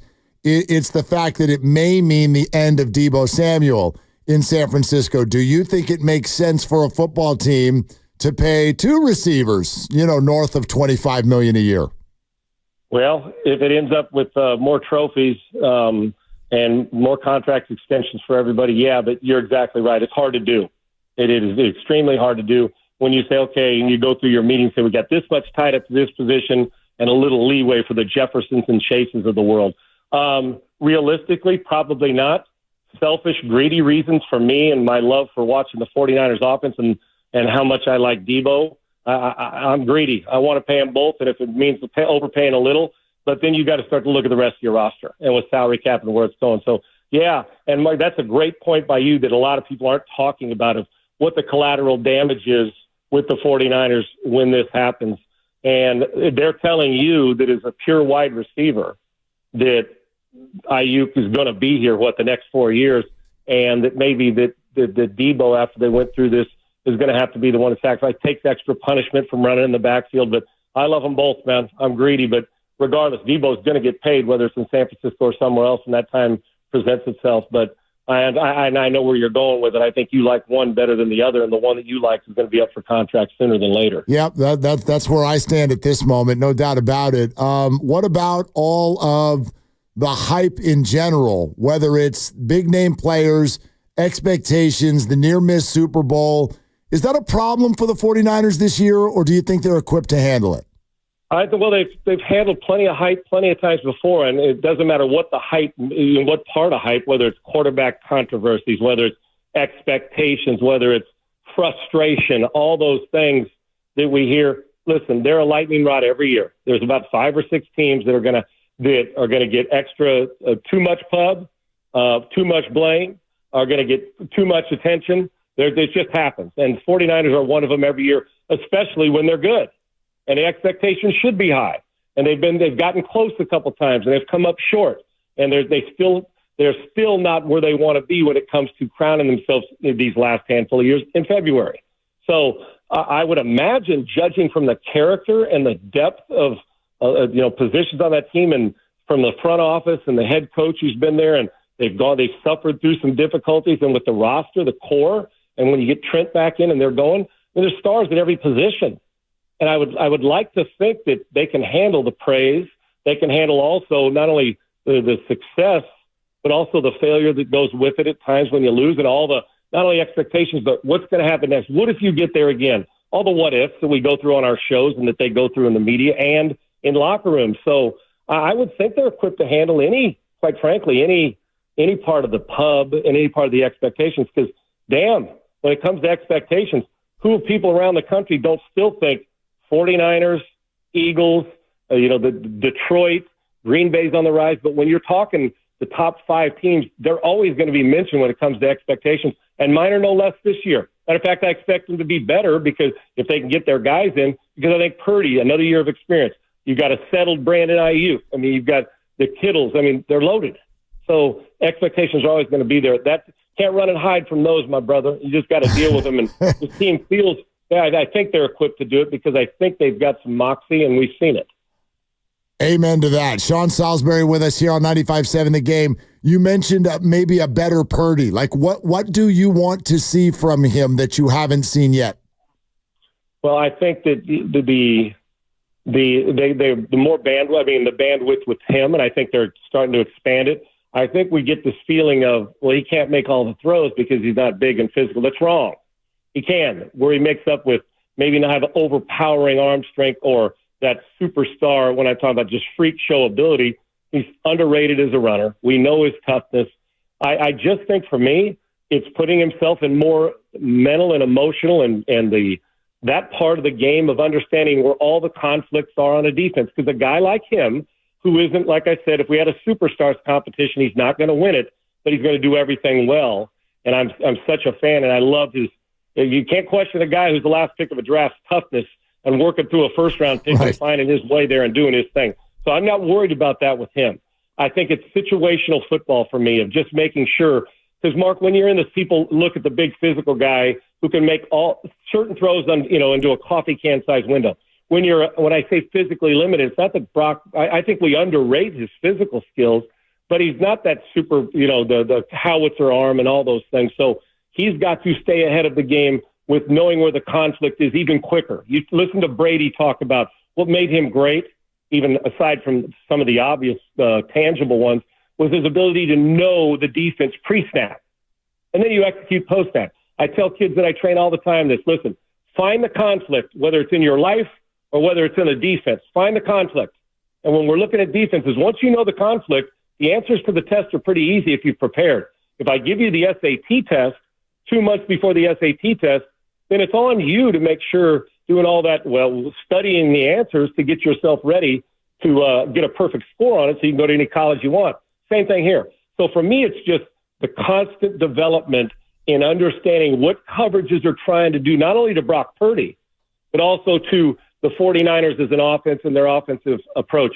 And one last thing, even at Brock, 3 years in the league, MVP candidate, all that, I still continue to spend time with my own defensive coordinator and ask him, how would you defend us?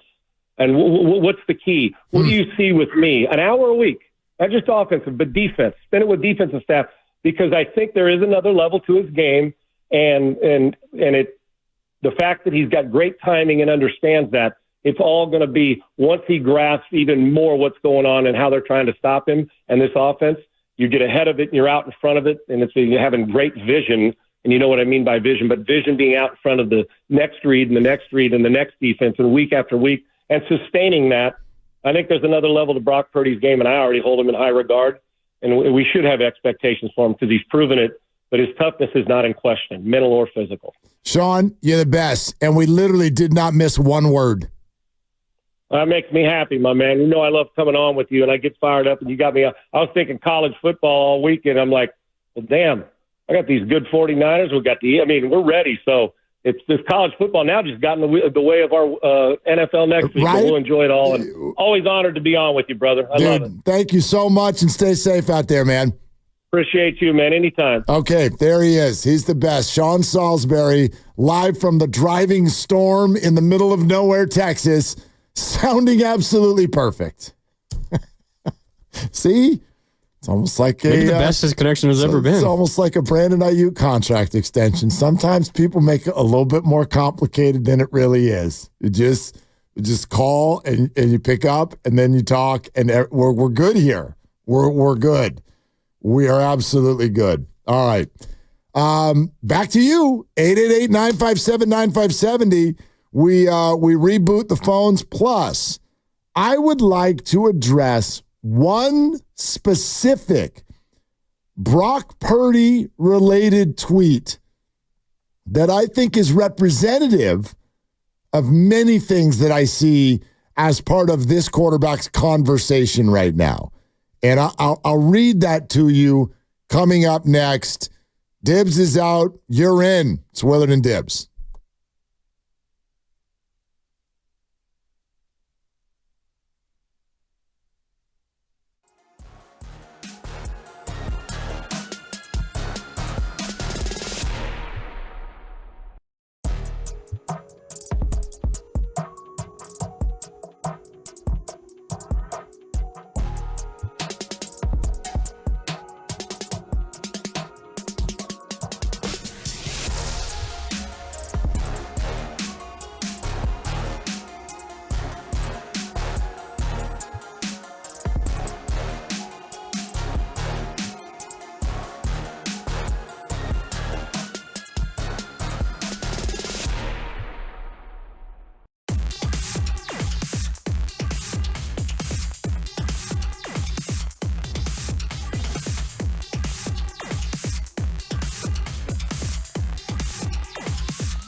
Dibs. Mark, do you have to be a homer here on the radio? Well, Brian, you have no idea. Well, hold on a second. On 95.7 The Game. I mean, if you're asking that question, you don't know the show.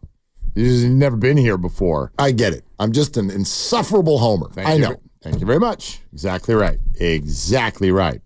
And that will be on display once again next week at the 2024 Red and Gold Summit. That's next Wednesday, September 4th. That's coming very soon. It is the day before there's a football game. Oh, I can't wait. The Chiefs play the Ravens in 6 days. 6 days. Who do you have? Any league? Who do you have in that game, Grandy? Anyone? What do you got? What do you Chiefs, got? Ravens. Chiefs, Ravens. I don't think I have anybody. You actually, got nothing. I'm only in 2 leagues, but yeah, I don't have any Chiefs or Ravens. No Chiefs, no Ravens, 2 leagues, and you're all drafted. You're done. You're done with all drafts? Yeah, no, I don't have anyone. I have one more this weekend. I got the big one. I got the high school buddies. When are you weekend. in, like 8? No, 4. Oh, okay. It's kind of 3.5. One of them is just, I shouldn't say this because some of them might be listening, but it's just our family draft, and it's very much just for fun. There is money, but it's very little. But that counts. And I think I got Mahomes as my quarterback in that league. I got Lamar in a different league. That's how it is once you do 4 leagues. There's no games where you don't have somebody. It's the best. You got somebody in every game.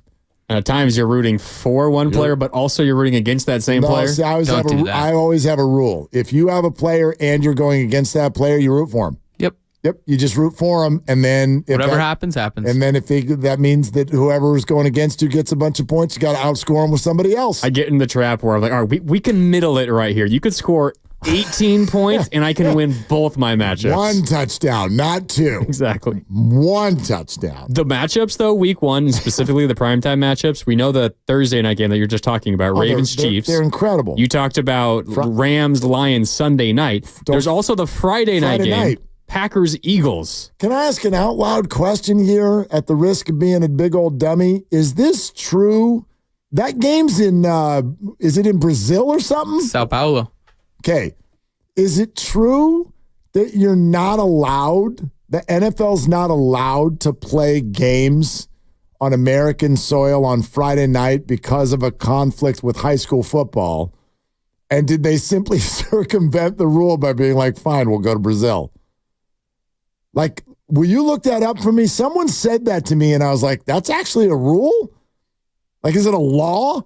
Is it a federal law that you can't play in America on Friday night because of high school games?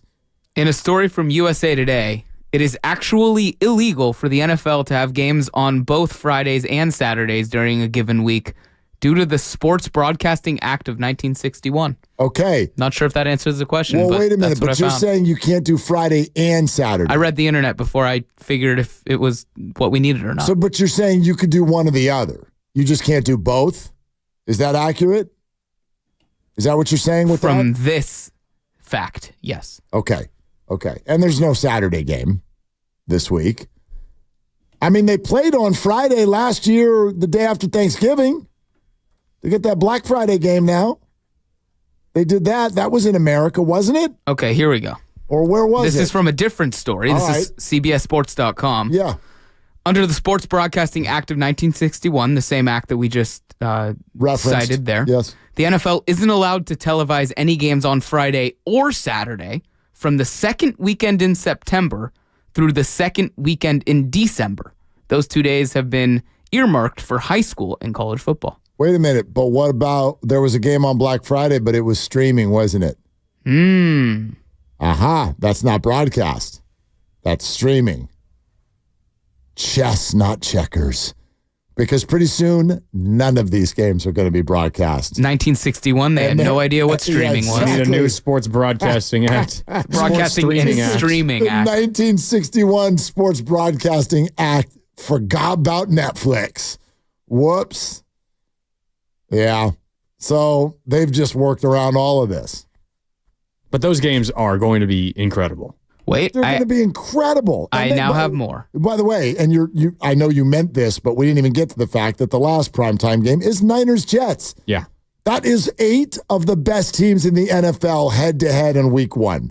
Chiefs-Ravens, Lions-Rams, Packers, Eagles, Niners, Jets. Oh. Can I give you a different answer to the question that you were asking of how they were able to play on Black Friday? Yeah. If you're wondering how the NFL, again, CBSSports.com, appreciate Thank you. it. If you're wondering how the NFL was able to play a Black Friday game in 2023, the league also took advantage of a loophole in the broadcasting rules to make that happen. Under the Sports Broadcasting Act, again, of 1961, the great broadcasting act that they wrote back then, the NFL is allowed to schedule a Friday game as long as a substantial portion of the game is over by 6 p.m. local time, which is why the Dolphins and Jets kicked off at 3 p.m. Eastern on Black Friday in 2023. Oh, right. And I see here, I dummy thought that was because they're like, we don't want to go into people's Friday night. It's a holiday. People are going to go out. Friday Night Lights, baby. So let's just stick it right there in the middle of the day when people are still like sleeping in and they're stuffed from the night before, and you can roll out of bed, get a leftover turkey sando, and watch Tyreek Hill. But it was actually to fit the Sports Broadcasting Act of 1961. And the Friday night game between the Eagles and the Packers a week from today will only be on Peacock, too. Streamer. Yeah. There you go. There you go. Boy, that Goodell. He knows how to stay out of court, doesn't he? It's incredible. It is incredible. I had no doubt whenever something is going to go into the legal realm with the NFL, I'm like, they'll win. They got the best lawyers. They got the most lawyers. They know exactly what they're doing. Yeah, but apparently they don't care about high school football in Sao Paulo, Brazil. Is there high school football in Sao Paulo, Brazil? They just call it football. But that's not football. That's soccer. Anyway, all right. I should read this Brock Purdy tweet that I told you I was going to read. And I see this or a facsimile of it all over the place. And so I want to run it by you guys and see how this grabs you, because I find this to be dripping with misperception. But I get it, because when you watch Brock Purdy walk through a room, I've said it for 2 years now, he looks like a kid on his way home from high school every time. He doesn't even just have a backpack on. He only has it on one shoulder. He literally looks like he's headed for the fast food joint down the street at lunch. Every single time you see him, he's got like a modern version of what would be a members only jacket, a pair of jeans and sneaks, an aw shuck smile, and a backpack. Okay, so that leads to a lot of, I think, along with draftism and all the other things we talk about with Brock, that leads to the perceptions. You're not going to pay that guy $60 million. Jordan Love walks into a room, you're like, damn, right? Patrick Mahomes, Herbert, whatever, Burrow. These dudes walk into a room, the speed of Lamar Jackson, Josh Allen. You're like, the physical, freakish nature of these people. And then Bebop and Brock. You're like, they're not going to give that guy $60 million. But listen to what everyone's saying. Why not? Why wouldn't they? Why would he not ask for that? So here's something that I see everywhere. And I just grabbed one random tweet, and it's from I don't even know who. It doesn't matter. But I see this everywhere. Quote, just my opinion, and I may certainly be wrong on this, but I just don't see Brock Purdy making any crazy contract demands next year. He's got a healthy perspective, and he likely understands the importance of keeping the core of this team together. I think his number will be reasonable. I saw this same exact tweet. I'll give credit. It's a feed called 49ers_film, whatever the hell that is. Okay, and whoever's behind that, rock on. Rock out with your Brock out. Good to have you on the show. Like, that is so funny to me. And it's dripping with what I will simply call as misperception. I think there's some other isms that are neighboring this tweet, because you all think the Debos and the Brandons of the world, and the Trents, and even the Boses, right? These big physical freaks, whatever. They got personality. They got swag. So you're like, oh, they're going to come in and make demands and be unreasonable. But over there's little corn-fed Brock. He just came over like your daughter just brought him home from school and he asked for a peanut butter sandwich. He would never do anything mean. Brock would never, ask for money. Brock doesn't even really care if you pay him at all. Brock just wants to be there. He's thrilled that this unbelievable opportunity has accidentally fallen in his lap. He's so grateful. Hell, they might want to ask him if he'd play for free. He might do it. Because Brock, he's wholesome, middle America, and he wants his teammates to all stay together and go on a camping trip at the end of the year. Possibly.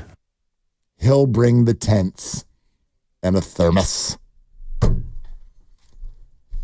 Dude gonna get 60 flippin' million, and he has an agent and everything. That's what I think's about to happen. And if there was ever a guy who, I don't know, need is the right word, but is deserving to every single dollar that he could possibly get, it's the guy who was the last overall pick in the draft and has been making nothing his entire career while he's played in an NFC championship game. Sorry, 2 NFC championship games and a Super Bowl. That's a great point. Like if he was a first-round pick and was already making millions of dollars a year, 1, he still wouldn't do it. But 2, you'd be like, you've already got a lot of money in the bank account, Brock. Like, what did Trevor Lawrence and Jordan Love already make before? They both just got 55 a year. And I love the point that Peter King made to us earlier, which is that Trevor Lawrence, he's like, that's the one you got to watch out for. If Trevor Lawrence, so many of you have been saying all summer long, well, Amon-Ra, why wouldn't Brandon ask for it? If Trevor Lawrence is worth $55 million a year, Brock is worth $75 million a year. Trevor Lawrence, he can't win a division that was filled with rookie quarterbacks. Yeah, and so the contract that Trevor Lawrence signed out of college after being the first round pick, first overall pick. Number 1 overall. 4 years, $36.7 million. Brock Purdy, after being Mr. Irrelevant, 4 years, $3.7 million. So Trevor walked into the negotiation because I'm sure, especially locally, I'm sure plenty of off-the-field opportunities. Trevor walks into these negotiations already having made about $50 million, I would guess, in his career. He walks in, he gets 5 years and $275 million. Brock has now been to 2 NFC title games. Another year's about to unfold, and you're telling me he's just starting on his 3rd million in his career. Yep. Probably made more on endorsements at this stage of his career. There's no question. But I'm sure he won't ask for more because he's a nice guy. There's also a part of this conversation that, and I'm not saying this was the intention of whoever it was that was behind that Niners account that tweeted it. No, I see it everywhere. You're right. But part of it also is, I don't know if it's an active belief or if it's something that is in the back of your head. Part of the reason why people think that maybe Brock would be willing to take less is because maybe he feels like he needs all of his all-pro teammates around him, and maybe they feel like he's not good enough without those guys. And if you take all this money, guess what, Brock? Say bye-bye to Debo, say bye-bye to Kittle, say bye-bye to whoever, and then you're going to have to do it yourself. There's a decent amount of football fans out there who feel like if this happens, Brock gets $65 million, we're going to find out who he really is. Okay, very, very fair point. How about this? Have you seen anything in watching Brock Purdy for now a season and a half that suggests that actually on the inside, the man lacks confidence? No. So is this guy going to be like, I'm only good because I have good teammates? Absolutely not. And even if he did think that,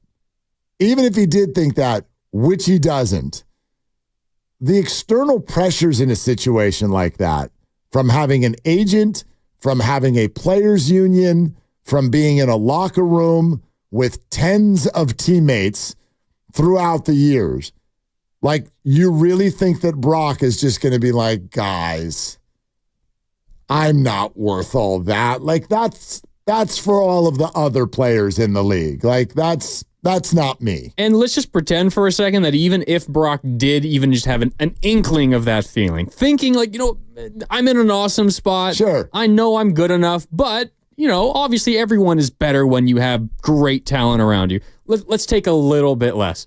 What is his agent going to tell him? Well, and by the way, what is a little bit less? Yeah, is it 55 instead of 65? Yeah, like 55 is where the market is right now, but it goes up every year. I don't know what other quarterbacks are even coming up next year. Who else is going to be in the conversation? There's been so many recently. I don't even know. There's a Dak, like Dak.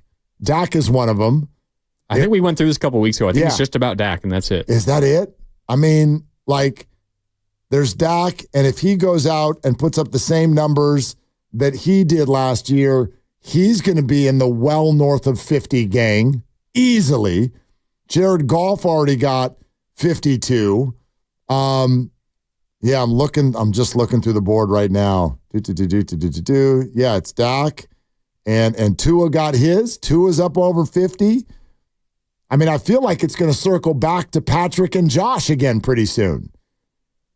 But whatever it is, the discount might be 54, 55, 56. Yeah. If Brock did think to himself, well, geez, I'd like to, what if they win the Super Bowl? I'd like for us, I want to help the team out. Tom Brady did it. Like, let's structure it in such of a sort of way. Yeah, that's the discount. So instead of 60, it's 55. He also didn't do that on his first big contract. Who didn't? Brady. He did it down the road. Correct. Yeah. Correct. He did it when he was like 34 years old instead of when he was 24 years old. Plus, by the way, 8 games into this man's career, his arm flew off of his body. And he was doing that for $800,000. Like, he was immediately incredibly aware of his vulnerability as a human being on a football field. You have got to get every single dollar. And that's why my starting point all summer long is support of these players. Absolute support of these players. It's only when you're offered everything that you ask for and you keep saying no that you're going to make me mad. Well, yeah, you're bringing it back to Aiyuk. Yes. But what I brought up, like, even if Brock has an inkling of that thought in the back of his head where he'd maybe be willing to take a little bit less, and ultimately it's the players, they have the final say-so in all of this stuff. They can tell their agent to, screw off. Like, sure. I'm going to sign this no matter what you say. But Brock Purdy approaches a negotiation and says, you know what? Yeah, I'm willing to take 10 mil less a year. Let's get this done. His agent is going to make sure that he goes through every single possible outcome and permutation, make sure he doesn't want to go that way. He's going to get pressure from his family, from his friends. It's part of the reason why I give Brandon Aiyuk the benefit of the doubt through all of this. Obviously, it's ultimately up to the player to decide, but you don't know what his agent is telling him in one ear. You don't know what his family, what his friends, what his girlfriend is telling him through everything. You're listening to so many different things that even if what you want maybe is taking less and you ultimately sign for, you don't really know exactly where the final destination is coming from. It might not be the player itself. A lot of voices. We all hear them, no doubt. Tom in Sonoma joins the conversation. Hey, Tom, thanks for calling. What's up? Hey, Mark, thanks for taking my call, man. Hey, man. Appreciate it. Hey, I think there's another thing on the table here, man, that you guys aren't talking about. He's making $800,000 a year this year. What if he wins the Super Bowl this year? That right there, to me, is going to send the amount of money he's going to want even more astronomical. And remember, life expectancy of a player, 3 to 6 years? He's got to get his money now, man. You don't know what's going to happen down the road. No. Thanks for taking my call. Yeah, guys. Absolutely, Tom. Absolutely. By the way, I don't think him winning the Super Bowl would affect this one bit. I think if he comes near it, I think if it's just a playoff run, I think if it's another 30 touchdowns and 12 picks or something like that, that's all it takes. Trevor Lawrence has one playoff win in his life, didn't even make the playoffs last year. broke him off 55. Justin Herbert doesn't have a playoff win. He got $262 million over 5 years. All you have to do is just show yourself as a franchise quarterback and then be next in line. If this goes anywhere near where the last 2 years have gone, Brock will get the biggest contract in the history of the league. I have no doubt about it. And yeah, what is he making this year? This year it's $985. It's still not up to $1 million. And next year he'll be making 1.1. 1.1. And then the big one will kick in. He's so cute. Does he have dimples? He should have dimples. I think he should have dimples. And then he would not ask for more money. He just wants to be a part of the team. Maybe Brock can bring lunch to the Christmas party because I really think that that's all he's after. He brings snacks to the team for every practice. Snacks. The orange slices for halftime, that's Brock. The little chewy bars. Yes. And his mom and his new wife. And they all seem so reasonable. All of them. So, all right. 888-957-9570. Presented by Fremont Bank. Celebrating 60 years of full-service banking with no compromises. There's some things that Brian Baldinger said earlier that you need to hear. Something TJ Hushmanzada said to us a while ago you need to hear. And our conversation with Peter King that was great earlier today. We'll have that around the bend as well on Willard and Dibs.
So nice. Now, back to Willard and Dibs on 95.7 The Game.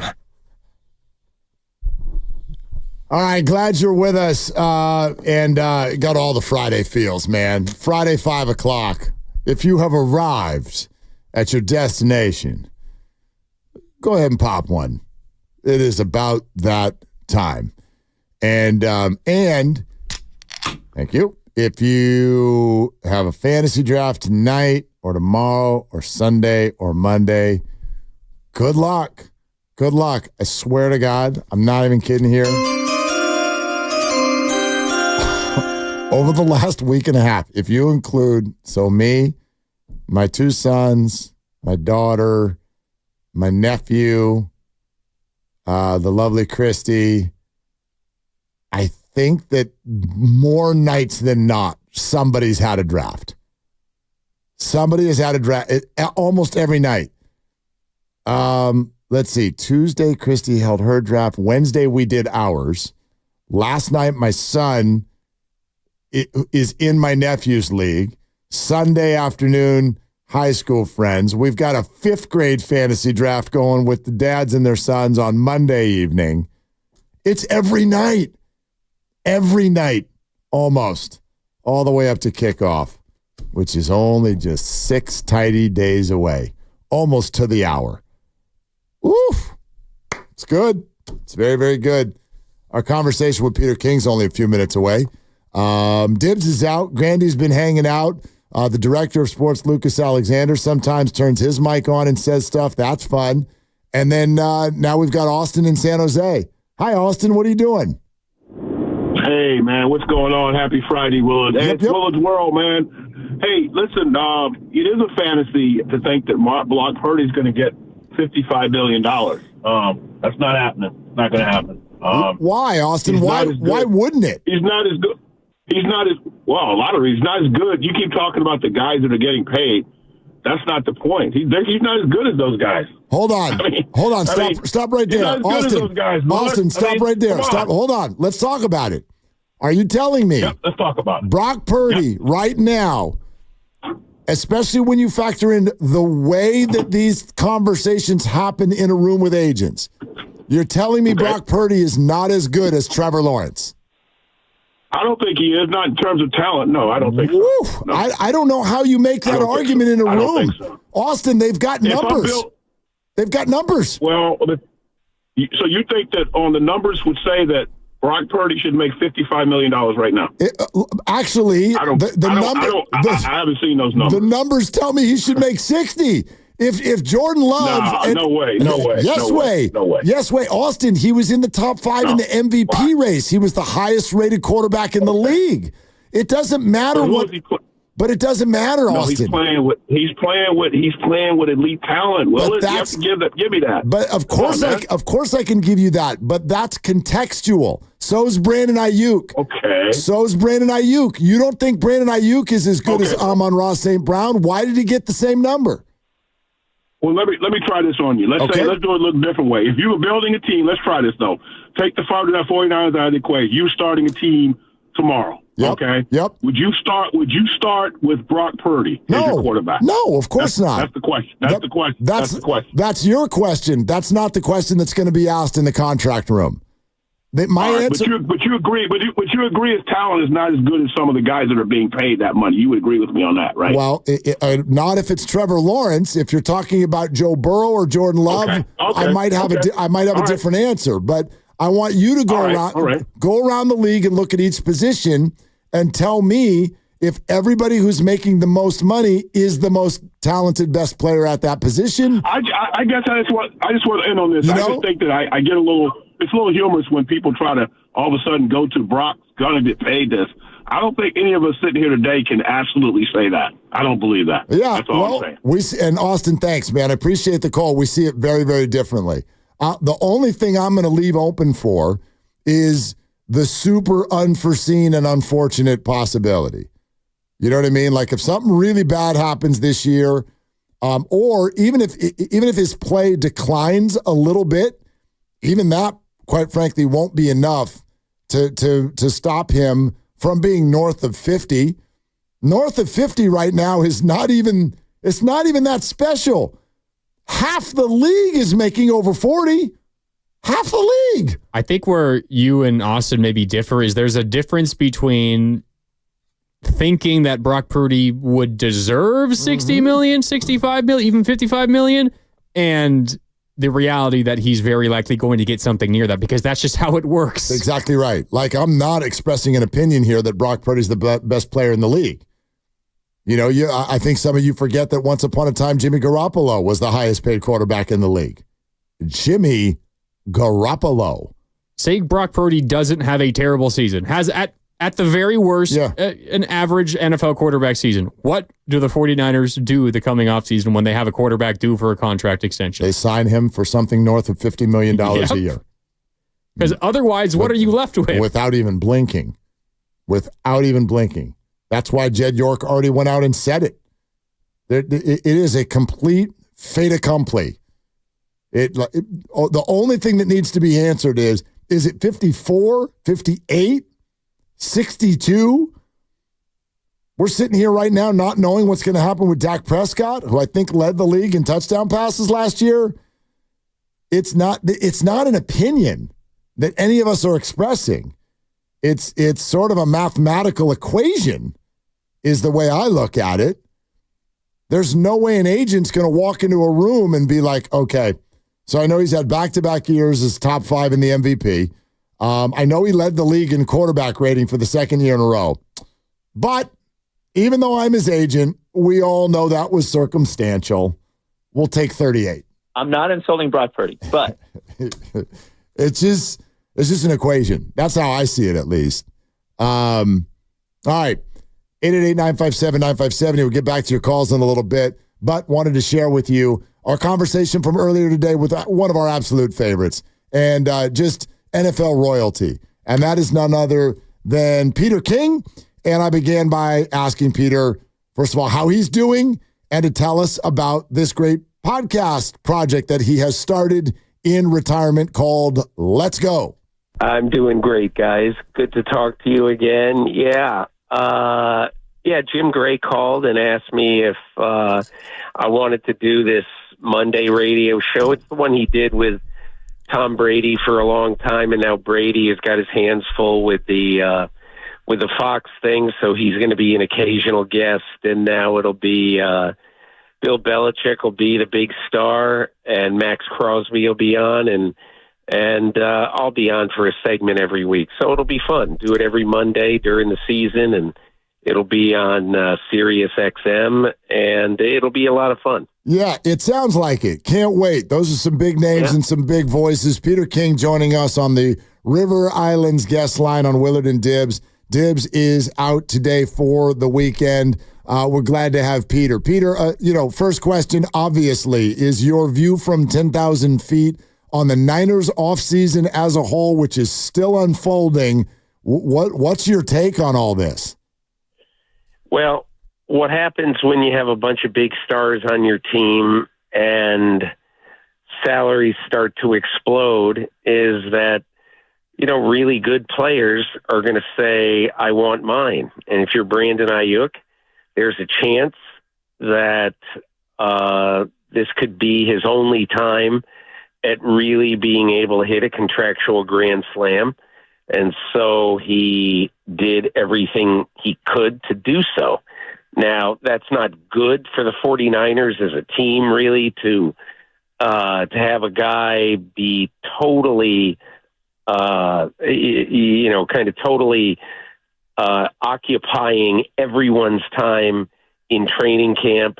I think everybody kind of feels, and I still feel that, the first game of the season that Trent Williams will be there and he hardly needs training camp. But the fact that it's still not done, I think really is a little bit of a bummer for this team. And I think they're going to need him against a really good defense in the New York Jets in the first game of the season. But look, if you're really good and you've got a lot of really good players, you're going to have a bunch of contract hassle. And clearly that's almost all what the 49ers offseason has been. Peter, it has been suggested, maybe not reported in ink, but suggested that especially with the drafting of a first-round wide receiver, that if Brandon Aiyuk gets a big payday, it's probably going to mean the end of Deebo Samuel after this year. I don't know that that's the case, but if it is the case, was this a good move? We'll see. I mean, I think that, and I shouldn't say I think, I don't know. I've not talked to John Lynch, have not talked to Kyle Shanahan, so I don't know what they're thinking, but my guess is that they were probably thinking, look, we got to sign Brock Purdy, next off season, and he's going to make a gazillion dollars. And obviously, we'd like to have Trent Williams back for, I would guess they would want him back for absolute minimum 2 years. And so there's only so many bucks that you have to go around. So I would be surprised, and I think you guys are right, if Deebo Samuel is back. However, I think part of this move clearly was the fact that they didn't want to go from having the best 1-2 combination in football in 2023 in Deebo Samuel and Brandon Aiyuk to having both of them off the team 18 months later. So I think that's why John Lynch, my gut feeling, that's why he gritted his teeth and basically said, look, there's a lot of things in this job that I don't like, that I have to put up with, that I have to just walk away from, that I have to have sleepless nights over, and this is one of them. But I think he'd be feeling a lot worse today if he didn't have Brandon Aiyuk and he had some cap room, and then he entered next season not even positive that he'd be able to sign Deebo Samuel. So I understand why they did what they did. Peter King with us here on Willard and Dibbs 95.7 The Game. Peter, who is the biggest threat to the 49ers in the NFC? I think Detroit, and I want to say Philadelphia because I want to act like the last 7 or 8 weeks of the season last year, like we really didn't see that. Can we please pretend that didn't happen? Because there was a time last year where I think we all thought it was a given. It was going to be the Eagles and and Kansas City or whoever. But the Eagles were going to be in the Super Bowl. They're 10-1. They're playing great and all that and all that. Even though the Niners would have been a very serious threat to them, I believe that around Thanksgiving last year, that most people thought that the Eagles were, had the best shot to get to the Super Bowl. Now, having said all that, regardless of how the season went, who won when, everything like that, the football season is an absolutely bizarre occurrence because no matter what anybody looks like, we saw what on Christmas weekend last year, the Chiefs look like the Chicago White Sox or something against the Raiders. They played poorly. Everybody thought, okay, that's it. They're finally going to fall to earth. And they recovered. And I think the opposite thing happened to the Eagles. And so when I look at the Eagles right now, I really don't know what to expect. Yep. So I'm going to take the safe pick, and I'll say it's going to be the Lions. I think the Lions have so many good things going for them, and we saw a lot of those things in Santa Clara in the championship game. But I think they're going to come back really, really strong, and I think for the 49ers to hold them off this year, it'll be an incredible feat. What's your biggest question about the 49ers this year? And it sounds like you're comfortable, as most are, that the Trent thing, one way or another, is going to get figured out. So what's your next remaining question? I think, I think for the most part, last year, and look, everybody gets some injuries, but like one of the reasons why it's so hard to predict with any sort of confidence what's going to happen in an NFL season is, I'd like to know, are Deebo Samuel and Brandon Aiyuk going to play? Are they each going to play 15 of 17 regular season games or more?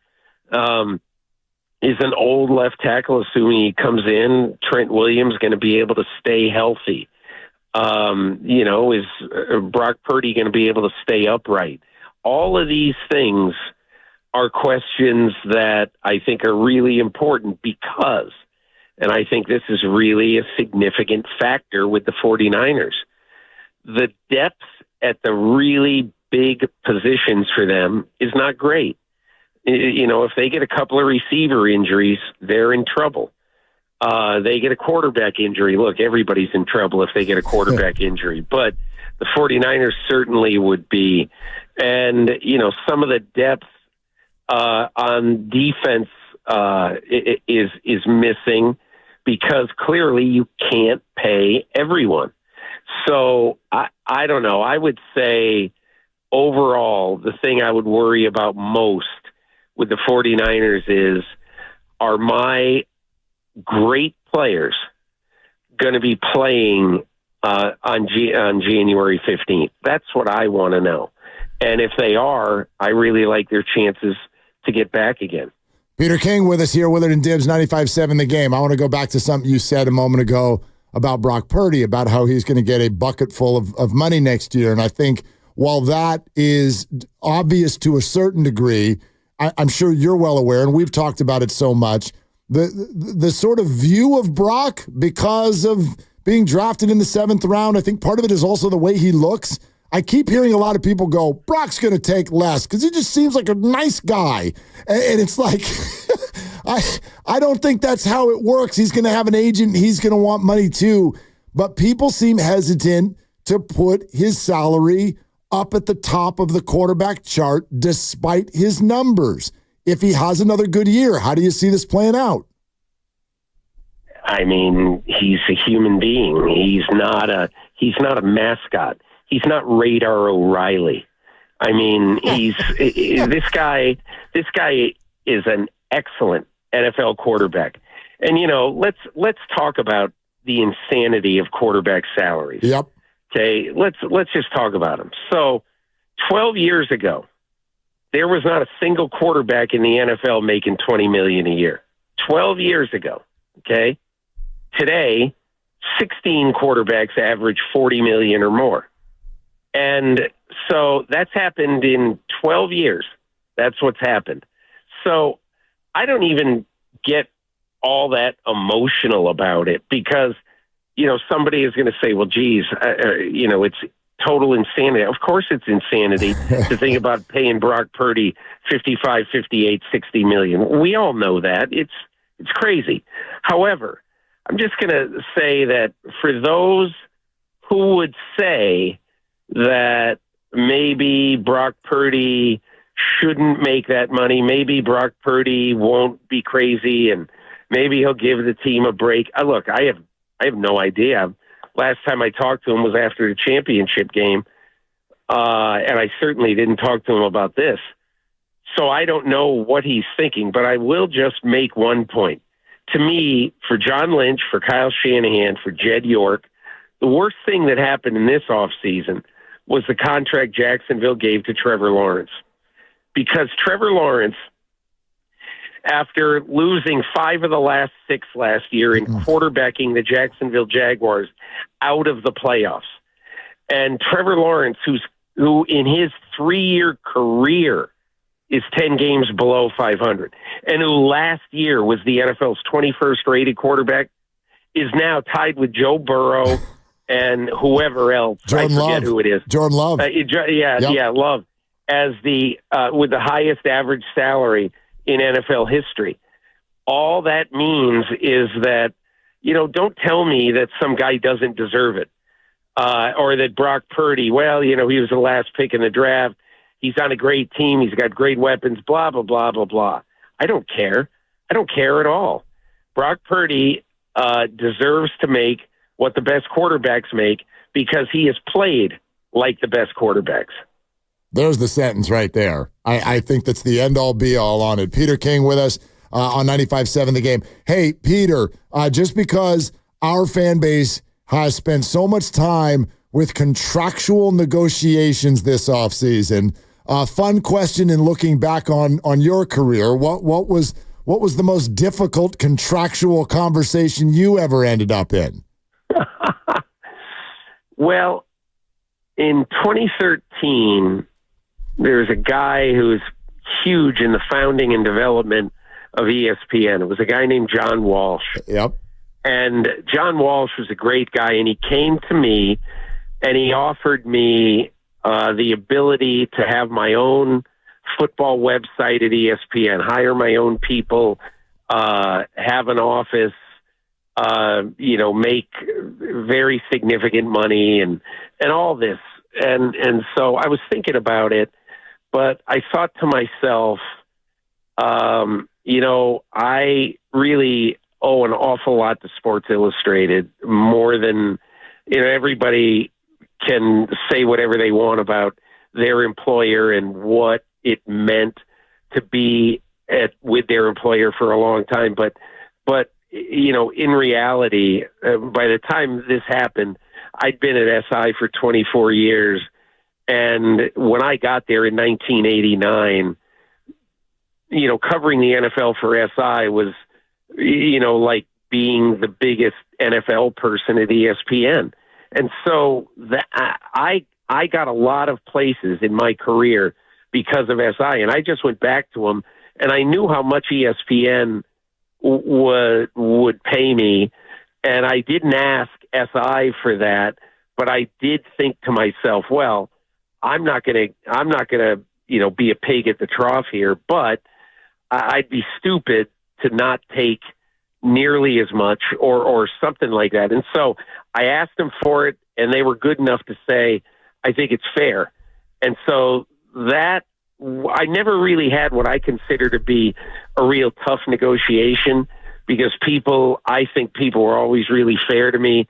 But that's one, when I look back at it, I say, well, now in my retirement, I probably could have had a little bit more money in my 401k, but I'm pretty happy the way things turned out. I tell you what, Peter, we've had this whole debate here in the Bay Area all summer about who's got more leverage, the Niners or Brandon Aiyuk. I've decided the answer is Peter King. Well, I had a lot of fun, but can I just say one thing about that whole leverage thing with Aiyuk? Of course, and all that, because to me, look, I always thought, even on that day, whatever it was, 3 weeks ago, whatever it was, where, it looked like the 49ers might trade him to Pittsburgh or to Cleveland, or I guess it never was very close with New England in terms of Aiyuk accepting to go there. But I always thought that if you're a player once in your life, just once, you'd like to have the ability for a team to say, okay, we're either going to pay you or else you're going to have the ability to nix. It sounds like, from everything I heard and read, and again, I have to say, in another lifetime, I probably would know this with absolute certainty, but it certainly sounded like he had the ability to have a big say on whether he was either going to go to Cleveland or Pittsburgh, or whether he was going to stay. And so to me, I think that is a great thing. And I kind of agree with John Lynch, and I saw what Adam Schefter reported yesterday, which is this is the same deal that's been on the table for 3 weeks, basically. And it's a little ridiculous that Aiyuk didn't take it then. However, I guess I would say, if I were him, I've never met one player who says, man, I can't wait to get into training camp. So this was also Brandon Aiyuk's ticket, as it has been, I'm sure, for Trent Williams, to avoid, practicing in the Santa Clara heat in August. But look, all's well that ends well. Hope it ends well with Trent Williams, but we'll see. No more training camp for you either, unless you want to, Peter. Thank you so much for coming on with us still. Hey, no problem. I really appreciate it. I miss you guys. You know what? That was a ton of fun. We miss him and are going to miss him as well throughout the football season. But then again, we just proved that we can still call him and have him on. That's a piece of cake. No. Yep. And the laugh counter was at 2, right? Perfect. Okay. I have added to my Peter King drop. Yeah, there's nothing better than an infectious laugh. That's just, what the hell in life is better than an infectious laugh? And I think Peter's got one. So that's good. And you heard him say in there, kind of piggybacking on what we were talking about prior to letting you hear that, which is, and I want to make sure at least I'm presenting that accurately. This is all based on a conversation we were having earlier where we see a lot of stuff out there, opinions that Brock Purdy is like not going to be demanding and not going to command this or that. And I think part of it is just the way he looks. The way he acts, there's such an aw shucks nature to him that it just feels like it's not threatening at all. And so we're having this conversation about what Brock will be able to command, what's he going to get, and I think all of that is just it's a funny sort of misperception, but I don't want to present that in a way that anyone here on this show is saying, well, yeah, because Brock Purdy's the best player in the league. Not saying that. What I'm saying is it doesn't matter if he's the best player in the league. It doesn't matter. You know, many of you celebrated Brandon Aiyuk yesterday. None of you think that he's, like, how many of you think he's a top 5 receiver in the game? If your hand is up, you're in the minority. I don't think that. I think he's very good. I don't think he's top 5. Why is he being paid top 5? Because that's the way it works. It's his turn, and he went for $13.50. So he got it. Should he have gotten it? You know, we're going to find out. I got all kinds of concerns. But I do not argue that the 49ers for this year are now better. And if you are someone who looks at it solely year by year, you're probably thrilled. I don't feel that way about it. And Peter also confirmed that in the conversation that you just heard. And Sean Salisbury did too on this show. You can hear both of them on the Odyssey app or YouTube. Go check it out. They both sort of insinuated, yeah, probably not going to have Debo after this year. And I find that to be a very uncomfortable thought. What's Debo, 28? 28 years old? Yep, turned 28 in January. People run around out here talking like Debo Samuel's 33. He's 28 years old. And so that's it. Poof. He gone. I'm uncomfortable with that. But, you know, there's a whole season to play. Debo is only 2 years older than Aiyuk. And I know. Battering ram, injury history, different skill set, all of that. But you know what would be interesting, just because, like I'm not saying this even would be a conversation finisher. I'd love to have a defensive coordinator on and know who's harder to game plan for. You're going up against the 49ers. Who's the bigger headache, Debo or Brandon? And that's not to pit the two against one another. They're both difficult. That's why it's a good receiving core. But yeah, it feels like the writing's on the wall. $30 million a year for Brandon and a first-round draft pick at the same position and a fourth-rounder too. Feels like the writing's on the wall. And if it goes that way, that bums me out. Huge Debo fan, and I think he's still an incredibly important piece. It's kind of weird how the offseason has circled all the way back around to this, because around the draft, it was almost a given that even if a trade didn't happen of one of these guys, and this was going to be the last year, and then a trade did not happen, and then we go through all the Aiyuk drama, and we kind of forget about everything that and the way we felt leading up to the draft. Totally. But now we get to this point where Aiyuk has signed the major contract, and now we're right back to it. And I will cop to the fact that my opinion absolutely changed.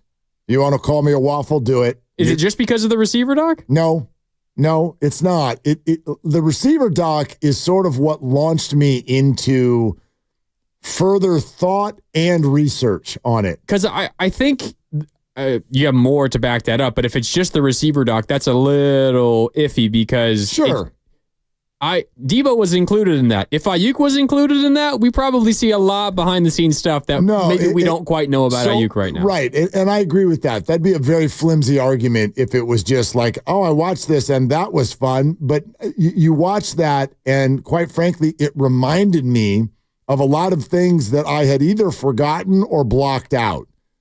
And so combine that with looking at their record without him, the way the offense looked without him.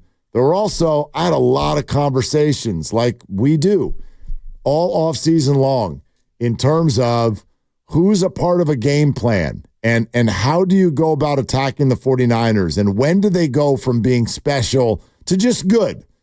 I think you can take any one player, even Trent Williams, off the Niners, and you're like, it's still a good team. They're still good, but what makes them special? And I think Debo's presence pushes you further in that direction than Brandon's does. They're both phenomenal. Like, come on. Like, that's what gets lost in all of this. It's like, you got to pick this, you say that. It's like, oh, you don't like that guy. They're all really good players. That's why the 49ers are really good. But I don't think it's a crazy thought to be like, it's kind of unfortunate.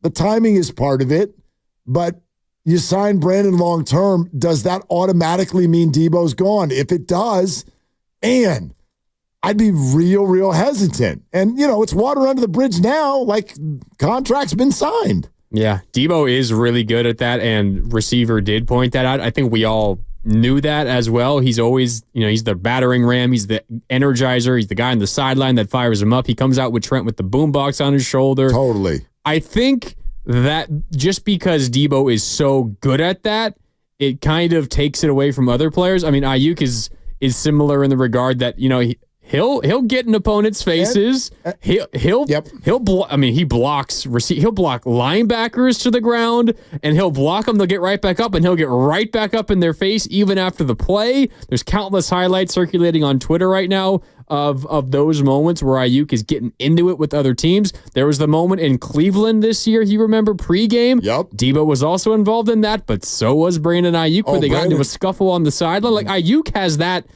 dog in him, much like Debo does too. And maybe a leadership role will be born out of this contract for Brandon. And yes, I very much like that approach from him. I notice you bring up the Cleveland thing, though. What's kind of interesting is Brandon kind of got involved in something that started all of it. And then what happened? Debo came in. Here comes Debo, and here comes Trent. Yep. Like, that's what was jammed, I thought, in front of our faces. The heartbeat, the core of where you go to find out what's happening on the sideline is Debo and Trent. Even more than George. George is just this fun dude who's running around saying funny stuff to people. But Debo and Trent, even when the official had to go talk to Debo before the game in Cleveland, where he's like, okay, we're not, like, I'm coming to you because you're our guy and you're the leader here, and I need things to calm down over that. You go to Debo. I got nothing against Brandon's approach. Yeah, but Debo, right? Debo's the man. Debo's the guy. That's the leader of the wide receiver room. Raymond in Richmond. Hi, Raymond. Thanks for calling. What's up? Hey, Willard. What's going on, man? What's good? I just want to say all these guys that are calling up and saying that Purdy's not the most physically gifted, they're confusing physically gifted with good. Look at how many of the physically gifted quarterbacks are sitting at home in the playoffs every year while Purdy's taking us deep for the last 2 years. He's going to get the bag, not because he's the biggest, strongest. He's going to get the bag because of what he proved on the field and what he's done for us. And that's all I got to say, Willard. Thank you for taking my call. Yeah, appreciate you, man. And I think you make a solid point. There's room for every opinion. There is room for Brock Purdy is really good, one of the top 10 QBs in the league. There is room for, boy, he's missing some physical gifts that I wouldn't necessarily love to pay top dollar for.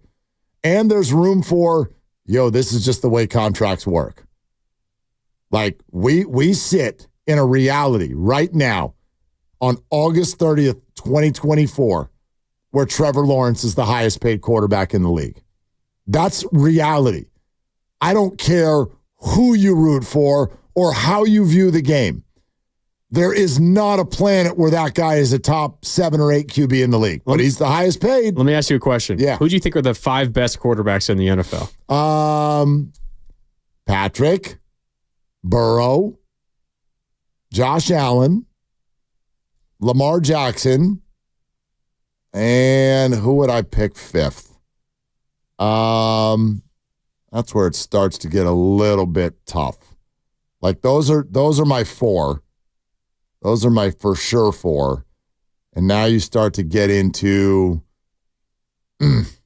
I mean, I'm projecting a little bit. I think the world wants to say Jordan Love.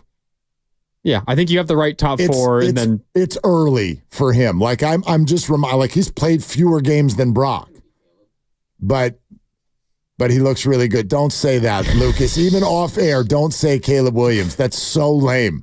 That's so lame. Give it time. The larger point that I'm making is, so you got okay, the 4 best quarterbacks, 5 best quarterbacks. Yeah. If you sort highest paid quarterbacks by average annual value, you've got Jordan Love, Trevor Lawrence, Joe Burrow, Tua Tagovailoa, and Jared Goff. Mm-hmm. That's 5 highest paid quarterbacks by average value. How about fully guaranteed? Top 5 quarterbacks with the most fully guaranteed money: Deshaun Watson, Joe Burrow, Trevor Lawrence, Lamar Jackson, Justin Herbert. What about the total guarantee? Deshaun Watson, Joe Burrow, Trevor Lawrence, Justin Herbert, Lamar Jackson. Oh, this is just the 5 most recent quarterbacks. Just the most recent. Plus Deshaun Watson, which is the worst contract in NFL history, Good maybe, Lord. to sign deals. That is not the top 5 quarterbacks in the NFL. It is just who signed most recently. Right. Deshaun Watson would have been in this conversation a few years ago, the way people were seeing him and looking at him and everything. And now we don't even know what to do with him. I can't put him in the top 10. I can't put him in the top 20. I feel like I've got no idea what the hell is going to come from Deshaun Watson. He might, you know what I mean? He could regain his former self. I highly doubt it. He could do that. Then maybe he's the answer for number 5. He was on that trajectory at minimum. But, yeah. Those are the top 4, and then you start to get into... You could throw Stafford in there, maybe. Stafford. Some might want to say Jalen Hurts. Some might say Dak. Some might say Brock. Some might look to Jordan Love. Tua, C.J. Stroud. Get his name in there after last year. I think all of those are fair answers on some form. Join 95.7 The Game personalities at Harding Park Friday, September 6th for the Pettinelli Financial Partners Golf Tournament, benefiting the Autism Society. San Francisco Bay Area, go to 957thegame.com to learn more. Presented by Atco Pest Control, Bay Area's local family-owned pest control company. Don't forget, next week, we've got the Red and Gold Summit, okay? Don't forget about that. Fremont Bank, 39150 Fremont Boulevard. Dibbs and I will be live from 2 to 4, and then everybody shows up 4 to 6. And Lo Neal is going to jump in there, I found out. He's going to jump in. He's going to kiss babies, sign autographs, takes pictures, eat food. He'll be there at 5 o'clock. You should be there. First come, first serve. Open to the public. This is Willard and Dibbs. Have you been in a car accident? Chilton Auto Body has 15 convenient Bay Area locations to help restore your vehicle.